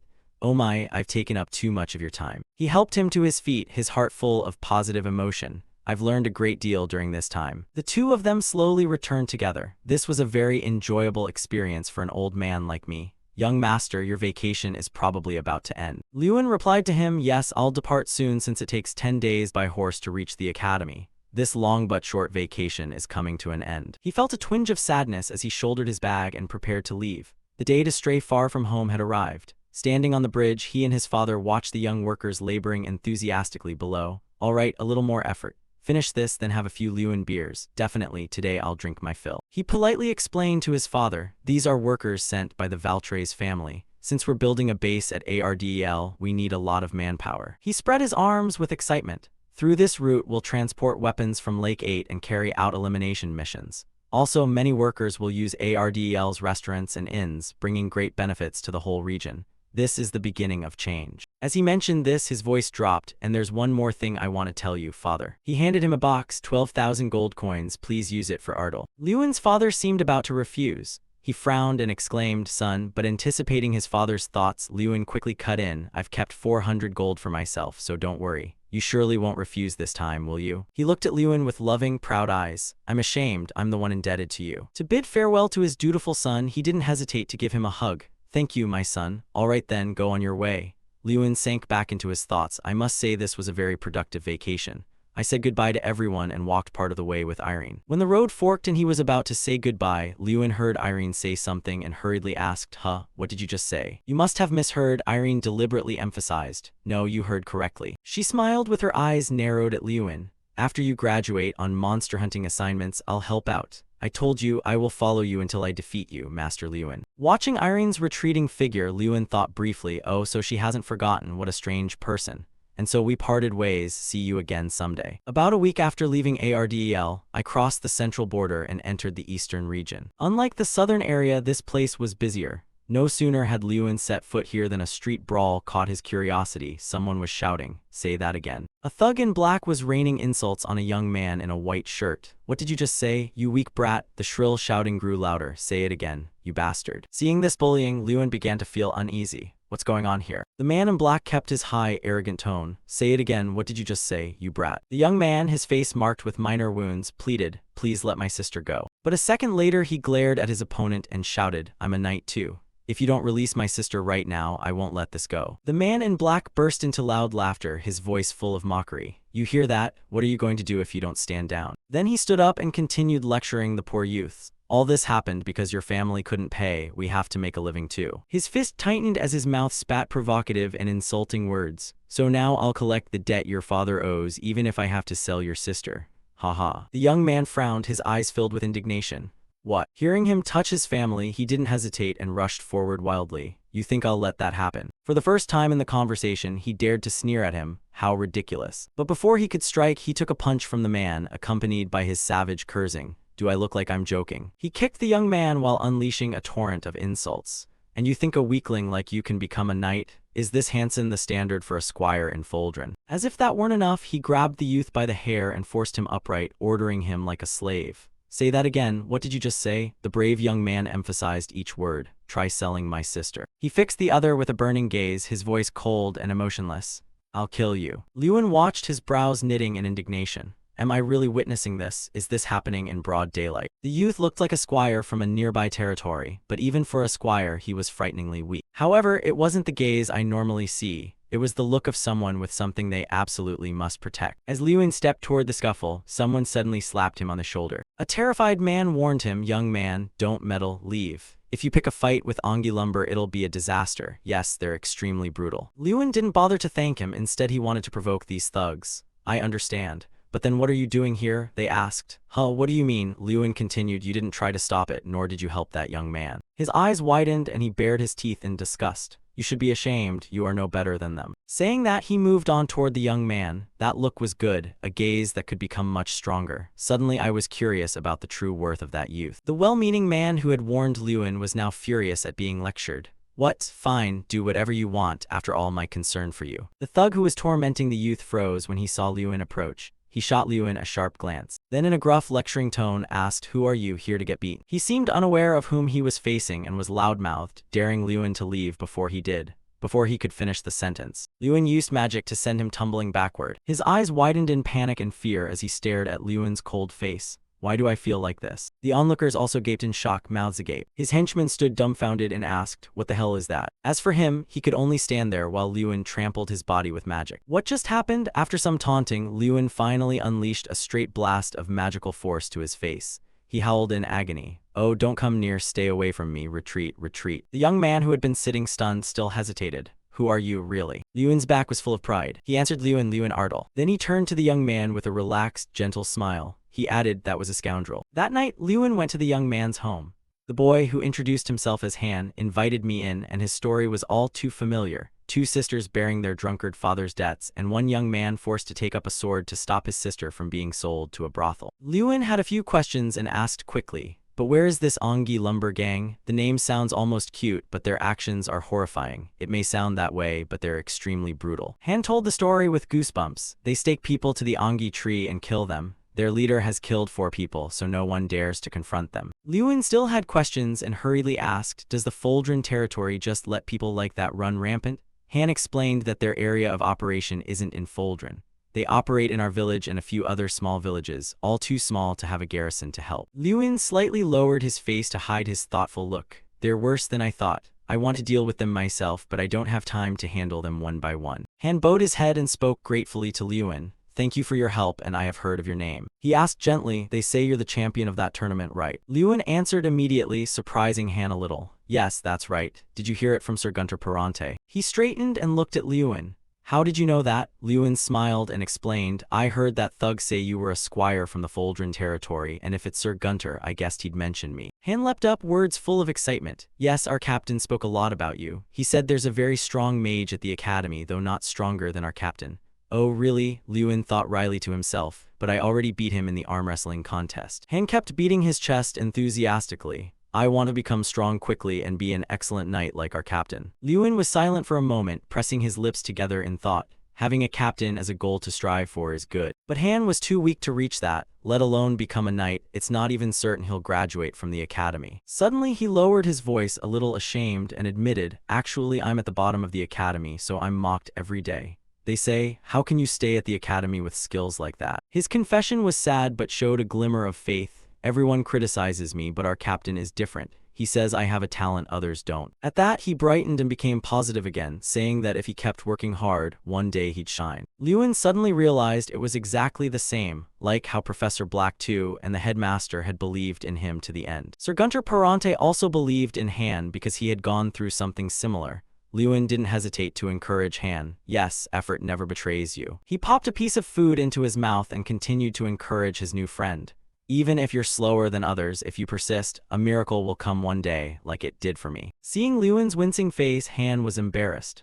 Ah, sorry, I forgot to warn you, my sister's cooking is rather unique. You thought to yourself, why are you telling me this now? They were chatting warmly when a brazen shout interrupted them. Come out, you filthy brats. Members of the Ongi Lumber were standing outside in full. That damned noble, I'd tear him apart, but instead I'm here to kill these 2 brats, the leader growled. Kill them or we'll sell them. He stormed at the house and kicked in the weak wooden door. Come out, don't hide anymore. But he suddenly froze, narrowing his eyes in hatred. What, where are those 2 brats? Inside the house, the 2 Han sisters were nowhere to be seen. Only Lewin stood there waiting. The leader shouted, who are you? Lewin fitted a bit of protection on his arm and smiled. I was wondering what to do, but thanks for coming right to me. In less than 3 seconds, the man was struck by Lewin's magic, his body sent flying in a straight line from inside the house out into the yard.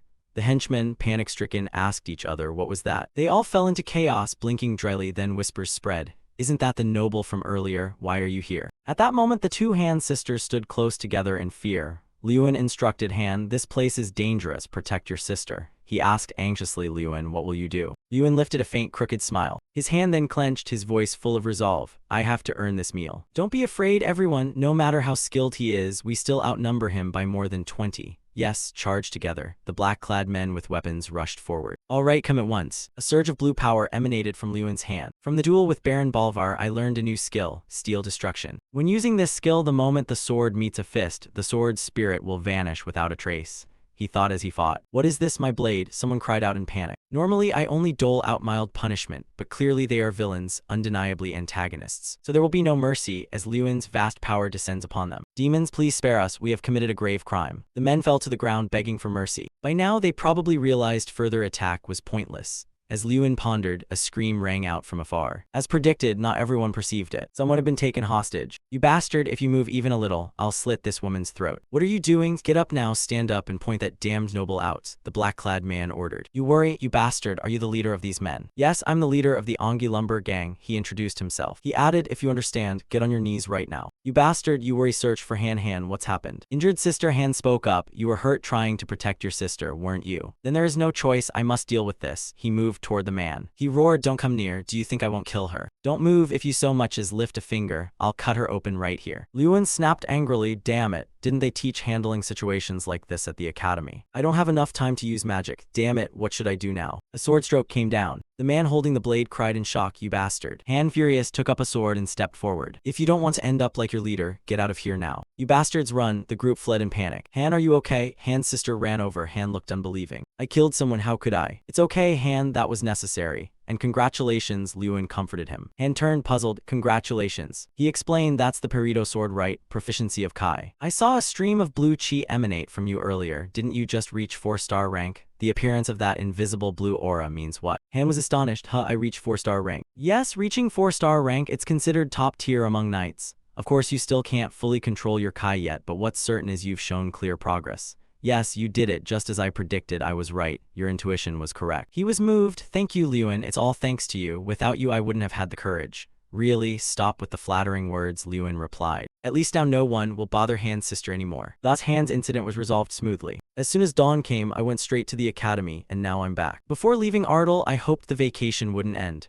But now returning to the academy, I realize one thing, I really missed this place. Liyuan, what did you do during the break? Me, I was just he and Jason were chatting. What should I say? A lot happened, but there's nothing worth telling here. He hesitated. I trained, he was surprised. You someone as strong as you trained too. Swordsmanship, oh come on Liyuan, the break is for resting. Besides, swordsmanship is part of the knight-related classes in the second semester, right? Why train early? Studying ahead during the break is called preparation. While they were talking, a professor called for Liyuan. Professor Heidel, so you're here. What brings you? Look outside, there's a visitor. Many knights and banners bearing the golden sunbird. Liyuan seemed to recognize who the guest was. I'll go out right away. We've exchanged letters, but I didn't expect to meet him so soon. The champion of the martial tournament had arrived. They opened the carriage door. The princes had arrived. 2 princes stepped down from the carriage in turn. Don't you dare come between me and Liyuan, Prince Kroster Radian, the elder prince said. Don't get your hopes up, brother. No matter how hard you try, young Master Liyuan will choose me, the other replied. While the two argued, Liyuan stepped forward and introduced himself. It's an honor to meet you, your highnesses.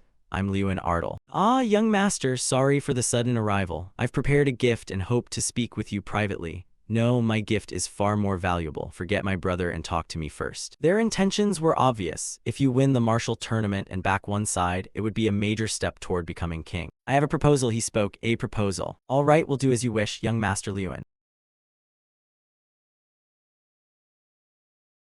The kingdom of Ladian, to which both I and the academy belong, is currently known as the weakest nation on the continent. Even so, the kingdom cannot unite internally. The monarchist faction of the crown prince clashing with the reformist faction of the second prince is the cause of the prolonged conflict. Most of the mages are the same, they are merely tools in their power struggle. In retrospect, the reason they sought me out was plainly because of that. This brat, I'll sit here. No, the seat opposite Lord Liyuan is yours. Both princes are arguing about who will sit opposite Liyuan. You're also exasperated with these two. Well, how troublesome. Don't make a mess. Isn't it because of you that things got messy, older brother? Because of childish people like these, the country is in such a state. Thoughts like these were swirling in him. Ridiculous, what did you just say? Stop arguing, I'm a bit surprised by your sudden visit. But it's very good that you came. I also have something to say. I do not intend to choose a master between you two. I foresaw this. But hearing it directly still stings. That's true, yet even the legendary strategist Jagiz refused the offer 3 times. You probably know that story as well. Jagiz, you refused the great emperor's offer 3 times and ultimately joined the emperor's faction.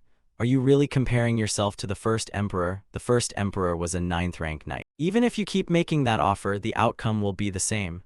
As Lewin Ardal, there are things I must do, things you must do. I intend to return to my homeland, the territory of Ardal. Ardal means you will not leave the kingdom, even after graduation. Of course, then I could become a force for the kingdom. Oh, it's good to hear that. But the situation in Ardal is not easy. I trust you understand why I do not want to abandon my homeland. Both princes were surprised when they heard that. The future strength of the kingdom should not be burdened by unnecessary worries. I, Prince Croster Ladian, will fully support you regardless of the matter. Don't ask me first, don't ask my brother. Money, food, I'll give you everything. Hey, can't you see I'm talking to this young master? Don't butt in. The two resumed arguing. No matter what happens, I will not choose either of you. Definitely not. Why? Because it's more beneficial for me if the two of you keep fighting. Lewin was still having his own calculations. I'll send a wonderful gift for your graduation. No, I'll send a gift even more splendid than my brother's. That's fine, however, I hope you will handle what I mentioned. Ha ha, don't worry about it, just focus on graduating. Fortunately, the princes were satisfied with my not taking either side and left.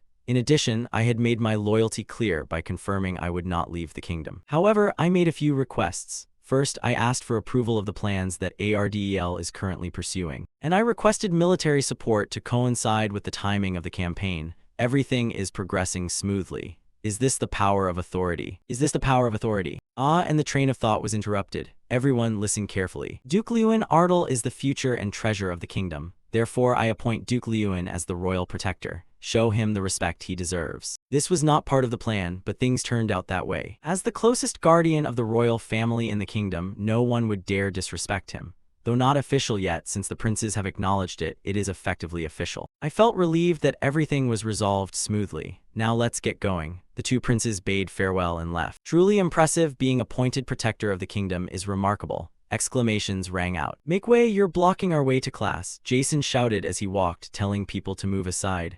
Now that the princes were gone, the classmates finally gathered. Looks like things are about to get noisy again, huh? The protector's position has long been monopolized by the Garihill family. Hey, quiet down. Mikkel is coming over there. At that, all the chatter fell silent. What are they saying? Are they talking about me? He just arrived and is already tall. How ridiculous. Seriously, who is saying what about whom? It seemed those words truly angered him. Did you forget? I'm of Garihill. No matter how much you make a fuss, after graduation you'll all be under my command. Garihill, Mitchell Garihill, who was nearly expelled after using a banned substance on the midterm of the first semester, avoided expulsion thanks to the severe penalty of a 30-day suspension. All thanks to the reputation of the Garihill family. The magic world of the academy, indeed, even the magic world of the royal palace, is now almost under Garihill's control. Really? But it seems that's not what the princes want. Long time no see, Mikkel. Damn, he spat each word. You think you've won, right? What? Just wait and see who will be laughing at the end. He turned his back but showed displeasure on his face. Jason comforted him, saying he's just jealous, don't pay him too much attention.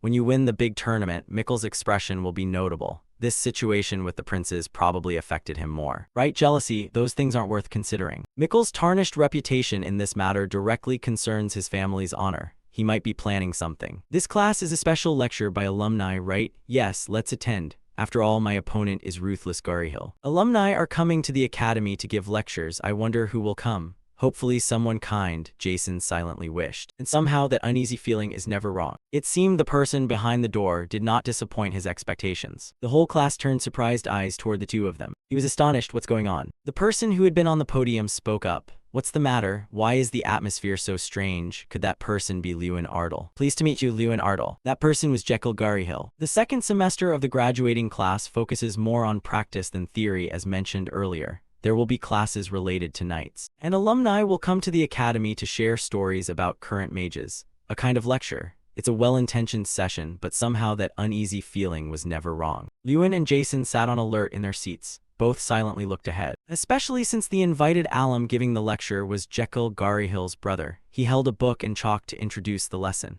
Today I'll tell you about the relationship between the Garihill family mages and the court mages. He sneered arrogantly. Everyone knows, right? Of the 14 court mages selected last year, 11 came from the Garihill family. He smiled, but his gaze was chillingly cold. As a senior from the academy, I'll share a truth you need to know to succeed. There's nothing in this world I can possess on my own. Up here, Lewin listened carefully to every word. Therefore, the weaker ones must unite even more. From now on, you'll focus more on practicality than ideals. Just because you praise the student representative Lewin Ardal doesn't mean your lives will unfold like his. he suddenly named Lewin directly, causing the hall to fall silent. He emphasized each syllable. Lewin Ardle, what do you think? Jason slammed his hand on the table and stood up in anger. Whenever he saw his friend about to do something foolish, he rushed to cut in. Well, I can say this. In front of everyone, he spoke his mind without restraint. Even if 10 shards of insight combine with determination, a masterpiece will never be born. At best, it's just a massive pile of shards. Feeling mocked, he paused slightly. Are you talking about me? You denied it immediately. Not at all. Do you really think that's about me? The tense atmosphere between them made the surrounding students buzz with speculation. Seemingly at a loss for words, he changed the subject. Well, I've heard a lot about you from my brother. Mikkel, you're really an unlucky one, aren't you? You replied calmly, I suppose you haven't heard the other stories, about how that unlucky one utterly defeated him. He could no longer maintain his confident half-smile. His face darkened, a truly arrogant brat. At that moment, both understood that the feud between Lewin Ardle and Garihill would be a confrontation not easily resolved. Since Jekyll's arrival, the atmosphere at the academy began to change rapidly. By saying anyone could join Garihill if they wanted, Jekyll dazzled lower-performing students. Jekyll's pragmatic, blunt style proved quite effective. At the same time, an argument broke out. One student said, did you hear what Senior Jekyll said? If we work for Garihill, we could succeed too. The other side retorted, you really think Garihill cares about you? No self-respect at all. I'd never serve under Mikkel, who uses dirty tricks to manipulate others. Ultimately, the students split into Garihill and Ardle factions. With Garihill's petty attempts to humiliate Lewin and Lewin's growing anger at such childish provocations, the academy's atmosphere heated up over time. However, soon an opportunity appeared to put Garihill in his place. Headmaster Tyrion set a steaming cup of tea on the table and gently said, oh, come in, sit down. Lewin moved down to sit across from him and replied quickly, yes, how have you been lately, Headmaster? He slowly raised his teacup. Haha, I'm well. He spoke in a steady, deep voice, carrying understanding and trust. Since you're the student representative, we can discuss official matters, right? So, how is life at the academy? He closed his eyes slightly, his brows easing, everything as usual except for one thing. A troublemaker was making a mess of things. With his knowledge, experience, and background, he quickly grasped the situation. He set the cup down. I understand. I have a feeling I know exactly who you're talking about. He leaned back. Garihill, I'm not fond of them either, but what can I do? Every mage in the kingdom has ties to them, so the academy is no exception. He continued explaining the present situation. However, unlike last year, this year we've only assigned them courses that don't directly affect grades. Still, they're noisy both inside and outside the academy. It seems they hold quite a grudge against you. You asked curiously, the alumnus Jekyll Garihill, what kind of person is he? He recounted that the young man was extremely famous for his looks and eloquence. His social connections seemed smooth and his academic results were excellent. At 23, he became the youngest chief mage in the kingdom. But his face suddenly turned serious. Behind that appearance lived a giant serpent. He had thirst, power, and deep ambition. His nature compelled him to obtain whatever he wanted at any cost. After understanding the true nature of Serpent Lord Jekyll, you became wary. He may seem fine outwardly, but inside he is completely rotten and will use any means necessary to get what he wants.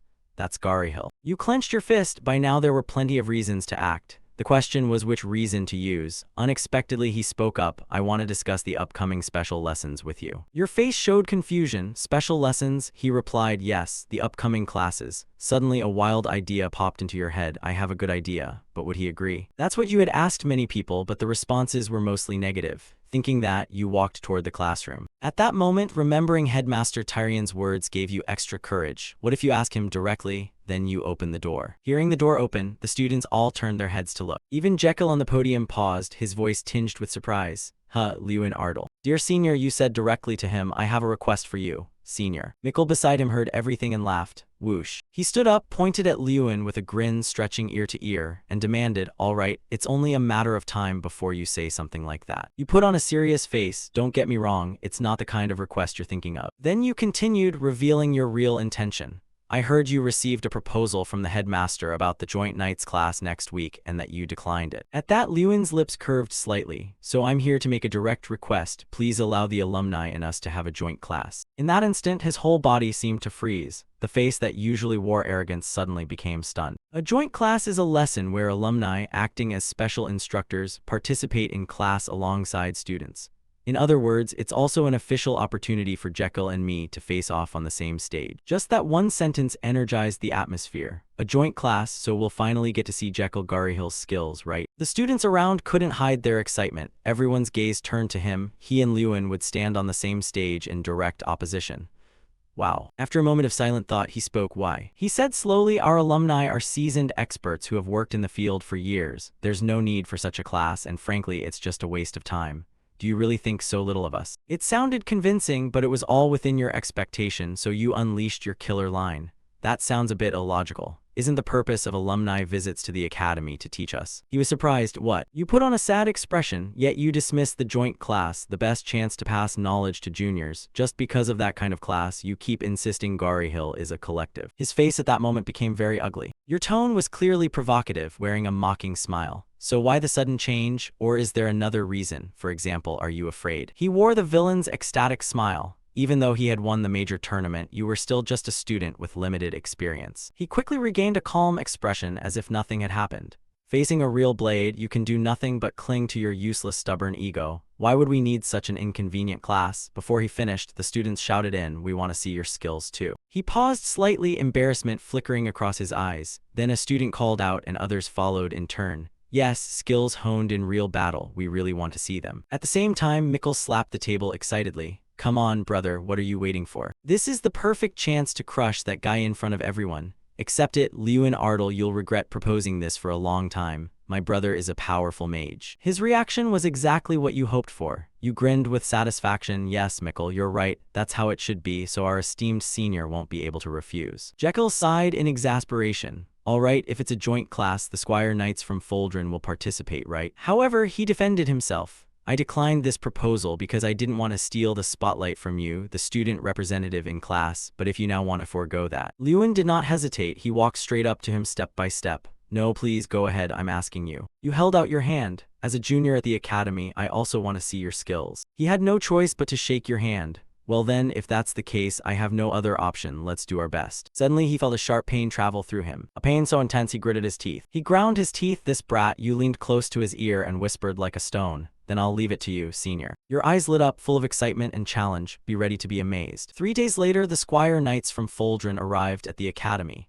Before the meeting, Lewin had a brief meeting with Headmaster Tyrion. You spoke up a special lesson, really. He propped his hand calmly and recounted evenly. That day, I considered pairing alumni with students to form teams for the lesson, but most refused. He smiled, however, if you ask directly as a senior, he won't be able to refuse. As the student representative, what do you think? Recalling that suggestion made him just chuckle, a smile mixed with helplessness and surprise. The headmaster is sly indeed. To devise a plan the senior couldn't refuse. Suddenly, the atmosphere flared unexpectedly. Someone, unable to contain their excitement, pointed straight ahead, voice full of enthusiasm. They're here. It was the Squire Knights of Foldren. Cheers rose like a wave across the yard. Seeing Lewin in the crowd, Mr. Gutter immediately broke into a broad smile, his eyes showing delight. Oh, look who's here, the stubborn brat, how have you been? You replied, of course I'm fine. And you? Gutter shrugged, his lazy expression unchanged. Same as always. I hear news of you from time to time. You won the grand festival, didn't you? You tilted your head slightly, humility showing on your face.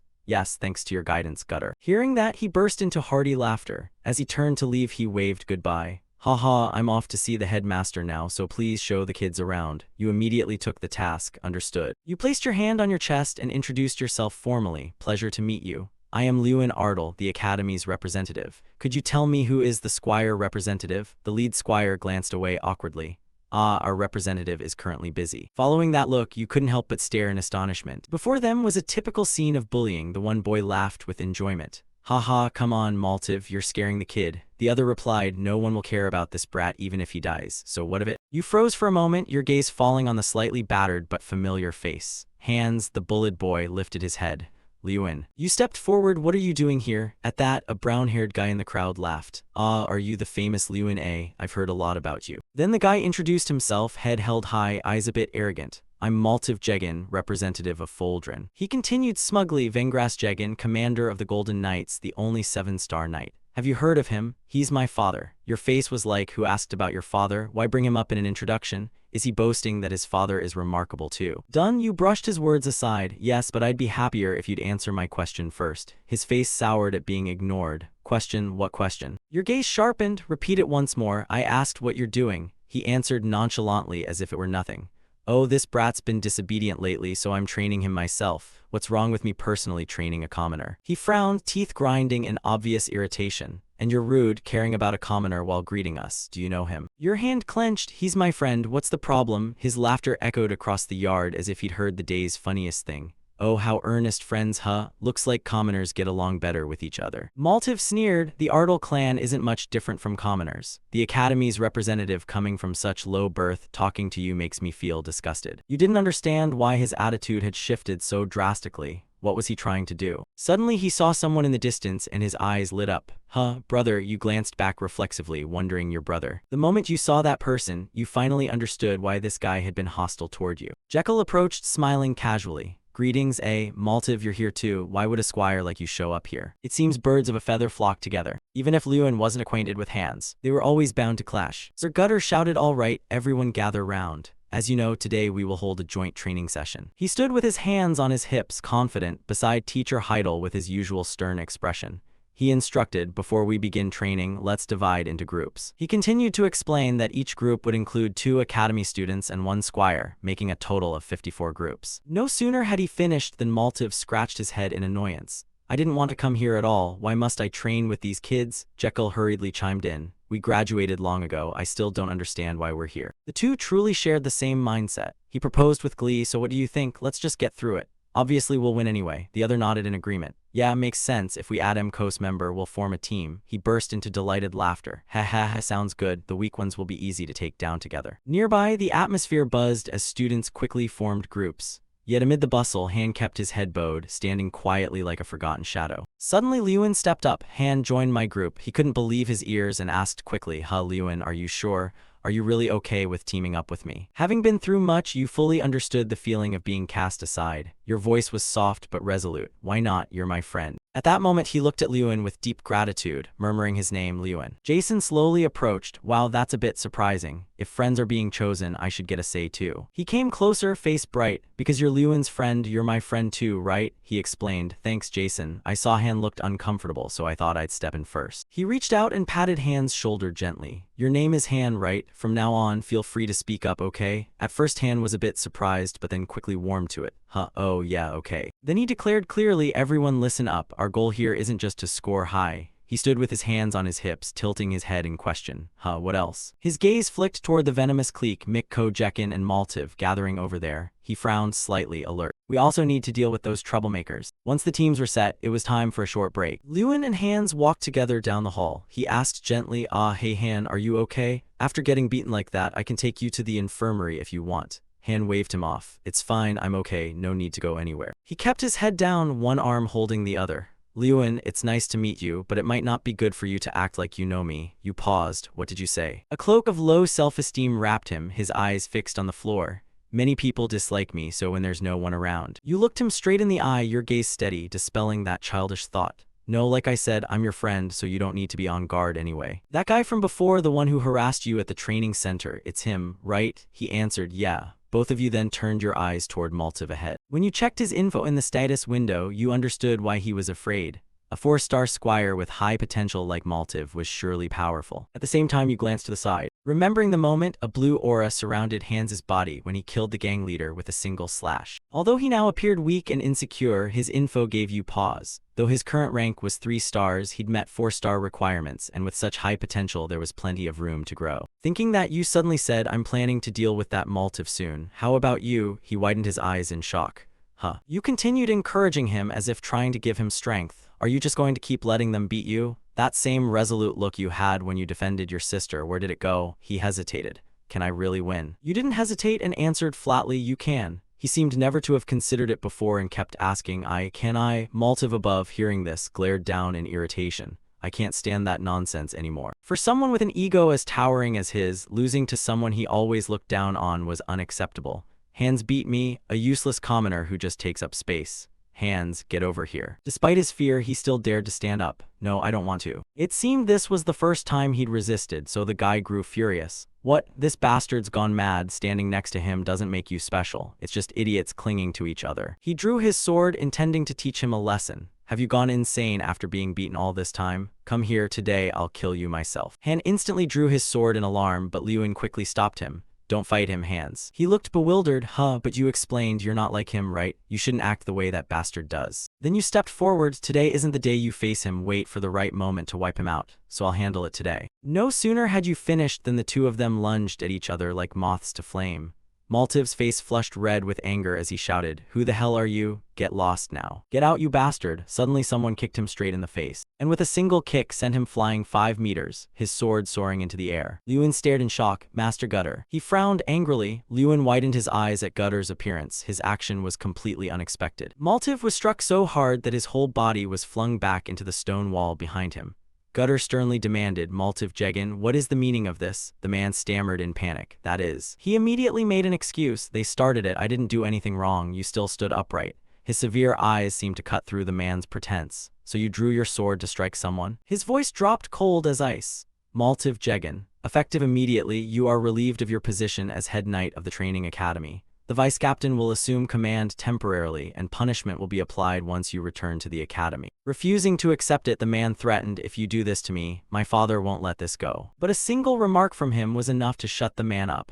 "Yes, I think so too. But if he learns his only son drew a sword in the academy and intended to strike someone, Venjuras Jegan would probably faint." Hearing that, the man relented. "I'm sorry." Lewin watched from the side as a cold, silent glance swept over him, quiet judgment mixed with contempt, boasting bravado yet terrified of his father's wrath. You frowned after all. When you met the hateful, tearing glance he cast, you realized you had clearly attracted attention. The first training session of the intensive course began. The lesson was on offense and defense. Sir Gutter Perante taught us how to exploit a mage's weaknesses and the casting times needed to neutralize them. Professor Heidel explained how to anticipate a knight's movements and effectively evade their attack range. Each group practiced these techniques under instruction. While the students trained diligently up front, Milu's clique lounged comfortably in the shade of a tree watching.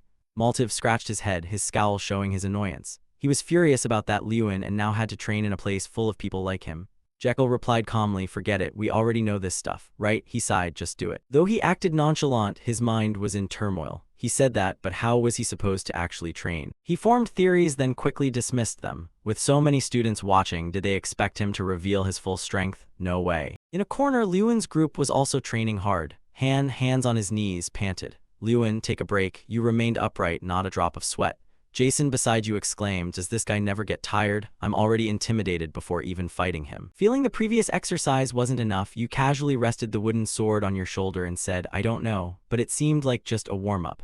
The others, unsure whether you're stubborn or tough, shouted in unison, "What?" Suddenly someone stepped forward, cutting into their conversation. "If you're not too tired, could you spare me a moment?" You exclaimed in surprise. Sir Gunter, he already held a wooden sword in his hand. "I want to confirm something." You asked, "Confirm, what do you mean?" He explained, "Swordsmanship at this level can't be learned in such a short time through self-study, unless you have an exceptionally skilled master." Hearing that, you paused for a moment, then remembered your master. "Wow, Sir Gutter is more perceptive than he looks, huh?" He continued, "So I want to ask a favor of you." He pointed his sword at you, issuing the challenge amid everyone's anticipation. "Lewin Ardle, I want to duel you." You froze slightly, your eyes clearly showing shock. "What is happening?" Murmurs swelled like a disturbed hive. "Duel the Academy's representative? Why would the commander do that?" After a brief moment to calm, you spoke up. "Are you joking? Sir Gutter, I'm not even a knight yet. How could I possibly beat you? Besides, I've only been training a week." He looked you squarely in the eye. "I'm not asking you to win," which made you even more confused. "Then what is it?" Then he stated his true purpose. "I want you to teach the trainees here. No one here has swordsmanship superior to yours." The apprentice knights who heard this were stunned, jaws dropping. "What, commander's serious?" You inhaled softly, thinking being suddenly thrust into the spotlight was overwhelming. But your brow tightened slightly, lips pressed into a firm line. You didn't say it aloud, but inwardly you were sure this was a good opportunity. If you performed well here, you could seize this chance to establish your position. No small matter. With that thought, you became eager and quickly assumed a ready stance. "I look forward to learning from you, Sir Gutter." He smiled in satisfaction, a natural curl at the corner of his mouth. "Your stance is impressive, then. I'll come to you." With that, Gutter lunged forward at astonishing speed. The onlookers outside involuntarily widened their eyes. People exclaimed, "Wait, what speed is that?" Is he being overly serious? If that hit, there wouldn't be enough left to pick up the bones. Yet you managed to parry that attack with ease. Someone gasped in amazement. He blocked that strike. Even so, you let out a heavy sigh. The force of his swing sent you sliding across the training ground as you braced against it. He slowed and looked you over again. I find your skill hard to believe. I'll ask once more, where did you learn this swordsmanship? He squinted, suspicion in his gaze. Could it be a name you couldn't reveal? You fell into thought, hesitating whether to say, it's not like that person was deliberately hidden, so it should be fine. After hesitating for a while, you uttered a name, Sir Bolvar. It was an unexpected name, so everyone present gaped in shock, including Sir Gutter. One surprise followed another, leaving people stunned. Bolvar Payton, the legendary warlord. Impossible, I heard he was dead. Quickly, Gutter regained his composure. Oh, is that so? He asked, can you elaborate? How do you know him? You explained. Sir Bolvar retired and has been living in Ardel since then. He's the one I've been with since I was a child. Before you finished, Maltiv hastily cut you off. Don't lie. He angrily stepped forward, eyes blazing as if to burn you. Don't lie to me, you strange one. Lie. He pointed at your face as if he'd caught a fraud. Yes, nonsense. The town said Bolvar Payton is dead and you can't prove otherwise, right? You showed obvious displeasure. Why would you need to prove that? And don't call someone who is still alive dead. He ground his teeth slightly. His face still wore a mocking smile, but his eyes revealed bitter resentment. Even if what you say is true, it doesn't matter. After all, the strongest knight in the kingdom is still my father. Hearing that, you realized this was his real concern. The officially recognized strongest knight in the kingdom was none other than Maltiv's father, Venjuras Jegan, commander of the Golden Knights. But if the legendary knight Bolvar Payton were still alive, the official hierarchy could be overturned. You lazily replied, fine, believe whatever you want. What's he so stunned about? Your gaze was cold, your tone unwavering as you stated your view. Believe those strongest in the kingdom titles if you like, whatever. Sir Bolvar doesn't care about such petty rankings. Hearing that, he clenched his teeth in fury. Petty? Did you just call it petty? He immediately drew his sharp sword. How dare you insult my father? Now he was like a madman ready to cut down anyone he saw. Lewin Ardel, I challenge you, bring a real sword right now. While he screamed like a maniac, come here, fight me now, he took a sharp blow from Gutter, his eyes rolling to the sides like a stunned child. Gutter struck him to prevent him from doing something foolish while out of control. What the hell, challenging? So you really want to fight Lewin? He crouched like a puppy, clutching his head. Finally, he announced it. The first match of tomorrow's group sparring will be Lewin's team versus Maltiv's team. Any objections? Heidel's voice rose. No. In the blink of an eye, it was the next day. His commanding voice echoed across the field. All right, is everyone ready? As announced yesterday, the first duel will be Lewin's team versus Maltiv's team. The two teams faced each other under curious gazes. Suddenly Jekyll stepped forward and called your name, Lewin. His face showed no worry, he seemed relaxed. Have you all prepared properly? Lewin switched to alert. What is this? Why are you asking suddenly? He gave a sly smile. Ah, never mind, just do your best in this match. Hearing that, Gutter signaled. All right, then prepare to begin. As if waiting for that cue, he lunged forward at astonishing speed, leaving you disoriented. Fortunately, you reacted in time. If you'd been a moment slower, you'd have been caught. You wondered what kind of speed that was. What was happening? No one could be that fast. Then you noticed the status window above him and contempt flashed across your eyes. How ridiculous. How desperate was he to win? Was he carrying 6 artifacts on him? The night before at the manor, polite greetings were exchanged. Well, who is this? Sir Venjuras, ha ha ha, long time no see. Commissioner Josh Garryhill, commander of the Golden Knight Cavalry. Venjuras Jegan interjected. I've heard about Jekyll. He was invited to give a special lecture at the academy as a representative of alumni, right? Josh Garryhill, a senior commissioner of the Ladian Tower of Magic Council, replied modestly. Surprisingly, Principal Tyrion Ignit personally invited the boy. Is Maltiv doing all right? He looked helpless, his face showing clear annoyance. Yes, but he's caused too much trouble, quite troublesome, so I sent him to Sir Gutter for proper discipline. He's probably at the academy now. He sighed, eyes closed, showing he'd worried over the matter for a long time. Actually, I came because of that academy representative, he murmured. If it's the representative, do you mean Lewin Ardel? Then he recalled the information he'd heard before. The rumors spread to the point that even I remember the name. I heard he won the tournament and even attracted the Empire's attention. But immediately after, his tone changed. A rustic from Ardel shouldn't have such an easy path. Just as expected, the old man agreed. Ha ha, exactly. We must prevent someone like that from wooing the princes, right? As true loyal subjects who really care for the kingdom, of course. He asked, do you have a plan? Just then the other replied, this time my son and Maltiv will be on the same team and they'll face Lewin Ardel. So I'm thinking, why not give Maltiv an artifact? I didn't expect the old man to be so reckless. His eyes widened in shock, his breath catching. What? The old man stammered. If you leave that pendant behind, I'll make sure he receives it. He stuttered, are you suggesting we cheat? The man put a hand on his companion's shoulder. That's not important now. If we want to crush that kid before he becomes a bigger nuisance, we must do whatever is necessary. I've already given the artifact to my own son." However, the other still hesitated, so the man played his final card. "Bolvar Payton, does that name ring a bell?" His expression changed at once. He stammered, "Why bring up that name all of a sudden?" The man's face went dark. "I've heard he's still alive, and it seems he taught swordsmanship to Lewin and Ardal." He continued, "Lewin Ardal, favored by the princes, learned swordsmanship from Bolvar Payton, the glorious knight. If he defeats our sons in the upcoming match, our position will end." After hearing this, the man hurriedly removed the artifact from his clothing. He handed the pendant to the old man. "Here, I'm counting on this to produce good results." The old man gave a half-smile full of calculation. "Of course it will." Finally, they clasped hands. "All of this is for our kingdom." Back in the present, Jekyll laughed triumphantly. "Ha ha ha, well then, Lewin Ardal." He cast a spell, conjuring vines that coiled tightly around Lewin's team. "You rely on such mediocre skill and feel confident? How disappointing." The magical vines tightened like shackles, forcing them to writhe in pain. Lewin's face darkened with a mix of anger and scorn. "You expected they'd cheat, but you didn't think they'd stoop this low." He stood there taunting constantly. "What are you waiting for? Show your incredible power, Lewin, or Maltiv will beat you to a pulp." No sooner had he finished than the man lunged from the side, wielding a wooden sword. Jason shouted anxiously, "Lewin, dodge." Your foot quickly sliced through the vines. A burst of blazing golden light tore through the ground, erupting with a thunderous explosion. "Fortunately, you dodged." You were astonished. "What? How can a wooden sword be so durable?" At that moment, an odd light emanated from the wooden sword. The artifact Maltiv Jegin received from Sir Vengerez was a sturdy protective charm. This artifact was designed as a pendant for easy carrying. It enhances weapons, making them sharper and more durable.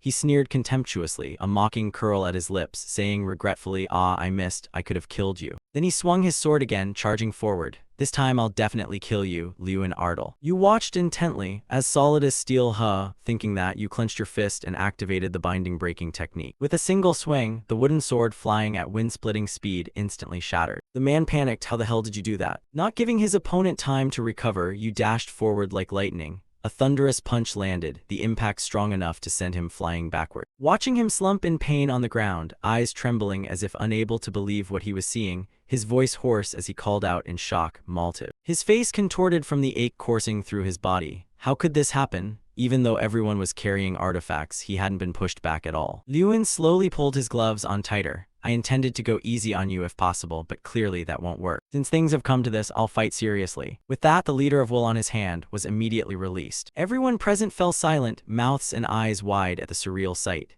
Even normally composed people like Professor Heidel and Gutter couldn't help but show signs of confusion. If outsiders were shocked, imagine those facing it directly. He muttered, "Impossible, a demon." Behind Lewin, a colossal lion demon appeared. Panic spread among those nearby, screams erupted chaotically. "Run, everyone run, it's a demon, a demon." The overwhelming pressure made his legs go weak. His body trembled and collapsed as he scrambled backward. You said calmly, "Let's end this." "I mean, 6 artifacts still aren't enough for you." Hearing that, his head buzzed. "What?" You didn't bother to explain. Your hand reached out gently, and the giant spirit behind you solemnly reached out as well. Its enormous finger slowly slipped into his necklace. The treasured necklace snapped into many pieces and fell. The atmosphere instantly seethed. Whispers erupted everywhere. "What? Is he serious?" Senior Jekyll actually used an artifact against a junior. Unable to bear the murmurs, his face twisted in rage. "Bastard, how long do you think you can hold out? Garyhill won't sit idly by." You cut him off irritably. "You say Garyhill won't leave me alone? First then the eldest son.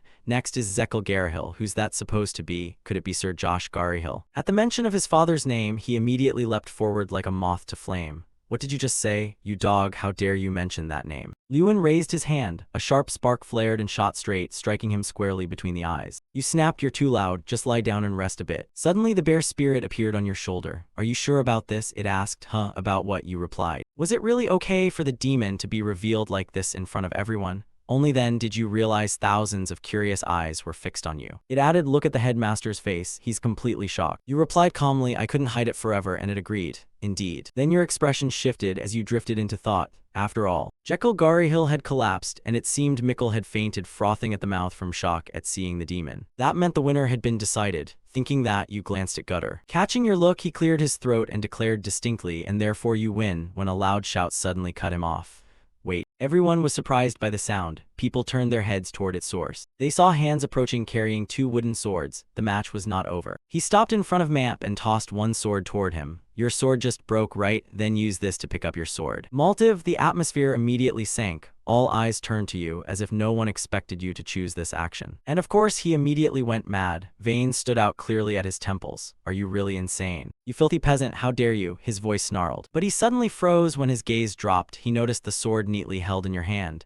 It was Peridot's sword, now wrapped in a fierce blue lightning. Peridot's holy sword, a knight of 4 stars or higher, meaning one who has mastered aura manipulation. By convention, 4-star knights have blue auras, while 5-star knights have red auras. From 6 stars onward, the aura gradually shifts to purple. Beyond that level, auras are no longer tied to specific colors and manifest according to each knight's traits. Apprentice knights average around 3 stars. The male student still couldn't believe the situation. Maltiv fell silent, speechless. Someone behind him whispered, impossible. Many eyes turned to Han, with murmurs spreading. How could a weakling like Han do this? I haven't even mastered aura, meaning even among official knights many haven't reached 4 stars. Chang, sitting on Liyuan's shoulder, whispered, Liyuan, aren't you going to stop? After all, the match is over. Your eyes answered firmly, no, let's watch a little longer. Inwardly you thought, at last it's back, that look from Hans. Liyuan fixed his gaze on Hans's stern face and furrowed brows. Maltiv reached down, picked up the wooden sword on the ground and said, I won't accept this. He lunged at Hans, shouting, I will never accept this. Maltiv's sword rose and slammed down toward Hans's head. He snarled, you're nothing but a lowly commoner, and now you dare claim you can use aura? Han braced himself and took the deadly blow with the wooden sword. He gritted his teeth and forced himself to withstand it, while Maltiv's voice rang in his ear. Impossible. He increased the force in his hand, pressing his face close to Han's with contempt. There's no way a weakling like you could be on my level. He increased the force in his hand again, pressing his face close to Han's with contempt.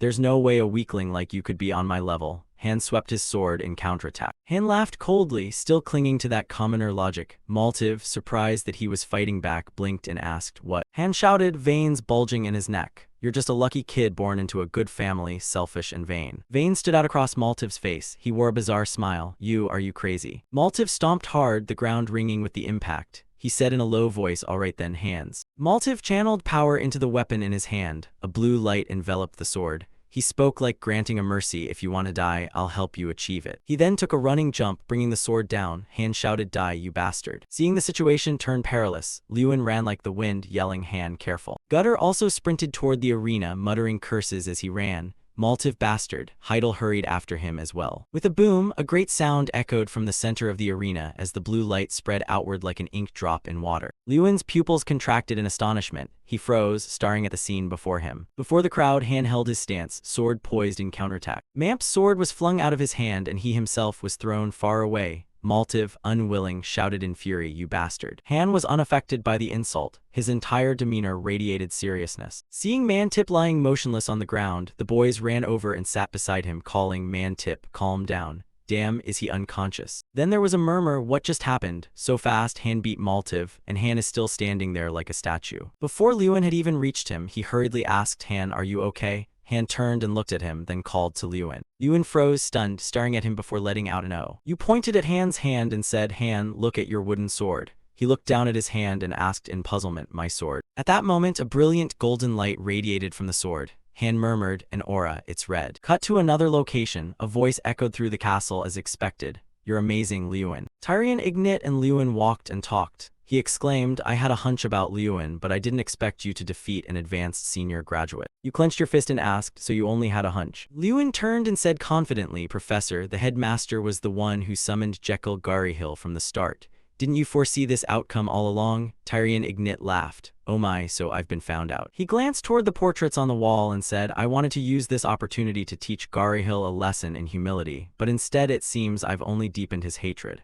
Liyuan asked suspiciously, hatred? Tyrion Ignit explained, rumors of this duel have spread all the way to the capital. Because you defeated the eldest son of the Garyhill family, the nobility is speculating that this could spell the downfall of that house. He warned Liyuan that Josh Garyhill will certainly do everything to restore his family's honor. That means you could soon be in danger. Tyrion Ignit's voice grew grave. As headmaster, I cannot allow my student to be endangered. That's why we've come here. The two stood at the top of a staircase looking down. He indicated that the stairs led to the academy's basement. Then Tyrion Ignit recounted that a few days earlier Kingram had awakened from his long sleep.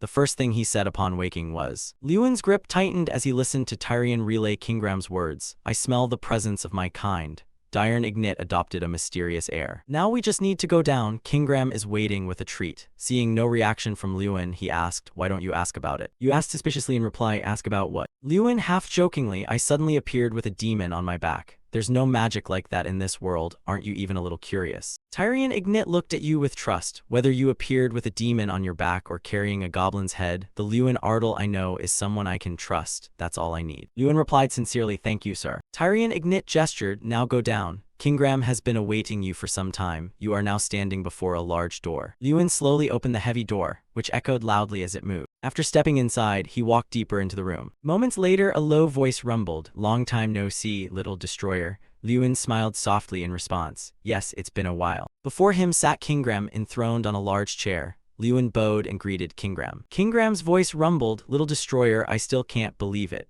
I can smell my clan from Thearn-san on you. I can even sense my father. After a moment of thought, he asked, if you can, could you tell me what happened? Lewin did not hesitate and nodded, all right, I'll tell you everything. Then the two stood facing each other and talked. I recounted to Kingram what happened at Thearn-san and how I forged a relic from Kun Kan's jaw. After hearing the whole story, Kingram laughed with delight. You wrestled with hundreds of goblins, you are truly reckless. Lewin added, not only that, I won every fight. He nodded, that's your style. My tribe must have had a very good time. Kingram covered his face, his voice thick with emotion. I thought I would be trapped in this relic forever and then vanish, but I never expected to hear news of my homeland again. Then he looked at Lewin gratefully. Little destroyer, thank you, my benefactor. You comfortably accepted the thanks in return. It is my honor. The system screen suddenly lit up before Lewin with a notification unlocking a relic. He wondered to himself, what is this? A sparkling screen displayed. The title Friend of the Goblins has been upgraded to Goblin Lord. Thanks to the Goblin Lord's passive effect, power increased by 1,000. Chang's power incarnation reached 5 stars. The human form can now be used thanks to a special skill. Companion power permanently increased by 500. Kingram said, you are the incarnation of Draka, my benefactor, and the only human trusted by the goblin tribe of Thearn-san. This is my gift to you. Lewin was astonished as if he could hardly believe his eyes. Power rose by 7,000 instantly and Chang reached 5 stars. Chang put its hands on its hips and let out a long belch. What a feast. I reached 5 stars much faster than expected. Then it jumped down from Lewin's shoulder and cried out, I've been stuck in this useless child form for too long.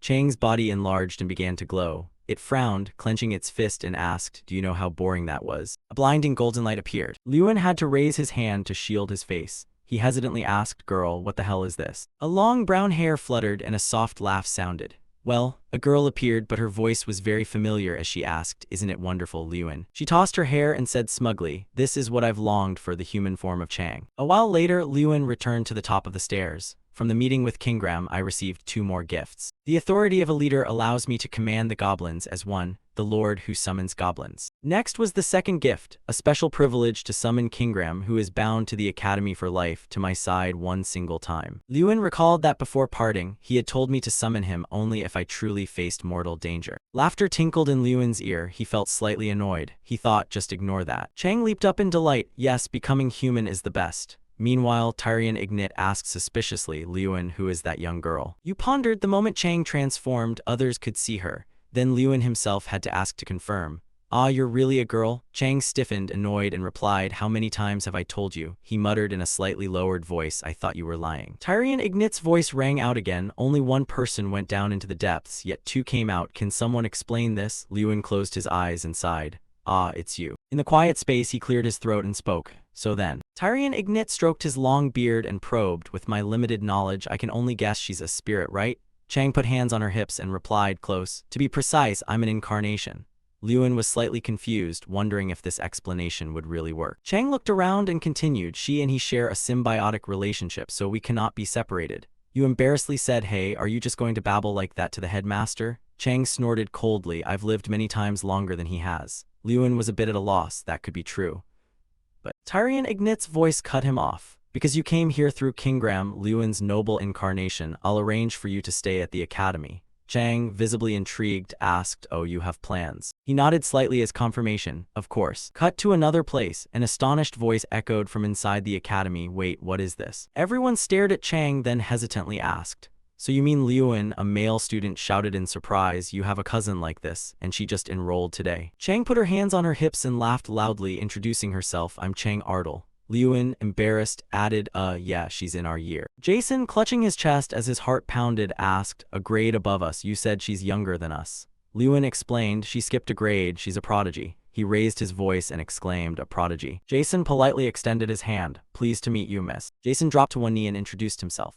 I'm Jason's son Damon, Lewin's close friend. Would you like a tour of the academy? If you haven't seen it yet, I can show you. Chang asked casually, who are you? Lewin didn't understand what was happening and wondered what he was doing. Jason offered, do you want to go to the dining hall? The baguettes there are great. Chang bluntly refused, I don't like bread, go away. He tried another angle, do you like the sea? It's wonderful. Suddenly someone approached and called out to Lewin. Seeing the newcomer, Lewin greeted Hans. That's right, today's the day you leave, isn't it? Hans smiled and replied, yes, I'm here to say goodbye. Lewin lamented, it's a shame we must part again. One day I'll visit Fuldren to see you. Hans answered, I look forward to it. You're always welcome. After a moment's hesitation, Hans asked, and Lewin, after I graduate from the training center, can I come to Ardal? Lewin replied heartily, Ardal, of course, come any time you want. He said resolutely, no, I don't just want to visit, I want to become a knight of Ardal. Hearing this, you were stunned and asked again, are you serious? Hans nodded firmly. Yes, I want to do something meaningful like protecting Ardal, which you will lead, so give me the chance. Lewin smiled at him, of course, thank you, Hans. Suddenly someone interjected, are you two planning to keep this to yourselves? Jason leapt onto Lewin's back and shouted, I want to go to Ardal too.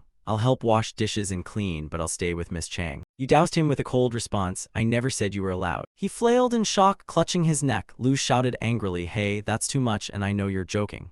You were inwardly overjoyed, thinking, my friend's moving to Ardel after graduation. This is a great idea. Cut to the capital of Duke Radian.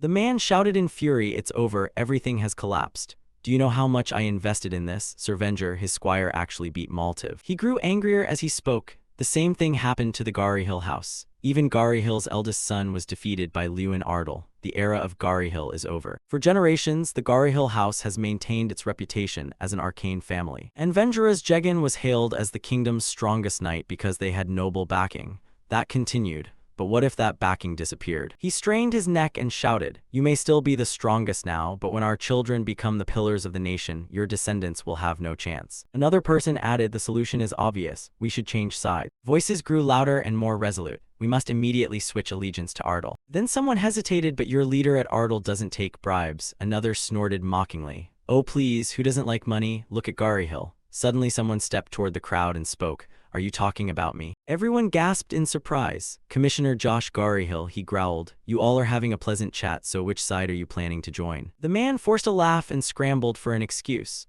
Ah, that was a slip of the tongue. I didn't know you were listening. Josh didn't give him any face and retorted. A slip of the tongue. If I weren't here, you'd be babbling about this all night. His voice dropped. Listen carefully, all of you. Since the Duchy of Ladian was founded, Gari-Hill has always held power. History never lies, so your worries will never come true. Someone awkwardly replied, yes, we'll remember that. Josh gritted his teeth and cursed under his breath, Lewin Ardal. I plan to use him as a springboard to boost Jekyll and Mikkel's reputation, but he completely crushed our honor. Veins bulged on Josh's face with anger, his eyes flashing killing intent. I'll kill him no matter what. Another important lesson in the second semester was a visit to the capital. In the ship's hold, conversation buzzed nonstop. We'll get into the Mage Tower, the Royal Mages, sounds great. Lewin watched everyone and thought to himself, a fantastic class to visit the Mage Tower and the palace directly, where we can observe and learn from the current mages. He felt a bit uneasy, but again, the purpose of the class was great when Chang suddenly asked, Josh Gari-Hill, does that mean we'll finally see him? Lewin did not deny it. Perhaps. You know very well that recently the head of the Gari-Hill family has been filled with resentment toward me. Coming to the capital means setting foot in enemy territory. There he can easily manipulate the royal mages, and in that situation there are countless opportunities for him to target me. Chang voiced her concern. Is Josh Gari-Hill strong? Lewin quickly replied. According to rumors, he's a level 7 mage like the headmaster. She exclaimed in surprise, level 7? If I were still in my old state, I could easily defeat him with one finger. He also pondered curiously. I'm not sure how strong Chang was back then, but a level 7 mage is not to be underestimated. Lewin looked toward Tyrion Ignit ahead. His system board only showed that information couldn't be viewed at this time. From that, Lewin understood one thing, the headmaster at that level, I cannot confirm any information through the player's eyes. Lewin told himself he could not let his guard down even a bit while in the capital. After a while, an announcement sounded. The next destination was Radian, the capital of the Radian Kingdom. Everyone cheered with excitement. We've arrived. They excitedly told one another, just as expected. The capital is truly different, so magnificent. Right, it's really the best. Lewin felt a bit of admiration. Yes, a capital is a capital, but he remained extremely wary inwardly. It's just a flashy shell, unworthy of such a small kingdom. Just then someone approached and greeted Tyrion Ignit, headmaster, long time no see. He asked suspiciously, "You've come here in person. What business do you have?" He recalled his name, Chairman Josh. Josh stepped forward and spoke, "Why am I here? Doesn't that seem a bit harsh? When the future seedlings of the kingdom come to visit the capital as the country's protectors, the least I can do is welcome them." Then he sinisterly emphasized, "But there's another reason." Josh stared straight at Lewin and said, "I want to see how those saplings have grown and confirm how he crushed our son." He glared threateningly, "So you are Lewin Ardle." You felt a bit uneasy under that gaze, like a snake coiling around your body. But something was off. The Josh Garyhill I knew was a level 7 mage. But the system board showed Josh Garyhill, level 6 mage. Lewin read it in disbelief. The player's eyes indicated he was only level 6. How could he have deceived everyone? You suddenly jolted, realizing. Lewin looked at Josh's hands heavy with gold bracelets and rings, and inferred that those items were all relics. You curled a wry smile, thinking how the son and father were no different. Seeing you like that, he asked irritably, "What's so funny?" Lewin turned away and then replied, "Nothing, nothing at all. I'm leaving." Josh immediately grabbed his arm. "Where do you think you're going? I haven't finished asking." He glared and demanded, "I asked what you're laughing at." Deongnit quickly stepped in to mediate. "Chairman Josh, he's still just a student. Please stop." Chang was visibly angered at this madman. Josh snapped in command, "Be silent." The headmaster. He threatened him, "You may be the academy's headmaster, but once the students set foot in the capital, managing them is my responsibility." Tyrion Ignit immediately retorted, "If that authority is abused as a tool to threaten innocent students, I will never accept it. I will return the students to the academy at once." Hearing that, Josh only felt amused. "You're going to take them back, right? Our esteemed headmaster Tyrion is always like that." He sneered harshly. "Do you think I don't know? Your aim was to humiliate my son before the whole school by luring him out. Are you still upset that I was appointed guardian instead of you? The headmaster is petty and jealous." Deon Ignit flinched and shouted, "Josh Garyhill." A gust of magical wind instantly encircled everything around them. Those present cried out in fear, "What is this wind?" Josh still smiled thinly, goading, "Do you want to take this to the end? Fine, suit yourself." Lewin suddenly spoke up, "How interesting." The man was stunned and asked back, "What?" You then revealed why you were laughing. "I laughed because it's amusing. I've never seen anyone wear so many rings before." Lewin's next words shocked Josh. "Mikkel and Jael, my seniors, also liked accessories. Seems the rich are all the same." He inwardly wondered, what does this bastard mean? Josh quickly found an excuse. "No special reason, it's just that we happen to have many accessories. You act like you know everything." "Oh, I see, of course." He glanced at Tyrion Ignit and brusquely ordered, "Anyway, Headmaster Tyrion, step aside so I can lead the tour. From today, I will personally direct all the classes under my charge." He said that and fell silent, unreadable. Josh turned and declared, "I'm leaving now." The capital tour turned out to be nothing like a typical tour. Lewin recalled that Josh Garyhill, who had vowed to attend the entire itinerary, vanished without a trace as soon as we reached the palace. Instead, an old mage guided us. He nodded in admiration. Although the tour's content wasn't remarkable, the atmosphere wasn't bad. Everyone quite enjoyed the trip. Praise kept ringing out. "Is that really the Mage Tower? Amazing." Except for one thing, Chang asked Lewin, "Do you feel the same? Right? You honestly confirmed." "Yes, I noticed immediately." Lewin knew they were blatantly watching him. Night gradually fell. Lewin sat by the window and carefully pointed out to Chang, "Look over there, Chang." When they looked down, they saw a few suspicious people hovering around it. The two began to discuss, "Isn't that the guy we met earlier?" "Yes, he's been there since we entered the resting area." "What? I felt something was off from the start. What is he planning?" Lewin pointed out that it was an illusion. Chang asked in surprise, "An illusion spell?" "You revealed a few things to him. I can sense magical energy around here. He's creating images using illusion magic." Lewin quickly added, "The scenery and passersby below are fake. Above them, he uses a magic barrier to separate this area from the real world." Chang complained angrily, "Damn it, I can't believe I didn't notice this spell. Even though I've become human again, I'm still far from my original power. You were contemplative. I anticipated this, but I didn't expect him to act so fast." Lewin suddenly noticed something. The man in the black cloak suddenly ran off. Chang exclaimed in alarm, "He's running away." You soberly denied it. "No, he's trying to lure me out. If we fought in a cramped space like the resting area, I'd have the advantage. But he knows I can't risk other students getting hurt, so I have no choice but to fight outside." Lewin recalled the system board showing Hazen Garyhill, a level 6 mage. He then guessed a level 6 mage is manageable, but the scale of this illusion magic couldn't be produced by just one level 6 mage. Lewin meticulously analyzed, "There are 2, maybe 3 enemies, perhaps more. If they are all level 6 mages, my chances of victory are slim." The face of Josh suddenly flashed in his mind. What if Josh Garhill himself also joined the fight? Lewin thought to himself, maybe I can use that. Chang, seeing him turn, asked curiously, you're leaving right now? Lewin nodded once, yes, I have to go down. He stepped forward and remarked, tonight will probably be a very long night. A few hours earlier, Josh had slammed his hand on the table in anger and shouted, is this all the people? He shouted in extreme displeasure, I personally convened this meeting. Are these all who showed up? Someone timidly reported, yes, it seems people intentionally avoided this meeting. Josh growled in annoyance. Lewin Ardle is finished as of today, yet they're still so afraid of Ardle they won't come. He angrily lashed out, normally this place would be packed, some would even stand for lack of seats, but today only 4 people showed up. Josh ground his teeth, cursing Lewin in his head.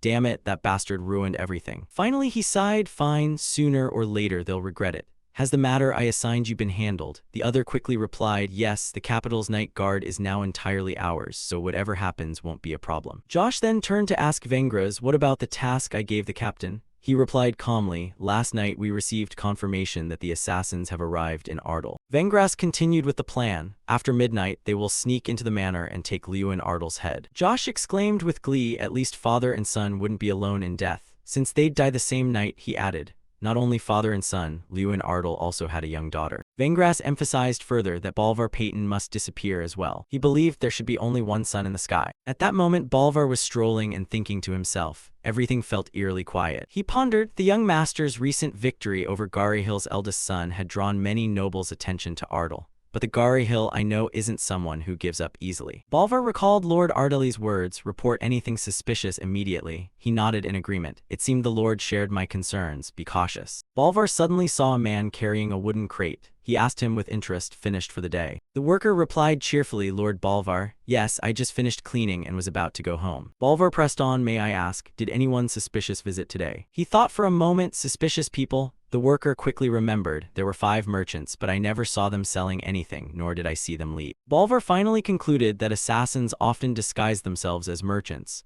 Now they had disappeared completely after entering the territory. The worker blurted out, and they carried swords, you should be careful. Lord Bolvar, stay on guard. He suddenly ran swiftly in the opposite direction. Seeing that, the man felt slightly reassured. Perhaps there was no need to worry much. The manor was unnaturally silent. The assassins were searching inside, moving and whispering to each other. That Lord Ardle, could he have noticed something? He hasn't returned to the manor. You can feel the town's atmosphere. No one has noticed. He'll be back soon. We just wait for the right moment. He nodded in agreement. Yes, there's still time. One of the assassins suddenly collapsed to the ground. They saw the man before them and cried in horror, what the hell, it's Bolvar. He glared and shouted, how dare you? Do you know where you've stepped into? The assassins panicked and asked each other, wait, how did he know we were here? As expected from a 7-star knight, stealth tactics don't work on him. He drew his spear at once and said, but this actually works to our advantage. After all, we planned to kill him anyway. They shouted, charge all of you. They are assassins hired by Vengeras. The intruders hiding in Ardel are masters of at least 6 stars. Bolvar murmured calmly, very well. He, a 7-star knight, long ago laid down his spear to take up a fishing rod.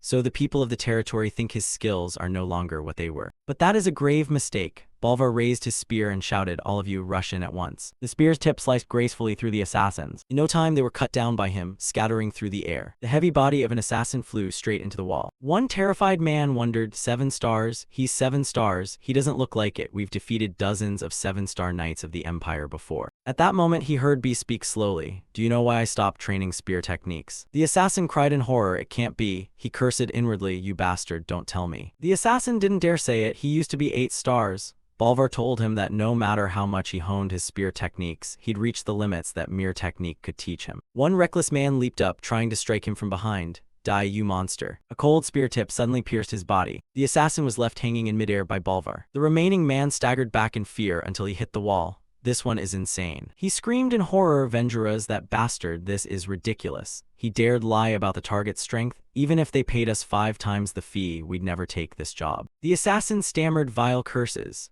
Only then did Bolvar realize who was behind it all. Vengras turned out to be him. He grabbed him by the throat and said, go back and tell Vengeras Jegan this. Bolvar emphasized each word, never set foot in Ardle again. At that moment where Lewin became utterly silent, he faced Dan one-on-one. He exclaimed with amusement, so you came to me of your own accord. Hazen continued to taunt Lewin, but it seems you didn't come alone, an escort on the road to the underworld. How laughable. Lewin quickly retorted, don't worry, we don't intend to die here. Hearing that, he was quite surprised, no intention to die. Hazen sneered, if everything in life went according to human wishes, how nice that would be. But reality doesn't work that way. As he finished, countless black-robed mages advanced to surround him and the other. Liyuan watched quietly. There were about 7 of them. They had gathered in decent numbers. He raised his hand and summoned red fire, then said, having lived far longer than you, let me give you some advice. Keeping yourself small is the best way to prolong your life. Haidan went on rambling, but he pointed at the mages and continued, now you have only one future left. They attacked as you shouted die. Liyuan. Haidan laughed with perverse pleasure, accepting death silently, quite a sight to behold.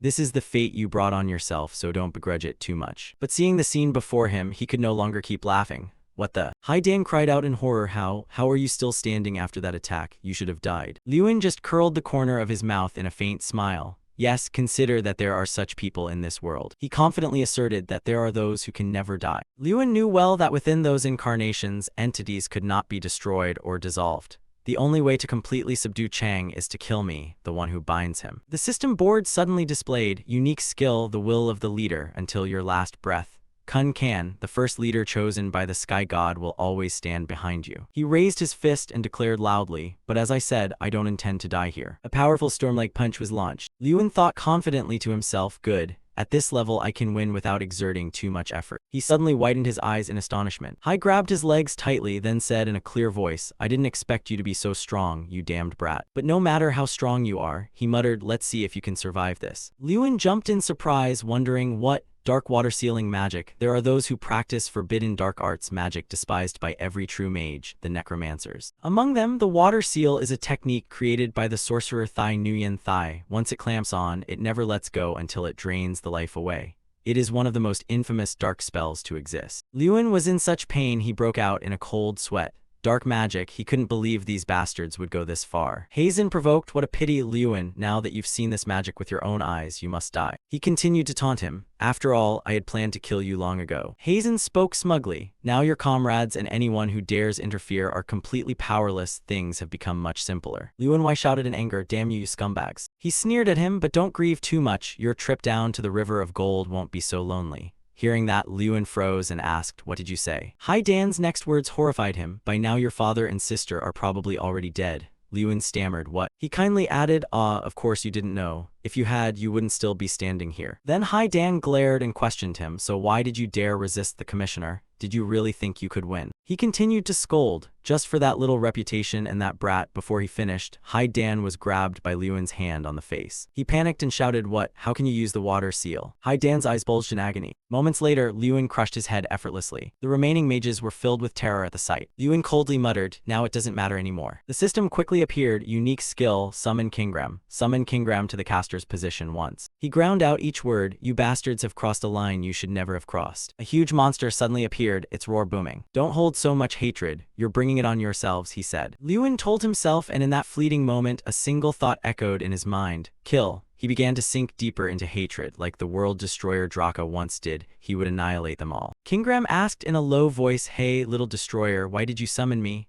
Liyuan answered solemnly, I want them all slaughtered, no mercy for a single one. He took up his axe and charged, fine, so be it. The mages screamed in terror, someone help. Kingram backed him as he attacked them. Liyuan raised his fist and surged toward the enemies. He could never forgive them. The mage was beaten until he could no longer resist. Therefore, Liyuan would kill them all. He raged inwardly, telling himself it didn't matter what his hands destroyed. Liyuan lost all reason and massacred his opponents, whose magic killed mattered not to him. At that moment, Trang rushed over and stopped him. Stop. It tried to rouse Liyuan's reason. Stop, that's enough. The mage struggled to speak, so you were a madman all along. How are you any different from us? He shouted in anger, let me go. I will kill that bastard. Trang snapped back, why are you acting like this? Nothing is happening to Ardal. Trust that knight, Bolvar, he's much stronger than you think. It continued to warn Liyuan, come to your senses. If you let yourself get lost in that power, you'll end up like Draka. Don't you remember Draka's final days? Chang reminded him, do you think Draka was called the World Destroyer for nothing? He went mad from limitless power and ultimately destroyed the world. It grabbed Liyuan's shoulder tightly and said, but you are not Draka, don't end up like him. He finally calmed down. Alright, sorry for making you worry, Chang said. Liyuan stepped up to the surviving mage and interrogated, you, tell me everything you know, what's going on in Ardal. The man struggled to speak, you'll regret hearing this.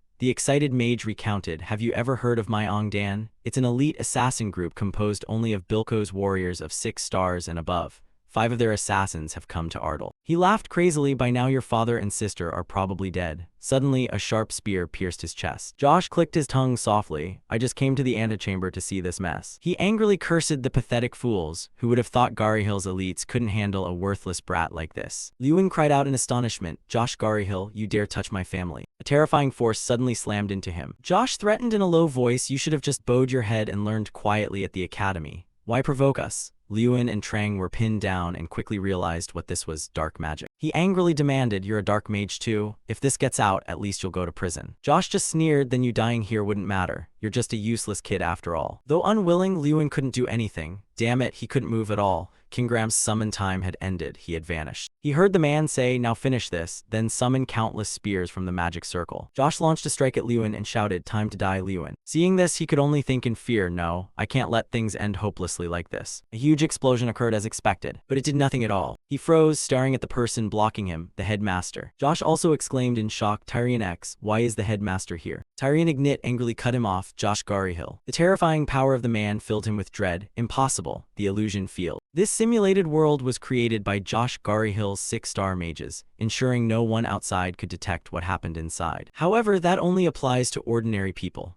A mage of Tyrion X9's caliber can quickly detect abnormal mana presence. Moreover, the fatal weakness of this magic is that if a higher level spell is cast by someone stronger than the illusion's creator, the illusion will be easily broken and destroyed. Thus, Josh's illusion field gradually shattered. He refused to be cowed and threatened Tyrion Ignit. Tyrion Ignit, are you going to destroy the entire capital just to take me down? Tyrion immediately denied it. No, the only one getting hurt here is you. Tyrion Ignit then revealed, I have erected a barrier to prevent any harm from coming to the capital. You not only dabble in that disgusting dark magic, but also dare to harm my students. He lunged forward with overwhelming fury. For that crime, Tyrion Ignit unleashed a massive surge of mana toward Josh and shouted, I will carry out the punishment myself. He ground his teeth, yo. Josh then yelled in fury, Tyrion Ignit. Chang spoke indifferently, just as expected. The difference in rank between the two was glaring, and the match ended in an overwhelming fashion. Lewin largely agreed. Yeah, I think so too. You must admit the difference is on another level. Lewin silently assessed. The headmaster, a level 7 mage, is a rank I dare not even reach. I thought I was strong, but I still have a long way to go. Ignit asked with concern, Lewin, are you all right? Lewin stammered in reply, ah, yes, thanks to the headmaster. Everyone in the house was roused by the commotion outside and came out whispering and murmuring.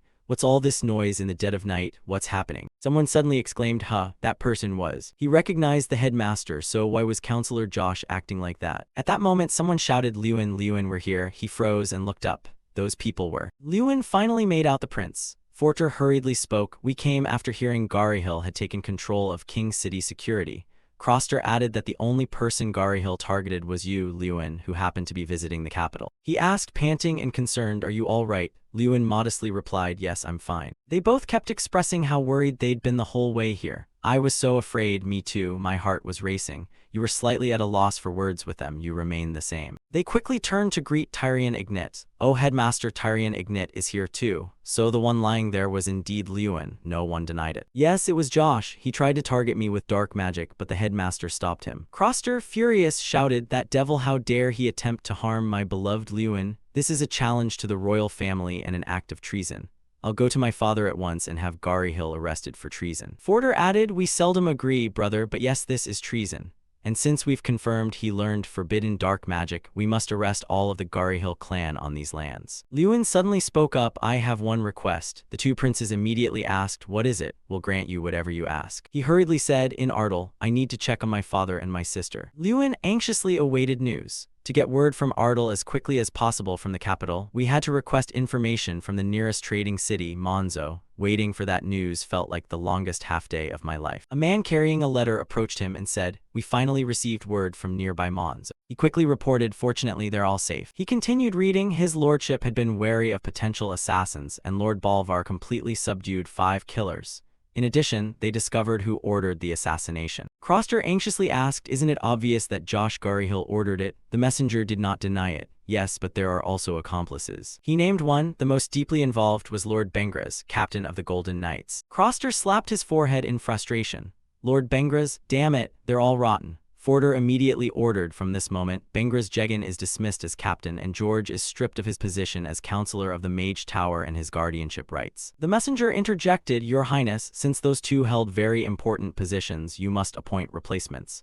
He then decided the vice-captain would temporarily assume the captaincy. Forder went on to announce what would happen to the counselor position and guardianship that Josh held. He looked to Tyrion Ignes and asked, Can the headmaster assist temporarily? He startled and cried out, Forgive me, Prince, I'm just an old man. Forder quickly replied, Yes, I know better than anyone that you have no interest in politics, but as you can see, the situation is dire. For now, at least until a successor is chosen, I beg for your assistance. Tyrion Ignis still hesitated, but the prince's long effort to bring the headmaster to the capital was a tale known across the land. Yet the headmaster always refused, saying an educator should not be involved in politics. He had declined every offer until now. Suddenly someone spoke up, Headmaster, please. A group of students exclaimed excitedly, I think that position truly suits you. Yes, no one is more fit than you. Their pleas moved him. Finally, Tyrion Ignit made a decision. If this is what the students believe, we should follow their wish. He placed one condition, only until a successor is chosen. Everyone cheered at the news. Good will rely on you, our kingdom will prosper even more. Yuan had a slight premonition that a new successor would appear soon. His mood gradually relaxed. He was glad things had ended well. Once this capital visit concluded, graduation exams would soon begin. The long yet fleeting time at the academy was nearing its end. The fall of Gari Hill and Ardle's victory banners bearing those words began appearing throughout the capital, and the news spread not only among the nobility, but across the entire kingdom. Meanwhile, in another castle, a shout rang out, Hey, I said no, get out. Wait a moment, just a moment. Jekyll tried to explain, I really just need a little time. Someone came up asking what all the commotion is about. A guard hurriedly called out, Sorry, this man keeps trying to get inside. Jekyll immediately knelt before the newcomer, sorry for the abrupt arrival. I am Jekyll Garyhill, eldest son of the Garyhill family. It's an honor to meet the Crown Prince. Standing before him was Crown Prince Sumnin Janach of the Janach Empire. Jekyll continued to plead, although I acted rudely. Please understand it was not intentional. Sumnon coldly said, That's enough. He then asked, So why have you come here? Jekyll quickly replied, I have come to seek imperial asylum myself. My siblings and our clan's mages, over 40 people in total, are requesting asylum in the Empire. Sumnon pressed, asking the reason. He pleaded to offer even a small portion of our strength to you, great Crown Prince, and for the boundless glory of the Empire's future. Sumnon glared and snapped, How tiresome, did you come here just to flatter me? He once more demanded, What crime have you committed? Jekyll, bewildered, stammered, Forgive me, Sumnon has a question. The Garyhill clan, the strongest in that small kingdom, why would you abandon your country in shame to seek asylum in this empire? Jekyll faltered in reply, an assassination plot. The prince spoke sternly, You rose against the royal family over such a petty matter. Don't tell me you attempted to assassinate a member of the royal family. Jekyll stammered at length, No, that's not it. Sumnon then rejected him. No matter how small Giant is, sheltering a criminal like Garyhill contradicts my principles. In fact, handing you over would bring greater benefit to my reputation. The next words made Jekyll's eyes widen in fear. I see no reason to grant you asylum. Sumnon turned to leave, adding as he did, Go, I will not grant you asylum, but I will not imprison you either. Jekyll suddenly trembled and uttered one name, Lewin. Only then did he reveal the truth. We attempted to assassinate Lewin Ardle. Sumnon asked in astonishment, Lewin, the one I know. Jekyll nodded, trembling, Yes, that's right. He suddenly stepped closer and said, I want to hear more about that assassination. Sumne gave a sly smile, Let's have some tea. Though many incidents had occurred, they all seemed trivial. Time passed peacefully after the visit to the capital. 3 months later, the new year arrived, and like a heavy snowfall that winter, many nobles had come to the academy. The reason they came to the academy was simple, the graduation exam. This is a system where graduating students demonstrate their skills before others, giving them a chance to be courted by nobles. Today that exam was being held at the academy. Lewin brooded over graduation. When this exam ended, graduation would follow. 6 years had felt both long and short, and were finally coming to an end. Jason suddenly asked Lewin, What's with your face? Don't tell me you're nervous. Lewin quickly denied it. No, not at all. Have you prepared much for this exam? He laughed and replied, The exam? That's not important to me. I'm going down to Ardle with you anyway. You seem speechless. I haven't even said where I'll take you. Hearing that, Jason angrily shouted, Hey, are you serious? At that moment, someone approached. At the sight of the girl, Lewin gasped and widened his eyes. He thought to himself with emotion, I heard you were safe, but meeting you in person puts my mind at ease. Now Lewin stands before Lewin and greets him. Long time no see, are you well? He quickly went over to her and replied, Thank you all for coming. Since that day nothing else has happened, right? Lewin blamed himself and bowed his head. I'm sorry after all. Father was endangered because of me. The Lord of Ardle said gently, It's all right. You don't need to feel so bad. I am truly proud that we did not compromise and stood against them. He then turned to Bolvar and said, Thank you, Father, and thank you too, Lord Bolvar. Bulvar laughed warmly. It's nothing, young master, I'm just doing my duty. Luna suddenly spoke up, but Oppa. Lewin turned back, puzzled. Yes. The girl pointed at a page and asked, who is this woman? He felt uneasy and cursed silently. Damn it, I can't even use the cousin excuse with the family. Luna suspiciously asked again, don't tell me you have a new girlfriend just because Irene isn't here. He cursed inwardly again. Damn it, I can't even use the cousin excuse with the family. Luna asked again, don't tell me you have a new girlfriend just because Irene isn't here. Lewin hurriedly explained, she's just a friend, just a friend. Just then someone approached to greet him. It's been a while, Lewin. Jason stepped forward before the Lord of Ardell and said, hello, father, I am Lewin's close friend. Lewin was overjoyed to see the visitor. Fortunately, those attending his graduation weren't just family. Hans, you have fulfilled your vow and become an official knight, he exclaimed excitedly. Hans. Two others stepped forward to greet him. How have you been? Lewin exclaimed in surprise. Theta, has Irene come too? The bonds formed in the great tournament felt like a reward. Everyone suddenly buzzed with conversation. Wait, those people. Kroster and Forder had also come calling. Lewin, we're here. Lewin was overjoyed. Even the strongest among his connections had arrived. They praised him. Lewin, you have no idea how hard we searched for you. Theta stood behind, deeply admiring him. Indeed, he was on a completely different level. Just then someone loudly announced, in a moment, the graduation exams for the final year students will begin. He continued, seniors, please gather at the arena hall. Lewin quickly turned back to his visitors and said, see you all later. Lewin spoke for everyone. Oppa, good luck, will be cheering for you. He told himself he'd do his best in this final exam since everyone was supporting him. As he entered, Lewin suddenly noticed two unfamiliar people. He warily wondered, what is that? Lewin thought, puzzled. He'd never seen them before, yet they felt familiar. He immediately asked Chang Strang, those two look suspicious, right? Chang revealed, you're only noticing now. Do you know who they are? Chang said carefully, the one on the left is Fire King Terran. He continued, the one on the right is the Crown Prince. Chang added, a deified being, no ordinary magic would slip past my eyes. They may have altered their faces, but they can't hide that strange aura. Lewin was deeply unsettled. Why would the Fire King and the Crown Prince personally come here? Even if they wanted to visit, the Emperor could have appeared instead. 1,000 questions ran through his mind. Don't tell me it's just because of me. Are they trying to gauge my strength through this exam without being detected? At the thought, Lewin couldn't help but smirk. How considerate of them. He told himself that if they made the same offer as before, he'd refuse just as he had then. Lewin wore a sly smile, but since they'd gone to the trouble of coming, he at least owed them a spectacular performance. He stared at them with intent, so watch closely, see how much I've grown. The graduation exam consists of isolation, ice ravage, and destruction.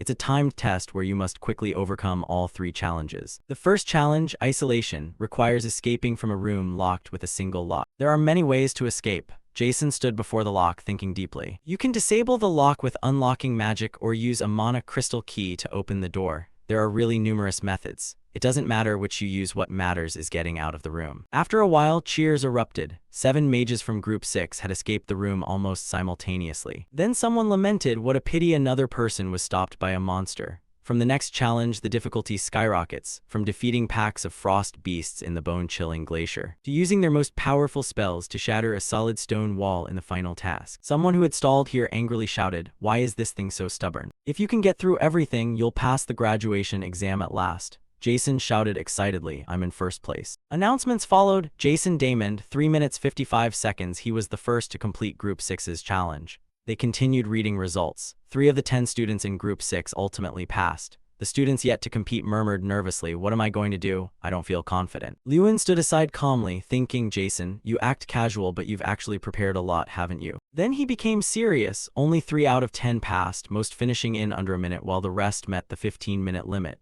I'd better plan to get through it as fast as possible. The examiner announced again, next is Group 7, please step forward. Lewin moved quickly, finally it was his turn. People in the stands whispered, isn't this group the one with Lewin Ardell, the Academy's pride? The murmurs never stopped. Indeed, many distinguished guests had come just to see Lewin. I'm eager to see how he'll perform. Shomerton also spoke up, I'm eager to see how much he's grown.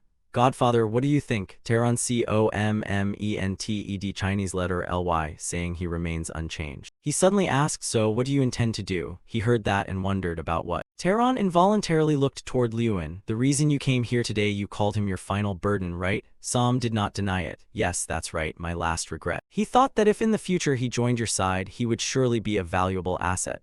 But if you cannot bring him under your banner, one day he could become a threat. When that time comes, you will deal with him yourself. As he approached the locked door, the announcement rang out. The challenge for Group 7 begins now. Lewin tapped the door while calculating. The headmaster must have poured everything into this. Even with his power, breaking that wall won't be easy. Should he just pick the lock like the other students? He smirked confidently. No, that would be boring. Didn't I learn this at the tournament, that nothing in this world is perfect? Lewin understood that however solid the wall seemed, it must have a hidden weak point somewhere. The system panel appeared immediately. Steel break can destroy anything made of metal in a single use, no matter what it is. The crowd in the stands murmured with curiosity. That's Lewin, right? I wonder how long he'll take. Hope he lives up to his reputation. After all, he's the tournament champion. A sudden loud explosion rang out. Everyone stared in shock. Wait, what was that explosion? Look over there. When they saw Lewin step out, they gasped, it can't be Lewin Ardle. They all looked at him proudly. The door that normally takes 5 minutes to open, he had opened in 1. Both Shomerton and Taron smiled in excitement. The examiner's words echoed. In just 13 seconds, this graduation exam would once again cement Lewin's famed reputation. Anyway, Lewin would win. He strode straight on to the second challenge. The system announcement rang out clearly. Lewin passed the first gate in just 13 seconds. Now one can only wonder how fast he'll breach the next gates. The announcement left everyone in the stands gaping in horror. Only Taron remained calm, his hand against his cheek, already foreseeing this. I knew he wasn't ordinary from the moment Kun Kan's Fang reacted to him, but his growth rate is still utterly absurd. Lewin, you fought with raging flame against 2 huge ice beasts. They stood there bewildered and growling, terrified of Lewin. The system and the crowd's excited shouts rose again. Lewin, he's passing the second gate with a clever method. The commentary made everyone more engrossed, eyes fixed on the battle. Is he running with a fireball? At that size, no monster would dare approach him. True enough, no fool would come near a fireball that size. Lewin ignored the whispers. The more he fought, the more driven he became. He intended to finish these demons once and for all. The blonde man stood with arms crossed, grinning broadly. Haha, what the hell is this? He's truly a madman beyond imagination. Taron, standing beside him, listened to his babble, then fell silent, frowning in thought. He always produces unimaginable results. All right, I've seen enough of your skills, Lewin. So how will you break the final gate? Don't keep us waiting. Lewin showed him the real answer. He sped like lightning, hurtling toward the gate ahead. His gaze was focused as if to crush the formidable wall before him. He put all his strength into this strike. You're just putting on a show for the juniors one last time. Taron immediately recognized what Lewin was doing and stared in astonishment. There was no doubt about that energy. Heaven provided the emphasis, and Lewin's punch was the climax, truly a sky-shaking strike, a kind of invisible magic. Without form, tearing everything apart with sonic waves so fast the naked eye couldn't perceive them. Boom, an enormous blast detonated in an instant, lighting up the sky and blinding spectators not only with its light but with the immense power it unleashed. Large chunks of brick shattered and flew everywhere. In the stunned silence, only heavy impacts and laments for the fallen remained, accompanied by tolling death bells. Leading the charge, Lewin's confident presence kept pressing forward, terrifying anyone who witnessed it. That spell can only be cast by someone of level 6, right? Lewin, have you reached that level? That must be the question the audience is asking. A purple silk ribbon of light flashed across Lewin's body. The duel ended there. It happened so fast that some hadn't recovered from witnessing that unimaginable godlike power. The system recorded 2 minutes 57 seconds, so swift and fierce that everyone gaped at one another and then at the figure standing center stage. Finally, the host announced, Lewin of Group 7 cast a level 6 spell and completed the trial excellently in 2 minutes 57 seconds. Victory cheers rang constantly from the stands, while our protagonist calmly raised a hand to wipe the sweat from his face with a relieved smile. The least relieved person was surely Taron. He remained deep in thought, reasoning about the standout youth. Level 6 is a realm many never touch in a lifetime, yet Lewin reached it at just 16. This is bad. Before he grows further and becomes a threat to my position, I must crush him. He glared with hateful eyes at the smiling boy who was gratefully returning cheers from those around him. It turned out Taron feared his status would be shaken by him. The two princes, Kroster and Forder, raised their hands in celebration. Long live Lewin, the kingdom's future. Those seated behind, witnessing this, were speechless at the princes acting like children. An uninformed observer might think they were Lewin's parents celebrating their child's victory. On Lewina's side, it was no less. She shouted loudly, "Congratulations, big brother." Theta was beaming, eyes squeezed shut, wildly waving. I knew you could do it, Lewin. Lewin stood at the center of the vast arena, feeling the full fervor of the crowd's admiration. They chanted his name, celebrating his victory. Snowflakes drifted gently around him. He felt a measure of satisfaction as everyone congratulated him. Yet the boy couldn't help thinking of the old days, facing mockery and harsh words. Now he no longer had to stay silent or ignore them. Who could have imagined he'd graduate like this, surrounded by cheers? Jason laughed so wide his mouth wouldn't close and barreled forward to clap him on the shoulder. Oh, Lewin, when did you reach level 6? I can't believe my friend is already a high-level mage. The brat startled him out of caution. Jason. Everyone around moved in to offer congratulations. Truly, even I didn't expect Lewin to reach that level so soon. Jason still hadn't released his arm around his shoulder, adopting a preachy tone. Hey, there's one thing that's absolutely essential today. The friend next to him, intrigued, asked, what's that? He flashed a toothy, mischievous grin and stretched out the answer. The mystery was revealed with 2 huge barley smoothies, simple as that, yet made to seem dramatically mysterious. Everyone happily raised their barley drinks, draping arms around each other as if at a festival, cheerfully calling for a celebration. Now we're grown-ups, let's drink like crazy. Oh yeah, booze, booze, drink more, bottoms up. Avatar approached. Lewin stood watching their raucous, determined to drink until they dropped behavior, feeling about 30% helpless and 70% amused. Still, he was really enjoying this precious, happy moment. This must be one of the best memories of Lewin's life. It's finally sinking in. Tomorrow is graduation, and this is probably the last time we'll all gather like this. I'm sure everyone just wants to enjoy it to the fullest. Without noticing, Avatar totally dried out, swaying awkwardly with a flushed face from beer staggered up behind him.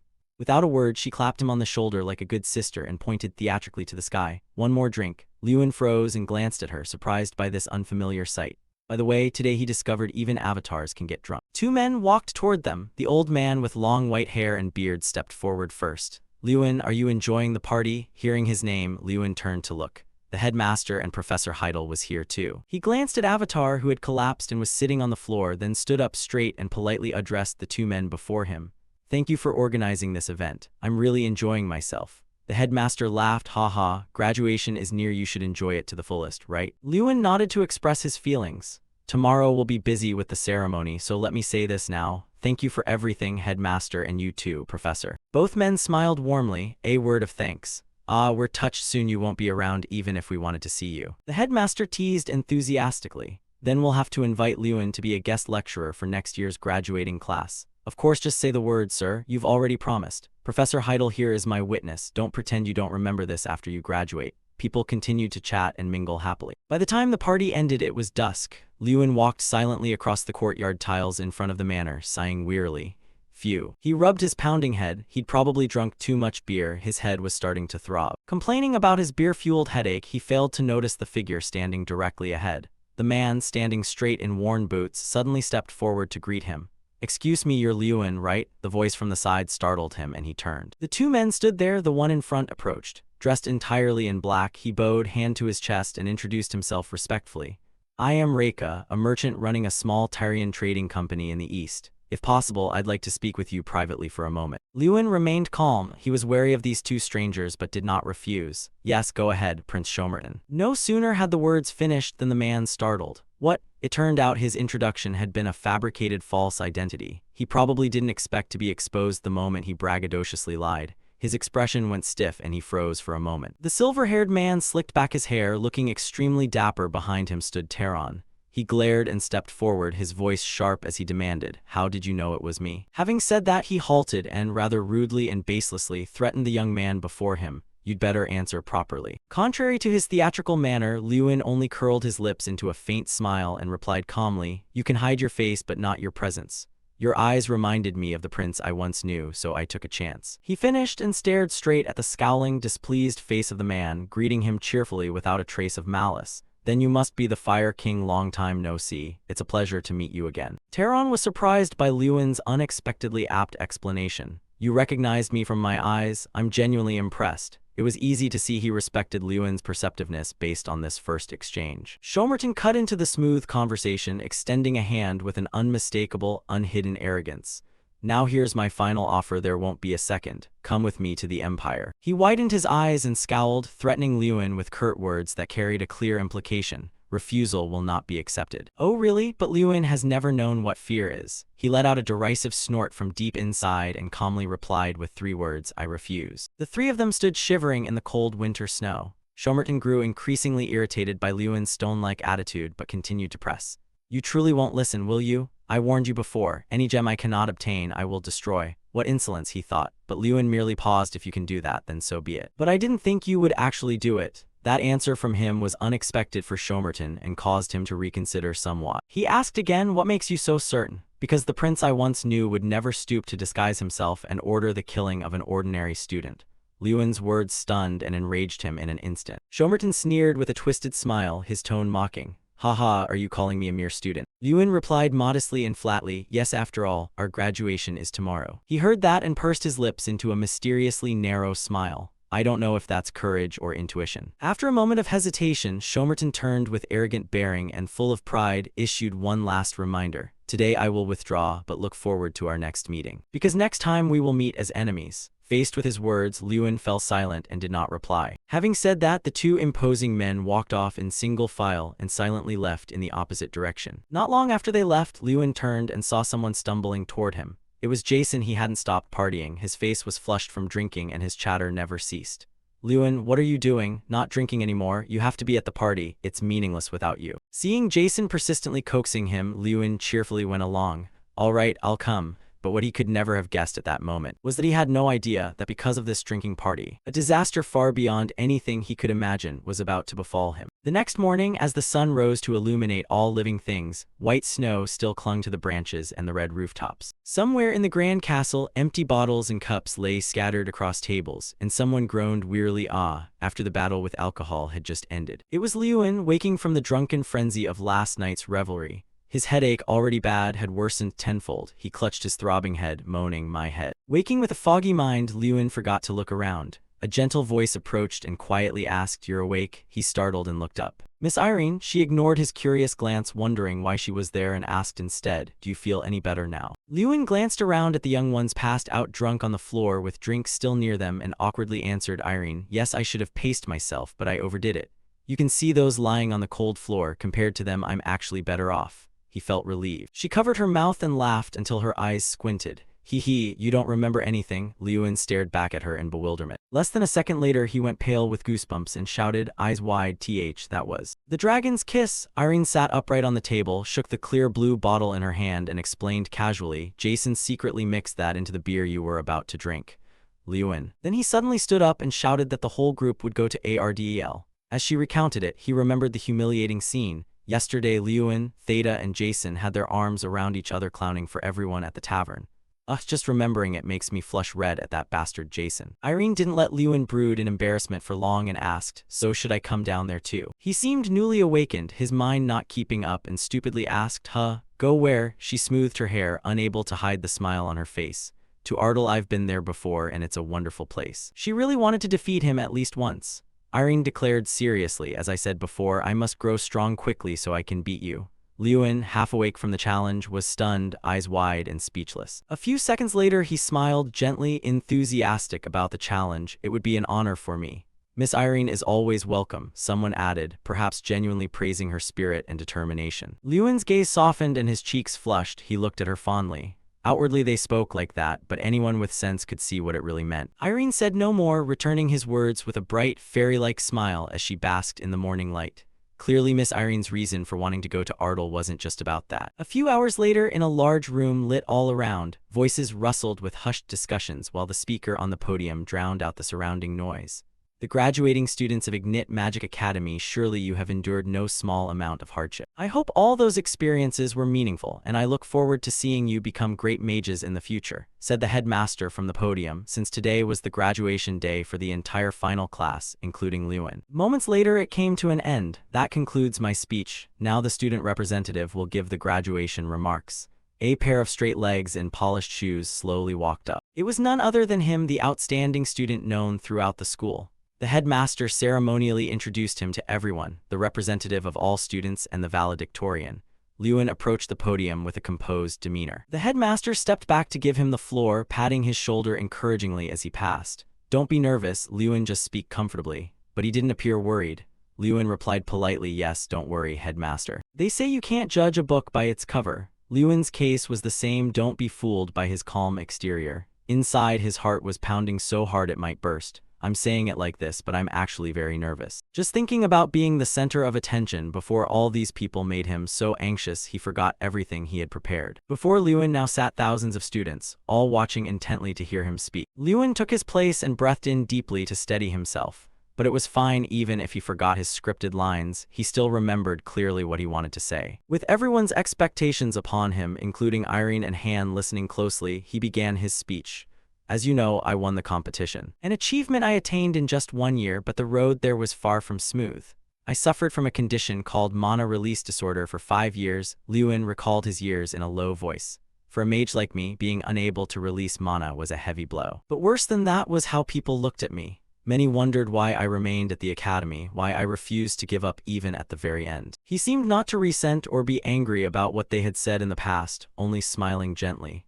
But I did not want to give up because magic is everything to me. It is the only way I can protect myself, my family, and those I care about. That is why I persisted to the end. Let fate decide who wins and who loses, shall we? The speech hadn't ended yet, but the crowd's fervent response, excitement, and enthusiastic cheers was obvious. Above all, it had struck a deep chord of empathy in them. Lewin continued, and if any of you here are struggling despite your efforts, today I must tell you this. Keep moving forward. He stood there, commanding, making a direct declaration and urging everyone to press on. Lewin's gaze swept over the audience listening in the stands. Even if you fall, get up. Even if you feel unnoticed right now, someone out there will surely recognize you. Just don't give up and miracles will come. Everyone was thanked for their efforts over the past 6 years.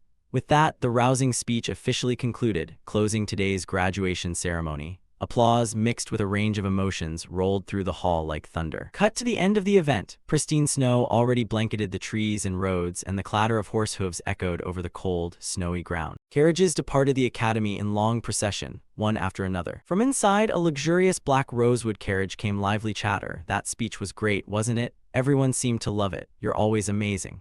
Thank you, Lewin. It turned out to be the two brothers of our male lead discussing the hottest topic of the moment, especially Lewin's stirring speech. Lewin pondered something, then glanced through the carriage window at a pristine white coach moving parallel beside them. So his friends will head straight to Ardell too. Through the frame he could see Irene, Theta, Jason, and Hans sitting inside, laughing and joking together. Lewin confirmed again, all four of them. The young man's voice was casual. Ah yes. Horrible drunken memories from that day flooded back, though it had only been yesterday. They'd made a ruckus in the tavern, mouths running non-stop. Lewin even had his head pushed down on the table, pointing at someone who cried and bawled from the drinking. Theta, be my teammate, he had slurred. They say drinking makes you forget the past, but we remembered everything clearly. It gave him goosebumps. Too embarrassed to admit it, he still pretended to speak to Lewin. Somehow things ended up like that. Behind the two lead carriages came ranks of Bilko's soldiers marching in formation.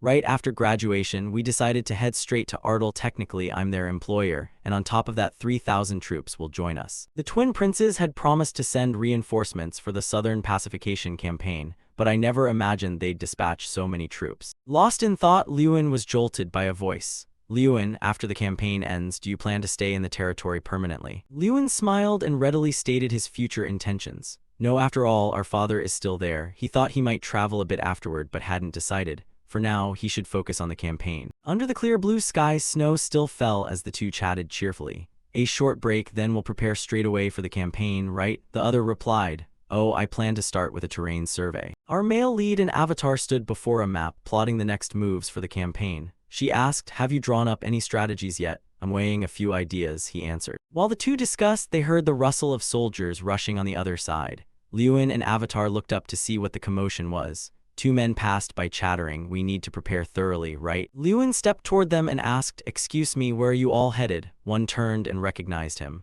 Ah, your young master, eh? We thought you knew this concerns your friend. How would I know? He thought, staring blankly. The man continued, one of our knights will duel your squire. At that, his mind raced. If it's a squire, don't tell me you mean Han. On the other side of the empty, snowy field, soldiers had formed a circle, eyes fixed in anticipation of the upcoming duel. At the center of the ring stood Han and some knight, each holding a wooden sword and poised to fight. But worry was still visible on his face. Han dueling a full knight? Just hearing that tells you the disparity between them. Seeing this, Lewin couldn't help but worry. Han had only just completed his squire's oath. The sky remained clear, but snow continued to fall, even showing signs of growing heavier. Han and the official knight began exchanging blows. They traded strikes without yielding, but it seemed the knight had seized the initiative from the start and kept up the pressure. By the time Lewin rushed over to them, the match had already reached this point. He watched Han being gradually pushed back and couldn't help feeling anxious. It started. He stood outside the circle with the other knights watching the two. Suddenly, someone beside them shouted at the fighter in the ring, hey, take it easy. Aren't you being too harsh on a new Bilkos who just finished his oath? Lewin was briefly surprised. Avatar was walking over and he moved toward them to ask what was happening. Why are those two fighting? One of them turned to Lewin, thought a moment, then replied, oh, no special reason. The knight glanced over and told him to watch the two as they exchanged strikes, then recounted what had happened.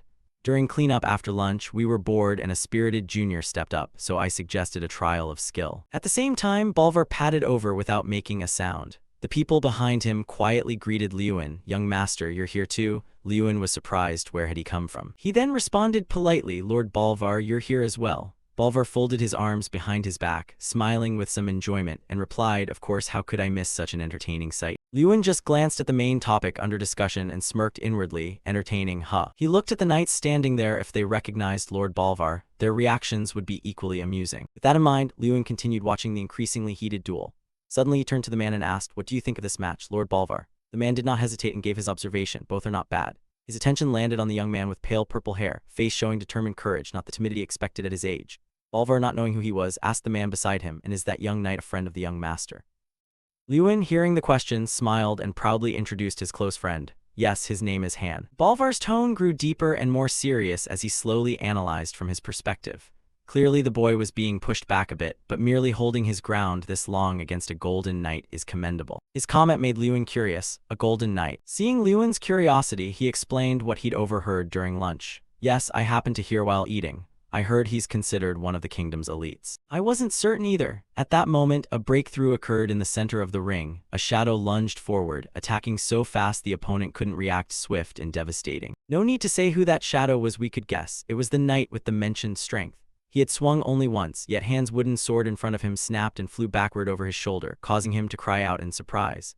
Bolvar continued to analyze the youth, nodding, of course, that Han still had a long way to go to reach that level. After hearing it all, Liyuan gazed at him thoughtfully and admired that Bolvar could perceive Han's talent. With that, he stepped forward to look at him, adopting a serious demeanor as if about to request something important.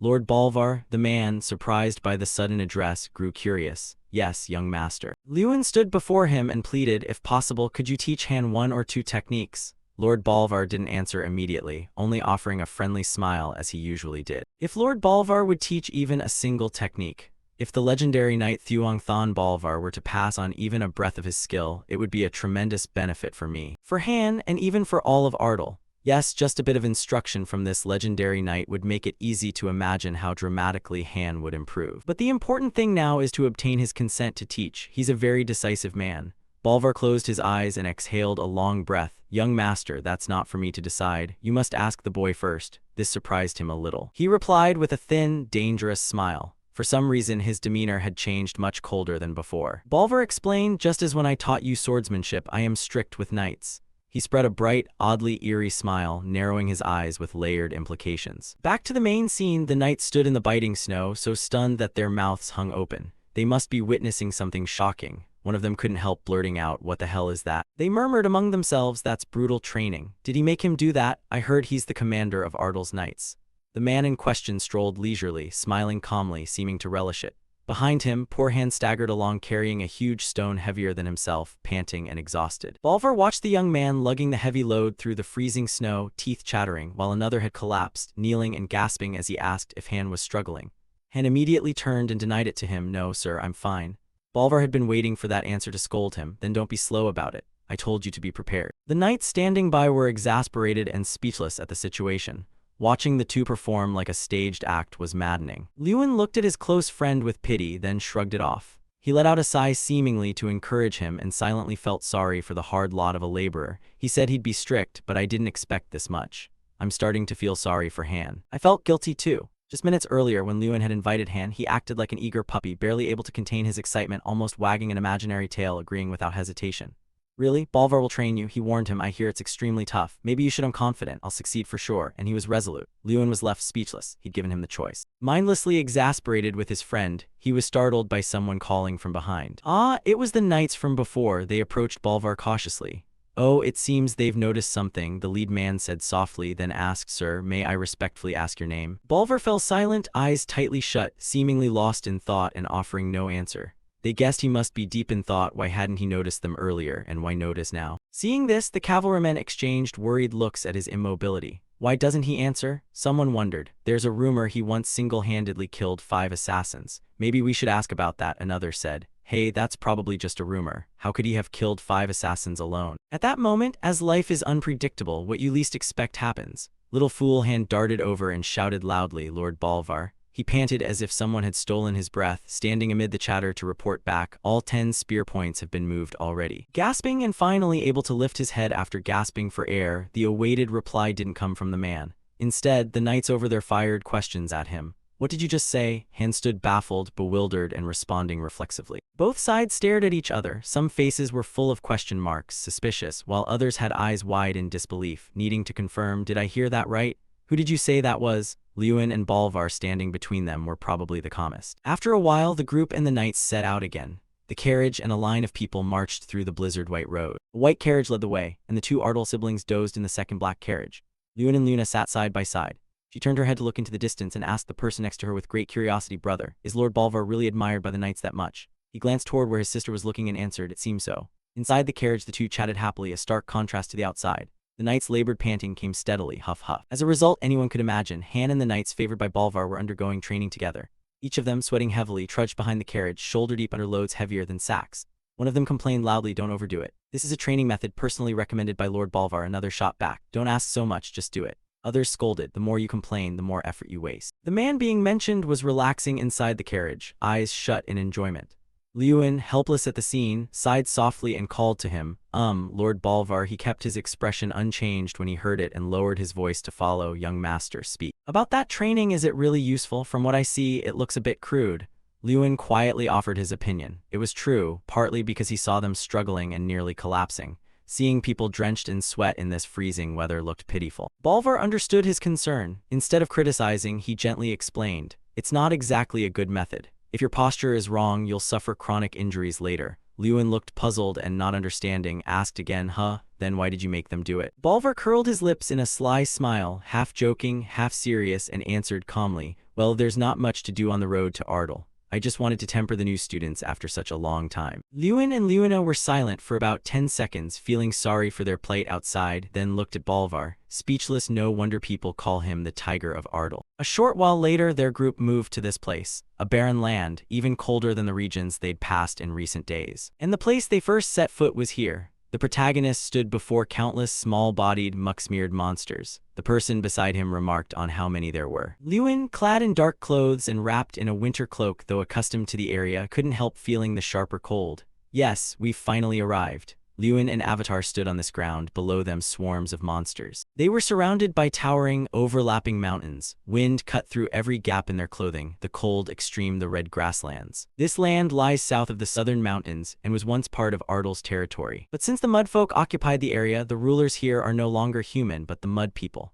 Yes, the species Lewin mentioned are those round, mushy-bodied creatures that swarm at his feet. And because of their terrifying reproduction rate, the land looks like crimson fields from afar, hence the name Red Grasslands. Avatar looked down at them, their beaks snarled menacingly, terrifying to behold. She felt helpless and asked Lewin, what's your attack plan? Lewin crouched close to the ground to observe these creatures and pondered. Maybe we charge straight through the narrow gorge by the coast. It's tight there, we might pull it off. Avatar sharply proposed a plan, but Lewin immediately rejected it. Not certain that won't work, they'll attack from the cliff faces too. She continued offering ideas. What if we put Lord Bolvar Patton on the front line? Could he lead and crush everything in his path? This time Lewin thought for a moment and concluded it wasn't very feasible. Their numbers were too great. The Mudfolk have a core in their heads that can't be destroyed by ordinary attacks. Oh, I see. The Avatar immediately understood the problem. Even Lord Bolvar would struggle to kill them one by one. That's troublesome. Now I understand why previous pacification campaigns failed. There's no pass wide enough for a large army to enter at once, so heavy losses are inevitable. So there's no other way. Lewin could only helplessly accept the truth. After a moment he looked up into the distance, pondering something. Perhaps there is still a way. The next day, a loud voice from a man I didn't know well thundered through the room. There is only one way. A direct breakthrough, he said, slamming his hand down on the table with a strategic map, standing resolute before the others without a hint of hesitation. This man was Morrow, commander-in-chief of the capital forces and captain of the Golden Knights. He spoke through gritted teeth, making his stance clear. If we hesitate to fight, how can we win? Direct confrontation is the best choice. Facing him was Lewin's father, Lord of Ardal, who understood the point but disagreed with that choice. He was torn. What the commander said wasn't wrong, but the expected losses would be too great. Morrow remained steadfast. He tried to persuade, sir, initially without the capital army's support, weren't we planning to start the pacification with only 300 men? Lewin's father replied calmly, that is correct. Morrow sneered coldly. He couldn't understand why. We were ready to fight with that number, so why hesitate now that we have a large force at our side? Lewin's father looked at him and explained further, because this isn't a matter of numbers. To eliminate the Mudfolk, we must pass through a narrow gorge. Those bastards will never let us pass peacefully. Whether we have 3 or 3,000 men makes no difference. That's why I don't agree with Moro's plan. But then the Lord proposed a slightly more viable measure. In short, instead of entering the gorge, we must lure them out. Moro was concerned. But sir, we have no way to do that. Besides, a direct attack. Before he finished, a deep voice from the young man who had just entered the room spoke up. Sounds fine. It was Lewin. He agreed with his father's solution, and his sudden appearance surprised everyone. But Moro reacted immediately. Fine, what do you mean, young master? He demanded in a challenging tone. Lewin smiled softly. Father already gave the right answer. Instead of going in, we should lure them out, right? He laid out what he'd scouted and presented an operational plan to discuss. I have a good idea. We'll attack from the tops of the cliffs surrounding the gorge. Moro knew the cliffs Lewin described and turned to show his displeasure. Those cliffs, no one can climb them, right? Are you saying all of us should scale a place like that? This guy is really stubborn and difficult. Lewin had to explain again. Not many people were needed up there, just 1 or 2 mages using magic to lure them out. This time, even the stubborn Moro found it reasonable and seemed to agree. It's a good idea, but how do we get up there? Mage, can you fly with magic? That remark was directed at Jason, who stood beside Lewin. Jason was already startled by being singled out and even more so by being teased. Lewin poked him half-jokingly. No way you can climb up there yourself. He stammered in fright. What are you talking about? How could I possibly climb those cliffs? There's no way I could. Lewin's words were earnest. He wanted Jason to try and not back down. He patted his shoulder to persuade him. No, you can climb it. Jason stood wide-eyed, unable to believe it. Me? Heh heh, of course. Lewin flashed a bizarre, lamb-in-wolf's-clothing smile, overly friendly. Yes, because I'll throw you up onto those cliffs. He really called the others bluff. Jason was a coward. After hearing Lewin, his face went pale and then dark, his eyes stunned yet still carrying an innocent look. What? Another fine winter day began, clear skies suggesting a lucky day. Snowflakes still drifted in the air, voices rang out across the void. Finally, the day to go to battle had come. Was everyone ready? Only Moro spoke with such exhilarated bravado, but all the knights also shouted loudly in unison. They stood solemnly, faces full of murderous intent, ready to fight. At the front of the column flew the banner representing House Ardle. Everything was prepared. The commander led. Moro gritted his teeth, drew a breath, and loudly ordered the whole force to advance. And so the campaign began. At the front were Commander Moro and the Golden Knights, along with Lewin's father and Lord Bolvar Peyton. After a long time, they had finally donned their armor. Everyone took the march seriously, bearing their responsibilities as they solemnly advanced toward that land. At the rear were myself and my friends. Yes, following behind was the carriage carrying 4 people, Lewin, Theta, Irene, and Avatar. They looked tense, none were certain of the outcome. No one knew what awaited ahead, but above all, they were fighting together. The carriage rolled on as orders rang out the commander's instruction to halt. Everyone stopped in turn and disembarked nearby. Moro and the 2 leaders gathered. All right, everyone assemble. We'll review the plan one last time. So our young people stepped forward one by one. The protagonist hadn't yet stopped when a timid whisper called his name. Lai Enhai called out. Hey, Lewin. He turned his eyes toward the source of the voice. Oh, none other than Jason. But his appearance was rather strange. His body was wrapped in a large burlap sack, leaving only his face exposed to breathe, and tied tightly with rope he looked like a cocoon. Jason had no choice but to play along. His face full of reproaches, he said to Lewin, I know it's for my safety, but seriously, is this the best plan you could come up with? It's pathetic. Lewin stifled a laugh and replied, no, I think it looks pretty cool. Then, as if to prove his point, he glanced at the knights watching them, who were whispering and chuckling among themselves, and proudly told Jason, look over there, even the knights are watching you. Are you kidding me? They seem to be mocking you. It seemed this didn't convince the stubborn one. Losing this round, Lewin tried another trick to lure him out with a new angle, feigning regret. You don't like it? What a pity, it's a great opportunity. His gullible friend grew curious. What opportunity? Lewin knew his friend too well and immediately grabbed the itch at his tail, explaining, a chance for you to become the star of this expedition. Jason truly was Jason. Just imagining the academy girls admiring him made his nose flare. A leading star. Sure enough, within seconds his eyes lit up as if he'd found gold, his mouth gaping in delight as he struck a heroic pose. Lewin, leave it to me, I'll handle it perfectly. Lewin smirked derisively, so naive. Moro approached them and asked, Han, is your young master ready? Lewin answered without hesitation, no problem. Having said that, he didn't stop but tossed this hot potato at the foolish cocoon beside him. Right, Jason? Jason found himself in a bind and replied timidly, oh, of course. But Jason cast a reluctant glance down at his bulging hand gripping the rope at his neck, brow furrowed high, lips trembling as if to speak, struggling to breathe. In the end, he still had to complain, but Lewin, please be gentle. Hardly had he begged for gentleness than he was yanked hard by the rope. Jason screamed in fright, easy, easy. Fate being fate, he was still mercilessly hurled by Lewin, launched high in a hurried throw amid Jason's continuous agonized cries, which he couldn't help but shout. The throw was truly powerful, creating a gust that made both Irene and Morrow cast pitying looks at the cocoon. Seeing someone leave in sorrow, Jason was left alone with the vast blue sky, tears streaming, his head throbbing beyond words. He felt like his heart would stop and he'd die right there. Before his soul could even settle, he faced a harsh reality. He was now on the mountaintop, suspended by that strange, magical vine. He gaped in bewilderment. Surprisingly, it wasn't that scary after all. Are you kidding me? Jason somehow escaped the cocoon and crashed to the ground where the others were congratulating each other. Irene sighed that his father had been right. Perhaps they didn't even need blankets or ropes. Haha, Miss Irene's skills remained sharp. He stood up and brushed the dirt from his trousers, seeming much calmer than before, secretly relieved that half the danger was over. Phew, okay, now I just need to do my part. But as soon as he looked up, his eyes widened in horror. Jason saw something he didn't want to see. What is this? He knew the mudfolk here bred fast and in great numbers, but he hadn't expected anything like this.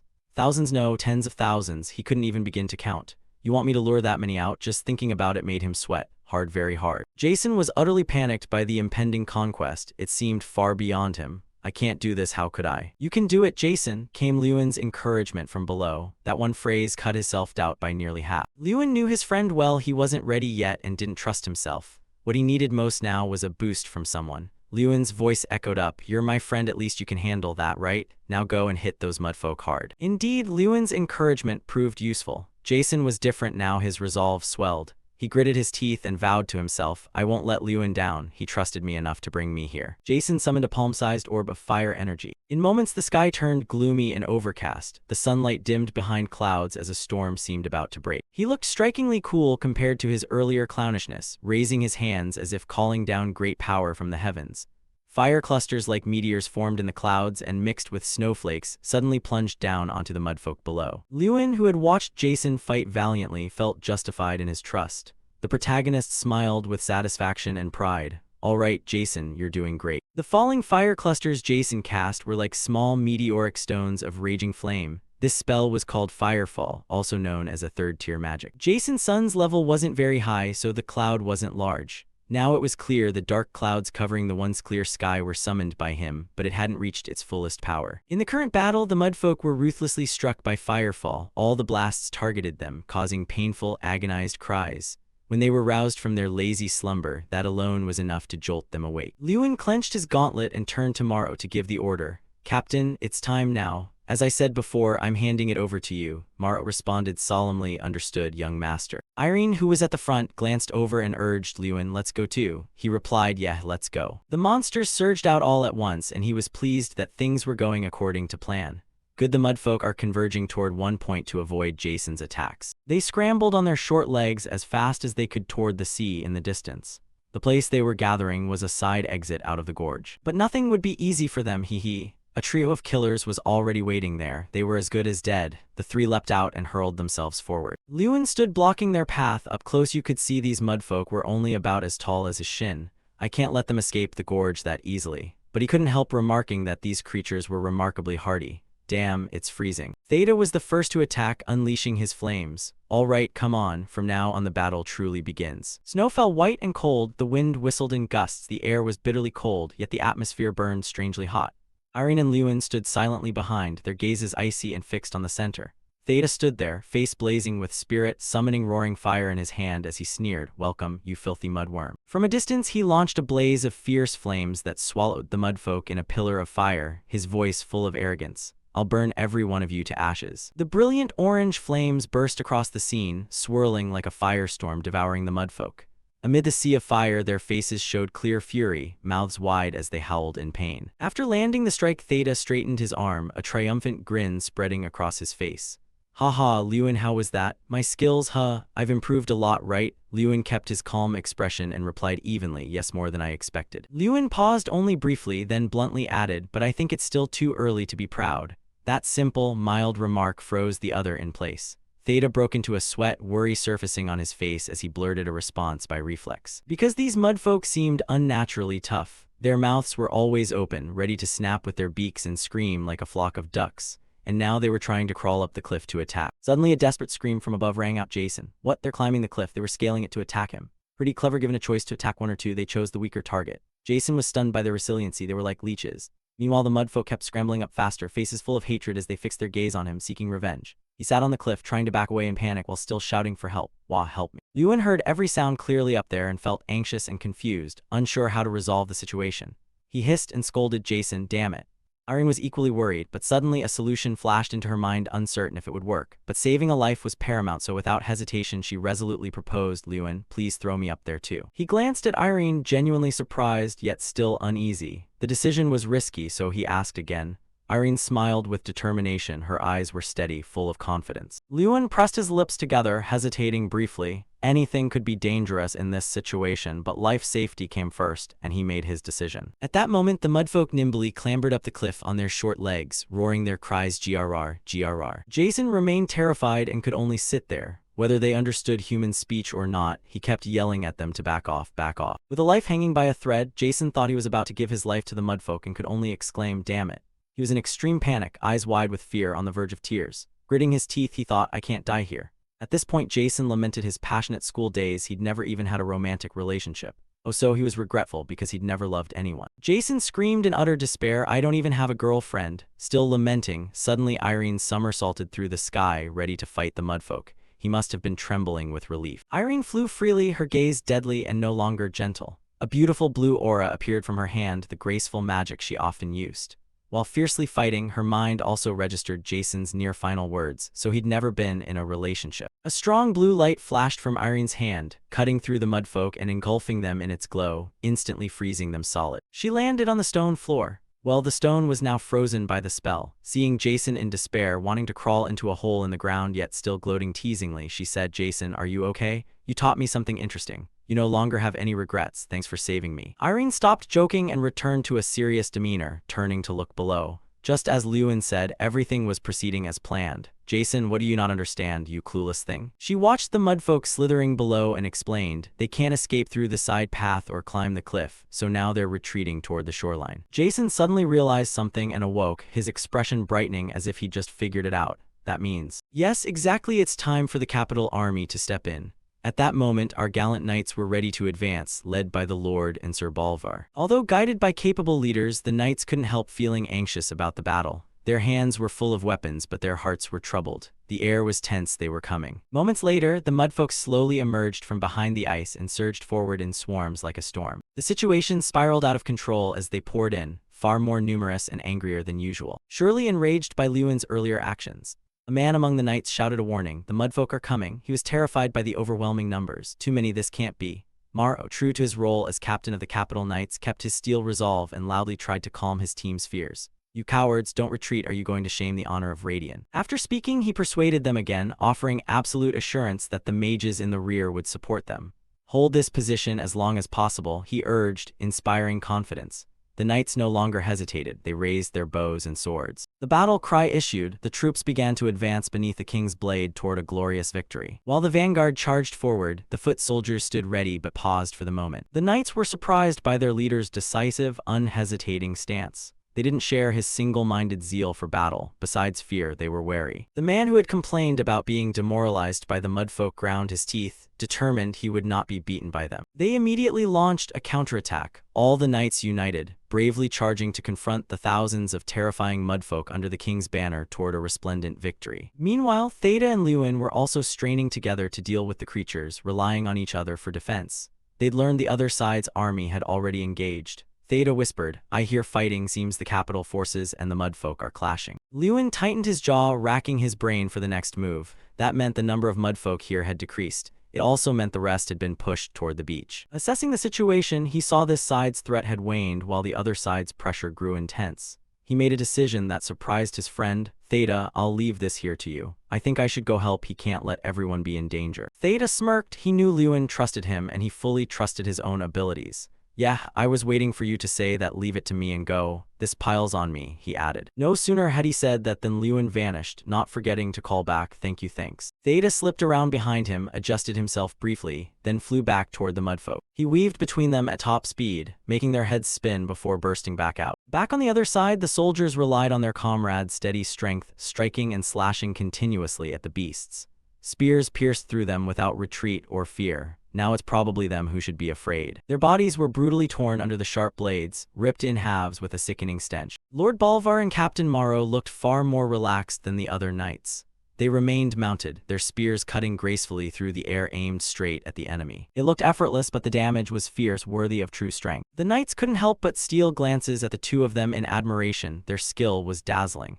It was so extraordinary some couldn't believe their eyes, and one could only exclaim, "Are they even human?" Suddenly the bearded knight's eyes widened in shock. He was visibly shaken. Others reflexively turned, mouths agape, hearing a loud noise from behind. What was that? Where did that explosion come from? Could it be him? They were bewildered, unsure what was happening, but one thing was clear. Someone was sweeping away the mudfolk. And of course they didn't need to be told, it had to be Lewin. He appeared like a savior, hurling blazing fireballs that struck the mudfolk repeatedly, melting them into writhing puddles in an instant. Both men and mudfolk stood stunned at Lewin's sudden, unannounced arrival. The bearded knight and his companion were frozen, blades stiff in their hands. It took them several seconds to recover their wits. He slowly regained composure, voice choked with joy as he ground out each trembling word. "My lord, Lord Lewin has come." "The mage's reinforcement," the knight shouted excitedly to those around him. The awaited Lewin quickly flew up and unleashed a powerful fiery punch through the mudfolk, shattering them and sending them flying. Lord B had seen it too. He smiled and watched him fight with undisguised pride,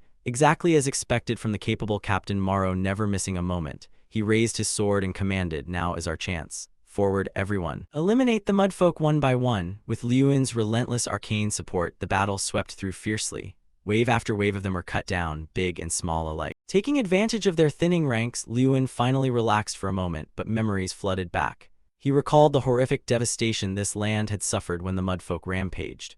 The beasts acted on instinct and might not remember, but he remembered every detail. Ardal was destroyed by them 10 years ago. Houses, streets, even large trees were consumed by raging fires everywhere. Plumes of smoke revealed the town's tragic fate. His people were attacked by those monsters. They chased and pounced on the townsfolk regardless of who they were or what they screamed. Innocent people suffered terribly, were wounded, and worst of all, faced death and mourning. And my mother, she lost her life because of them. The kind-faced woman with glossy brown chestnut hair suffered and ultimately perished at their hands. Recalling those painful memories only stoked Lewin's unending hatred. His eyes hardened with resolve. He would make them pay far more than what they'd done. With that, he exploded, radiating lethal intent as he unleashed a devastating fiery punch at the mangled mudbeasts.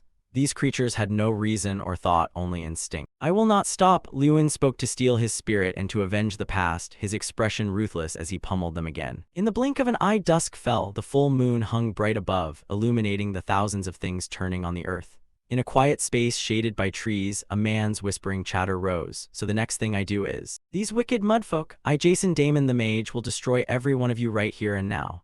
After shouting loudly, of course the noisy babble resumed, boasting of their deeds. Who else is there besides him? Jason sat on the long wooden bench, boasting to the two girls seated before him. Midway through his rant, he stopped and glared irritably at the girl listening. "Hey, are you even listening to me?" She smiled shyly. Sorry, I must have dozed off." Ho ho, well, to be fair, she did try to listen. At the same time, Lewin and Theta strolled over casually to eavesdrop. As they approached, they heard that reproachful tone from some naive fool. "Please listen carefully this time. This will be the last time I tell it. These wicked mudfolk." Lewin snorted quietly at C-1Ed1T's tale, pitying the two girls listening. He was relaxed and satisfied. The conquest of the plains was over. Over 1,500 were wounded, but there were no fatalities. After more than 2 hours of fighting, it ended in our complete victory. Though saddened by the many injured knights, the final result was a victory worth celebrating. Even Lord Morrow seemed pleased, saying the princes would be delighted with this outcome. I'm glad, because he seemed satisfied. More than that, he even laughed heartily with obvious pleasure. Theta, walking beside him, suddenly called his name, Lewin. He looked over and replied, "HM." He pointed at me. I smiled and told him, "Tomorrow I'm returning to Yoda. You might not believe it, but the Holy One has been searching for me all this time. I'm actually a promising mage in Yoda." No wonder he wasn't the least bit upset to see me leave. Instead, he beamed with delight. Lewin nodded in acknowledgement. "Yes, I know, you've grown much stronger." This was sincere praise. Since they began fighting together, he'd witnessed all of Theta's progress. Theta beamed and replied loudly in jest, "Ha ha ha, brat, just wait, one day I'll repay you for what you've done to me." After that pleasant conversation, things gradually settled. Lewin returned home and upon entering found the butler waiting at his door. He greeted him, "Ah, young master." Lewin immediately smiled. "Yes, butler, where is father?" The man pointed to a door and gestured him in. "Lord Melvin is on the terrace, sir." The butler also reported on the lord's demeanor since returning from the campaign. "He seems heavy with thought and is taking some time to himself." Looking at the portrait of Liuan's mother on the wall, it was clear his father was Chinese letter, lost in melancholy over his late wife. Hearing the butler, Liuan reflected. His father did indeed seem burdened.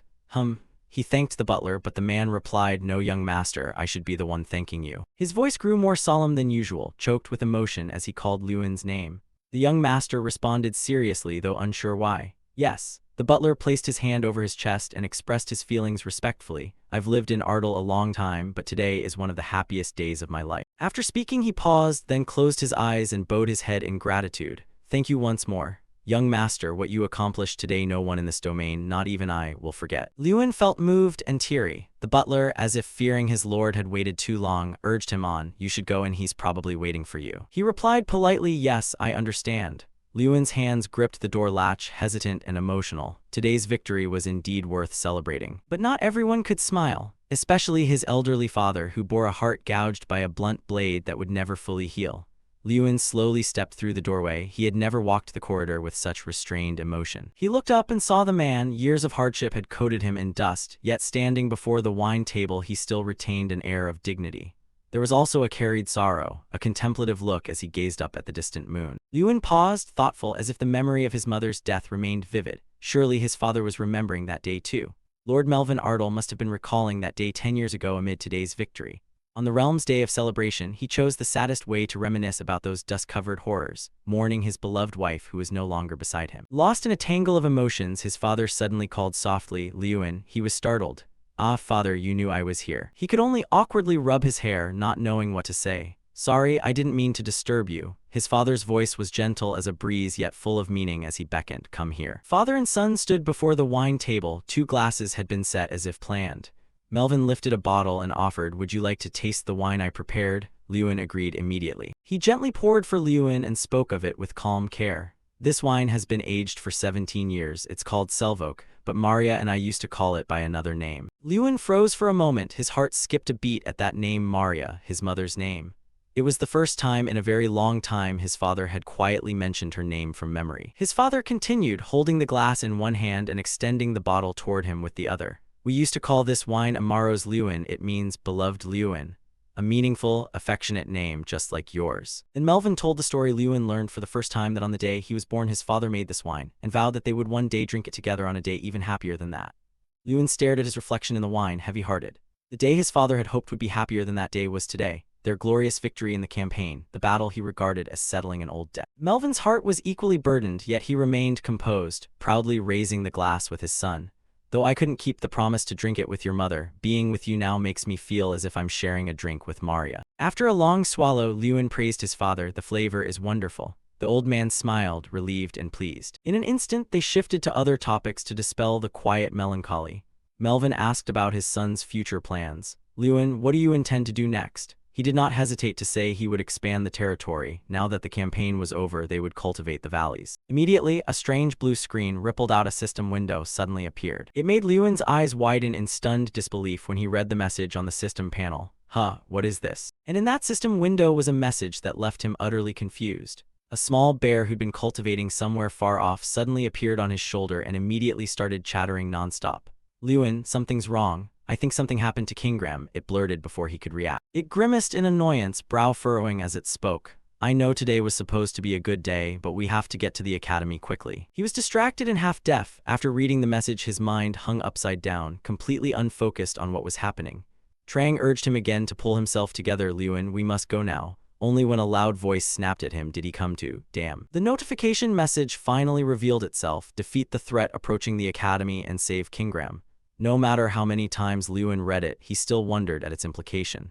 "You want me to defeat the threat heading for the academy? What happened to Kingram?" Regaining his composure, he turned to his father with regret. "Father, I'm truly sorry, but I must leave for a while." His father looked at him in surprise, eyes asking what had just happened. The father and son had just met and barely had time together. Now hearing that Liuan must leave again struck like lightning on a clear day. "What is it? Why are you suddenly saying this?" He fell silent, uneasy, because this truly could not be revealed. But Melvin understood his son. He could only sigh, his voice unexpectedly soft. "All right, if you're serious about this, then there must be a reason." "Then go." Hearing approval, Liuan didn't hesitate for a second. Since he was already on the open terrace, he decided to leave that way. He dashed off like a gust of wind, inwardly resentful. Why did it have to be now? Why did the mission appear at this very moment, right after the pacification? Lewin departed seething with anger at his disrupted quiet time with the old man, but he had no choice. What on earth is happening at the academy? The situation at the academy was revealed. A robed mage formed a sphere of lightning aimed at the green monster seated on the central chair Omrat. It seemed he was about to be targeted. What evil was unfolding at the academy that Lewin needed to resolve? A figure in a black cloak was condensing power into a globe in his palm. Kingram, seated on the throne, grew angry at the sight. Unbelievable. You barged in and attacked me. Are you insane? Kingram threatened angrily. I've heard rumors about you at the academy. It turned out the cloaked figure was the Fire King Terran. Terran explained that everything had been strange from the moment the black-clad one was chosen by Kun Kan's Fang. How could he wield power on par with an ogre? So I dug through Ardal and into the academy and finally solved the mystery. Then Terran's tone suddenly turned grave. Former Ogre King Kingram, did you do something to Lewin Ardal? A voice spoke from behind. Whatever your reason for coming here, I'll hold you accountable. Terran was somewhat surprised, but nothing could faze him. Immediately, Terran spotted Tyrion Ignit. Tyrion Ignit no longer hid. He revealed himself plainly. You are indeed different, he said, instantly recognizing the other's presence. Then his tone turned serious. Terran, how do you intend to answer for all this? Tyrion remained firm on the matter. When asked about consequences, Terran replied bluntly, if I worried about that, I wouldn't have started this in the first place. Terran recounted, I sensed it during Lewin Ardal's graduation exam. If he continued to develop, one day my position would be threatened. If I erase the key targets here, that worry would vanish. Then I'll find Lewin Ardal and finish it all. Suddenly someone ran in and shouted Kingram, causing everyone to startle. It was Lewin, accompanied by a girl. Seeing the scene there, he appeared a little surprised. Huh, the Fire King Terran and the headmaster, what was going on here? Terran puffed up with apparent pride. Ah, thanks to you I don't have to search myself. Terran suddenly demanded, Lewin Ardal, what's going on? He strode over to Lewin with some anger. How did you notice this and come all the way here? He continued. Whether you answer today or not doesn't matter, you'll die anyway. Tyrion Ignit stepped forward to advise Lewin, leave here quickly. However, Lewin hesitated. But Tyrion, seeing this, warned carefully, listen to me, he's not someone you can handle. With that, Tyrion Ignit rushed in to fight Terran. Unfortunately, Terran's power was so overwhelming that Tyrion Ignit was struck down. Seeing this, Lewin panicked and shouted at the headmaster. Then the vicious Terran turned his attention to Lewin. Lewin Ardal, now you die. Terran struck and Lewin managed to defend himself. Kingram, who had been sitting silently, suddenly roared in anger. He unleashed his power and defeated the aggressive Terran. One of Kingram's blows tore Terran into pieces. He raged impotently, cursing the wretched ogre. How dare you? Lewin beside him was also affected and couldn't stay on his feet. He fell over. He was bewildered and furious, thinking, damn it, what the hell is happening? Why is the Fire King here looking for Kingram? Lost in thought, he was startled by Kingram's voice. Seeing this, Lewin anxiously asked, Han Kingram, are you all right? Kingram did not answer but spoke in fury.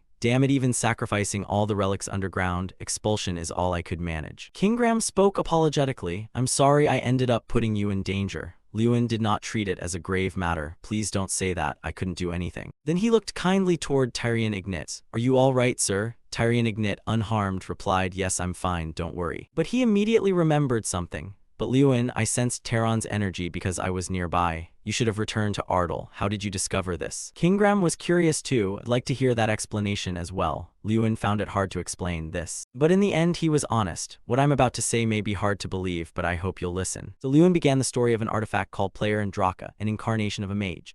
After hearing it, everyone understood a little. That was why Lewin could use power related to the ogre clan. Now everything was clear. Lewin felt some regret and apologized for not speaking sooner. Headmaster, this information is extremely sensitive, but everyone reassured him it was fine. Now I finally understand the situation. Tyrion Ignit commented that there was no way the Fire King Terran could have known all that. But given Lewin's development speed and Terran's temperament, Terran could never leave him alone. He must have thought that one day Lewin would become a threat to his position. Hearing this, Lewin was a bit angry, frowning. It seemed the Fire King really was targeting him. In truth, he was far from being able to defeat him. Suddenly, the system notified Lewin that the quest was complete and the reward, you can break Kingram's contract. If the contract is broken, it could lead to gaining greater power. Lewin was utterly shocked. What? According to the description, Kingram's contract dated from centuries ago after being defeated by Freen Ignit, the headmaster's ancestor. He was sealed in an artifact and forced to serve the academy for life. Upon learning this, Lewin suddenly assumed an unusually solemn expression and asked, Kingram, what would it mean if we could break the contract? Kingram, surprised by the question, wondered, how did you know about that? Kingram said that breaking the contract would mean he could return to his original form and leave this place. Lewin asked, can the player artifact break the contract? Kingram calmly replied, yes, it can now break the contract as a reward for this event. But Kingram then warned carefully, however, to break that contract you need the consent of the curse itself. Tyrion Ignit, present, spoke seriously. You truly need my consent? My will is the same as Lewin's. Hearing this, Lewin was grateful and joyful. Thank you, headmaster. Then Lewin decided, then let's leave this place, Kingram. As a result, the contract between Freen Ignit and Kingram was broken. Kingram felt his body liberated and rejoiced. Unbelievable, even the player can break the contract. Kingram expressed his sincerity. Thank you, everyone. Kingram inquired, it seemed you were very worried about the upcoming challenges, weren't you? Lewin didn't hesitate to share. Yes, I'm too weak to face the Fire King Teron. Hearing that, Kingram proposed, good, I've just thought of a useful method for that. However, it came with conditions, and this place might not be suitable to try it. Then he suggested, what do you think? Would you like to come with me to Tiantian? Lewin was a little surprised to hear that. Moments later, there was chaos and alert. The underground prison has been attacked. They're hunting for escaped prisoners. This caused a stir. Who in the world would attack the prison? Any description of the suspects? We don't know. They look like mages. Damn it, who dared attack the Imperial prison, and what about the escapees? Have they been identified? Yes, so far only one prisoner has been confirmed. It turned out to be Josh Garyhill. Josh Garyhill, caught in the act, was unafraid and even proud. What an honor that you personally came to rescue someone like me. The hooded man replied calmly, don't get me wrong, it's not that I particularly like you. The man looked dangerous, merely a minor show of force. It turned out to be the Empire's crown prince, Shomerton. The sky was clear as the group around Kingram chatted together. Suddenly someone called out loudly, Omrat clan chief. The messenger announced that the great human warrior Bilkos had returned to Tiantian once more, adding that Lewin and the orange-haired girl were present. Seeing this, Omrat wondered who was standing behind him. Then both Omrat and Hakan were puzzled, because they saw Kingram and both said in unison, he's finally returned. Kingram replied clearly, yes, I have finally returned back to my homeland. Hak observed the situation with delight. Two great Bilkos warriors appearing at once, we must hold a feast to celebrate. But then Omrat grew worried about Kingram's arm. Kingram answered calmly, I'll tell that story later, it's a long one. Suddenly he spoke up and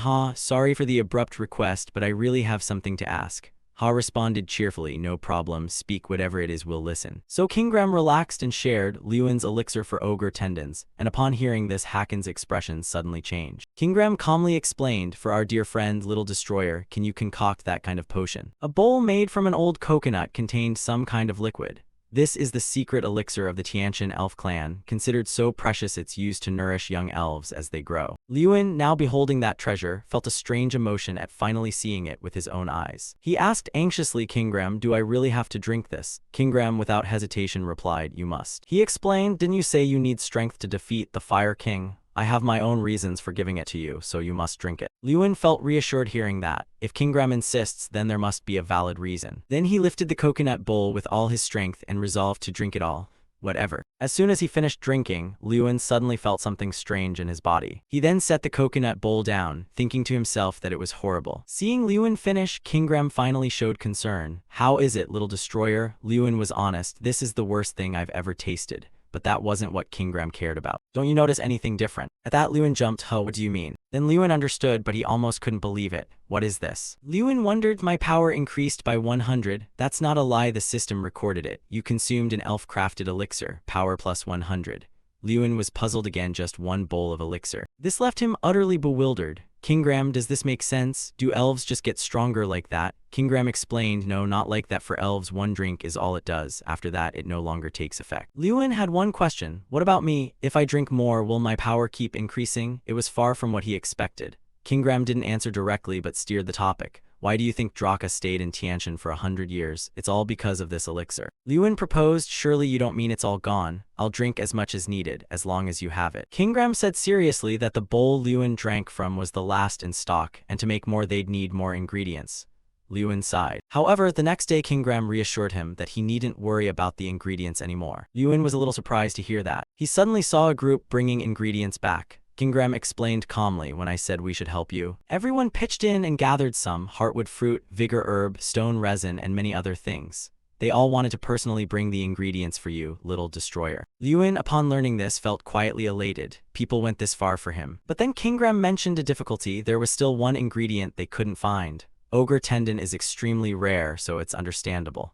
Lewin wanted to help. What should they do now? Kingram comforted him. Don't worry. Ironically, that bastard Fire King already prepared one for us. Saying that, Kingram placed his arm on the table. Lewin still didn't understand. What do you mean? Kingram explained, use this, just my arm alone is enough to brew dozens of doses of the elixir. Hearing that, Lewin objected, but this is. Kingram stayed calm, don't refuse. Take it as my thanks for freeing me from that oath long ago. Lewin was deeply moved. Thank you, Kingram. Kingram added a warning, if you drink too many elixirs continuously, the body will bear heavy strain. Even Draka took 100 years, so how long it would take you is uncertain. Hearing that, Lewin grew worried. What should I do? The Fire King Taron is hunting me. I have to deal with him. Kingram remained composed. No need to worry about that. He revealed, I've already come up with a plan. Then he shared, earlier we expelled the Fire King outside. Do you remember when we used the artifact's power? Kingram explained, among the artifact's abilities is a kind of magic related to time, and the right to use that magic is still active. In the end, Kingram concluded, in short, we'll use that magic. Kingram was practicing this magic. It generates fire. Kingram demonstrated to slow time inside that cave from now on. Time inside would pass countless times slower than outside. Then he proposed, little destroyer, are you ready? You'll have to endure an extremely harsh period. Lewin answered firmly, yes, I'm ready. I've steeled myself for this. With that, he set off, then I'm leaving now. After Lewin departed, the orange-haired girl asked curiously, Kingram, are you sure about this? Even Lewin will need quite a long time. Kingram did not deny it. Yes, it will be harsh. 1 hour outside equals 10 years inside the cave. The orange-haired girl remained uneasy. Even if you don't age inside, it's still a terrible trial. Right? I'm an incarnation, so it's fine, but Lewin is only human. Kingram, however, was confident. Little Destroyer will surely get through this without problems. So let's return, we still need to make arrangements. Someone was curious. Kingram, where are you planning to go? Voices rose as people turned to look. It turned out to be Lewin. Everyone was surprised he could come out so quickly. Hey, Little Destroyer. Kingram asked, did you really drink it all? How long did time pass in there after all? Lewin replied wearily, I'm not sure. I counted about a week, then I stopped. Then Lewin spoke solemnly, anyway, I achieved what I wanted. Kingram looked puzzled. What do you mean? What did you want to do? Inside, Lewin drank a pile of stimulants, shells scattered about. Then he stood up on his own. Lewin recounted, every day in there I promised myself that if I could get out of this damn cave. Then he gathered his strength and said, I swear I will destroy it. As a result, that cave was destroyed by Lewin. Everyone there witnessed this glorious event. Only Kingram spoke up. Phew, that's better now. After completing the task, Lewin suggested, shall we go then? At this point, according to the system, Lewin's power had reached the threshold of 20,000. Lewin also felt more confident. Fire King Taron, I will destroy that bastard. The magnificent castle emerged beneath a sunset sky blazing with orange and purple. A sudden voice rang out, I thank the prince once again. Raynak sat perched on the throne, speaking to Josh Garyhill, who was bowing below. Raynak sat at ease on the throne and replied in a calm, steady voice to the respectful Josh Garyhill beneath him. I told you, there's no need to thank me. I only need someone to watch over Ruin Ardell for me. Josh Garyhill looked up straight at Raynak and asked, where is Enhan Hiern, the Fire King? Isn't he always at your side? Raynak frowned and answered, I'm not sure. He wanders about without saying a word. He fixed his eyes on Taron's retreating back. Raynak frowned in thought.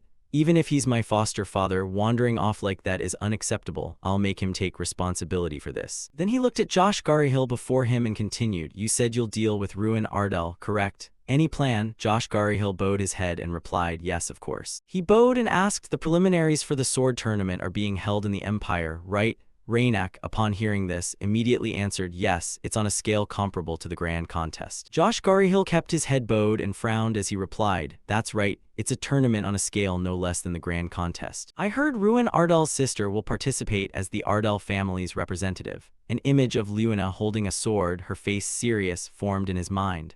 Josh Garyhill continued, and that man spoils his sister, so he'll surely come to watch the tournament. Raynak propped his chin and listened as he laid out the plan. At that time, we and the Dark Mages will ambush and eliminate him.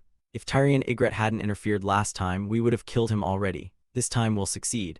After Josh Garyhill finished speaking, Raynak pondered and said, very well, I'll trust you this time. He frowned and from on high spoke coldly, do not disappoint me. The sword tournament, if the grand contest exists to honor mages, the knights have their own sword tournament. And this sword tournament is likewise organized for young knights from across the continent to compete. The preliminaries aim to select the knights who will represent each region in the sword tournament.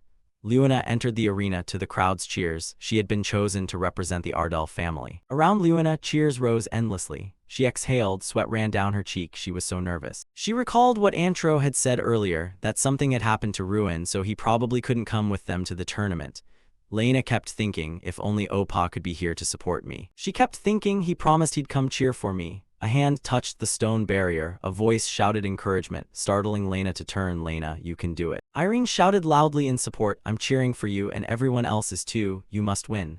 Behind her stood Antro and Pato observing. She silently listened as the crowd around her whispered and gossiped. Is that Irene Prouse? Wow, her connections are really something. She smiled happily, thank you everyone. Lena gripped her sword firmly and looked straight ahead with determination. I will definitely win. She faced her opponent and took up a fighting stance. The referee raised his arm and shouted loudly, now, both of you get ready. The referee quickly lowered his arm and yelled, the match begins. Hearing the start, Lena immediately launched herself at her opponent. She swung her sword, her opponent immediately countered. The two forces clashed, producing a blinding flash of light. Neither gave up, they rushed at each other repeatedly, their blades striking one another in a dizzying, rapid rhythm. Raynek and Josh Garyhill stood high above watching the match. Raynek held a glass of wine and asked, what's going on here, Lord Jorge? He turned to look at Josh Garyhill. Didn't you say this plan would lure him out? We've searched the stands and there's no sign of Ruin Ardell anywhere. Josh Garyhill was stunned and flustered. Impossible, something must have gone wrong if we search a bit more. Raynek cut him off, I was wrong to trust you. The plan has gone awry. Then he added, very well, I take my leave. Josh Garyhill stammered and hurriedly replied, apologies, then we'll withdraw. Suddenly Raynek's eyes lit with a new idea. No, wait. If we eliminate his sister, Ruin Ardell might come to me himself, right? Then he continued, carry on with the plan as before. Unexpectedly, an explosion rang out, sending smoke billowing and obscuring everyone's vision. Both Lena and her opponent were taken by surprise. The match immediately halted. People in the stands panicked and began to flee. Some screamed in terror, what was that? Explosion, run. She turned to look toward the crowd that was running and shouting in panic. Antro suddenly realized something and called out, wait. Then he looked down at the arena and shouted repeatedly, Lena, Lena. Pato quickly intervened, my lord, it's dangerous. Antro was filled with worry, sweat streamed down his face. Damn it, what the hell is happening? Why did this occur right during Luna's match? Please survive Luna. Below in the arena, Luna, her opponent, and the referee lay motionless on the ground. She and her opponent struggled to sit up. She turned to her opponent and asked, hey, are you okay? He replied quickly, yes, I'm fine. Looking around, Lena puzzled, thinking, why was there an explosion? Was it an accident? A step approached that made her and her opponent start in turn. The voice said, there you are. A group of men in black appeared. The leader said, ha, if only Ruin were here, this would be perfect. Another spoke up, no, wait, brother, eliminating the sister and leaving him in utter torment would be even better. Given Ruin's nature, he'll blame himself for failing to protect her. The other man cheerfully agreed, isn't that right? Truly like your brother. Lena, bewildered, raised her sword forward and demanded, who are you? Why are you talking about killing me? The leader smiled, who knows, must we explain to someone about to die? The other men began to cast spells. The leader continued, yes, but let me tell you this, we bear a deep grudge against your brother. Seeing them begin to cast, Lena cried out in alarm, wait, what are you doing? The leader's face contorted into a vicious grin as he shouted, very well, farewell. They then began launching blue fireballs toward her.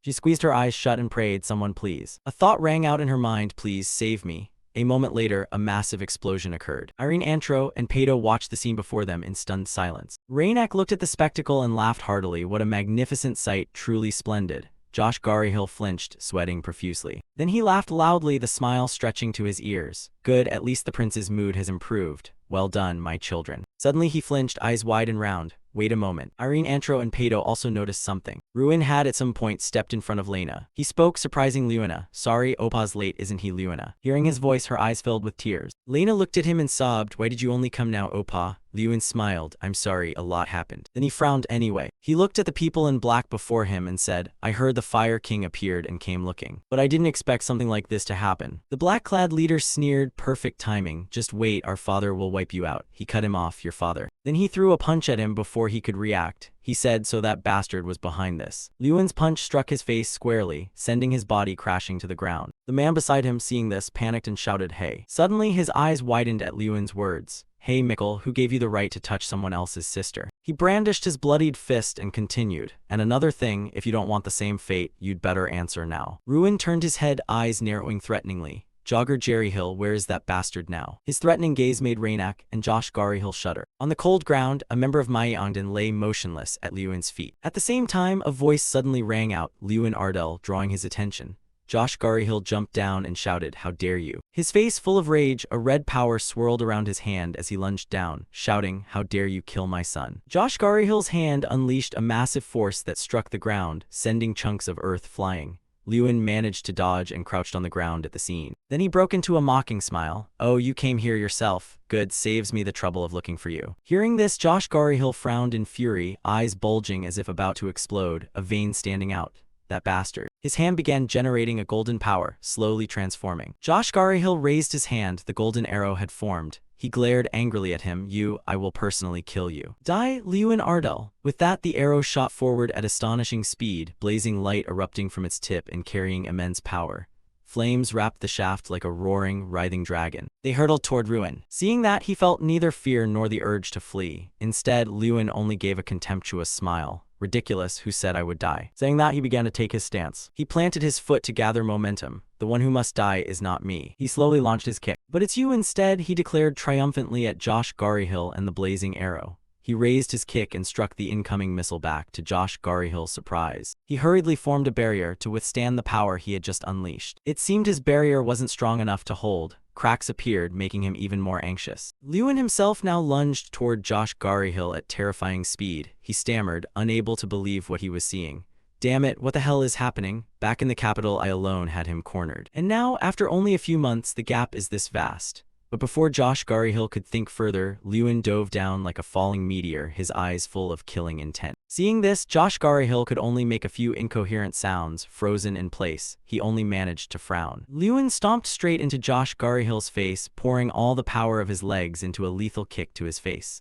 A blaze of golden fire erupted from that devastating strike. Over there, Melvin, Antro, Irene, and Bolvar Payton were all astonished at the scene. The Mayondan members gaped speechless. Lewin continued attacking Josh Garyhill, unleashing a storm of consecutive kicks on him even though he was already unconscious. Josh Garyhill's weak hand trembled. Lewin spoke just one name, Zosh Garyhill. "How did you escape the underground prison in the capital? With the Garyhill family's ruined name, that should have been impossible." Lewin coldly stared at Josh Garyhill on the ground. He placed a hand on his chest. Josh weakly stammered, "I'll confess everything. Please spare my life." "Don't forget," Lewin cut him off. "It must have been the Fire King or the Prince. It had to be one of them." With that, he unleashed an elbow strike. On this side, seeing Josh Garyhill's lifeless body on the ground, Mikkel trembled and called, "Father." Then he looked up at Lewin full of hatred. "You bastard, first him, now my father." Mikkel's eyes filled with venomous hatred as he stared at Lewin. "I'll kill you. I will definitely kill you." He then shouted, "Everyone charge, surround and kill him. He won't get away. If we don't kill him now, Garyhill will perish." With that, the Mayondan prepared to attack, gathering tremendous power in their hands as they stared at Lewin. They began to rush forward, shouting, "Lewin Ardell," and then charged at him, "Die, you bastard." Lewin still stood there, not yet understanding what was happening. The Mayondan surged at him with the power in their hands.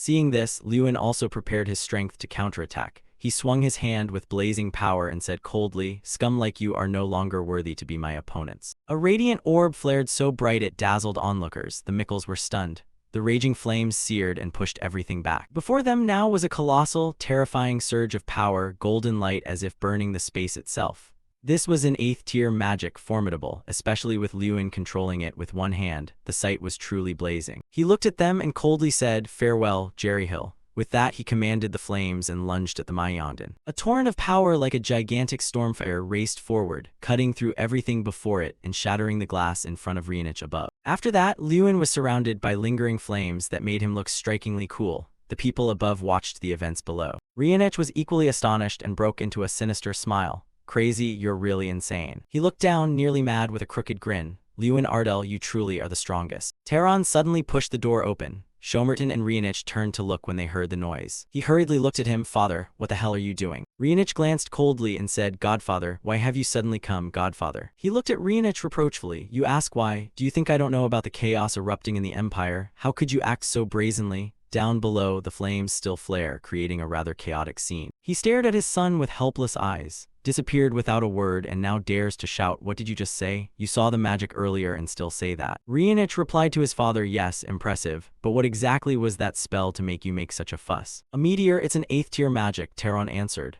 Hearing that, he widened his eyes in surprise. Tier 8 is a realm only the top archmages can reach. In other words, Lewin Ardell has now matched, even surpassed, Fire King Taron. Taron glared at him. "Is this truly the outcome your highness the crown prince wanted, sending trash from a collapsing nation to provoke him?" Watching the chaos below, Rienich remained calm with a glass of wine in hand. "Why are you so angry? Please calm down and hear me out."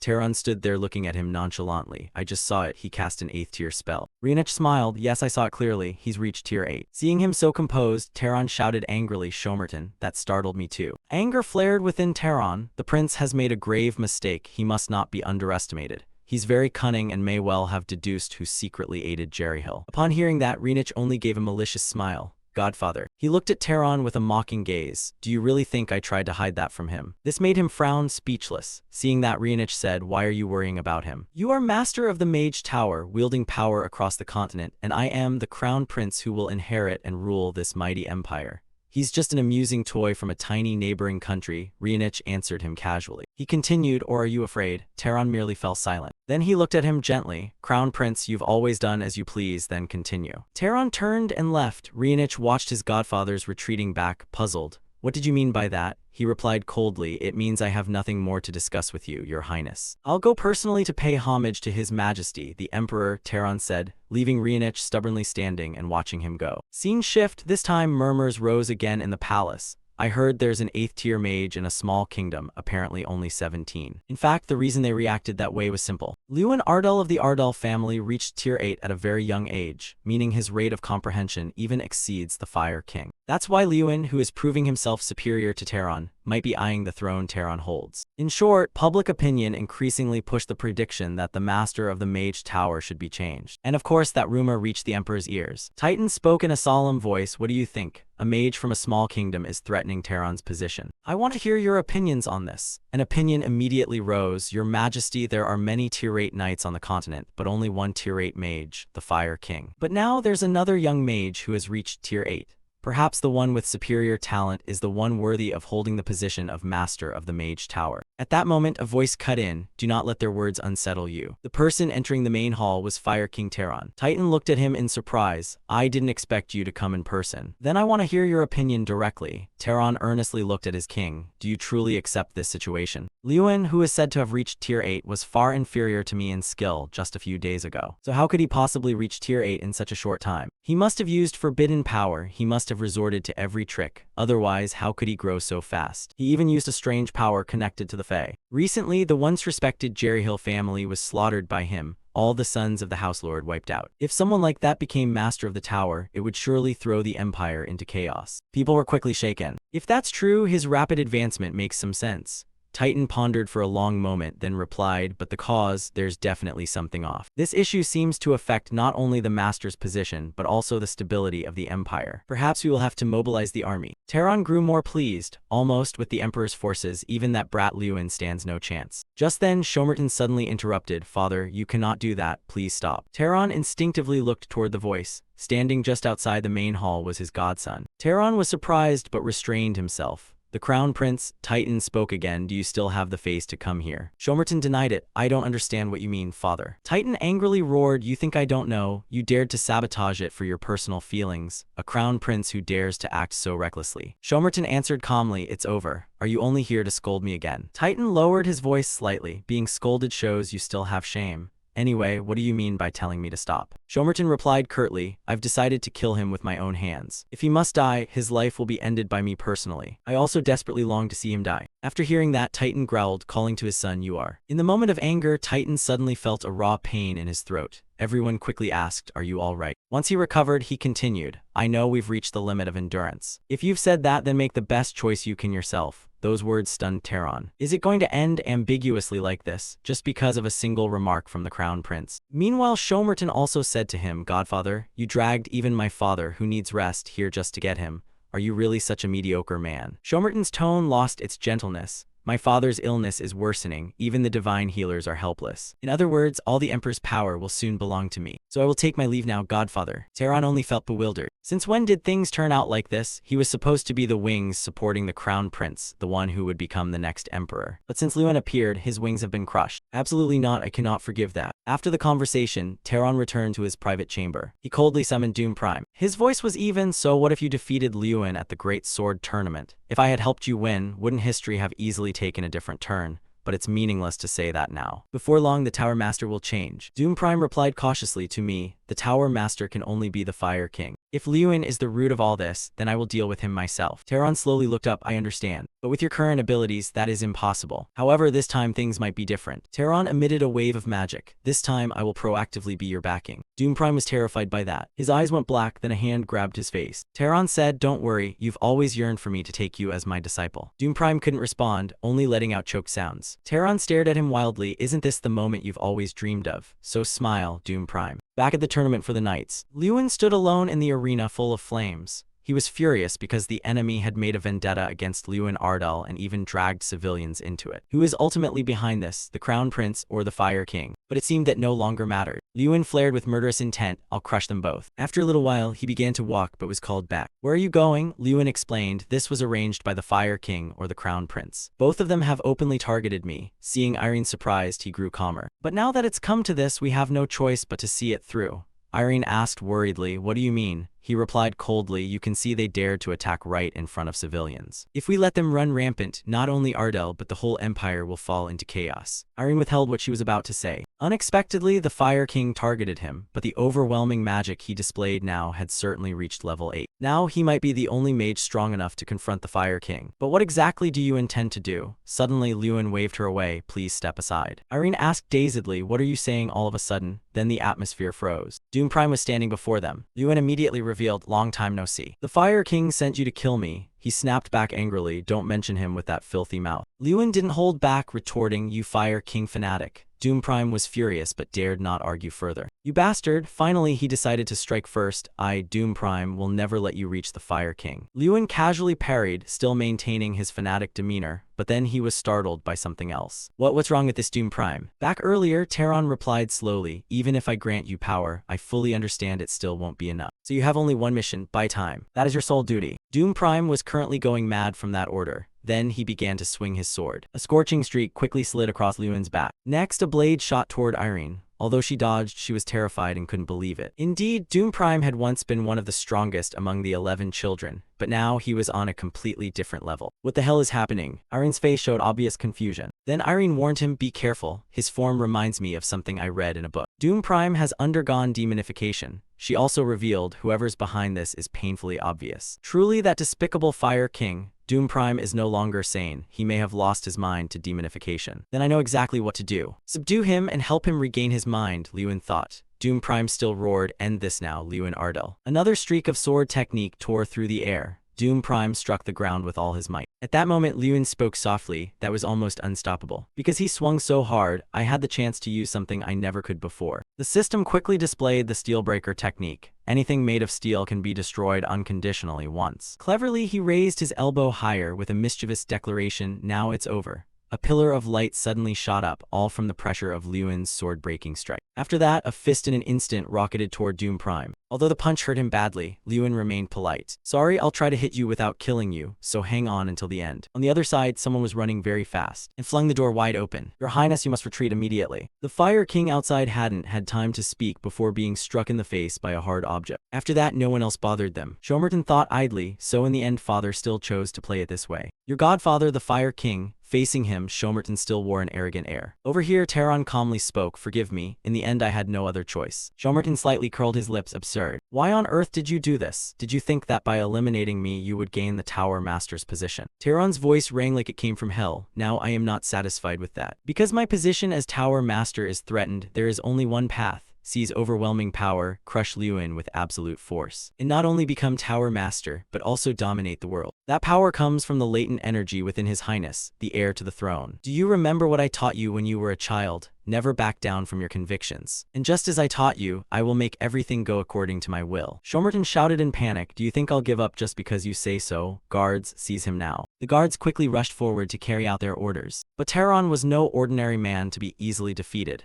He fixed a pale stare on the enemy. A moment later, magic began to strike them down. The guards were engulfed by his spells. Madness showed clearly in Taeron's sneer. He acted as if nothing had happened and said, have you finished speaking, Your Highness? Shomerton smiled but felt despair. So this is how you intend to end everything. Fine, I'll try to take Liyuan down. Even if I die, I'll curse you. Back over here, Liyuan and Irene were watching intently below. Looking at Doom Prime, Irene worried slightly. Will he be okay? He's taken who knows how many punches. He quickly reassured her he's still alive, he'll probably be fine. Being punched is better than living as a demon. Just then someone shouted, as expected, you couldn't stop him. Doom Prime, those platinum white hairs belong to Terran. He said with satisfaction, you carried out your role faithfully as I ordered. By time. Irene hesitantly looked toward the other side. The Fire King, Lewin declared grimly, so you've finally shown yourself. I swear I'll destroy you. But then his gaze caught something. Not good, this power far exceeds the Fire King I knew, an energy force many times greater. Terran laughed in a diabolical way. Lewin Ardell, you will never be able to defeat me. Lewin sensed the dark chi and called out, Irene, get back. A second later, a terrible explosion tore through part of the arena.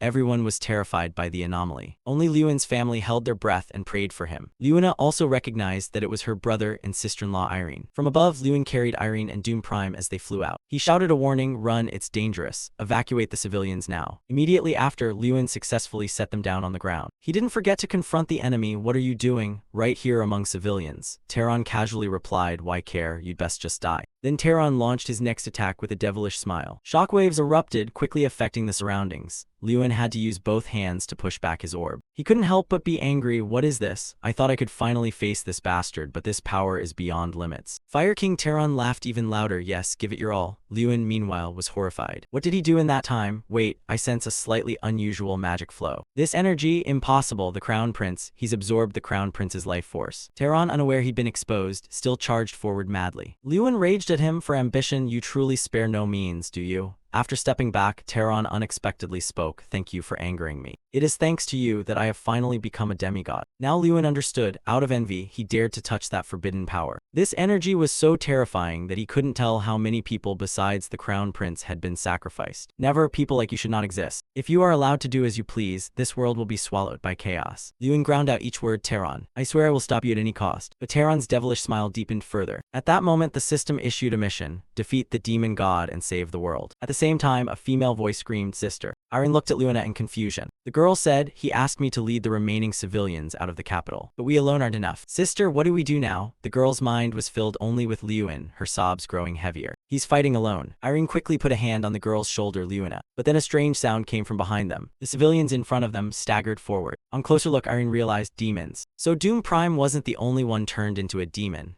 They had meant to wipe out everyone from the start. Irene urged, run, this place is dangerous. Bova suddenly stopped her. Everyone fall back. This seems to be the place where that old man will meet his end. Irene quickly pleaded, I'll fight alongside you. But Bova shook his head. Master would be heartbroken if he knew. Irene cut in, I've made up my mind. The human demons screamed violently. Irene once more asserted, if we can't protect the people here, I'll regret it for the rest of my life. Before them, a bright flame burst into being. Rather, fire magic flared up from somewhere. An ancient voice rang in their ears, we are late. Sincere apologies to everyone here. Because I brought a large force, I didn't expect it would take so long. Then everyone began to act, we will fight by your side. The heat from the explosion hurled the demons away. Everyone pressed forward without fear. Skilled swordsmen used their blades and lifetime techniques to cut down the demons. In particular, Han urged, take them down quickly, then go help Lewin. His face froze as a cloud of smoke and dust suddenly appeared ahead. Seeing Terran fly up, Han hurried to look for Lewin. But Han's friend was collapsing on the ground. Lewin gritted his teeth. I'm not even a match for him anymore. After so much hard training, is this the outcome? I must protect everyone. The enemy's savage laugh rang out, a fitting end for a pack of pests like you. Their desperate struggles no longer meant anything. I who have reached the realm of the demon god will wipe you all out. Lewin's silhouette looked utterly forlorn before him while Terran's delight rose. Now then, farewell. His face showed no trace of human feeling. The heat of the fireball nearly touched the ground, its target set to crush Lewin below. Irene stared at him in shock, unable to look away. Lewina, terrified, cried, brother. Lewin's gaze had lost all faith. Is this the end? Just then, a voice echoed into his mind, protect them. Even if I cannot do it, you can. Chang also seemed to sense something strange, this energy impossible. The space began to fade into obscurity under the mysterious light. The blast radiated everywhere, the beams of light striking out more fiercely. Terran froze mid-action, screaming in panic, no way. How can one withstand a blow from a demon god? Lewin smiled meaningfully at his opponent, until just now you couldn't. But you becoming a demon god alone isn't fair, is it? Now then, come at me, Terran. Lewin was completely enveloped by an overwhelming aura. Terran couldn't help but look up at the one who had seemed weak moments before. Below him, the capital still suffered a stinking rain.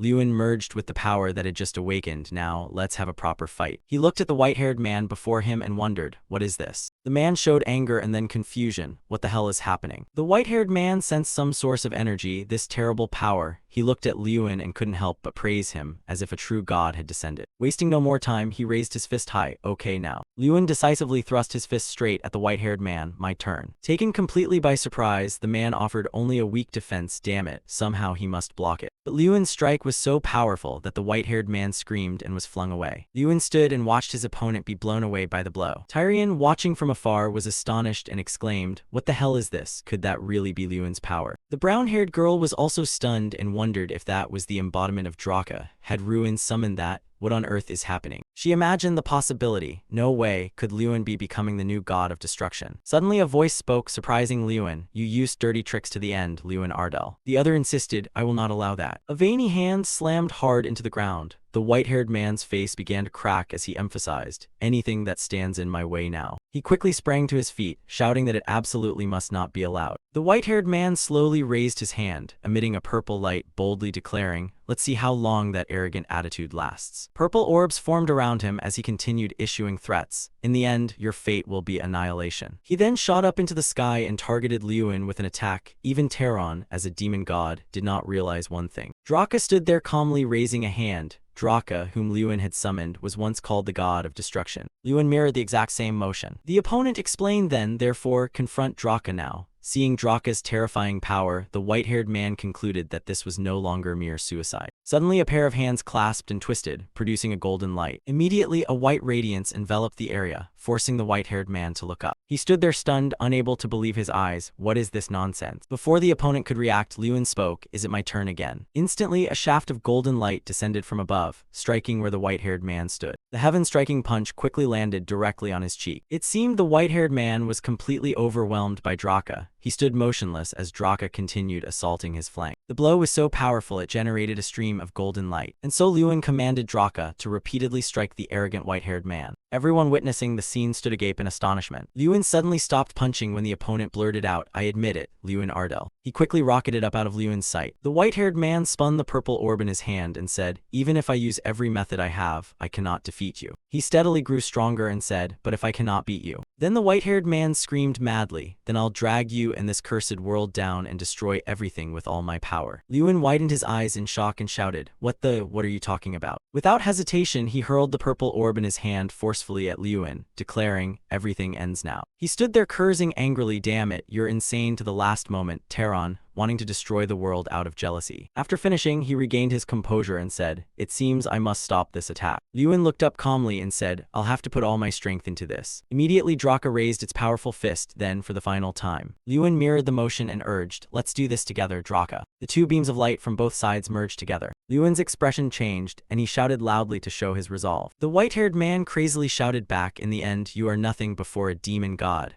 I will wipe you out along with those fools. Everyone below looked up, worried about the unfolding situation. Liyuan glared and resolutely said, no, the one who can do nothing is you. A voice affirmed as Draka's powerful punch fell, it's him. The white-haired man stood there stunned, then fell into thought. Is it over? Is this really how it ends? He ground his teeth in unwillingness, damn it, fucking hell. The white-haired man screamed, even if I die, I curse you, Liyuan Ardell. Immediately a white light covered the sky. Liyuan also landed, and then walked away gently and calmly. The purple-haired girl ran up and cried, Opa. She anxiously ran over to ask, after all those battles, are you okay? Liyuan smiled and said, yes, I'm fine, I'm safe. But then he suddenly froze and stood there glaring. Suddenly he clutched his head in pain.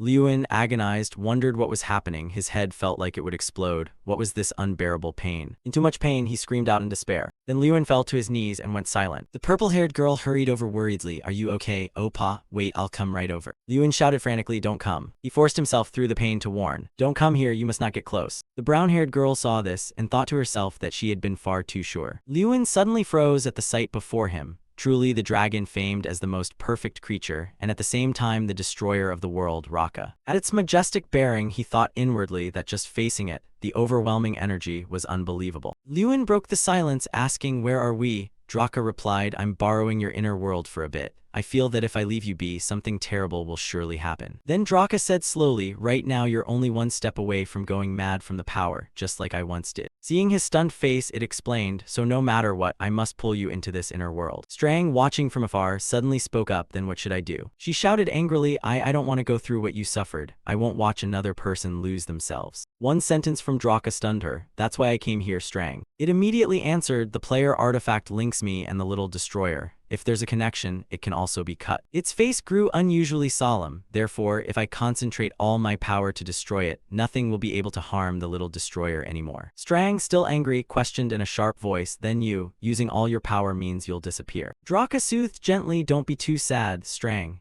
After I awakened as the god of destruction, all I brought was harm to this world. If he can use the power without being consumed by it, he'll become a much greater support for this world. Lewin listened closely to every word it said. Severing the player's link doesn't mean you'll lose your strength, so don't worry. Suddenly he blurted out, wait, Draka, earlier I wanted to ask something. His gaze suddenly fell. Among so many people, why me? I truly don't understand why you do all this for me. I don't even know if gaining this power will benefit the world. That voice gently echoed in his ear, snapping him back. It will help. Recalling the image of Lewin's falling tear, Draka said slowly, I give you power because you remind me of myself. With its head bowed and exhaustion in its demeanor, it said that before gaining power its life was full of pain, but in the end that power consumed me and destroyed the world. Yet you are different. Suddenly Draka's tone turned serious. As a player, I have watched your entire life. Witnessing that courage, its voice became calm. From when you had no power to now, when you've grown strong, you have always used that strength the right way. Seeing Lewin dazed, Draka said deliberately, unlike me. You will lead the world down the right path. The next words left both of them frozen. It seems time is up. Nice to meet you, little destroyer. It still turned its gaze to her and said, and you too, Strang. Before leaving, it didn't forget to say thanks. For the past and the present, always thank you. Hearing that, Strang's face flickered with shock, her eyes widening in astonishment. She clenched her teeth and snarled harshly, you damned lizard. Yet that icy gaze still managed to send a farewell goodbye Draka. His whole body ached as his eyes slowly opened. A voice called out, ah, Ruin. Headmaster Tyrion and the others surrounded Lewin, and he exclaimed, huh. Jason said worriedly, you really scared me. Collapsing like that, I thought something terrible had happened. Lewin lightly replied, oh I see, sorry for making you worry. He looked at them with affection and thanked everyone profusely. I called for help so suddenly, yet you all came. Principal Tyrion spoke gently, even though it was a last-minute call. Everyone rushed over immediately, which only shows how remarkable you are, Ruin. Suddenly a voice rang out, drawing attention. Sorry to interrupt this warm moment. Jason's face froze the moment he saw him. Huh, what? Before that majestic face, the blonde friend whispered, Your Majesty. He spoke slowly, I have business with Ruin Ardell. Lewin's eyes widened in surprise. The Emperor himself has come to see me.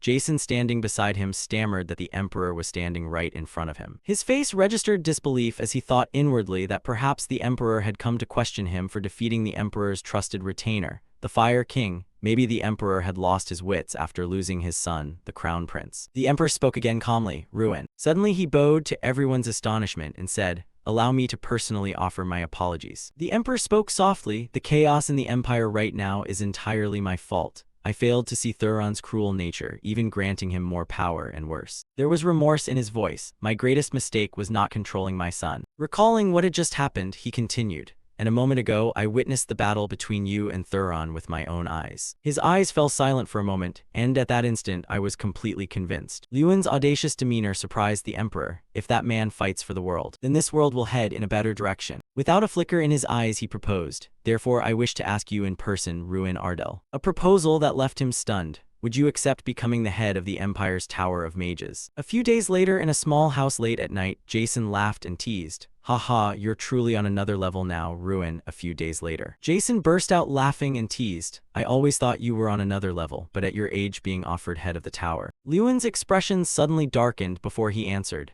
Yes, I never even dared to dream of it. I was offered the succession to the position of Fire King Thuron. He told himself that becoming the tower's head meant becoming someone admired by all. The image of the old white-bearded man flashed before him. I defeated the previous head of the tower, the traitor Fire King Thuron. The Emperor's figure also appeared afterwards, and the Emperor personally recommended me. If I accept, the position could be granted immediately. Lewin pondered for a long time. With Thuron Artemis's rebellion and the Crown Prince's death, the world is in chaos. As the new tower head, there will be a lot to do. I just graduated from the academy not long ago. Can I shoulder all this? Suddenly a voice whispered in his ear like honey, Lord Ruin. Only then did Lewin turn his gaze to the girl beside him.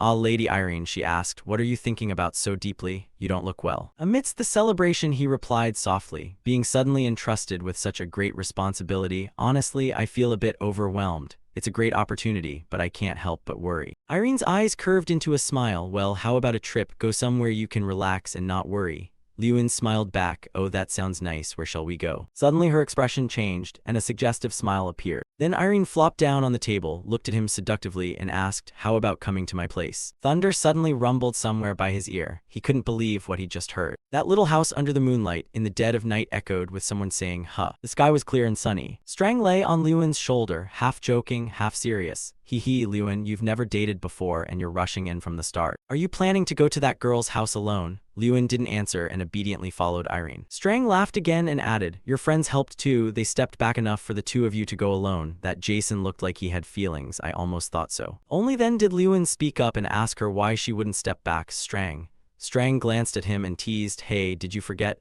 I'm your only embodiment, remember? Suddenly Irene turned to look at him and asked curiously, Liuan, what are you muttering to yourself? Startled by her call, he quickly replied, it's nothing. Looking at Irene's beautiful face, Liuan thought to himself that after all, he was finally setting off with Lady Irene, just the two of them. This trip's destination was Prius. All he knew was that it was Lady Irene's homeland, but he hadn't expected it to be so mountainous, he thought as he slowly followed Irene. Then he glanced around, observing. Liuan judged inwardly that there was nothing much in the area. Unexpectedly, a shadow streaked past. Liuan froze slightly at the sudden assault. When the man lunged at him with a kick, he nimbly dodged. He thought to himself, an ambush. The man landed firmly and didn't hesitate to praise him. Not bad, you dodged my kick. Liuan's face turned serious as he calmly asked him, who the hell are you, and why did you suddenly attack me? The man ignored his question and snapped back, who am I, brat? Are you tired of living? So who are you then? Liuan, puzzled and dazed, blurted, what? The man ignored his question and snapped back, who am I, brat? Are you tired of living? So who are you then? Liuan, puzzled and dazed, blurted, what? Irene looked at the man before them and introduced him indifferently. That person is my brother. The man clenched both fists and stared straight at the two of them. Liuan, astonished and flustered, asked her,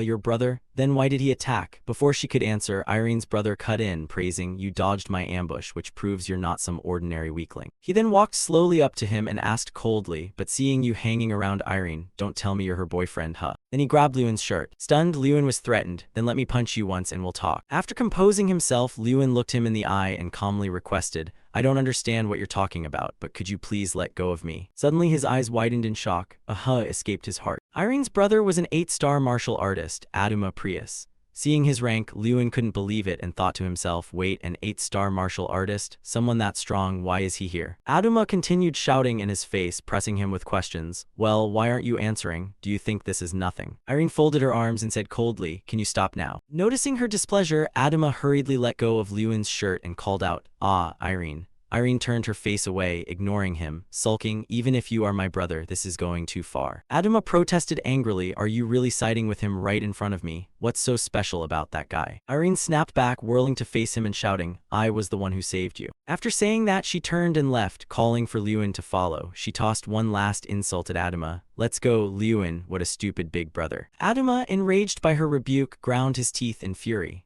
Liuan, caught in the middle and awkward, finally replied, all right. He wondered inwardly and tried to reassure himself that the rest of the family would be fine, right? Sure enough, soon they arrived at a house. Inside, a middle-aged man, furious, slammed a fiery punch into the floor and yelled angrily, what did you say? Once he calmed down, he sat in a chair, hands still clenched into fists, muttering in disbelief, my precious, unbelievably lovely daughter Irene, the treasure of my eyes, she brought a man home. Bringing him home means he's come to ask for her hand. Then he bellowed in irritated objection, I absolutely never will approve this marriage. This middle-aged man was Irene's father, the 9-star martial artist Achan Prius. Achan, quick to anger, shouted challengingly, if you truly want my daughter, then first defeat me.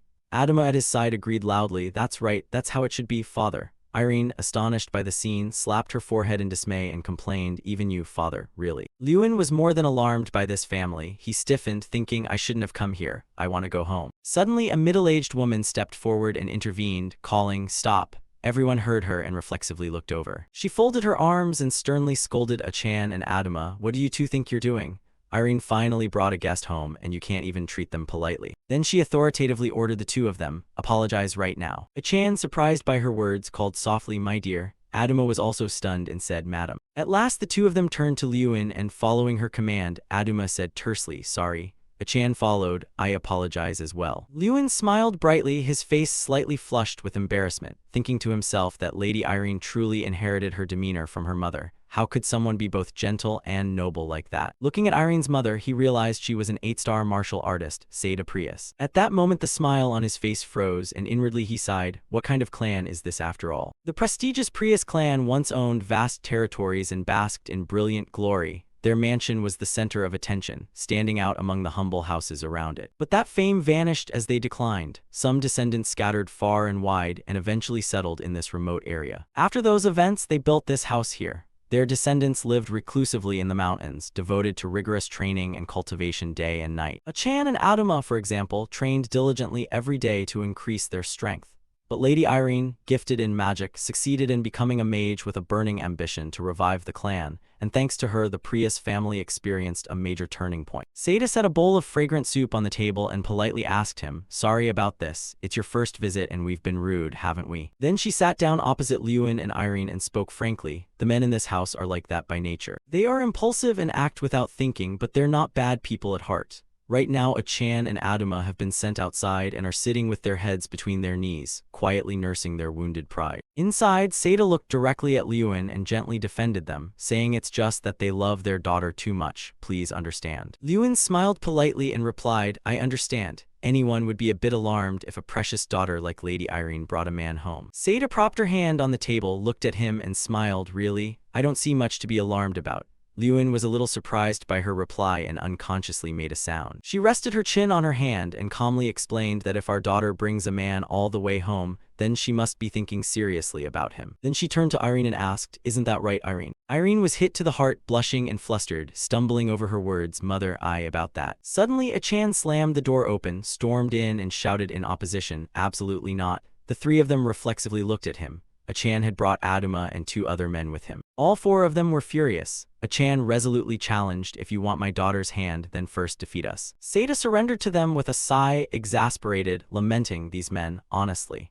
Looking at the 2 strange men, Lewin wondered inwardly who the others standing behind them were. Does she have even more brothers? Achan sternly questioned him, you say your name is Lewin Ardell? Lewin politely stood up, looked at him and replied dumbfounded, oh yes, that's right. He seriously explained, I believe the most important thing for a man is strength. The strength to protect his woman and his family, no matter the adversity. And along with that comes a natural sense of responsibility. That's how I live and how I teach my children to live. Lewin listened attentively to every word he said. Achan looked straight into Lewin's eyes and bluntly criticized, in my view. You look like a noble raised in silk and velvet. Do you really possess the masculine strength I speak of? Hearing that, Lewin curled his lips into a slight smile and asked him back, you mean strength? Then he asserted decisively, of course, what I'm most confident in is my strength. The man put his hands on his hips and laughed loudly. Strength is what you're most confident in. Bold, I'll give you that. Lewin now answered firmly with resolute eyes. If you ask about responsibility, I can guarantee I'm not inferior to anyone. And if you ask about physical strength, I'm confident I'm no weaker than anyone. The long-haired son beside him sneered with contempt. Not inferior to anyone? Isn't it obvious, father, a fraud like him surely seduced our innocent Irene, just like those professional con men. He grinned devilishly and challenged, then why don't you prove what you just said? We were about to go out for some training, father and sons. He confidently declared it wouldn't be easy, even skilled fighters often avoid our training sessions. But Lewin showed no hesitation. Sounds good. He turned back to bid a fond farewell, Lady Irene, I'll go warm up a bit. She heard that and panicked, going up against my family's men. Lewin returned with a face full of confidence. They only know training, so perhaps the fastest way to bond with them is through training. Then he followed after the others, okay, I'll be back. At that, Seda comforted, don't worry, look at that boy's eyes, he'll handle it fine. But that's not what Irene worried about. No, I'm not worried about Lewin. Seda was a bit surprised and said, then what are you worried about? Her face grew uneasy. What I'm worried about are those reckless men. A shout rose from outside. The long-haired boy laughed excitedly. How was it? The hollow-cheeked man beside him praised, a new record, well done, kid. Suddenly a voice behind them warned, you still have a long way to go. The man lying on the rock watching everything thought, as expected, there's still a long road to 9 stars. Those below immediately complained, indeed, surpassing father is too difficult. He looked down at Lewin smugly and arrogantly, how's that, you philanderer daring to court our Irene? He was very confident inside, sure that would crush his spirit.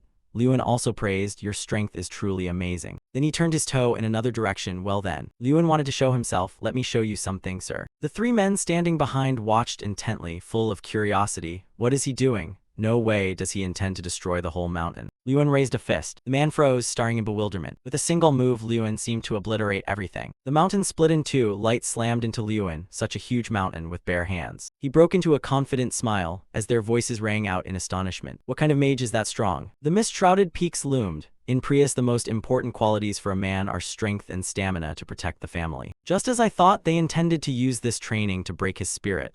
Liyuan sprinted forward and was chased by Irene's brothers. Where do you want to go? He was drenched in sweat. All right, I'll go all out with you, he said, and that became his chance to prove his strength and stamina. Days passed like that. Irene's brothers lay strewn on the ground, panting and exhausted. Liyuan's silhouette fell over them. You okay? He reached out to help them up. Can you stand? We still have dinner together. Irene's brother took Liyuan's hand and sat up. Yeah, thanks. They chatted warmly. Will you train again tomorrow? Of course. Suddenly Liyuan called, hey. Irene's brother answered softly, yeah. He asked enthusiastically, can we call you brother? The brothers, embarrassed and shy, replied, sure. They resumed lively conversation, while a lone figure stood nearby observing. Irene's father watched them in thoughtful silence for a long while. Back home, night fell and covered everything. A voice exclaimed in surprise, what, really? The brothers slammed the table in disbelief, shouting, you were officially recognized as the successor Tower Master. The Emperor himself acknowledged you. Irene sat beside Liyuan and answered softly, yes, that's right.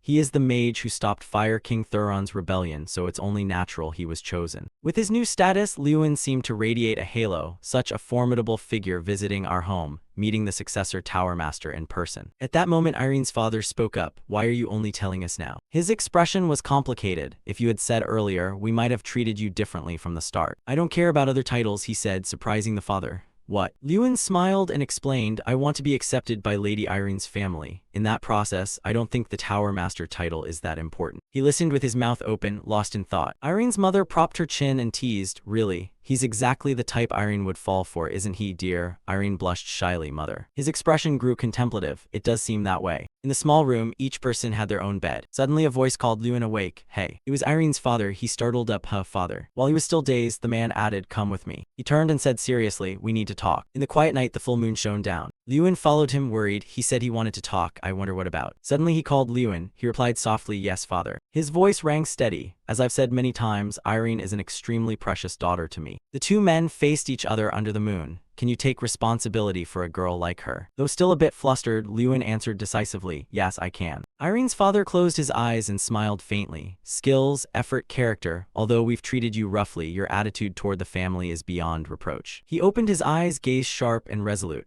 But if one day you cause my daughter to shed tears, I will not let it pass. Then he entrusted Irene, take good care of my daughter, Liyuan Ardell. Hearing that, Liyuan beamed with joy. Thank you, father. Liyuan and Irene stood before the whole family. You're really leaving? That's sad. Liyuan smiled casually. I'll visit again another time. Irene's brother waved it off. Oh please, no need, we'll come visit you. His words made both of them blush like tomatoes. They planned to hold the formal meeting in Ardell, so keep dating until then. Irene, embarrassed and angry, kicked her brother. What are you saying, you stupid brother? Then she turned and left ahead. Liyuan, hurry up. He waved to everyone and followed her. Yeah, take care. On the way, Irene hesitated, but Liyuan, yeah. She bowed her head slightly, hair covering nearly half her face. Now that both families have agreed, no one will stand in our way. Irene looked him straight in the face and asked, so then, what are we to each other? At that, Liyuan immediately flushed bright red. His eyes widened. He smiled shyly and said a few words. Lady Irene. In the soft wind, facing Irene, Liyuan spoke, let's court each other seriously. Irene smiled happily upon hearing the words she had longed for. She grinned with eyes squeezed shut and replied, please take good care of me, Lord Liyuan. 5 years later, at the towering black and pink tower, just thinking seriously about that time seems crazy. You confessed already, Liyuan. That is the Tower of Mages. Inside the tower, Strang lay back on a chair chatting away, and I remember every word clearly.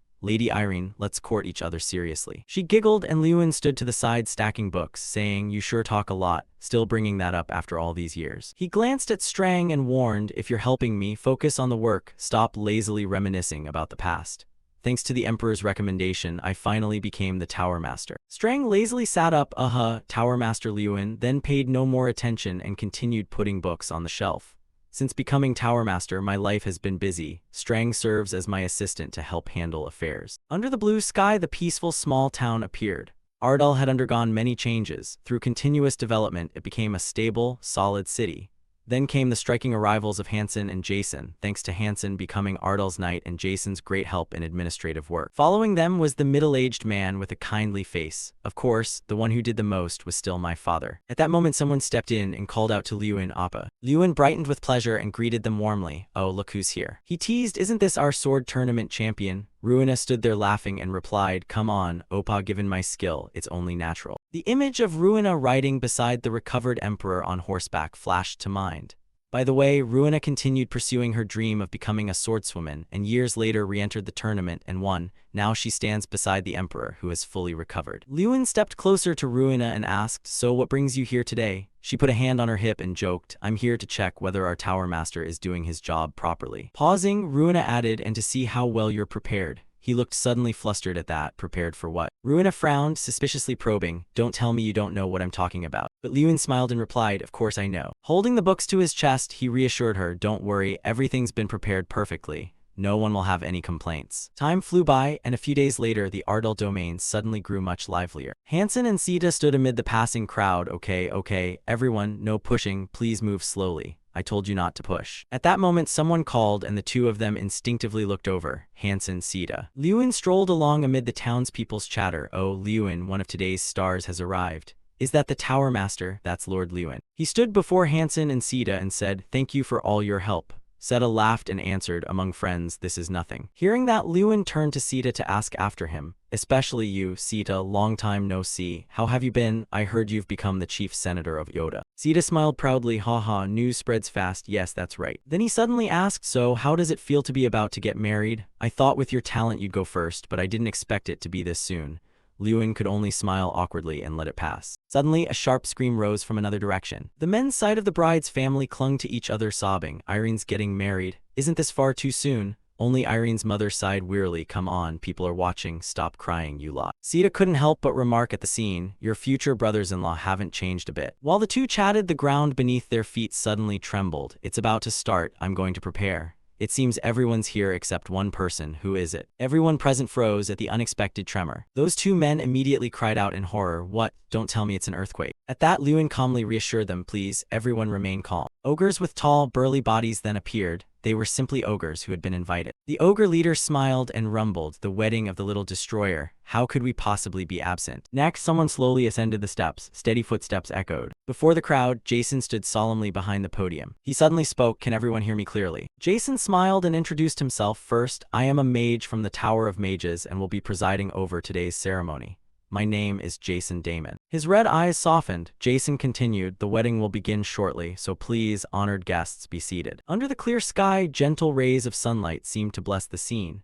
Though I introduced myself as a mage of the Tower of Mages, I'm actually better known as a friend of the Tower Master. Still, thanks to that, I'm honored to stand in such a solemn place today. Before hundreds of guests, Jason said, not long ago I met the bride and groom. They asked me to convey their heartfelt thanks to everyone who traveled from afar to celebrate with them. He looked up and stared in a certain direction, so now, let us welcome the main characters of today. Let us welcome the guests of honor. Lewin walked forward at a measured pace amid the applause. Lewin Ardal. Meanwhile, Ruina shouted from below, Oppa, congratulations.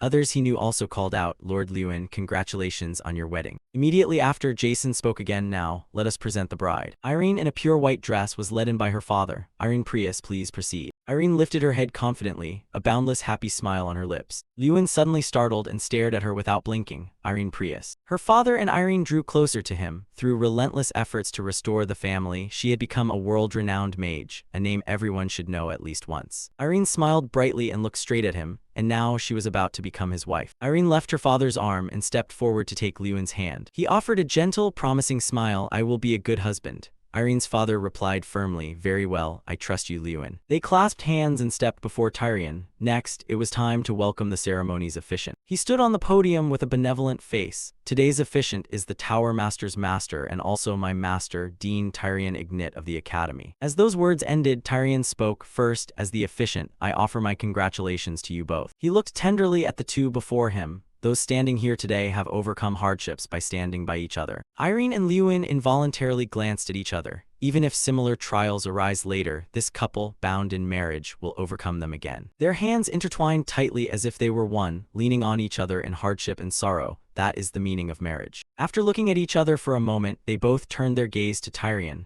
Now, let us listen to the vows from the newlyweds. Lewin glanced away, remembering the past. I still remember the first day I saw her in an antique shop in Alting during the Grand Festival. The thought that I would marry someone who once seemed cold and stubborn still feels unbelievable. He turned to her and continued, looking back, I think I was captivated by her confidence and intelligence. Lewin declared confidently in his vow, I, Lewin Ardell, will be my wife's closest friend. Then Irene, without hesitation, vowed, I, Irene Prius, will be my husband's loving companion. Lewin and Irene turned to face one another, and finally, they both addressed the guests at once. To everyone who came to celebrate our wedding, we offer our heartfelt thanks. As they finished speaking, fireworks instantly burst brilliantly across the sky. Not just in one corner of the sky, but in others as well, spreading this happiness. All the guests joyfully voiced their congratulations. Congratulations, Tower Master. Congratulations, milady. In that moment, Lewin suddenly fell into thought. For someone as small as me to achieve all this, it must be thanks to that help. He walked arm in arm with Irene, recalling the long journey.